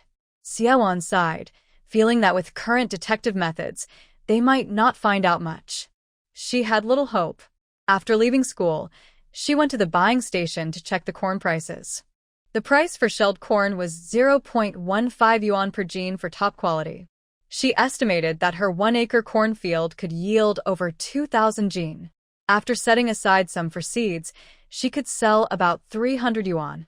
Unfortunately, she couldn't sell to the buying station. The staff sternly scolded her. "Girl, is this corn from your family? Or is it from the production team? Selling production team corn privately is illegal." Xia Wan was speechless. Since it was still a collective economy, private planting wasn't allowed openly. If she sold her corn at the buying station, she'd be seen as undermining the state. She could only load a sack and go to the black market. There, because her corn was fresh and of good quality, it was very popular. She didn't sell by weight, but priced each cob at 5 cents. She quickly sold all the corn in the sack. She kept trying to cheat and add more corn into the sack, but she only earned 5 yuan. Feeling discouraged, she thought, how could she spend all her time selling corn at the black market every day? We still need to find a way to package and sell these corn in bulk. Currently, there is a shortage of food, and Xia Wan has a large pile of corn but cannot sell it. This worries Xia Wan so much that she hasn't slept well all night. The next day is the weekend, and Qin Mai and Xiao Ping'an are coming to visit the Xia family. Xia Wan got up early, still looking worried. For this dinner, Dad Xia has plans to introduce Xiao Ping'an to Shi Yu, or Fan Hongxia. This is also the first time Qin Mai and Xia Wan are eating at the Xia family after confirming their relationship. Dad Xia cares a lot about this. Seeing that Dad Xia wants to introduce his daughter or niece to someone, Shi Yun also started preparing early. Shi Yun took Aunt Zhou out to buy fish and meat. Because there are many dishes to prepare, when she saw Xia Wan coming downstairs, she unusually greeted her proactively. "Xiao Wan, today Aunt Shi also bought grass carp. The fish you cooked last time was good. Can you help Aunt Zhou with it?" Xia Wan said, "I'll go out for a bit. I'll help when I come back." She went out for a walk and returned with many vegetables and about 10 corn cobs. Shi Yun and Aunt Zhou were puzzled and asked, "Xiao Wan, where did you buy so many vegetables and corn?" Xia Wan naturally took them from her space. Since she grew the vegetables herself, she hadn't eaten them yet. Today was a good chance to share them with everyone. When I was out for a walk, I saw a farmer pushing a cart selling these. They looked fresh, so I bought some, she explained. The vegetables in her space were naturally very fresh and lively, which made Aunt Jo happy. As the autumn harvest season approached and vegetables became scarce in the market, even Shiyun's eyes brightened when she saw these vibrant vegetables. Shiyun said, "Xiaowan, how much is it all? I'll pay you." Xiaowan shook her head, refusing Shiyun's money. At this moment, Wang Tuan's wife, who was visiting the family compound, saw the vegetables and asked Shiyun where she bought them. Shiyun repeated what Xiaowan had said. Wang Tuan's wife hurriedly said goodbye and went outside the compound to look for the old farmer, but couldn't find him. She stomped her feet and asked everyone at the gate if they had seen the vegetable seller. After hearing about this, Xiaowan broke out in cold sweat. Dad Xia called from the living room, "Xiaowan, Maya's here. Come out for a moment." Dressed in an apron, Xiaowan came out. She saw Qin Mai carrying many gifts, chatting politely with Dad Xia. Dad Xia smiled happily, like a Buddha. "Mai, from now on, no more bringing gifts when you visit." Qin Muyu saw Xiaowan, smiled brightly at the corner of his lips. Xiaowan felt a bit shy, which was rare for her. She was still not used to the pace of this era. They hadn't even discussed anything serious, yet they were meeting the parents? "You talk with my dad first, I'll go help Aunt Jo cook. Do you prefer spicy food or not spicy?" Qin Muyu walked toward Xiaowan and said, "I'll help you." Although Xiaowan kept refusing, Qin Muyu took off his military jacket and followed into the kitchen. Luckily, the Xia family's kitchen was big enough for 3 people to stand comfortably. Aunt Jo also knew that Xiaowan was Qin Muyu's partner, so she deliberately created an opportunity and said to Xiaowan, "Xiaowan, you and Captain Qin, help me kill the fish first." Without thinking much, Xiaowan reached into the water bucket to grab the grass carp. The fish was slippery and large, so she couldn't catch it at once. A big hand reached into the bucket, grabbed the fish, lifted it out, and threw it into the sink. Qin Muyu said, "Let me do it." Xiaowan turned around and handed him the knife. Qin Muyu used his clean hand to roll up the sleeve of his other arm. Xiaowan was staring at his beautiful knuckles, lost in thought, when Qin Muyu extended his other hand in front of her. Xiaowan was stunned and didn't react. Qin Muyu said, "Xiaowan, help me roll up my sleeve." Xiaowan finally snapped out of her daze. One of his hands had already caught the fish, so if she rolled up his sleeve, she might get it dirty. She lowered her head, unbuttoned her shirt cuff, rolled up her sleeve, and her fingers accidentally touched Qin Muyu's arm. His hand trembled slightly. Xiaowan's face unconsciously turned red. Oh, she realized. Qin Muyu didn't call her comrade Xiaowan just now, but called her Xiaowan? She was a bit thick-skinned, so she smiled at him and said, "Xiaoyi, go ahead and kill the fish." Qin Muyu was stunned. He was 24 years old this year, 6 years older than Xiaowan, yet she called him Xiaoyi? Seeing her playful expression, Qin Muyu suddenly felt like knocking on her forehead and asking what she was thinking. Xiaowan seemed to guess his thoughts and stepped aside, saying, "That day, I heard Captain Xiao call you that. Did you know him before?" Talking about Xiao Pingan, Qin Muyu's face darkened. "I'm not familiar with him," he said calmly. Just as he finished speaking, a head peeked into the kitchen door. Xiao Pingan smiled and said, "Xiaoyi, we grew up in the same big yard. I've seen you without your pants, so we're not strangers?" Qin Muyu asked coldly, "Why are you here?" Xiao Pingan said, "Thank you, teacher, for inviting me." Qin Moy didn't speak again and focused on killing fish. Xiao Pingan is very friendly and outgoing. When Qin Moy ignored him, he started talking to Xiaowan. "Comrade Xiaowan, if you want to know funny stories from Xiaoya's childhood, just ask me. I will tell you everything I know." When Xiaowan thought about Xiao Pingan being the main character in the original story, she became very curious about his future relationship with Shiryu. In the original story, Xiao Pingan is also a good person, but since he ends up with Shiryu, she wonders if he is truly good or bad. Before knowing more, Xiaowan decided to keep her distance from this man. "Captain Xiao, Moy will tell me his own matters in the future," Xiaowan said politely, refusing Xiao Pingan's attempt to get closer. Xiao Ping'an found it a bit boring and left the kitchen. During the room assignment, Shi Yun asked Fan Hongxia to dress up specially and introduced her to Xiao Ping'an. But Fan Hongxia didn't seem interested in Xiao Ping'an. Xiaowan happened to come out and overheard Shi Yun praising her daughter in front of Xiao Ping'an. That's when she realized the purpose of today's dinner gathering. However, she was very curious why Shi Yu hadn't appeared yet. In the past, Shi Yu would arrive early every weekend at the Xia family. But until dinner started, Shi Yu still hadn't shown up. Xia Dahong enthusiastically pulled Xiao Ping'an and Qin Moi to drink. Today, Xiaowan's main dishes were no longer the meat dishes. She started with some vegetarian dishes made from vegetables in the space, like stir-fried vine spinach, cold cucumber salad, cold lettuce, and stir-fried peas, all tasting sweeter and fresher than those bought at the market. Seeing her repeatedly pick vegetarian dishes, Qin Moi also took a bite. Once he started eating, he couldn't stop. Xiao Ping'an was clever and followed suit. The three of them ate quickly, forming a sharp contrast to Fan Hongxia and Xia Xing, who kept eating meat. Da Hongxia encouraged Qin Moi and Xiao Ping'an, don't just eat vegetables, eat some meat too. But the two of them seemed not to hear and continued as usual. Soon, the vegetarian dishes on the table were all gone. Xiao Ping'an sighed, I've never tasted such delicious vegetables. Qin Moi rarely argued with him. Xiaowan looked at the two with some resentment, feeling they had taken her share and she hadn't eaten enough. Just then, Aunt Zhou brought out some cooked corn. Seeing the fresh, juicy corn, Xiao Ping'an was the first to grab one and start eating. So delicious. Teacher Xia, where do you buy your vegetables and corn? If the vegetables and corn from the army could be this good, I wouldn't mind not eating meat. Xia Wanxin had an idea. Perhaps selling the corn to the army would be a good option. After lunch, Xia Dahong told Qin Mai and Xia Wan to go out and play. Since the weather was getting cooler, they went to the riverbank.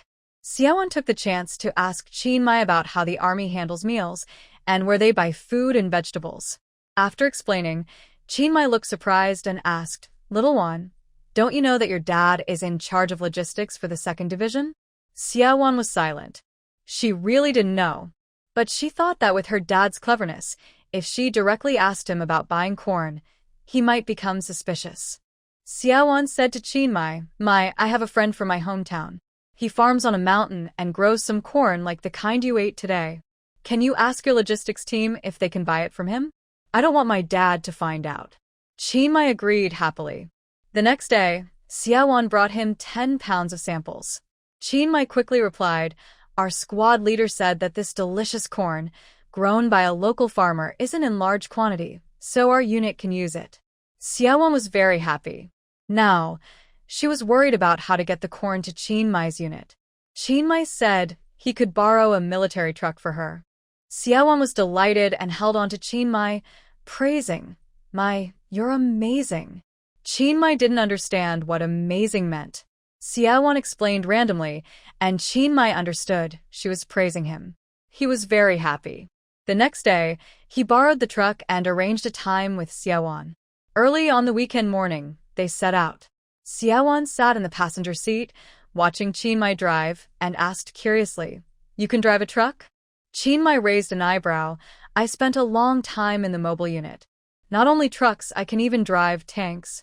It was clear he was proud. Xia Wan had always respected soldiers since she was young, and she eagerly asked Qin Mai many questions about the army.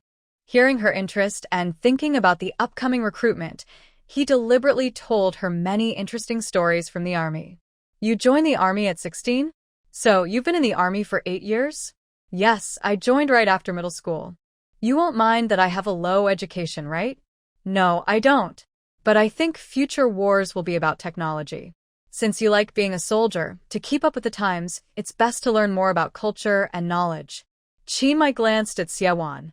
He thought that Xia Wan, a child raised in the countryside, seemed to have quite advanced ideas and knowledge. Xiao Wan, why do you know so much? Qin Mai asked casually. Xia Wan suddenly felt a bit nervous. She was worried that Qin Mai might discover her secret. The real Xia Wan should know so much. I like reading books, and our village has a youth station. I learned a lot from them, she replied. Chiang Mai, who had no suspicion of Xiaowan, nodded and said, You're right.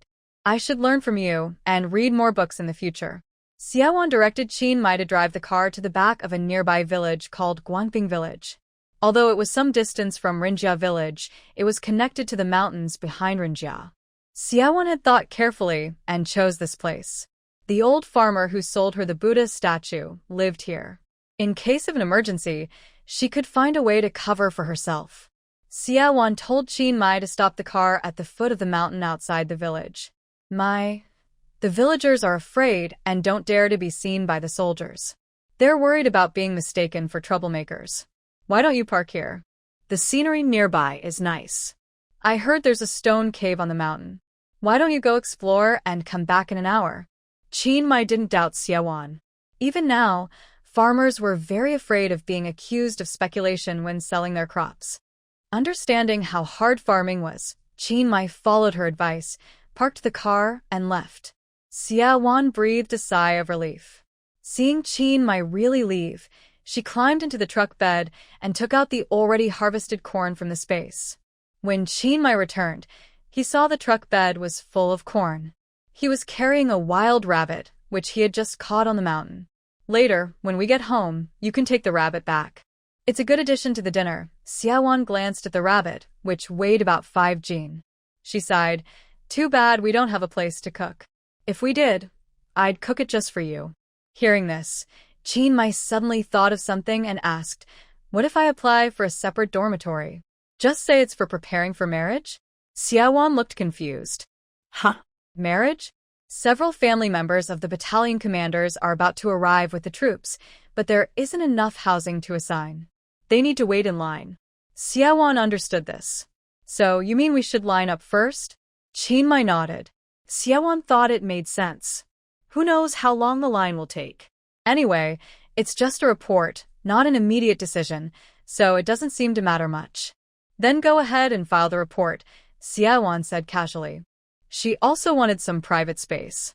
She had met Chiang Mai many times recently, but due to the conservative atmosphere, she hadn't made any progress.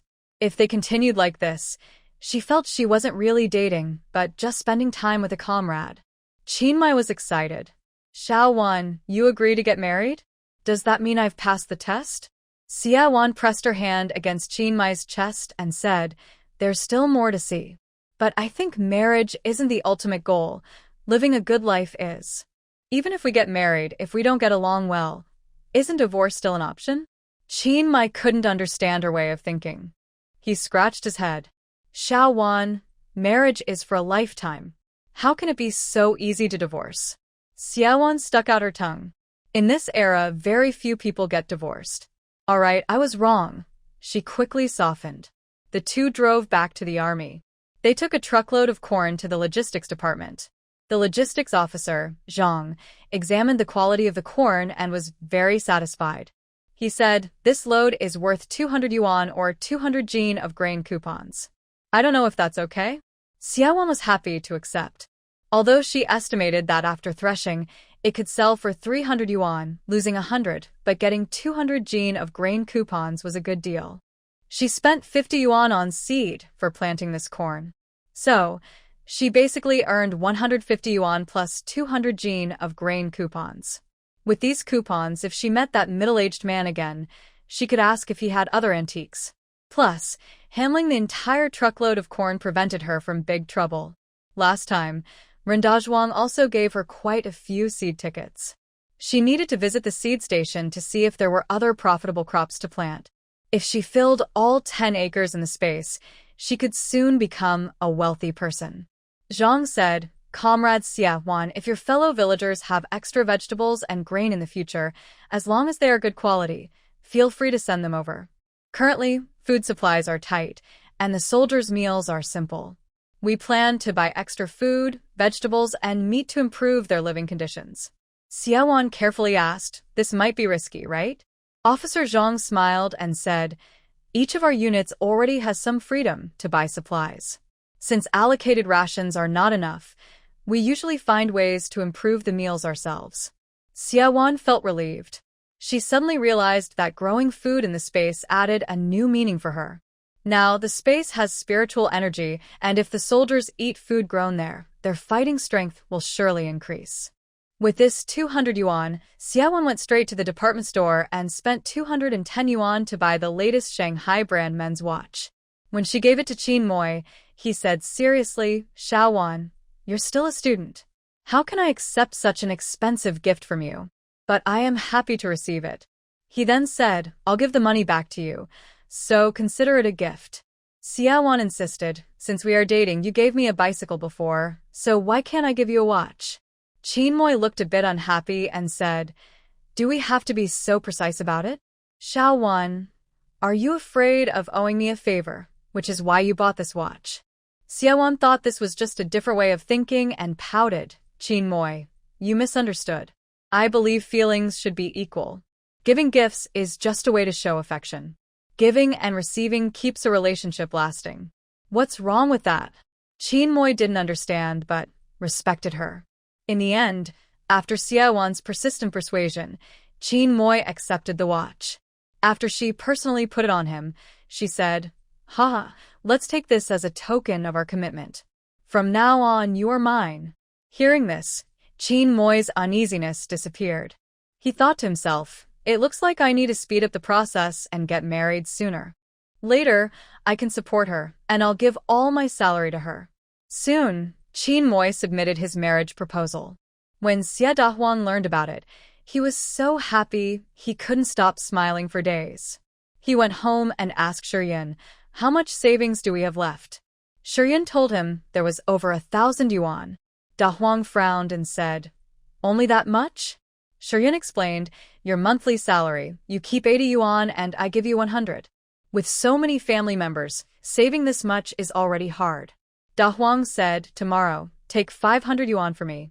Shiyun asked what he needed it for, and Dahuang finally told her about Xiaowan's upcoming marriage to Qin Moi. Shiyun was not happy to hear this. Although she didn't tell the whole truth, she knew the family's money was more than just 1,000 yuan, but she believed that the money belonged to Xiaowan. However, she couldn't say this aloud. Shiyun said, "There are 4 children in the family, so we must be fair. Xiaowan has already spent half of her savings, and I don't agree with that." Xie Dahong replied, "Xie Xing is still so young. He will need money in 10 years. First, give me 500 yuan, and when the other children need money, we'll think of a way." Shiyun firmly refused to hand over the passbook. This led to another big argument. A few days later, Xiaowan heard about the progress of Zheng Hu's murder case. The news was brought by Su Bing. Captain Wang said that the person wasn't murdered. He was injured earlier, got an infection, and died from illness. The forensic doctor checked and found no signs of other injuries. Xiaowan remembered that day in the woods.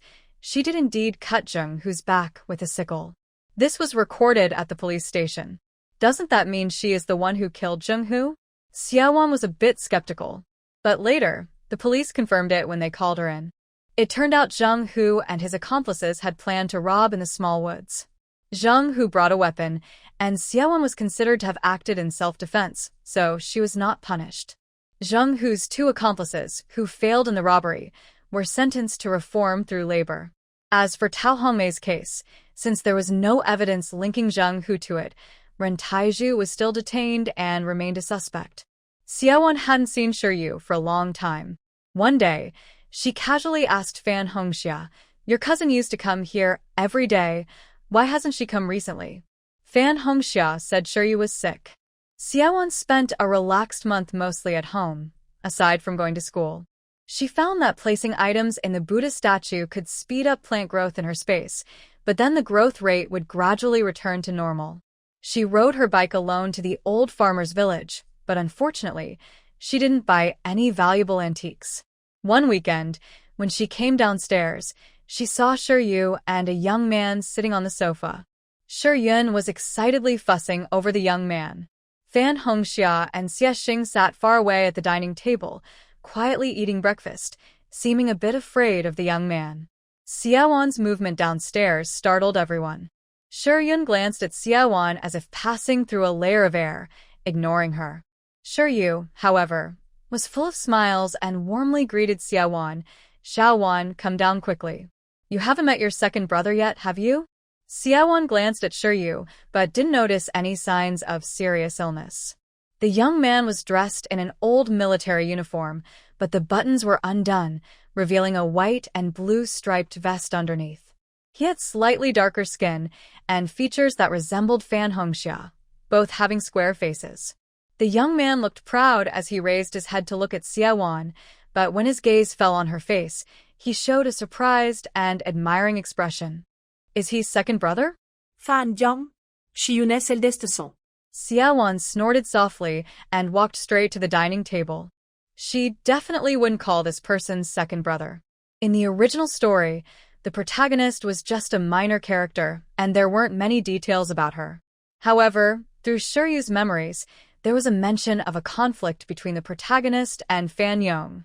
It was said that after the protagonist came to the Xia family, because Fan Yong had spoken a few words to her and given her some money when Shiryun was mistreating her, she started to flirt with Fan Yong. They are not related by blood. When Xia Dahong found out, he was very angry and kicked the protagonist out of the house. Now, Xiaowan knew that many scenes in the original story might not be true. There could be hidden reasons behind them. She didn't believe that the protagonist would fall for Fan Yong and actively try to him. Most likely, Shiryun's mother and son had set up a trap. Xia Xing had once told Xiaowan that her second brother had a bad temper and often hit him and Fan Hongxia.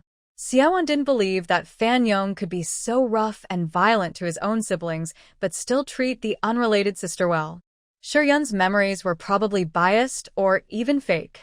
Fan Yong couldn't be a good person. Xiaowan sat next to Fan Hongxia and took a steamed bun from the table to eat. The family's breakfast mostly came from the military cafeteria in the morning. Porridge and buns were common. Since Xiaowan was from the south, she wasn't used to eating buns all the time. She ate absent-mindedly and quietly asked Fan Hongxia, "How did your brother come back?" She had heard before that Fan Yong was in a construction regiment in Yunnan.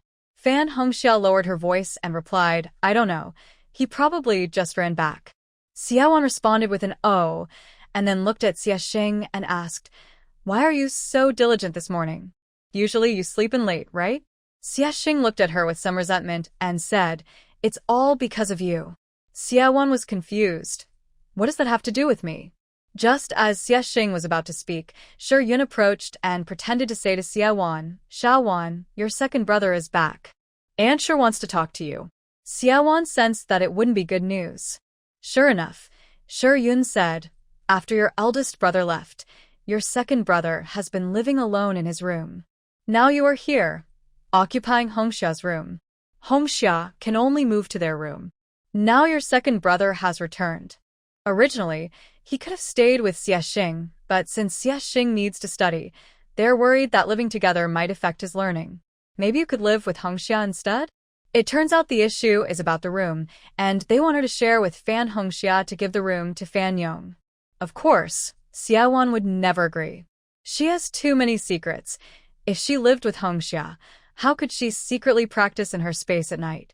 "No, I'm not used to living with others," Xiaowan firmly refused. In the living room, Shiryu was whispering to Fan Yong. It was clear that Fan Yong's gaze towards Xiaowan was becoming less friendly. Shiryun, holding back her anger, tried to persuade her a few more times, but Xiaowan still refused. Shiryun got angry and sarcastically said, "I heard you live in the countryside, even in a shed. Why can't you just share a room with Hongxia now?" Her words were harsh. Xiaowan replied bluntly, "This is my father's home, and I am surnamed Xia." Shiryun was speechless. Shiryu pulled Fan Yong to the dining room. She supported Xiaowan and said, "Xiaowan, isn't your relationship with Hongxia pretty good now? You two could share a room and talk quietly." Seeing Shiryu, Xiaowan felt a bit annoyed. She retorted, "Our family's matters don't need an outsider like you to interfere." Shiryu was embarrassed and looked sadly at Shiryun and Fan Yong. Fan Yong frowned and asked Xiaowan sternly, "How are you talking to my mom and Shiryu?" Xiaowan didn't bother to lift her head and ignored him completely. Fan Yong had just arrived home last night, but when he got back, Xiaowon had already gone into her space, so he didn't hear any noise outside. When he returned to the Xie family, he had no room of his own and had to share with Xie Xing for a night. He was already a bit unhappy. Early in the morning, Shiryu came and subtly hinted that Xiaowon, a girl from the countryside, often caused trouble at home, bullying her and Hongxia. Fan Yong immediately developed hostility towards Xiaowon. However, just now, seeing that Xiaowon was quite pretty, Fan Yong didn't rush to confront her. His personality, inherited from his mother, was naturally hot-tempered. When he saw Xiaowon ignoring him, he got angry and shouted at her, "What are you, some kind of thing? I'm talking to you, can't you hear me?"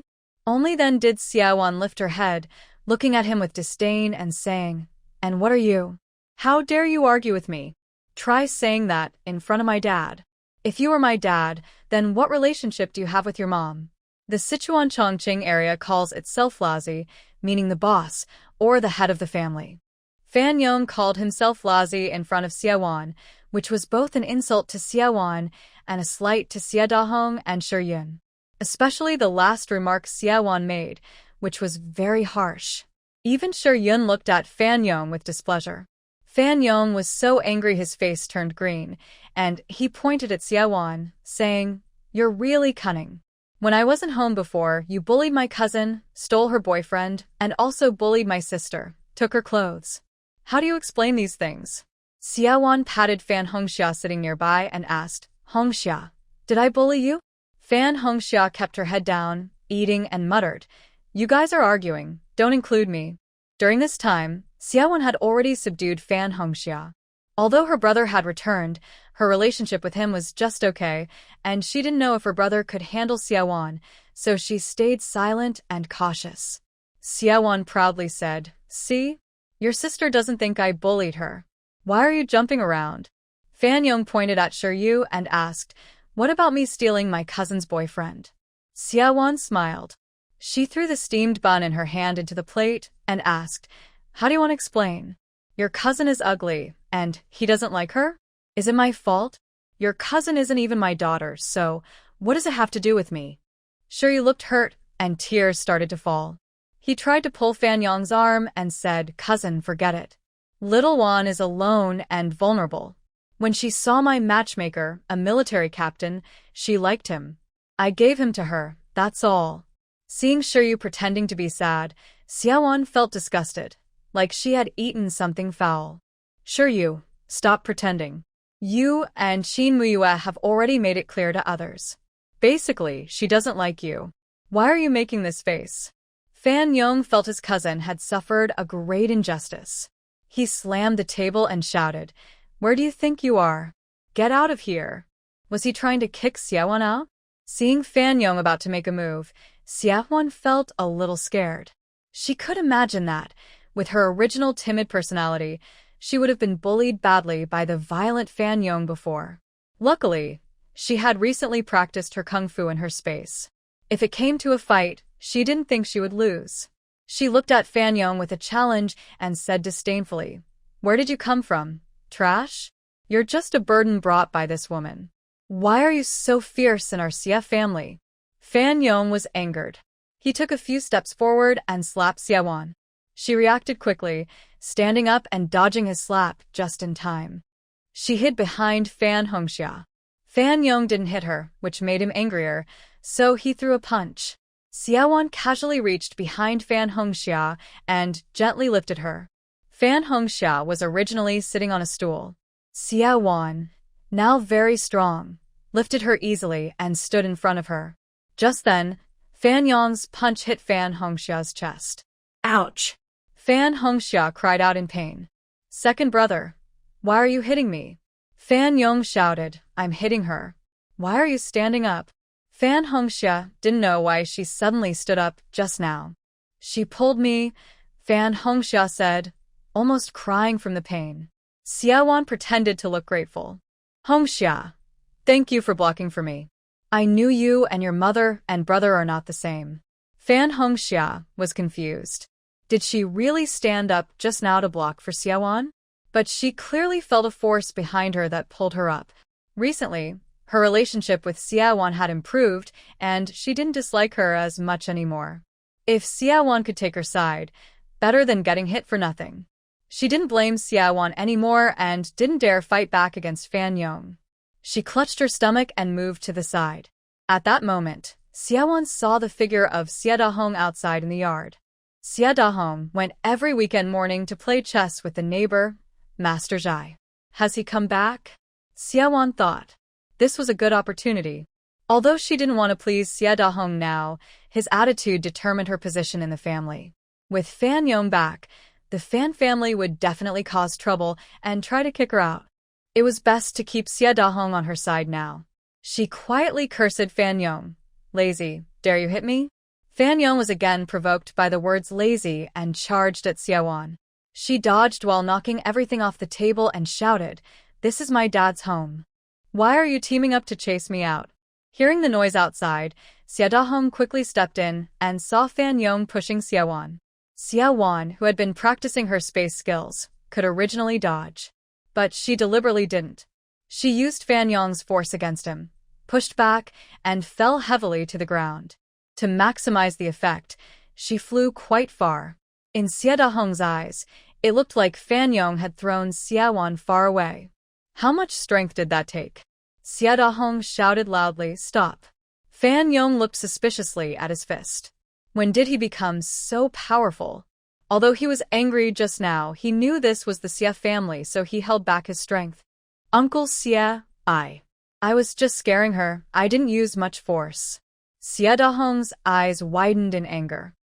Not much force? He ran over to Xiaowon and saw that she was closing her eyes, clearly knocked out. Kneeling on one knee, Xie Dahong anxiously pressed on Xiaowon's pressure point.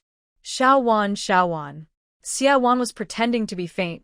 Fan Yong's fist just tapped her lightly, which didn't hurt at all. But pressing her pressure point really hurt. She weakly opened her eyes, with red-rimmed eyes, and called out, "Dad."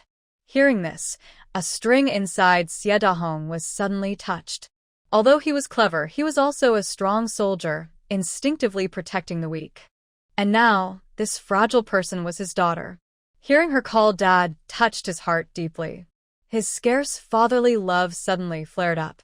He picked up Xiaowon and placed her on the sofa, hurriedly asking, "Xiaowon, how are you?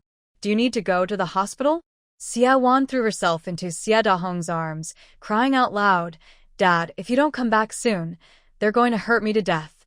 Shi Yun was alarmed and said, "Who hurt you? Don't talk nonsense." Fan Yong also hurriedly explained, "I was just scaring her." Shi Yu also chimed in, "Uncle, it was just a misunderstanding."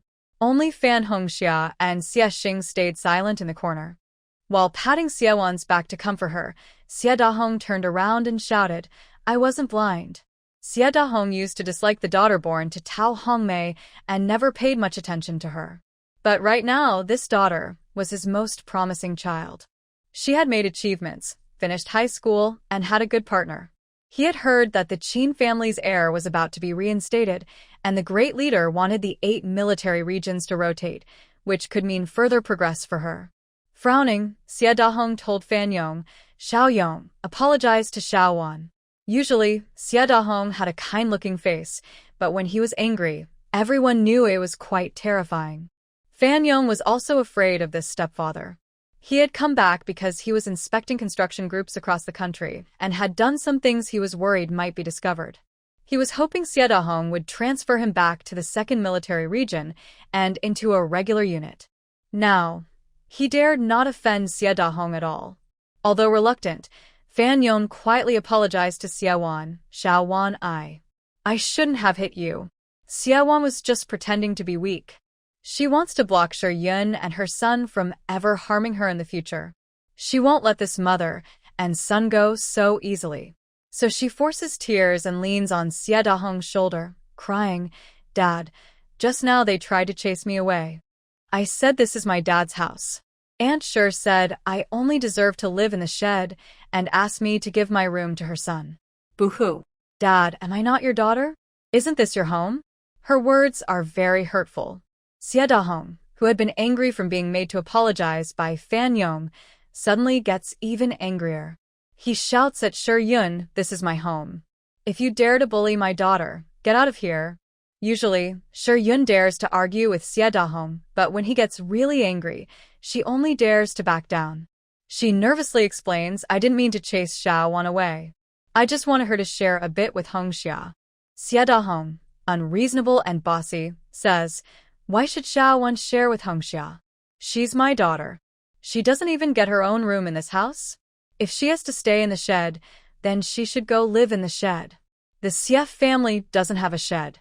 There is only a small coal storage shed built in the yard. Under Xie Dahong's furious anger, Shi Yun and Fan Yong, among others, give in. But Xiaowan sees the hatred in the eyes of the mother and son. It's easier to hide an open attack than a sneaky one. At this moment, Xiaowan also has the idea of getting married. Being with Qin Muyue is probably safer than staying under the same roof with this family, right? Also, Shiryu, Xiaowan always feels that today's events were mostly stirred up by Shiryu whispering in Shi Yun and Fan Yong's ears. When Xie Dahong takes Xiaowan upstairs, she says, "Dad, I want to tell you something." He follows her into her room. Xiaowan pretends to be weak and lies half on the bed. After some thought, she says to Xie Dahong, "Dad, that Shiryu is very strange." Seeing that Xiaowan seems okay now, Xie Dahong's mood calms down. He casually tucks her in and smiles. "Xiaowan, Shiryu is just a little girl.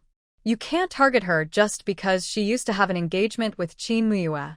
Xiaowan wants Xie Dahong to have some resentment towards the Shi family. "There's something I've been holding back and haven't dared to say. Afraid you'll think I'm overthinking." "Go ahead, Dad, I'm listening." "Dad, I suspect Shiryu is connected to my mom's death." Although Xiaowan can't find evidence to have Shiryu face legal punishment, she doesn't want her to be free and easy. She thinks that if she tells Xie Dahong, perhaps with his ability, he might find something out. Su Bing and I both saw Shiryu with Zheng Hu, who tried to mug someone on the roadside last time. Zheng Hu's accomplice confessed that they had been to Rinjia village and even rummaged through my mother's house on the day she died. My mother's family was very poor. There couldn't be anything worth stealing. Someone must have ordered it. When I heard this, Xie Dahong's face changed. After Xiaowan returned, he sent people to investigate. The family that Tao Hongmei married into was indeed very poor. They weren't from Rinjia village, and they traveled far. What could they have stolen from Tao Hongmei's house? Immediately, Xie Dahong thought of the jade ring that Tao Hongmei stole from the Xie family. The only valuable thing in Tao Hongmei's house that could be stolen was that jade ring. Doubtful, Xie Dahong asked, "But I never told Shi Yun about the jade ring." Xiaowan added, "I don't know what's going on either. If you hadn't told me to go back and search my mother's belongings, I wouldn't even remember if the ring was there." Xiaowan explained that since she first arrived at the Xie family, Shiryu had repeatedly wanted to see her personal items, and her room had been searched, among other things. Xie Dahong's expression grew colder. He had a bad habit of talking in his sleep. He began to suspect that he might have revealed something about the jade ring while sleep-talking. What are they looking for that jade ring for? If it was before, maybe it was worth something. But now, even if they sell it, it's only worth a few hundred yuan. Is it worth all this trouble? Xie Dahong clearly didn't know the value of the jade ring. Xiaowan certainly couldn't tell him either, but she shared some of her guesses. "Dad, although our family has been poor for 3 generations, if we have a family heirloom like that jade ring, we must have been a big family before. Do you think our family had some treasure in the past?" Xie Dahong sneered. "You're just dreaming. Your grandfather and great-grandfather were just farmers. There's no treasure." To find the other parts of that jewelry set, she needed to know more about the family's history. She could only ask Xie Dahong, "Dad, where exactly is our ancestral home? Are there any other relatives?" Xie Dahong, trusting, casually said, "You weren't raised with me, so you might not know. Our hometown is in southern Fujian. Your grandfather has passed away, but some relatives still live there. When we have time, I'll take you back to visit your grandparents' graves." Xiaowan remembered an old poem, swallows in the hall of the old Wang and Xie families, flying into ordinary people's homes. Since her surname was Xie, could her ancestors have been the famous Xie family? She once read a web novel that mentioned the Xie family, which was very powerful during the Northern and Southern dynasties. However, later during the Tang and Song dynasties, they were pressured by other noble families. Many family members migrated to southern Fujian. Hundreds of years later, many descendants scattered and became poor farmers, which is quite normal. Since that's the case, the other parts of the jewelry set must still be with other members of the Xie family. If she visits her hometown, she might find some clues. From what the remaining soul in the space said, if she can find the other parts, the space can be upgraded again. Xiaowan kept pestering her father, Xie Dahong, saying, "Dad, how about I go with you to pay respects to our ancestors during the spring festival?"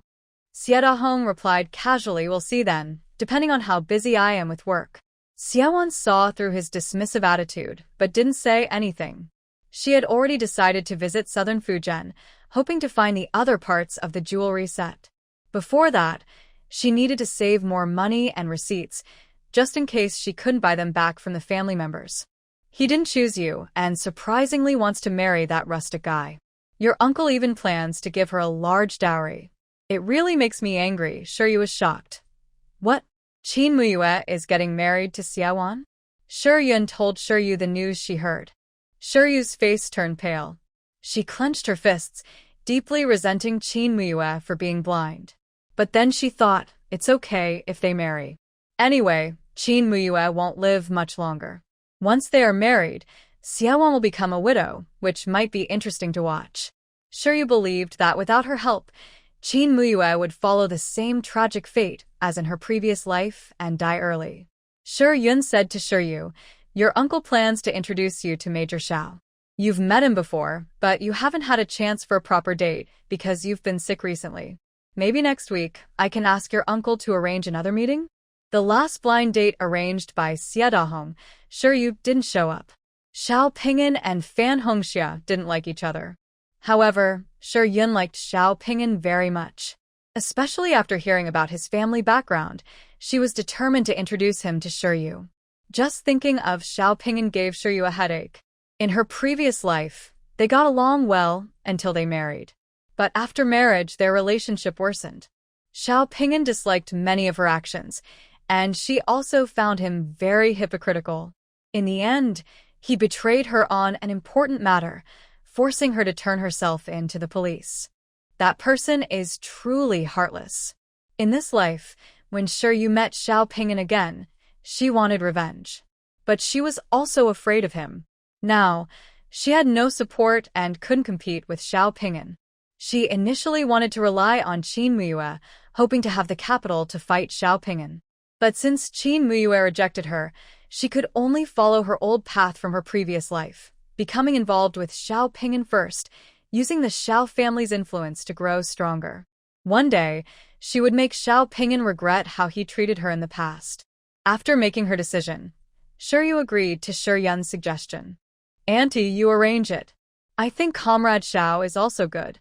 Thinking of Xiao Ping'an, Shiryu couldn't help but recall the hardships the Xiao family caused her in her previous life. Suddenly, she had a bright idea. She remembered someone she met at Qin Muyue's memorial service in her past life. Maybe that person could prevent Xiaowan from marrying Qin Muyue. Even if not, Shiryu wanted Xiaowan to experience being bullied by her in-laws. After leaving Xiaowan, Shiryu went to the post office. Using her memory from her previous life, she sent a telegram to an address. Xiaowan knew nothing about this. In the afternoon, when Qin Muyue came to find her, she was still pretending to be sick upstairs. Even lunch was brought upstairs for her by Aunt Zhou. Qin Mai heard that Xiaowan was ill and, worried, got permission from Xie Dahong to go upstairs and knock on her door. Xiaowan had locked the door and was inside the space. She didn't hear the knocking. After knocking several times with no response, Qin Mai grew anxious. He went downstairs and asked Xie Dahong, "Teacher Xie, what exactly is little one sick with?" "I knocked on the door, but there was no answer." Xie Dahong couldn't say it was Fan Yong who did it, but he was also very worried. "Has little one fainted?" He found the spare key at home and went upstairs with Qin Mai. They couldn't open the door with the spare key either. It was locked from inside. "Little Wan, are you sleeping?" Xie Dahong anxiously knocked on the door. Qin Mai suggested, "Teacher Xie, maybe we should break the door down?" Without hesitation, Xie Dahong said, "All right, you do it." Qin Mai stepped aside and kicked the door. The door was broken open, and Xiaowan was standing barefoot on the bed. Close call. Luckily, Xiaowan remembered it was daytime, and although she entered the space herself, she had left Xiaoji outside. Hearing someone trying to break in, Xiaoji entered the space and called Xiaowan out. Xiaowan still stood as if in the space. "Little one, what are you doing? Why don't you open the door?" Xie Dahong asked urgently. Xiaowan plopped onto the bed, covering her head and pretending to be scared.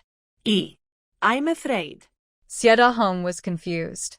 Afraid of what? Xiaowan started acting. "I'm afraid someone will come in and hurt me." Hearing this, Qin Mai looked at Xie Dahong with suspicion and asked coldly, "Teacher Xie, please tell me what exactly happened to little one." Xie Dahong's face was a bit embarrassed, and his dislike for Fan Yong deepened. Let me explain." When Qin Mai heard about Fan Yong hitting Xiaowan, he looked angry and said to Xie Dahong, "Teacher Xie, I stand up for my partner. If I offend your family, please forgive me." Afterward, Qin Mai comforted Xiaowan and left the room. Hearing him go downstairs, Xiaowan asked her father, confused, "Dad, what is Mai going to do?" Xie Dahong sighed. "He's probably going to settle accounts with Fan Yong." Xiaowan asked again, "Dad, aren't you going to stop him?" Xie Dahong looked sly. "I'm too old and weak to hold back the young guy." It seemed he actually wanted to teach Fan Yong a lesson. "Dad, Qin Mai is a soldier. Will fighting get him into trouble? This is a family matter. As long as he doesn't seriously hurt anyone, what trouble could he get into?" Xiaowan finally relaxed. An old fox, along with a young fox, was hiding upstairs, listening carefully to the sounds downstairs. Qin Mai found Fan Yong in Xiexing's room. As soon as Qin Mai entered, he grabbed Fan Yong's clothes and asked, "Did you hit Xiaowan this morning?" Fan Yong looked at the sudden visitor and said confusedly, "Who are you?" Qin Mai replied, "Xiaowan is my partner." "You, a grown man, actually hit a girl. Since you like to fight, come with me to the yard. I'll train with you." Fan Yong refused. "I won't go." Seeing Qin Mai's build, he knew he was a trained soldier and was afraid he couldn't win. But Qin Mai wouldn't let him off easily. He pulled Fan Yong out of the room by his clothes. On the way, Fan Yong shouted, "Let go. Why are you coming into my house and acting tough?" Qin Mai said, "I'm not acting tough. I heard you also served in the construction corps. I just want to spar with you." At noon, Yun was upset after lunch and went out for a walk. Xiexing was doing homework in the living room. Fan Hongxia, who was in her room, heard the noise and came out to see what was happening. The brother and sister knew Qin Mai and understood that he was Xiaowan's partner. When they heard Qin Mai wanted to spar with Fan Yong, their eyes sparkled. They each found a small stool, ready to watch from the yard. Fan Yong was usually fierce in front of his younger siblings, but with these two spectators, he felt a bit embarrassed to refuse. He said, "If you want to fight, then let's fight." "Who's afraid?" Qin Mai corrected him. "I'm not here to fight you. We're just sparring." Upstairs, Xie Dahong and Xie Wan quietly peeked out the window, able to see the scene in the yard clearly. Xie Dahong said to Xie Wan, "Your partner is very clever." Xie Wan, forgetting to pretend to be weak, excitedly leaned out and shouted, Keep it up. Beat him." Downstairs, the two prepared to fight. Fan Yong was no match for Qin Mai in boxing. Qin Mai could have subdued him with his first move, but to teach Fan Yong a lesson, he deliberately held back, not knocking him down but hitting his sore spots each time. Soon, Fan Yong's face was covered with bruises, and he had lost some flesh. When it looked like the fight was almost over, Qin Mai finally kicked, knocking Fan Yong to the ground. Fan Yong lay there, unable to get up for a long time. Xiexing was very excited. He had been beaten by Fan Yong many times since he was a child. At this moment, he didn't care about who was close or distant anymore. He sat on a small stool, clapping loudly and shouting, "Come on," repeatedly. Fan Yong was so angry that he spat blood and said to Xiexing, "You little guy, understand this. I'm your older brother." Xiexing stuck out his tongue at him, That's my brother-in-law.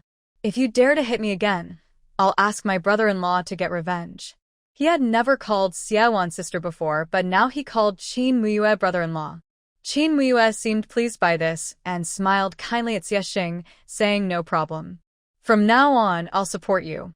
After the fight, Xia Dahong slowly came downstairs and pretended to ask casually, "Hey, are you guys practicing martial arts? Xiao Yong, since you want to rejoin the regular army, you need to train seriously.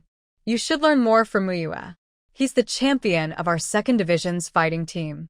Fan Yong felt wronged and wanted to complain to Xia Dahong, but after hearing this, he was speechless. Qin Muyue finished beating Fan Yong and went back to Xiaowon's room upstairs. "Xiaowon, don't be afraid of him. If he ever bullies you again, just tell me." Xiaowon wasn't really afraid. She had just been unsure how to explain why she hadn't opened the door all along and was standing on the bed, pretending to be scared. But she didn't want to dampen Qin Muyue's mood.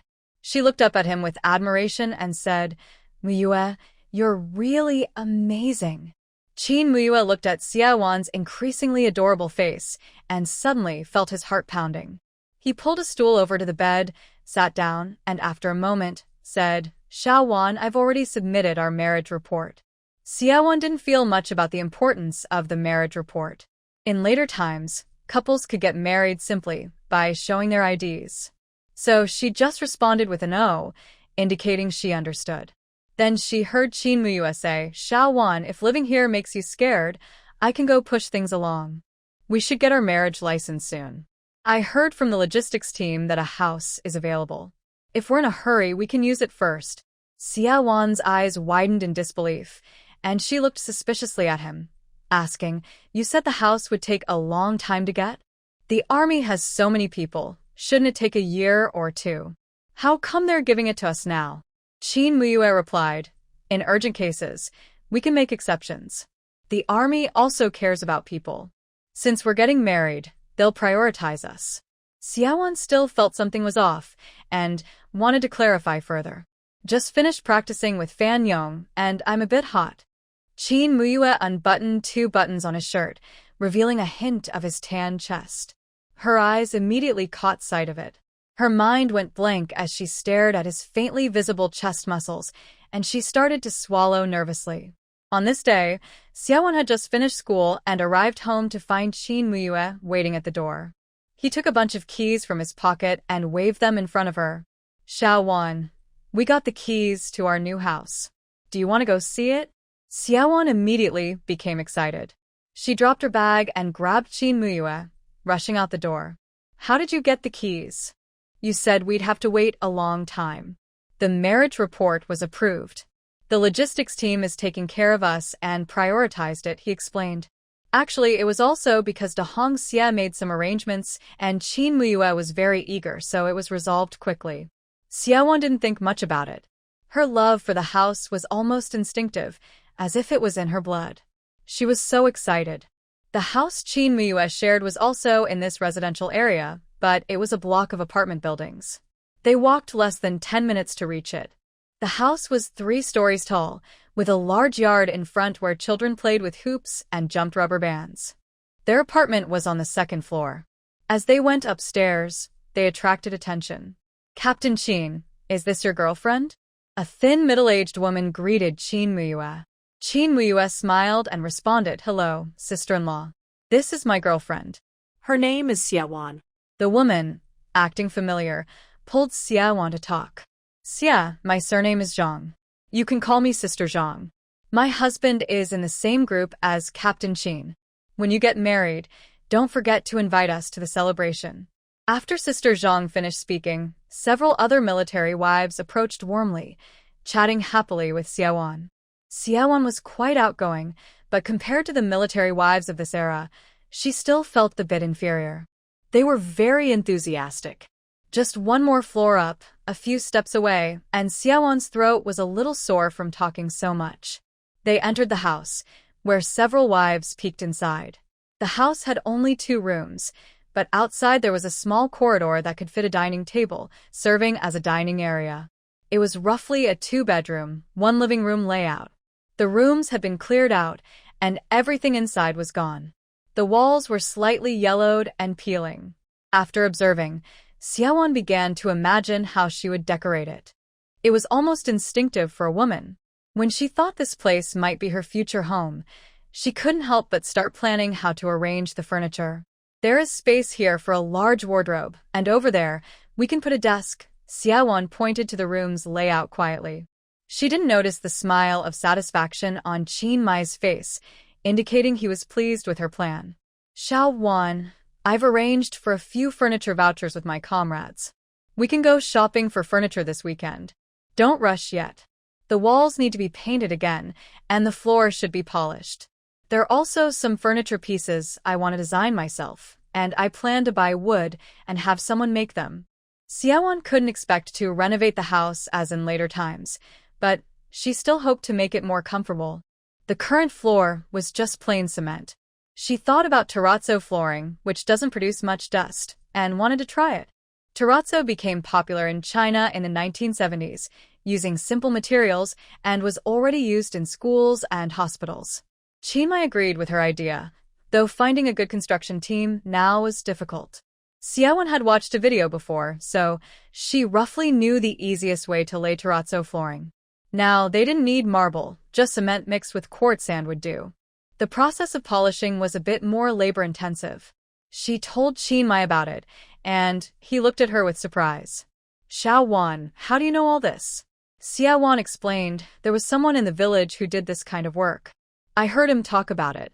At the door, Aunt Zhang, who overheard their plans to lay terrazzo, curiously asked, how much does that cost?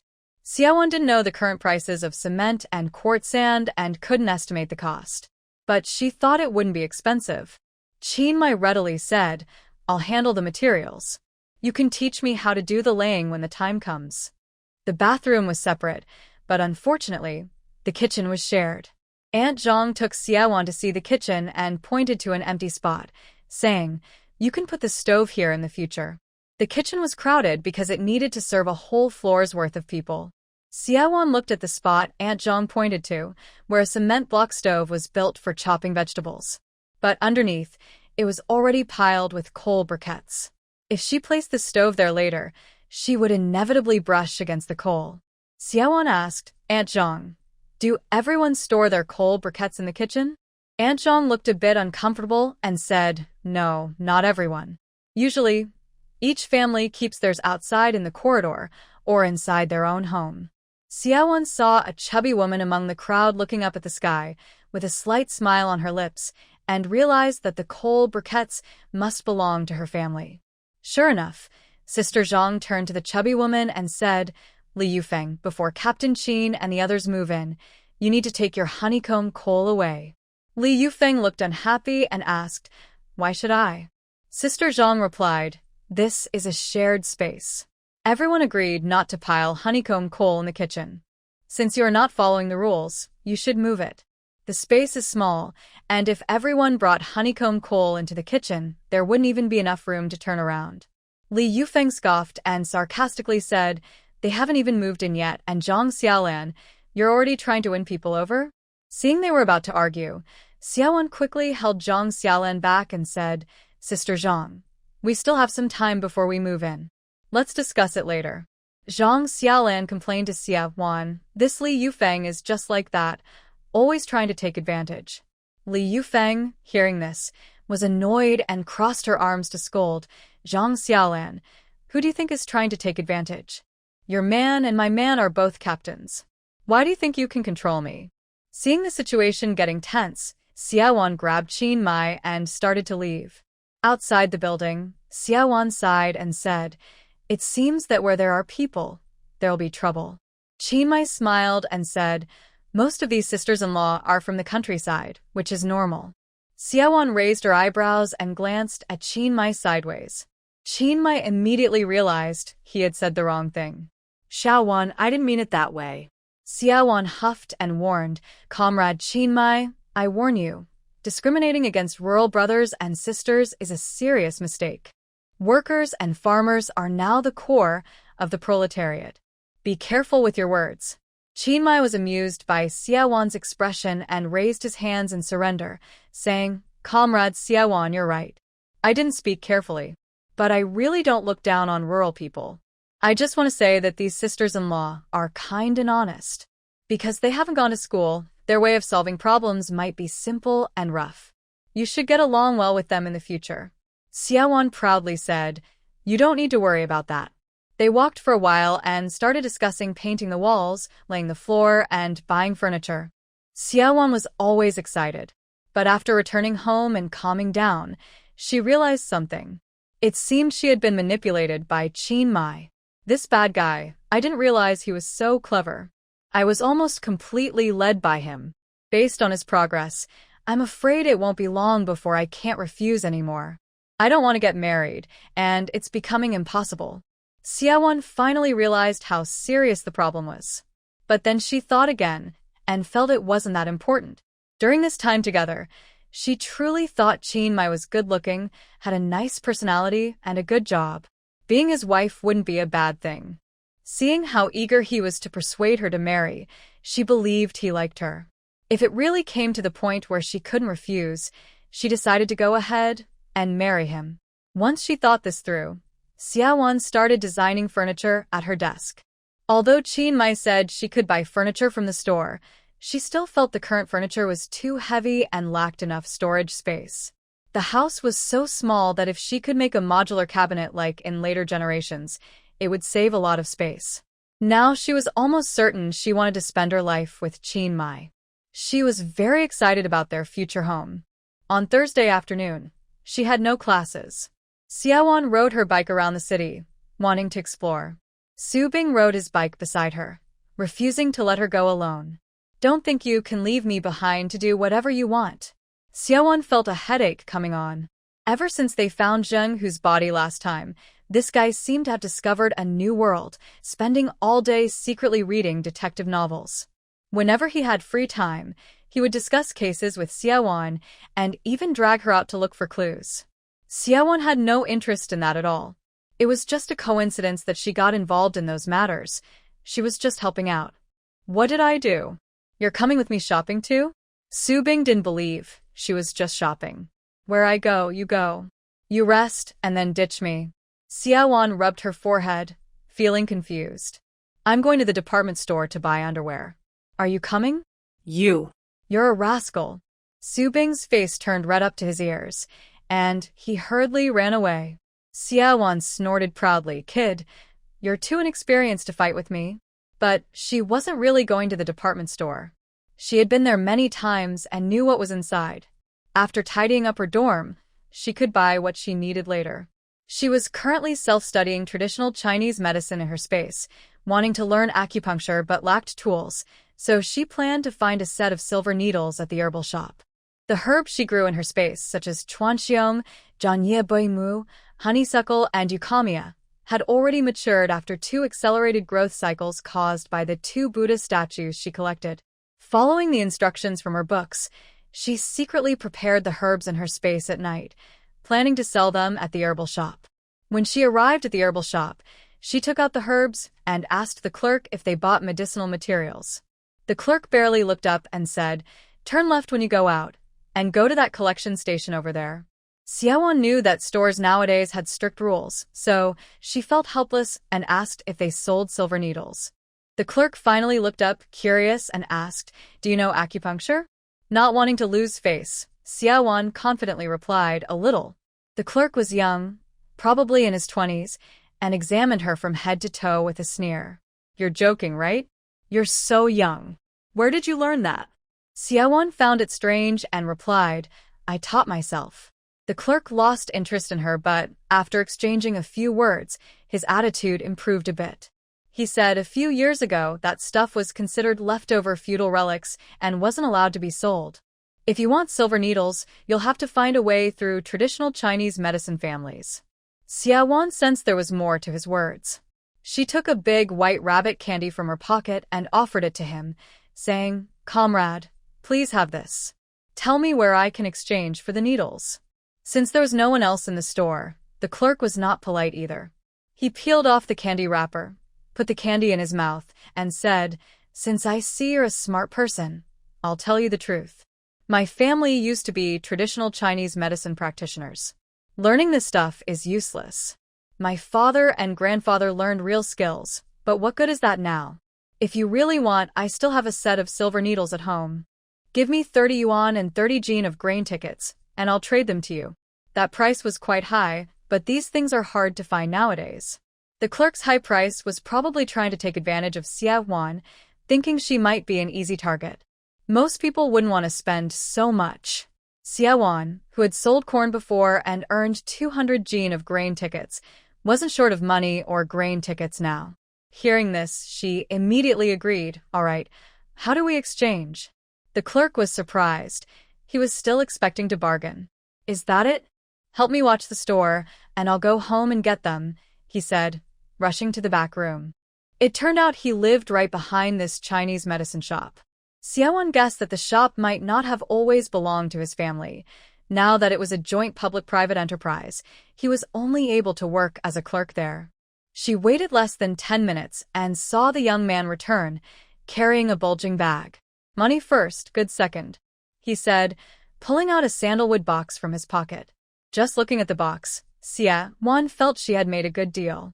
The box was carved with willow trees, a gentle breeze, and a waning moon. Very old-fashioned. It looked like an antique. She opened the box, revealing a roll of silk that had already changed color. When she unrolled it, there were exactly 49 shiny silver needles, all neatly arranged and looking brand new. It was clear that the owner of this set of silver needles took good care of them and cleaned them often, which kept them from rusting. Xiaowan asked, this set of silver needles, if I trade for it, can I really make the decision? The young man didn't seem like the true owner of the needles. He looked a little hesitant. Then he clenched his teeth and said, of course I can decide. These are my grandfather's old things. My grandfather is no longer here, and I am his only grandson, so these things naturally belong to me. Hearing this, Xiaowan finally handed over the money and the food coupons to the young man. He took the money and coupons happily. He pointed outside and said, you wanted to sell medicinal herbs, right? Hurry up, they finish work early. Xia Wan put the silver needle box into her space. She used her mind to look inside and saw that around the box, spiritual energy formed a small whirlpool. It seemed that this was truly an antique. Xiaowan left the Chinese medicine shop and went straight to the buying station. The herbs she stored in her space were of very high quality. When she took them out, the staff responsible for appraisal immediately rated them as top grade. We need to record the origin of these herbs. I picked them in the mountains. Location: Shilin Mountain. The staff looked up at Xiaowan and said, there are indeed these herbs in Shilin Mountain, but it's rare to find such high-quality ones. The Shilin Mountain, she mentioned, was the mountain behind Rinjia village. These herbs were originally transplanted from there. Are these herbs processed using traditional methods? Did you do it yourself? Yes. Herbs are different from grains. Many grow deep in the mountains and can only be harvested by individuals who go into the mountains. So, the purchase of herbs has fewer restrictions than grains. Farmers can also go into the mountains to pick herbs and sell them at the buying station. After a simple registration, the staff calculated the total amount based on the purchase price of each herb. Since it was her first time planting herbs and the quantity was small, Xiaowan sold them for a total of 15 yuan. But the unit price of the herbs was already much higher than that of grains, and selling them was also more convenient. Xiaowan decided to grow herbs in her space on a large scale in the future. She asked the staff at the buying station, do you know where I can buy herb seeds? The staff shook their heads. We buy both raw and processed herbs here, but we do not buy seeds. Suddenly, Xiaowan had an idea. She asked the staff when local villagers usually come to sell medicine. Learning that they mostly arrive early in the morning, Xiaowan decided to come and see tomorrow. That night, she entered the space. She held the set of silver needles, unable to put them down. Since these silver needles are antiques, they might have been passed down through several generations. Xia Wan found a carved seal on the needle box and finally recognized the characters, Su Chuanfu. She was startled. She immediately ran to the study and found a book called Ancient and Modern Medical Records. The seal on the book was exactly the same. Could this set of needles really belong to the famous Ming Dynasty Dr. Su Chuanfu? Su Chuanfu was a Ming Dynasty medical expert with the courtesy name Ru Yuan and the pseudonym Sai. He worked at the Imperial Medical Office and authored several books, including ancient and modern medical records, Essentials of the Inner Canon, Gynecology Heart Mirror, Collection of Pediatric Cases, and Secrets of Smallpox. Among these, ancient and modern medical records was particularly influential. These books are all in the Spaces study. Xia Wan thought of Xia Bianan, who created the Spaces jade jewelry tools. He was said to be from the Ming Dynasty. Seeing so many medical books by Su Chuanfu in the space shows how famous he was during the Ming era. No wonder when she threw the needle box into the space, it caused a swirl of spiritual energy. The rice and corn planted outside also grew much faster. With reverence, Xia Wan placed the needle box on the desk and bowed 3 times to it. She was determined to learn acupuncture seriously so as not to disgrace this set of divine needles. The next day, Xia Wan skipped class. Early in the morning, she waited outside the purchase station. She saw a rural woman carrying a basket heading inside. Xia Wan stopped her. "Sister-in-law, can I see the medicinal herbs in your basket?" The rural woman looked at Xia Wan, who was dressed like a student, and was not very cautious. "Miss, what do you want to see?" "I'm in a hurry to sell the herbs and go to the market. Don't delay me." Xia Wan asked, "Sister-in-law, do the herbs in your basket have roots? If so, I'll buy them at a high price." Hearing this, the woman lowered her basket. Yes, you can pick some." Xia Wan saw that most of the herbs were purslane. Purslane is very common, found on roadsides, in vegetable gardens, and mountains everywhere nowadays. This herb isn't worth much. But to catch a bigger fish later, Xia Wan still chose a few with roots from the basket. "Sister-in-law, I'll take these. Is 2 mao okay?" The woman happily agreed. Sure. Her basket of purslane would only sell for about a yuan at the station. Xia Wan only took a few herbs and was given 2 mao, so she made a profit. She took the opportunity to build a relationship. "Big sister-in-law, which village are you from?" "I'm from Zhengkou." "Are there other medicinal plants growing over there?" "Yes, in the mountains there are trumpet flowers, datura, ghost grass, bitter herbs. Quite a lot. I don't remember all the names, and some I don't recognize." Xia Wan said, "Big sister-in-law, how about this? Next time, you help me by pulling out whole plants with roots from your area. Just 1 or 2 of each kind. Whether useful or not, I'll give you a dime for each. What do you think?" The rural woman looked surprised. "Huh? Young lady, what do you want these for?" Xia Wan made up a reason. "I'm studying and need to identify them. I can only read about them, but I can't remember without real samples. Please help me. I'll wait for you here next Friday at the same time, okay?" The rural woman looked suspicious. "Really? You won't just dig them up and then not want them?" Xia Wan shook her head. "No, I'll show you my student ID. If I cheat you, you can come find me at my school." The woman thought about it. Their village has at least dozens of medicinal plants, and each one could be worth several yuan if sold. "All right, Mississippi. My surname is Zhao. I'll bring them to you next week." After arranging with Zhao, Xia Wan also stopped a few other villagers selling herbs using the same method to bring their local plants with roots next week. After leaving the herb purchasing station, Xia Wan was about to return to school for class. But as she passed by the Chinese medicine shop, she slowed down slightly and saw the young man who sold her silver needles squatting at the door. When he saw her, he shouted, "I've finally waited for you." She stopped her bike, and the young man ran over, grabbing her. Confused, Xia Wan asked, "What do you want from me?" The young man looked a bit embarrassed. "Comrade, about the silver needles you traded with me. Can you return them?" Xia Wan's heart skipped a beat. She already knew that set of silver needles belonged to the famous Ming Dynasty Dr. Su Chuanfu. She definitely didn't want to give them back. "Comrade, we've completed the trade. Now you want to exchange them again? That's not right." The young man almost cried. "Comrade, I have no choice. If I don't get them back, my dad will beat me to death." Xia Wan was a bit annoyed. "When you sold them, didn't you think carefully? I even asked if you had the authority to sell." The young man looked sad. "These belong to my grandfather. They've just been stored away, and I didn't think my dad would check. I really didn't expect this." Xiaowan didn't want to return the needles. She deliberately said, "I've already given those needles to someone else, so I can't return them." The young man suddenly looked very disappointed, like a deflated balloon, and sighed, "It's over, it's over." Xiaowan felt a bit guilty, but really liked that set of silver needles.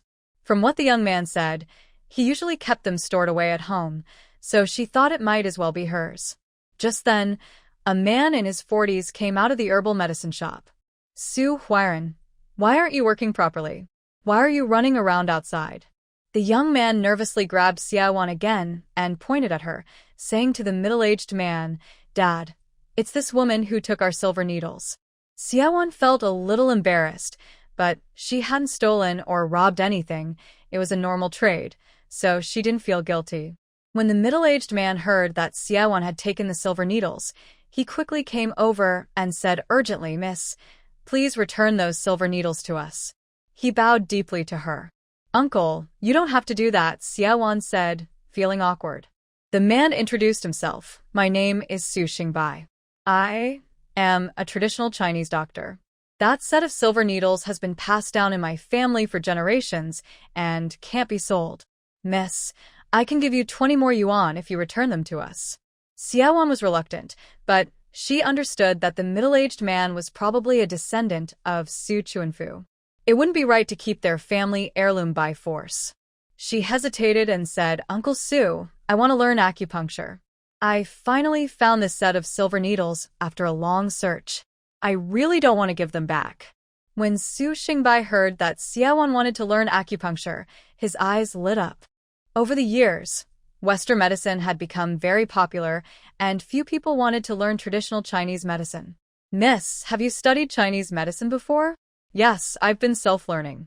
I am a Chinese doctor myself." "Miss, if you don't mind, would you like to come to the pharmacy and chat with me?" Xiaowan had only been reading books in her space but had accumulated many questions. When Su Xingbai said this, she happily agreed. At the pharmacy, they sat on opposite sides of the consultation table. Some older neighbors still trusted traditional Chinese medicine, and sometimes Su Xingbai would see patients here. "Miss, let's put aside the matter of the silver needles for now. May I ask what level of knowledge you've achieved in self-study?"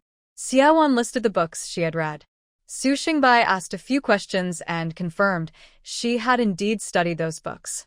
"May I ask when you started learning Chinese medicine?" Xiaowan felt a little shy and said, "I only studied veterinary medicine before. It was only in the past 2 months that I found these books and became obsessed with them."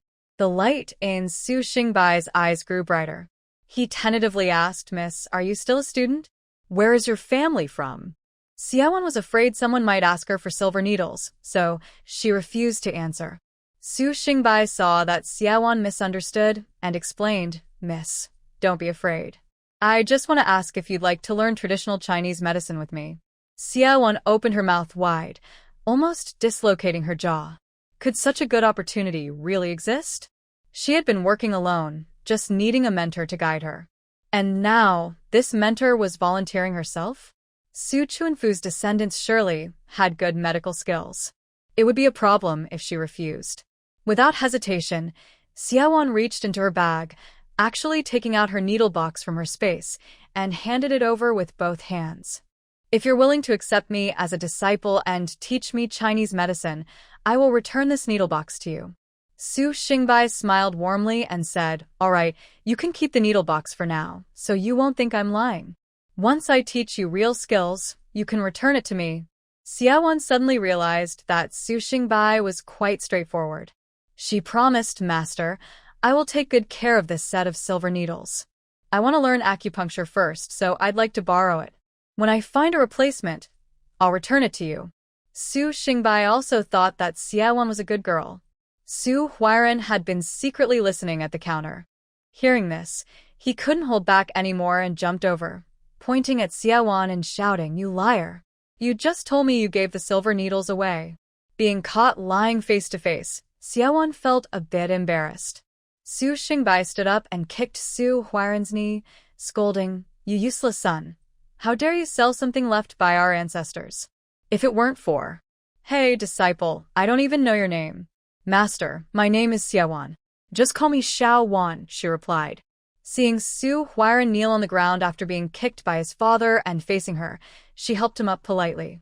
Senior brother, how can I accept such a big gift from you?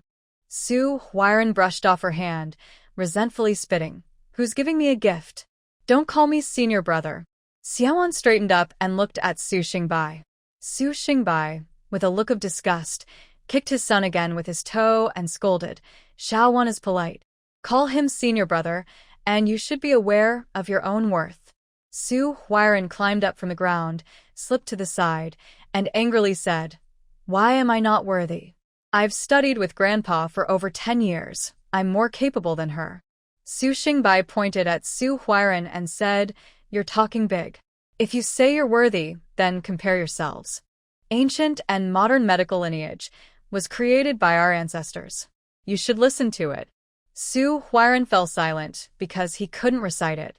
Su Xingbai glanced at Xiaowan, who then began loudly reciting, I once said that creation is the master of all things.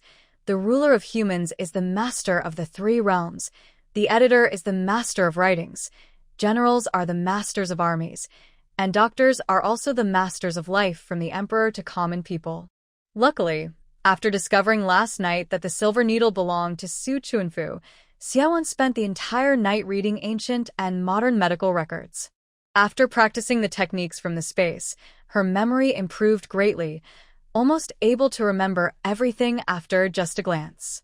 When she finished the preface, Su Xingbai nodded happily. Little Wan, that's enough. Su Huiran looked upset and muttered, What's the use of reciting these books now? Su Xingbai was so angry she almost hit someone and said to Xiaowan, Little Wan, tell this useless person, what's the point of reciting these books? Xiaowan only replied with 2 words, inheritance. Su Xingbai suddenly teared up and laughed loudly. Yes, inheritance. Little Wan, come with me. Xiaowan followed Su Xingbai into the back hall. Our medicine hall was originally called Chuanfu Hall. We changed the name after liberation. Our whole family lives in the attic behind. Xiaowan followed Su Xingbai through a courtyard that housed dozens of families. Perhaps these houses used to belong to the Su family.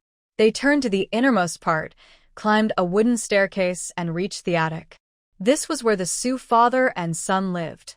Master your family. Xiaowan felt that since it was a public-private partnership, at least the descendants of the Su family should have enough living space. She never expected the Su family to live in the attic. Su Xingbai gave a bleak smile. It was better right after liberation. My family has 3 generations living together, so we kept 2 side rooms. A few years ago, your master was criticized and sent away for reform, and last year he passed away. The Red Guards came to search the house several times, and people moved into the downstairs. Now it's just us 2. We can squeeze in to live. Xiaowan didn't dare ask about her master's wife. Su Xingbai pointed to a black and white photo hanging on the wall and said, Little Wan, this is your master.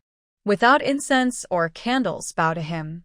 Xiaowan looked up and saw a kind-looking elderly person's photo, which matched her idea of a great doctor's demeanor and aura. She respectfully bowed 3 times. Su Xingbai said, I suddenly decided to take you as my disciple. You must think it strange. Xiaowan nodded. She indeed felt Su Xingbai's decision was a bit sudden. She didn't believe it was just to get back that set of silver needles. Tears welled up in Su Xingbai's eyes as she looked at the old man's photo and said, My father wrote me a letter before he died and asked someone to pass it to me. He said that no matter what, the medical skills of the Su family must be passed down. He even advised me to recruit more apprentices, even from outside the family. Only with more successors can this healing method, which saves lives, avoid being lost during turbulent times. This was also what he thought about during his last days on the farm. Your senior brother has no talent for medicine and is not interested in it. Xiao Wan, you want to learn traditional Chinese medicine, and you are very diligent. You studied by yourself for 2 months and have made progress. You are exactly the successor I am looking for. Xiaowan's eyes also turned red. She comes from the future and deeply understands how much traditional culture has been lost during this movement. The teacher's careful planning and sincere heart moved her and made her feel sad. She said seriously, "Master, teacher, you can rest assured. I will study hard and carry forward the medical skills you taught me." Xia Wan and Su Xingbai agreed that every Thursday afternoon, when school was not in session, they would come here to learn traditional Chinese medicine. After Xia Wan left, Su Huiran, with a look of realization, said to Su Xingbai, "Dad, you are really clever. If you take her as an apprentice, you won't have to spend money to get our family's silver needles back." Brilliant, really brilliant. Su Xingbai was so angry that his eyebrows trembled and cursed, "You little, how did our Su family raise such a petty man?" To be clear, whoever inherits the Su family's medical skills will get the silver needles. If Xiao Wan really becomes successful, I will pass that set of needles to her in the future. On the weekend, Xia Wan arranged to meet Qin Mai at the dormitory. When she arrived at the dormitory building, she saw the yard filled with more than 10 bags of cement and quartz sand, along with a large pile of sand. Several children were playing in the sand pile. Zhang Xiaolan called her children from upstairs, "Xiao Zheng, don't make Uncle Qin's sand messy." A boy under 10 looked up and shouted to the upstairs, "Mom, don't call, Uncle Qin asked me to watch the sand." Zhang Xiaolan saw Xia Wan and waved, calling out, "Xiao Xia, you're here? Have you had breakfast?" After her shout, people from upstairs and downstairs poked their heads out. Several women-in-law invited Xia Wan to their homes for breakfast. Xia Wan smiled and politely declined each invitation. When she went upstairs and reached the door, she saw Qin Mai talking with a few comrades about how to do certain things. Qin Mai saw Xia Wan, smiled like a crescent moon, and said, "Xiao Wan, why are you here so early? Didn't I tell you to come later?" Qin Mai knew Xia Wan liked to sleep in on weekends and asked her to come before noon. It was only after 8 a.m. now. Xia Wan felt a little embarrassed. "I also want to help." The soldiers who came to help all saluted Xia Wan Qing. Among them, 2 were people Xia Wan knew. Ding Wang and Wu Jun had seen Xia Wan when they caught spies in Niu village. Qin Muyue introduced them, and the soldiers all saluted Xia Wan with a "Hello, sister-in-law." Xia Wan blushed with embarrassment. She knew these men were friends of Qin Muyue. She said, "You are all older than me, so just call me by my name or Little Wan." Qin Muyue asked everyone to work and told Xia Wan, "I already cleaned the outside wall a few days ago in the evening. Today, we are laying tiles in the bathroom and working on the floor. We have enough people, so we aim to finish in one day." Xia Wan shared her knowledge of laying terrazzo with Qin Muyue. Qin Muyue went to ask around and borrowed polishing tools to prepare to lay the terrazzo floor herself. Xia Wan couldn't help much with the physical work. She said, "I'll go buy vegetables and prepare lunch for everyone." Qin Muyue took some money and tickets from his pocket and handed them to Xia Wan. She said she didn't need them, but seeing Qin Muyue insist, she didn't argue. Xia Wan rode her bicycle out of the family compound and headed straight to the nearby market set up for military families. The tickets Qin Muyue gave her included 2 pounds of meat. Xia Wan bought half fatty, half lean pork with skin. When she saw a seller with grass carp, costing 50 cents per pound without a ticket, she pointed to the largest one in the basin and said, "Please weigh this one." It weighed 18 pounds, and the clerk strung it with grass rope through the gills. When handed to Xia Wan, the fish was almost as tall as her waist. Other customers saw and asked, "Miss, such a big fish, can your family finish it?" Xia Wan smiled and said, "There are many people at home." Carrying the fish, she went to buy seasonings at the grocery store and oil at the grain shop, getting 1 jean of oil. Luckily, she had empty bottles in her space to store the oil. She didn't buy rice, as she found steaming rice too troublesome. There were corn cobs in her space that could serve as the main food.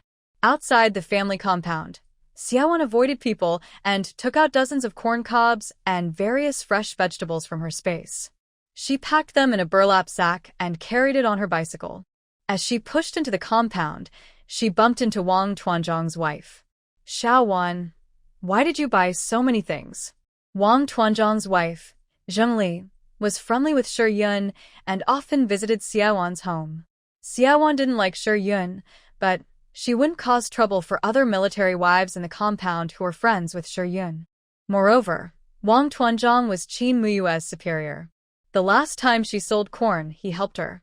Aunt Zheng, I bought these vegetables. Xiaowan greeted politely. Zheng Li is a friendly person. She casually flipped through the bulging cloth bag and muttered, "Why did you buy so much?" "Oh, these cucumbers are so fresh, and this vine vegetable is still so tender for the season." "Xiaowan, where did you buy them?" Xiaowan pointed outside and said, "I just met a farmer outside the market pushing a cart, selling vegetables, so I bought a few more." The last time Zheng Li saw these fresh vegetables at Xiaowan's house, she wanted to buy some but couldn't. When she heard that the old farmer was back, she immediately got excited and ran, shouting, "Xiaowan, I'll go buy some too." Xiaowan watched Zheng Li's back and hesitated to speak. Sigh. "Next time, I'll bring some for her." Xiaowan returned to her apartment building, and the fresh meat and vegetables immediately caught the attention of the military wives. "Xia, are you about to start cooking?" "Xia, do you need charcoal briquettes? You can take some from my house. My pot is available if you need to borrow it." Xiaowan had initially planned to put down the groceries and go out again to borrow her family's extra pot, some bowls, and charcoal briquettes.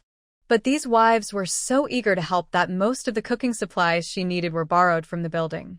Zhang Xiaolan's husband, Jiang, who was friends with Qin Moi, was also helping Qin after Xiaowan left. Xiaowan simply told Zhang Xiaolan, sister-in-law, "Why don't you and your family eat with us today at noon? Can I borrow your stove?" Zhang Xiaolan replied, "You can use it, but we'll cook our own meal." Xiaowan insisted, and finally Zhang Xiaolan said, "All right, I'll cook with you." Everyone praised the vegetables and corn Xiaowan brought out. Some even wanted to go buy more from outside the market. Xiaowan hurriedly stopped them, saying, "No need to go. When I left, the old farmer's cart of vegetables was almost sold out, and he's probably gone now." Since Xiaowan had already taken quite a few things from her space, each family received a few ears of corn and a couple of cucumbers or greens. The atmosphere in the building was festive, with everyone smiling and saying how generous Xiaowan was. However, from that day on, the existence of the mysterious old farmer became well known. Every weekend, the military wives in the community would look everywhere for the mysterious old farmer selling vegetables. With Zhang Xiaolan's help, Xiaowan cooked a meal smoothly. She stir-fried pork belly, with garlic sprouts for a simple dish. The straw broom was chopped into pieces and used to make a simple boiled fish dish. Because the fish was very large, it filled 3 basins. There were also various vegetables and dozens of ears of corn. By noon, everyone was crowded at Zhang Xiaolan's house for a meal. 6 comrades came to help, and the men sat at one table. Zheng's family and Xiaowan sat at another. Commander Jiang also brought out 2 bottles of Jianzhuang wine and invited everyone to drink together. When filling the glasses, Commander Jiang said, "Wuliangya is good, but Jianzhuang offers better value. For us common folks, Jianzhuang is more practical." Qin Mai declined, saying he didn't drink alcohol. His comrades teased him. "Mai, are you afraid to drink in front of little Xia?" Qin Mai shyly glanced at Xiaowan. Xiaowan's lips twitched. She wondered when she ever told him not to drink. She had no choice but to say, "Just drink, but don't get drunk." Qin Mai immediately smiled and said, "Just 1 glass. I promise I won't get drunk." The comrades started teasing again. "You're not even married yet, and you're already acting like a worrywart." Qin Mai shot another glance at Xiaowan and said, "As long as my little one is happy to take care of me, I'm happy." Everyone laughed. Xiaowan blushed. Was this guy deliberately trying to show off their love in front of everyone? But despite feeling shy, her heart felt warm from his words. After the meal, the men continued working. By evening, most of the work was done, especially the stone floor. Since they had no electric grinder, they had to polish it by hand. If they hadn't had so many people, they wouldn't have finished in a day. Now they just waited for the floor to dry. After everyone left, Qin Mai locked the door and took Xiaowan home. She showed him her drawings for a built-in cabinet. "Mai, can you help me find a carpenter? I'll pay for the furniture." "No need. I've saved enough from my allowances over the years." Xie Dahong had already told her that once she decided on a wedding date, he would give her 1,000 yuan as a dowry. Xiaowan thought that 1,000 yuan was enough to buy furniture and the popular 3-turn and 1 sound radio. "No, this money is from my dad," she said. "Commander Xie is treating you well now. So, but I haven't forgiven him yet." They walked and talked, and Xiaowan couldn't help but hold onto Qin Mai's arm. Qin Mai immediately tensed up. He didn't say a word and walked stiffly. Xiaowan said several things but received no response until she finally realized he wasn't listening. Seeing how nervous he looked, Xiaowanle felt amused. She nudged Qin Mai's chest and teased, "Aren't you the one who is boldly showing love in public at noon? Why are you shy now?" Qin Mai's face turned red to his neck, and he stubbornly replied, "Who's shy?" They happened to walk under a tree with dim light. Xiaowan stopped and pointed at Qin Mai's lips, asking, "Not shy? Can I kiss you just once?" Qin Mai looked around nervously and said, "Little Wan, let's wait until we get the marriage certificate." Knowing that people are still conservative now, she scoffed and tiptoed to kiss his face. Qin Mai's eyes widened in surprise, and he froze completely. Seeing his reaction, Xia Wan found it even funnier. She reached up and gently touched his chin, smiling. "Are you silly?" Qin Mai suddenly realized what was happening and pulled Xia Wan to hide behind the tree's shadow. Xia Wan thought he was finally understanding and wanted to kiss her passionately behind the tree. She was just joking earlier. If they really kissed, she would feel shy too, but she was secretly excited. The two squeezed behind the tree. Xia Wan looked at Qin Mai, who was staring at the road outside. She closed her eyes, waiting for his kiss. After a while, there was no movement. She thought he was still too scared. She opened her eyes, ready to make the first move. Suddenly, Qin Mai hushed her and said, "Don't talk." Footsteps. After a moment, 2 people passed by on the road. Qin Mai didn't dare to make a sound. Xia Wan placed her hand on his chest and felt his heartbeat pounding fast under her palm. "Little Wan, don't touch me randomly." Qin Mai restrained her hand. When the 2 people were gone, Qin Mai took a deep breath and said, "Let's go, we should leave now." Xia Wan was confused. "You pulled me in here because you were afraid someone would see?" Qin Mai awkwardly said, "Little Wan, we haven't gotten the marriage certificate yet. If someone sees us, it could be a mistake." Xia Wan stomped angrily. "Then let's get it. Without a certificate, I kiss my boyfriend like a thief." Qin Mai was overjoyed. "Little Wan, you agree to get the certificate?" Xia Wan had only been angry and speaking out of frustration. When he asked, she calmed down again. "Get the certificate? I haven't graduated yet. Let's wait until I graduate." Qin Mai asked cunningly, "Is it true that once you get your diploma, you can get the certificate?" Xia Wan believed him and nodded. "Yes, after graduation I will get the certificate." Qin Mai said, "That's easy. Next month they will start recruiting soldiers. If you pass the selection, the school can let you take exams early and issue your diploma." Xia Wan was surprised. It can be like that? This was so quick. She was a bit overwhelmed. She hadn't decided whether to join the recruitment yet. "Qin Mai, I want to study medicine in the future." "That's perfect. Some of the female soldiers being recruited this time are to expand the medical team. I study traditional Chinese medicine. That shouldn't matter much. After you join the army, you might even be recommended to the military medical university." Thinking about it, Xia Wan agreed. Nowadays, most universities only admit students from working-class families, and joining the army to get recommended to the military medical school is a very good choice. Xia Wan decided to join the recruitment. She felt like Qin Mai had tricked her again. She pressed her hand against Qin Mai's chest and asked, "Honestly, did you plan this all along? Are you in such a hurry to get married?" Qin Mai felt a bit guilty. He whispered, "Xia Wan, I just worry that if we don't marry soon, you'll make a mistake." Xia Wan raised her eyebrows and questioned, "Why would I make a mistake?" Qin Mai tilted his eyes and said affectionately, "Because I've noticed every time you see me, you want to be naughty." After Xia Wan returned home, she hid in her room alone, pacing back and forth for a while, her face burning hot. "Qin Mai, you say I'm naughty? If you're so brave, Don't be naughty with me after we get married. She gritted her teeth angrily. She scratched her head, feeling a bit itchy. She had been busy all day and was sweaty. She went downstairs to boil water for a shower. Everyone else was asleep. Siawon boiled 3 pots of hot water and put them in the bathroom. Just as she was about to go in, she heard someone running down the stairs.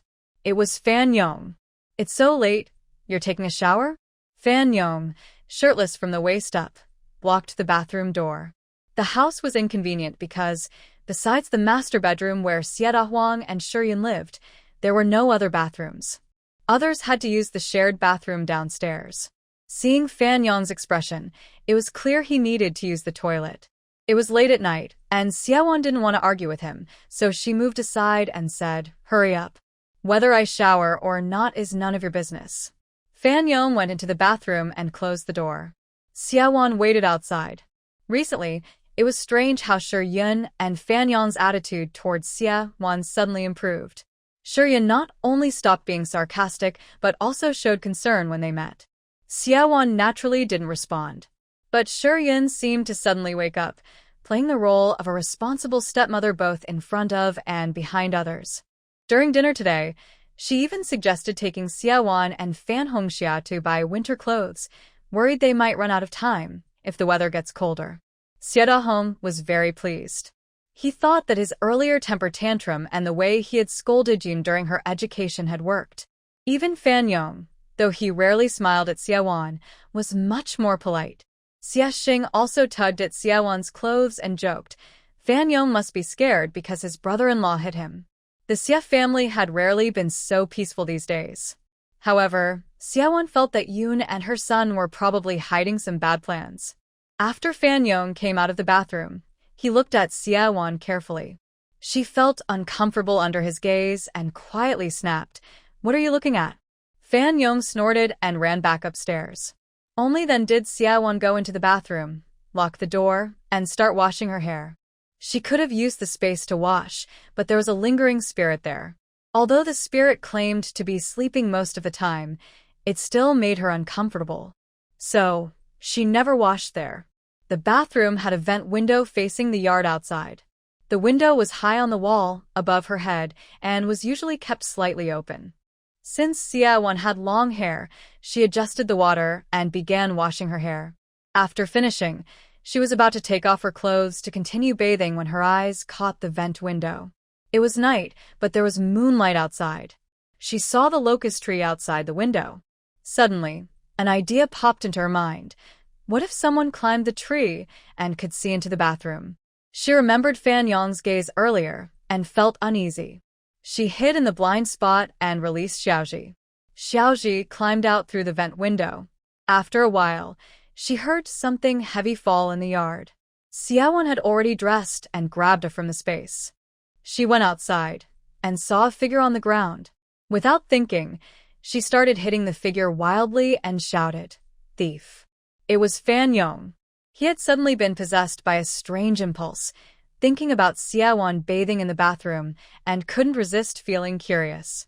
He had been living at the Xia family longer than Siawon and knew that climbing the locust tree in the yard would let him see into the bathroom. Xia Xing was already asleep. Fan Yong tiptoed into the yard and climbed the tree. He saw Siawon washing her hair, but she hadn't taken off her clothes yet. Just seeing her bent over, with her buttocks sticking out as she washed her hair, made him swallow repeatedly. This woman is annoying, but she's really good-looking. Better than the girls in the regiment. He was happily leaning against a tree when suddenly a mouse jumped onto his face and grabbed him. Fan Yong was startled and fell from the tree. Siawon, without mercy, hit him with his, causing Fan Yong to cry out in pain, shouting, "Stop. It's me. It's me." Siawon pretended not to hear and kept swinging the. It wasn't until the Hong Xia ran out and stepped on Fan Yong that Siawon stopped. "Dad, I was just washing my hair in the bathroom and saw someone outside peeking through the window. It was this thief." Fan Yong's face was badly beaten, looking almost unrecognizable. The Hong Xia didn't recognize him at first. He kicked him and cursed, "How dare you sneak into my house? Xiao Wan, go inside and call the security room." Tell them to send someone here. Pan Yong, on the ground, shouted, Uncle Xie, it's a misunderstanding. It's me. Don't call the guards. If the guards were called, this would become a big problem. Hearing Pan Yong's voice, Da Hongxie was surprised. Xiaoyong? Is that you? You beast. How could you do such a thing? Da Hongxie was furious. His stepson, spying on his own daughter while she was bathing? If this got out, he, as a leader, might lose all face in the army. Da Hongxie had never hit Pan Yong before because he was his stepson, but this time, he couldn't hold back. He grabbed Xiaowan's and swung it at Pan Yong. He didn't ask where they came from. His strength was greater than Xiaowan's. Pan Yong was beaten and rolled around the yard, crying loudly. Shi Yun heard her son's voice and ran outside. Old Xie, stop. If Xiaoyong makes another mistake, you shouldn't hit him like this. Da Hongxie ignored Shiyu. He kept hitting Pan Yong until he was silent, and then stopped. Shiyu knelt beside Pan Yong, crying. Da Hongxie, you're so cruel. What did my son do to offend you? Why are you hitting him like this? You're going to kill him. I won't let you get away with this. Da Hongxie spat at the mother and son and cursed, Tomorrow, take your worthless son and get out of here. Then he pulled Xiaowan back into the house. Xiaowan, I will definitely stand up for you, Da Hongxie said, breathing heavily. Xiaowan asked, Dad, this Pan Yong is really such a person? I heard you wanted to transfer him back to the 2nd Division. Be careful, if he makes mistakes again, it could ruin you. Da Hongxie stared and said, He's not coming into our 2nd Division, dream on.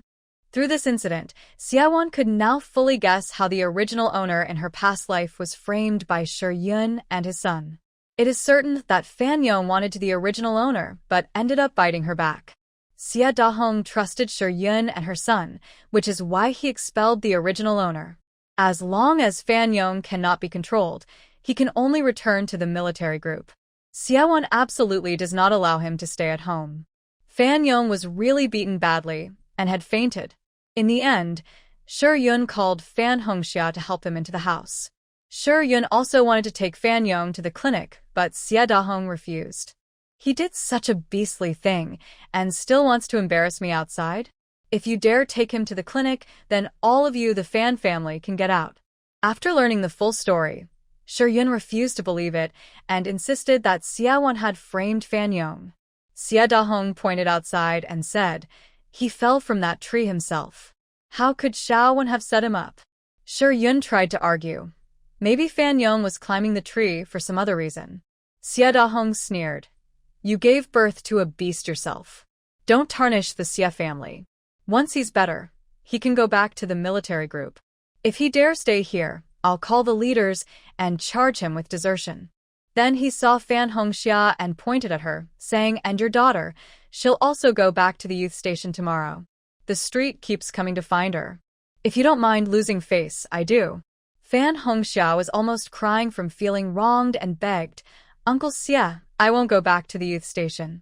She ran over and pleaded with Xiaowan, please help me talk to Uncle Xie. I've never harmed you. I even gave you my clothes and pen. Xiaowan thought Fan Hongxia had been quite honest lately, but she didn't want to help her, especially since Fan Hongxia had previously called Su Bing to threaten her. Xiaowan shook off Fan Hongxia's hand and said, Your brother made my dad angry, and I don't dare to persuade him. Unless your brother leaves, my dad won't calm down. Fan Hongxia was now truly furious at Fan Yong. He was the one who caused her trouble. Shi Yun saw that Xie Dahong was really determined this time and could only sit on the ground, throwing a tantrum. But no matter how she cried or rolled around, it was useless. Xiaowan went back to her room, and Xie Dahong also went to sleep, ignoring her completely. Fan Yong started running a high fever that night. Shi Yun went to the clinic herself and begged the on-duty doctor to come and treat Fan Yong's injuries. The next day, Xie Dahong found out about this, but said nothing, only warning Shi Yun to send Fan Yong away sooner. During the day, Xie Dahong went to work. Xiaowan also went to school. Shi was called to the Xie family by Shi Yun's phone. Xiaoyu, quickly help Annie think. What should we do now? After waking up, Fan Yong stubbornly refused to admit he had climbed the tree to spy on Xiaowan bathing. It was that girl who deliberately set me up. Shi Yun angrily pointed at Fan Yong's forehead and scolded him. How could she set you up? Could she have ordered you to climb the tree? Fan Yong couldn't find a good answer and closed his eyes, pretending to sleep. Shi looked down on Fan Yong. She thought he was just not smart. At this critical moment, he did something so foolish. Auntie, maybe we should let Brother Biao return to the military unit, Shi suggested. She felt that besides leaving, Fan Yong had no other options. If he stayed, he might cause trouble for others. Fan Yong quickly opened his eyes and stubbornly shouted, No, I can't go back to the military unit. Shi immediately became suspicious and asked, Brother Biao, did something happen over there at the military unit? Fan Yong hesitated. No, nothing happened. Shi said, Brother Biao, if something really happened, it's best to tell the truth. We can help you. If nothing is wrong, returning to the military unit is the best choice. Anyway, now Uncle is angry and definitely won't help you get transferred. After some struggle, Fan Yong said, I really can't go back. I heard that the central government sent a team to investigate things at the military units. If I go back now, I'll be in trouble. Shi was puzzled. Why would the central government's investigation at the military units have anything to do with you? Initially, Fan Yong refused to say, but after persistent questioning from Shi Yun and Shi Yu, he finally told the full story. It turned out that Fan Yong used his position at the military unit to harm several young women sent to the countryside. He was afraid the investigation team would find out, so he ran back to Nanching. After hearing this, Shi Yu frowned and said, Brother Biao definitely can't go back. She remembered from her past life that Fan Yong, with the help of Xie Dahong, had been transferred back to Nanching. Although he didn't return to the army, he was assigned to a machinery factory. Before leaving Yunnan, Fan Yong had also threatened those young women he had harmed. Fearing retaliation or feeling ashamed, they didn't tell anyone about what he had done. Later, after one of those women became famous, Fan Yong drunkenly revealed everything.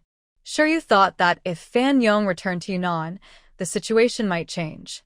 Shi Yun was anxious and didn't consider the girls Fan Yong had harmed.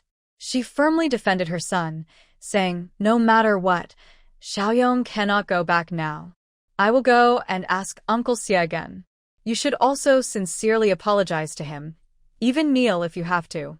Mom won't let you go back. Shi Yu shook her head and said, Aunt, based on what you said, even if cousin and you give in, Uncle probably won't agree to let cousin stay. Shi Yun became anxious and grabbed Shi Yu's sleeve, saying, Little Yu, you're the smartest in our family. Please think of a way quickly. After thinking for a moment, Shi Yu said, Unless Xiaowan agrees, there's still hope. Shi Yu was still thinking about Xiaowan's jade ring, but from her observations over time, she noticed that Xiaowan had changed a lot. She suspected that the jade ring had recognized its owner. In her past life, Xiaowan's blood soaked into the ring before she died, unintentionally opening a space. At that time, they were being chased by traffickers. Xiaowan pulled her into the space. Later, Xiaowan died inside it. Holding Xiaowan's body, she left the space. Then she realized that as long as she held Xiaowan's remains, she could freely enter and exit the space. She cut off a finger bone from Xiaowan, disguised it as a bone ornament, and kept it with her. From then on, the space belonged to her. The events of her past life were hard to repeat. How could she make Xiaowan trust her again and, when in danger, pull her into the space? Shi looked at Shi Yun and his mother thoughtfully. Although aunt and cousin were important, Shi felt that the space was even more important. When Xiaowan returned home from school, she happened to meet Shi Yu, who was about to leave.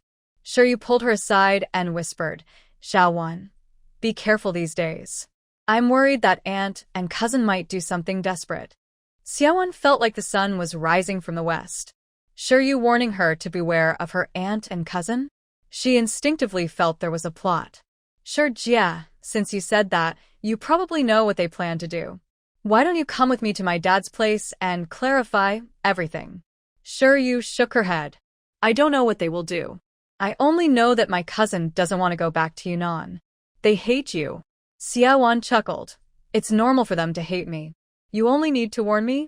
You must know their plan. I really don't know. I'm just guessing. Anyway, be careful. I'm going back to the hospital now. Shuri was worried that Xiaowan would drag her to find Xie Dahong or expose herself in front of Shi Yun and Fan Yong, so she hurriedly left. Xiaowan didn't understand why Shuri warned her, but she had long suspected that Shi Yun's family was plotting against her. So last night she instructed Xiaoji to arrange for several little helpers to monitor Shi Yun and Fan Yong's activities at any time. Xiaoji has now become the boss of the mice in the residential compound. Xiaowan even knows that Zheng Li was pestering Commander Wang last night, and that early next weekend she plans to go with him to find the mysterious old farmer. When she returned to her room, Xiaowan released Xiaoji. That evening, she learned what they had discussed during the day when you visited Fan Yong. Hearing about Fan Yong's work in the construction army made Xiaowan very angry. She had seen a report online stating that during inspections in various places, over 10,000 victims had been found. Those beasts. It was said that a gynecologist in a certain province discovered something strange during health checks of recommended workers, farmers, and soldiers. All the recommended female educated youths had lost their innocence, mostly just before the health checks. Xiaowan also saw another report saying that in the Xinjiang Construction Corps, a beautiful female educated youth was targeted by the company commander. She refused to comply, so he used his power to assign her a very difficult job, checking water gate valves 20 miles away every day. She nearly froze to death on the way. After being rescued, she was so scared she had to give in. Such cases are countless across the country. Without the work groups investigating thoroughly, many more female educated youths might still be suffering. You don't want to go back to Yunnan just because you did something shameful?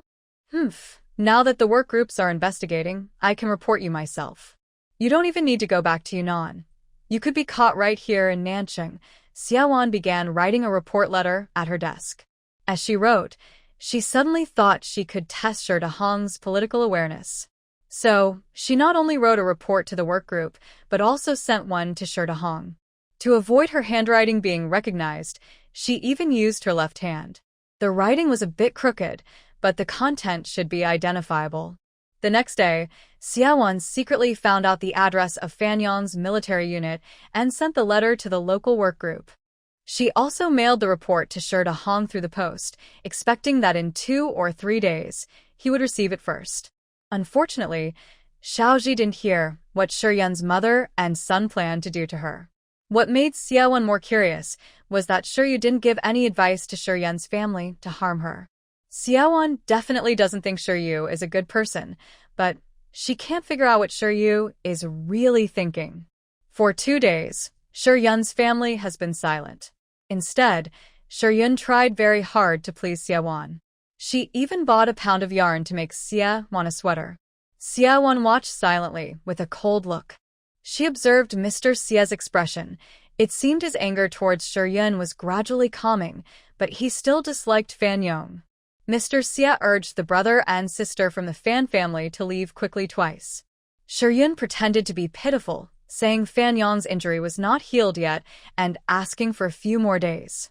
Fan Hongxia was so frightened that she didn't dare leave her room for 2 days, worried about offending Mr. Xia and being sent away. It seemed Mr. Xia had not yet received that letter. By Thursday afternoon, Xiaowan skipped her classes and went to the Chinese medicine hall to learn from Su Xingbai. She returned home very late. When she learned that Mr. Xia had gone to the province for a meeting unexpectedly, she didn't mind much and continued practicing in her space. Late at night, Little Squeak suddenly entered her space, biting her clothes and making noise. Since the last time Qin Mai kicked down her door, Xiaowan had gotten used to locking her door from the inside. Every time she entered her space, she kept Little Squeak outside to guard. Inside the space, she found a book on animal training. Following the instructions, she had already established a master-servant relationship with Little Squeak. Now, as long as she authorized, Little Squeak could come and go freely within her space whenever she was nearby. Hearing someone trying to pick her door lock, Xiaowan didn't leave her space. She gave Little Squeak a few commands, and Little Squeak ran out. Although her door was locked from the inside, Fan Yong still managed to pry it open. After learning that Mr. Xia was going on a business trip, Yun told Aunt Zhou to go home. Only the four of them and Xia Wan were left in the house. Fan Yong was fearless. His mother said that as long as Xia Wan ended up like those young women from the countryside, destroyed by him, she would just let him control her. When the time came, they could make Xia Wan change her mind and say it was her who framed Fan Yong, so Mr. Xia would keep Fan Yong. The room was very dark. This room used to belong to Fan Hongxia, and Fan Yong was familiar with its layout. He walked toward the bed. In the moonlight, he saw a bulge on the bed. Fan Yong pulled out a dagger from his hand, lifted the blanket, and whispered, "Don't scream, or I'll kill you." At that moment, countless dark shadows rushed toward him. Rats covered his face, body, and feet. The hand holding the dagger was bitten hard. Ah! Fan Yong let out a terrible scream. Downstairs, Fan Hongxia heard the noise, covered her ears, and curled up under the blanket, muttering, I don't know anything." Yun went to Xie Xing and Fan Yong's room. Watching over Xie Xing was startled awake and squinted at Yun, asking, "Mom, what's that noise?" Yun patted Xie Xing gently and said, "It's nothing, probably just mice in the house." She didn't actually know there were mice in the house. She was just covering for Fan Yong.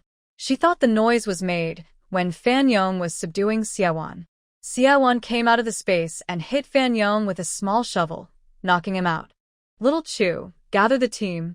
Tell them I'll treat everyone to me tomorrow." The mice in the house scattered in fear. Xia Wan turned on the light. Little Chu stood proudly on Fan Yong's forehead.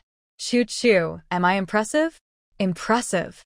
I'll reward you with a sausage," Xia Wan said, taking a small piece of prepared sausage from the space and tossing it to Little Chu. Little Chu held the sausage with its front paws, nibbling happily. "Don't eat it yet. Let's do an experiment first." Through tonight's events, Xia Wan realized that the space still had some shortcomings. When facing danger, she could hide in the space, but when she came out, she was always in the same spot. She thought she could use Lil Chu to make up for this flaw. She took out an anesthetic needle, injected Fan Yong to make sure he wouldn't wake up, then threw him into the space. Earlier, the residual soul had hidden the jade ring in Xia Wan's consciousness. She had learned how to retrieve it. She took out the jade ring and handed it to Little Chu, saying, "When I go into the space, you hold on to it and take it to the yard." Xia Wan waited a little in the space, then came out and found herself in the yard.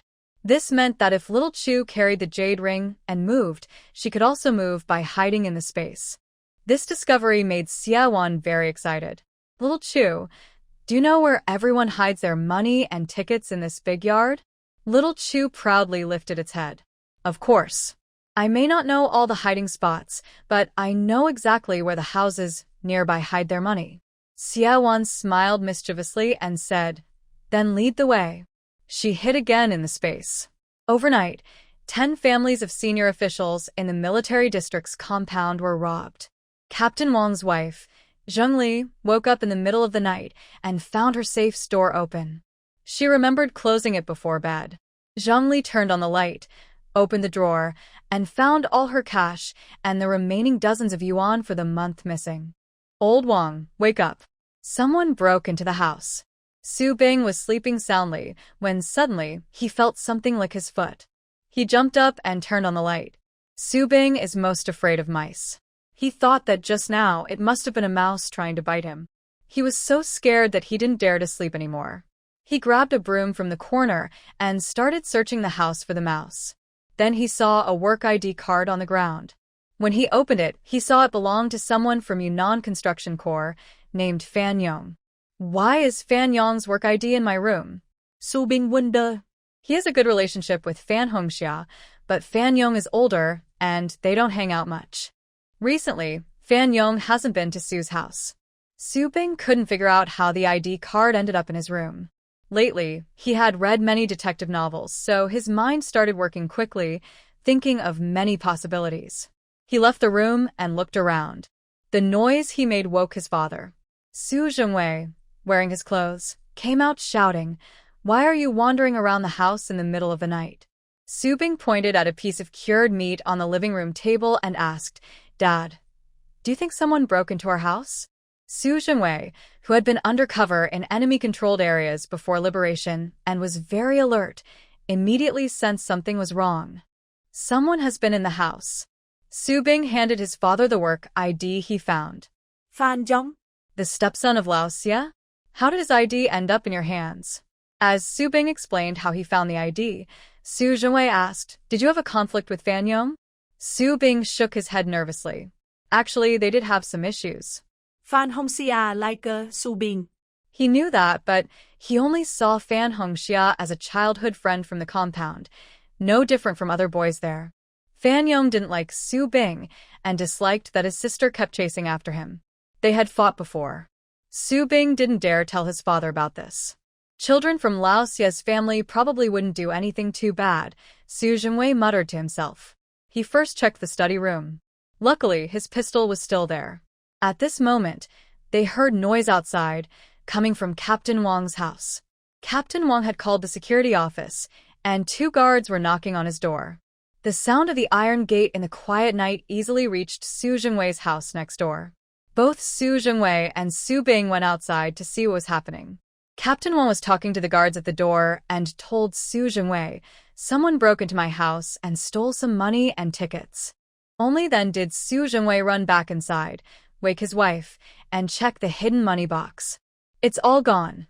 Nothing left." Su Zhenwei's wife was so scared she was stunned. There was over 300 yuan at home, along with many tickets. Did we really get robbed? Su Bing also went into his parents' room. "It must be Fan Yong who stole it. This work ID is proof," Su Bing confidently said. Commander Su tried to stop him. "Don't jump to conclusions before the investigation is complete." But he didn't stop Su Bing from handing over the work ID he found in his room to the security office. The commotion quickly woke several neighboring families. More and more families realized they had lost things. The security guard on duty called the security chief. The door of the Xie family was knocked on. Shurian opened the door. She had already gone back to her room to sleep. She was annoyed to be awakened.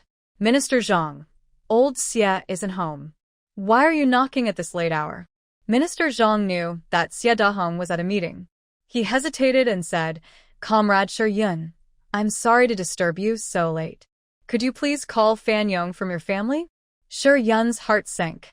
Tonight, she wanted Fan Yong to harm Xie Wan, but she didn't want anyone to find out. If it got out, no one in the family would have face. She guessed that Fan Yong might not even be in Xie Wan's room now. She hesitated and said, "It's too late. Why do you need to find him?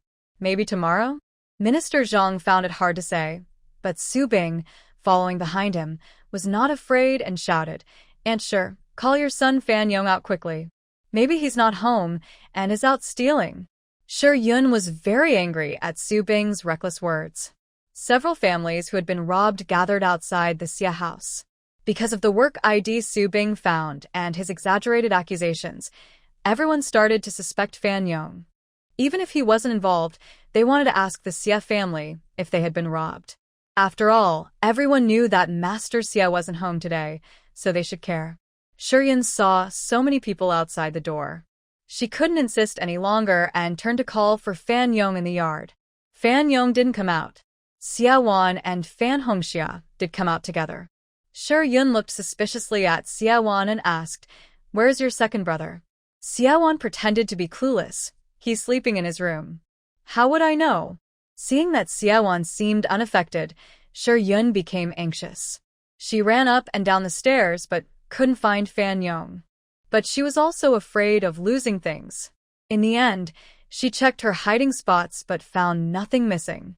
Xie Wan and Shuyun left the yard again. Minister Wang asked, "Did anything get stolen from your house?" Learning that only Xie Wan's 20 yuan was missing, Shuyun had lost nothing. The people around grew more suspicious of Fan Yong. Su Bing sarcastically said, "Of course he wouldn't steal from his own mother." Just then, someone outside the yard shouted, "Who's there? Stop right there." About a dozen people saw a ragged figure emerge from the darkness. The person's face was covered in blood and flesh, so it was hard to tell who it was, but he headed straight toward the Xie family's direction. After being called to stop, the person made strange sounds from his throat and couldn't speak. Su Bing, with sharp eyes, recognized him under the streetlight as Fan Yong. Fan Yong. What happened to you? Fan Yong's face was covered with scratches, all from rats. He had just woken up in a small grove in the residential area and no one was around. He couldn't remember what had happened. He only remembered breaking into Xiaowan's room, then being overwhelmed by rats. After that, he fainted. On his way home, Fan Yong even thought he was dreaming.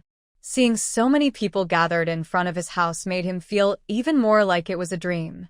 In the middle of the night, how could all these people be at his door? Because of his deep-seated inferiority, Fan Yong usually acted proud around others. He didn't bother with Su Bing or look at the crowd outside his house. He just wanted to go home.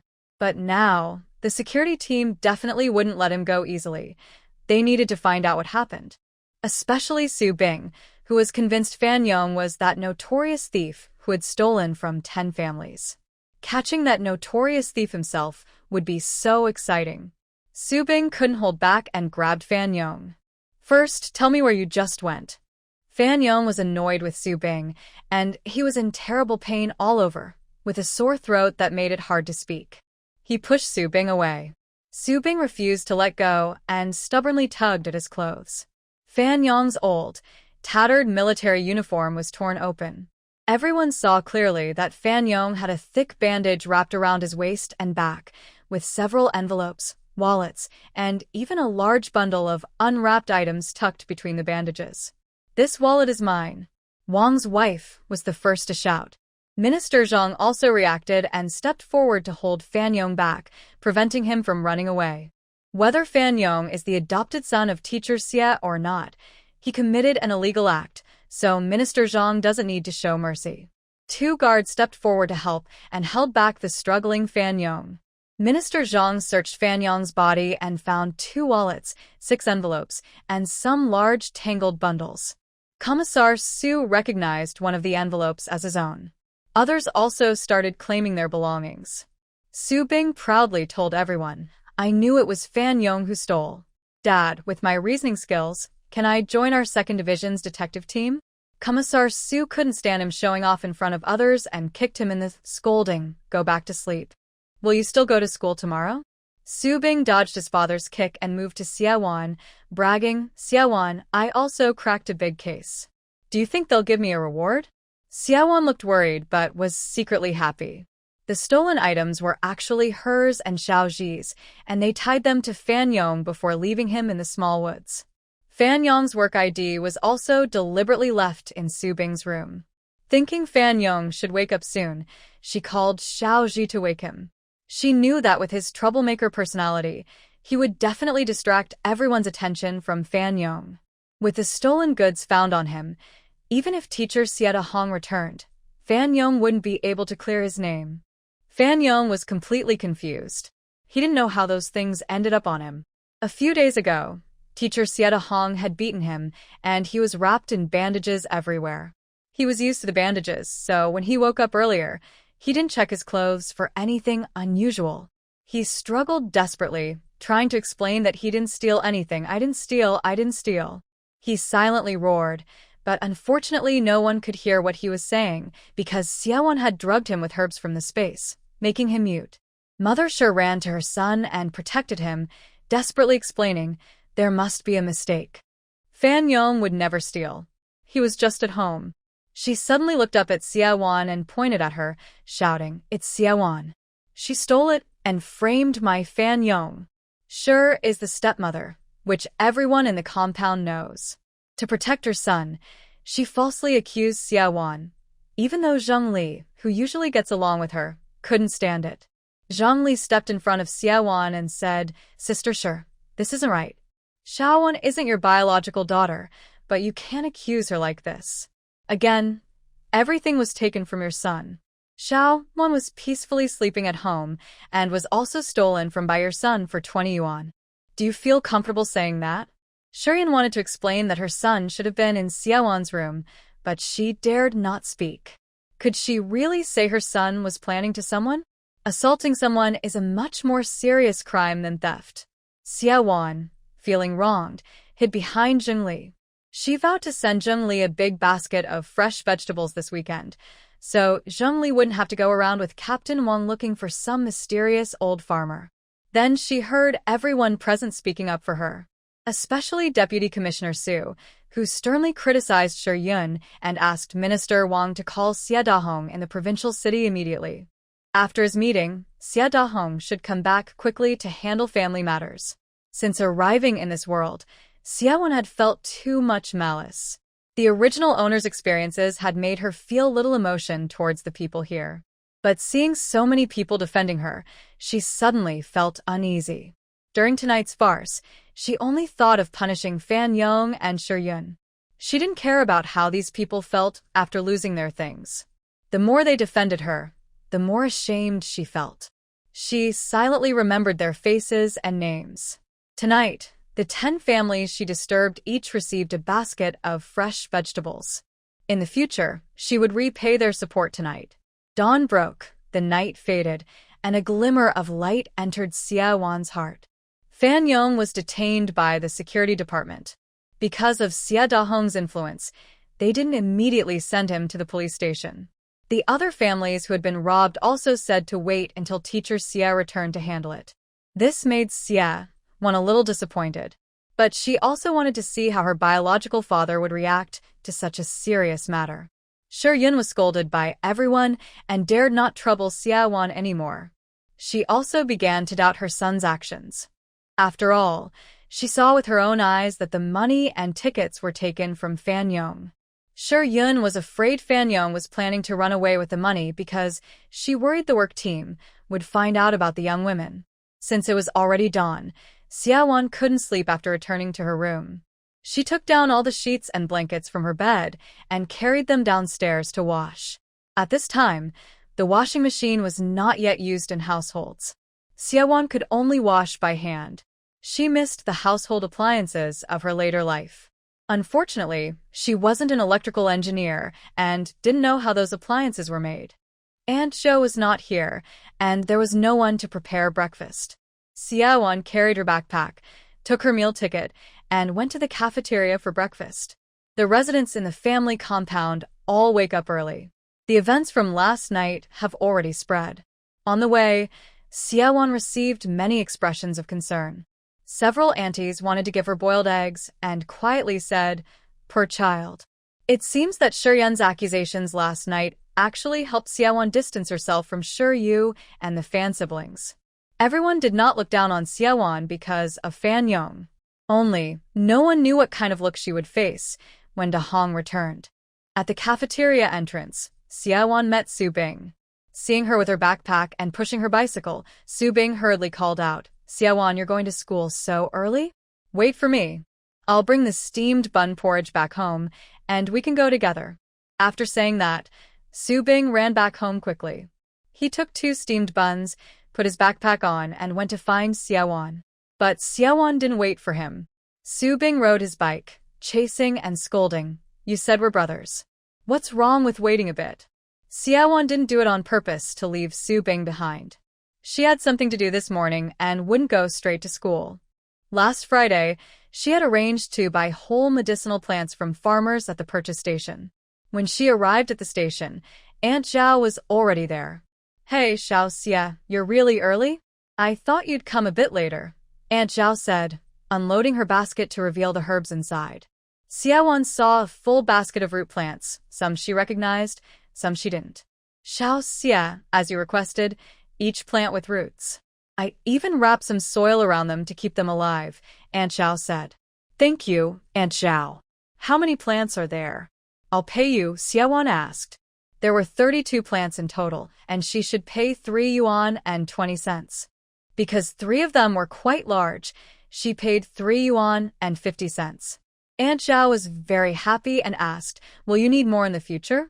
Xia Wan replied, "Once I go back and identify all these, and especially if I need certain types, I'll come back to see you." Aunt Zhao said, "All right, I come to the purchase station every Friday morning to buy herbs." After she left, Several farmers she had arranged with last week arrived one after another. Xiaowan collected over 300 plants with roots, suspected to be medicinal herbs. Many were duplicates. Although she spent a lot of money, it saved her time from searching all over the mountains for herbs. Even if she went herself, she might not find so many different kinds. She estimated there were about 80 different species, which she'd need to identify one by one when she returned. Some of them had planting value. Some areas are so common that there is no point in planting them in the garden. Xiaowan didn't arrive at school until after 9 o'clock. By then, the second class was almost over. As soon as she entered the school gate, she was stopped by Tian Chunmiao, who was wearing a red armband. "Why are you late?"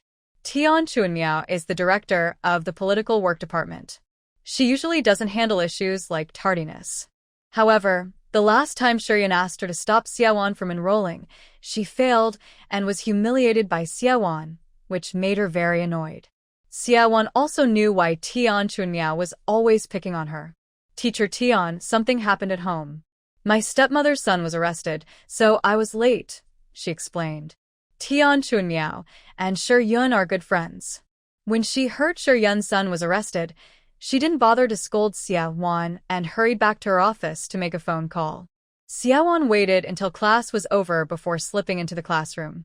Su Bing, sitting in the back corner, looked at her with a deep grudge.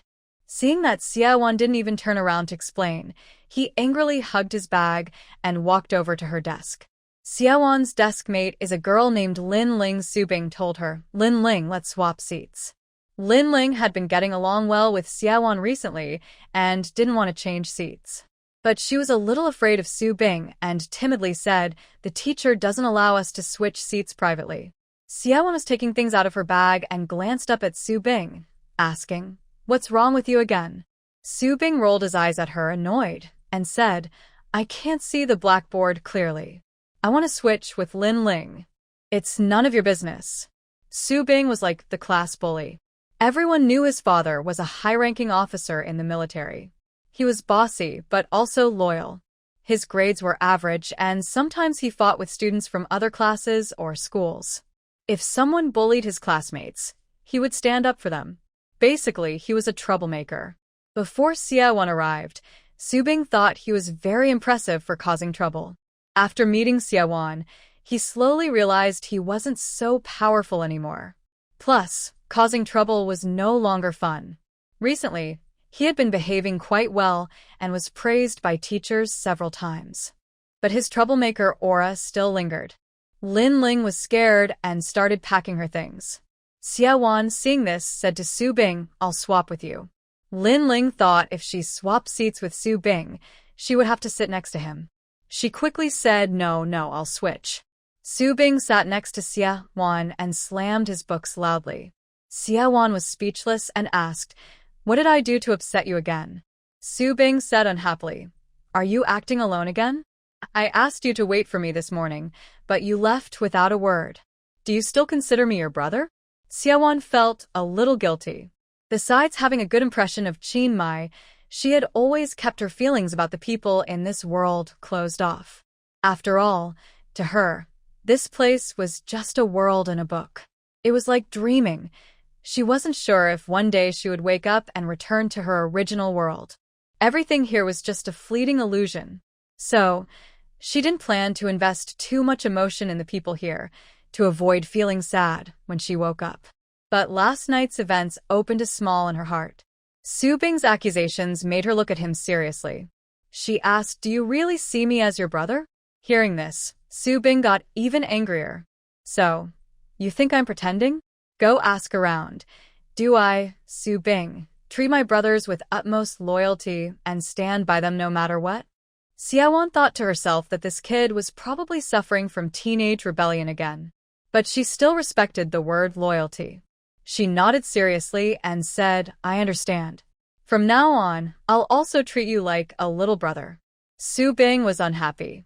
"I asked Fan Hongxia, and I'm actually a few days older than you. Who's the little brother? You should call me big brother." Xiaowan rolled her eyes. The kid wanted to be her big brother? Dream on. Who's older or younger can't just be based on birth date. It depends on who has more ability. I get better grades than you, and I've achieved more. So, I'm the big brother. Actually, you can call me big sister, she said. Su Bing was dissatisfied, but had no way to argue.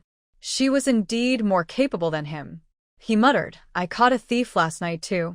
When the class teacher found out Su Bing had changed seats without permission, he said, I'm not good at studies, so I want to ask Xiaowan for help. The whole class was stunned, as if they had seen a dog. Su Bing took the initiative to say he wanted to study more. That was truly surprising. Teacher Lin told Xiaowan, please help Su Bing more in the future. At noon, Su Bing was a bit excited and told Xiaowan, during the morning assembly today, you weren't there. The principal spoke in front of the whole school, saying that national recruitment for the army is about to start. He hopes our second-year students, who are 18 or older, will volunteer to join. I want to enlist. After 2 years in the army, I'll be more capable than you. Just wait. You'll have to call me big brother. Xiaowan looked at him as if he was a fool. But she didn't say she also planned to join the army. After school, Xiaowan walked out of the school gate and saw Qin Mai waiting at the entrance. Hey, why are you here? I heard about last night. Are you okay? Did you suffer any unfair treatment? Qin Mai pushed Xiaowan's bicycle and parked it behind a jeep. Xiaowan got into the passenger seat and noticed Xiao Ping'an was also in the car. Little Wan, we meet again. Xiao Ping'an smiled like a friendly neighbor, showing bright white teeth.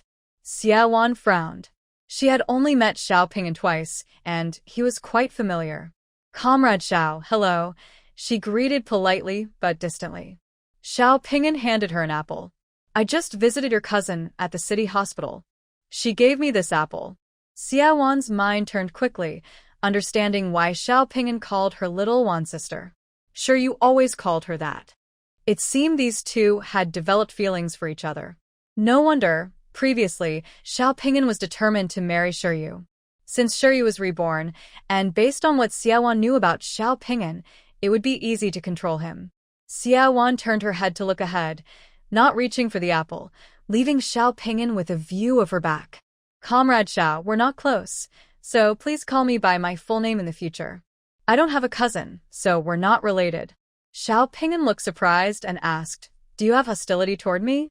Xiaowan shook her head. No, just not familiar. Xiao Ping'an withdrew his hand holding the apple and said, I grew up in the same big courtyard as Xiao Yi. I heard you're about to marry Xiao Yi. Well, you can consider me your brother-in-law. Xiaowan couldn't deny this. Qin Mai got into the car, frowning coldly and impatiently saying, Xiao Ping'an, who's your brother? In the past, the Qin and Xiao families were neighbors and had a good relationship. But after the sports event started, Xiao Ping'an's mother reported Qin Mai's mother. Qin's father was implicated and was under investigation for a long time. Fortunately, Qin's father had a distinguished military record and strong connections. After the investigation, he was cleared but was demoted and transferred to the Northwest. To protect his family, Qin's mother asked for a divorce from Qin's father. Qin's father didn't want to, but Qin's mother forced him with her life. They divorced. Qin's mother, a daughter of a capitalist family, was sent to a farm for re-education through labor. Qin Mai's siblings didn't have a good life. Qin Mai was sent early to the Southwest military region to join the army, narrowly escaping hardship. The family was separated by thousands of miles, and all this was connected to the Xiao family. Because of this, Qin Mai and Xiao Ping'an also had a falling out. This time in Nancheng, I met Qin Mai. Xiao Ping'an proactively approached Qin Mai and said, Xiao Yi, my mom is not very nice. She's jealous of your mom, so she did this. She's my mom, and we owe you an apology. I will pay her debt in the future. Qin Mai didn't show any gratitude. Today, after Xiao Ping'an came out of the city hospital and saw Qin Mai's car, he forced himself into the car and asked for a ride back to the military. On the busy road, Qin Mai didn't want to argue, so he had to take him along. Xiaowan asked, why did you go to the hospital? Qin Mai replied, a batch of medicine for the dog farm arrived. When I went to see Huang, Lieutenant Zhang said he couldn't leave and asked me to help pick it up. Xiaowan understood. Maybe Chiang Mai was worried about her and deliberately made this trip into the city to pick her up after school. Along the way, Chiang Mai asked about last night's events, and Xiaowon gave a brief explanation. Chiang Mai frowned and said, "If Fan Yong is still living at the Xia family's place, Xiaowon, you should move to the dormitory." Xiaowon shook her head. He probably can't go back.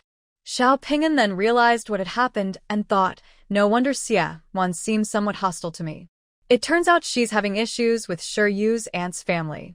Xiao Ping'an wanted to ask for details and inquired, even if Fan Yong can climb walls and steal from 10 houses in one night, isn't that a bit too unreasonable? There is indeed something strange about that. Xiaowon also got carried away last night and stole from 10 houses in a row. But she had space to hide, and Mouse had already figured out where each family kept their money. Fan Yong, an ordinary person, even if he possessed extraordinary martial skills, would find it hard to pull off. Fortunately, everyone overlooked the unreasonable part. Maybe someone suspected that Fan Yong had accomplices or had already learned where the money was hidden. Xiaowon was afraid of revealing too much and didn't dare tell Xiao Ping'an the full story, just saying, "I don't know either. I was half asleep when I heard the noise and realized everyone was catching the thief." Chiang Mai looked at Xiaowon with a meaningful gaze. He didn't doubt her. He just thought that with her detective skills, she wouldn't be completely unaware of what was going on. Since she didn't say anything, she must have her reasons. Chiang Mai chose to believe her unconditionally and changed the subject. "Xiao Ping'an, are you dating Shi Yu? What's wrong? I heard you also had an arranged marriage with her. Don't let that be the reason you oppose us." I don't care about that. "I just want to remind you, don't judge a person by their appearance. Look at their character." "Xiaowon, are you saying that because you care about me or just to change the subject?" If it weren't to interrupt, Chiang Mai wouldn't care about Xiao Ping'an. "Feel free to interpret it however you like. It's none of my business." Hearing Chiang Mai and Xiao Ping'an mention Shi Yu, Xiaowon didn't speak. These two are a perfect match. She believes no one else can break them up. Chiang Mai always saw Xiaowon home himself. Just as he stood at the door, Xiaowon heard the roar of Xia Dahong. "Hey, why is my dad back so soon?"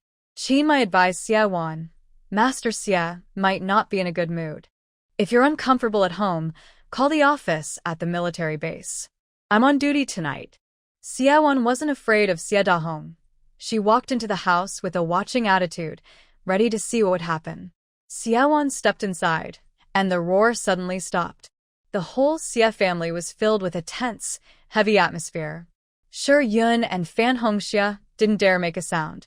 Today, Xia Dahong was at the provincial military district guest house, awakened by a guard, thinking there was an urgent military matter. But it turned out his stepson had stolen from 10 families of senior officials in the residential area. It was so embarrassing, really too embarrassing. Xia Dahong felt he had never been so humiliated in his life. He didn't even want to attend meetings. He took leave immediately and returned to Nanjing. In the security department, if Director Zhang hadn't pulled him back, he would have beaten Fan Yong to death. Director Zhang showed Xia Dahong the confession written by Fan Yong. Fan Yong refused to admit he stole anything. He said he was sleeping at home when suddenly a group of mice attacked him, and he fainted. When he woke up, he was in a small forest. Fan Yong suspected it was related to Xiaowon but dared not say so. He knew that could be punishable by death, and he already had a criminal record in the army. If he confessed about Xiaowon, it might lead to trouble with the events in Yunnan. He would be doomed. Xia Dahong looked at the confession and was even angrier. Ridiculous.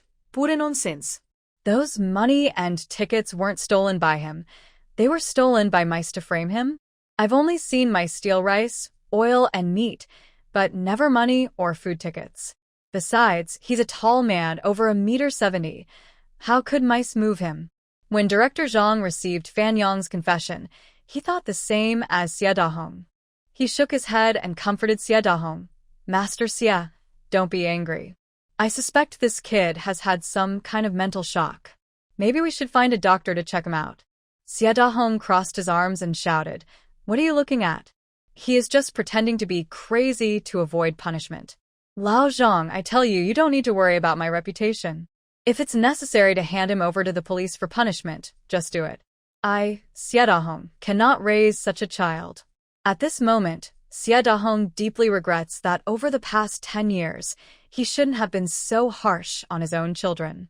Instead, he wasted money and effort raising others' children. Look at what kind of things come out when you don't raise them well. Minister Zhang, after hearing Xie Dahong's opinion and knowing that Fan Yong is not his biological son, he decided not to tolerate him anymore. 1 hour after Xie Dahong returned home, Fan Yong was handed over to the police. The evidence was clear, and he definitely couldn't escape theft charges. Xie Dahong angrily returned home and started to argue with Shi Yun. Shi Yun had no way to reply and was scolded harshly. From how Xie Dahong looked, it seemed he was considering divorce. Shi Yun could only lower her head and cry. When the family saw Xie Wan return, they all felt relieved. At this moment, the only person Xie Dahong cared about was Xie Wan.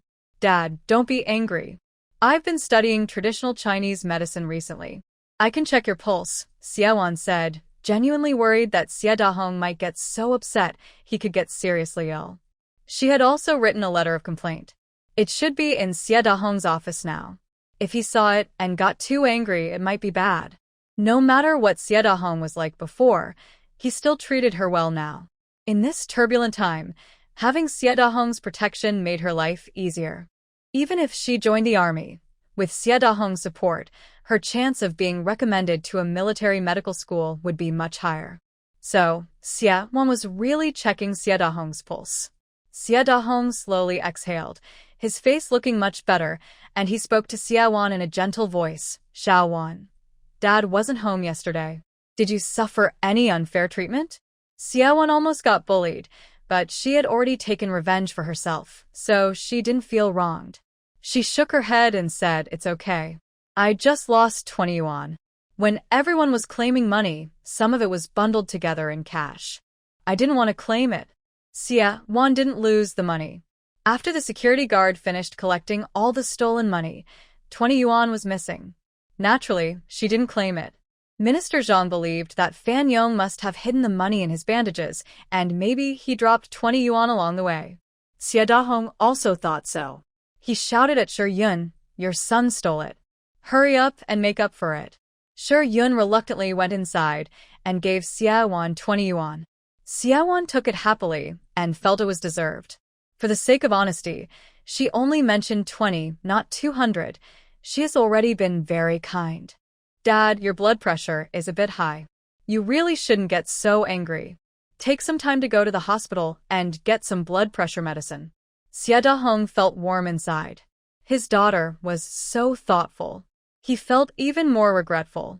In the past, he was blinded by his own greed and only cared about others' children, neglecting his own daughter. At this moment, Xie Dahong thought about his eldest son, Xie Yuanchao. That night, he secretly called the Tibet military district to ask about his son's situation. He learned that his son had already been promoted to company commander. Xie Dahong muttered to himself, our family's good genes are really strong. It's time to bring Yuanchao back. There is an unwritten tradition in the army. After 5 years stationed in Tibet, officers are usually promoted or transferred when their turn comes. Xie Dahong began to think about what position to assign his son when he transferred back to the 2nd Division. As for Shi Yun's son, he didn't care at all. Qin Mai was on duty in the headquarters office. The phone rang. He thought it was Xie Wan calling. On the other end, the operator's voice came through. Is this Captain Qin? You have a long-distance call from He Province. Qin Mai was a bit excited. These days, making long-distance calls was not easy, especially from the North Wilderness to the South City, and then transferring to him. He didn't know how many lines he had to switch. He waited a moment and then heard a familiar voice. Xiao Yi, it's Mom. The mother and son were excited and exchanged caring words.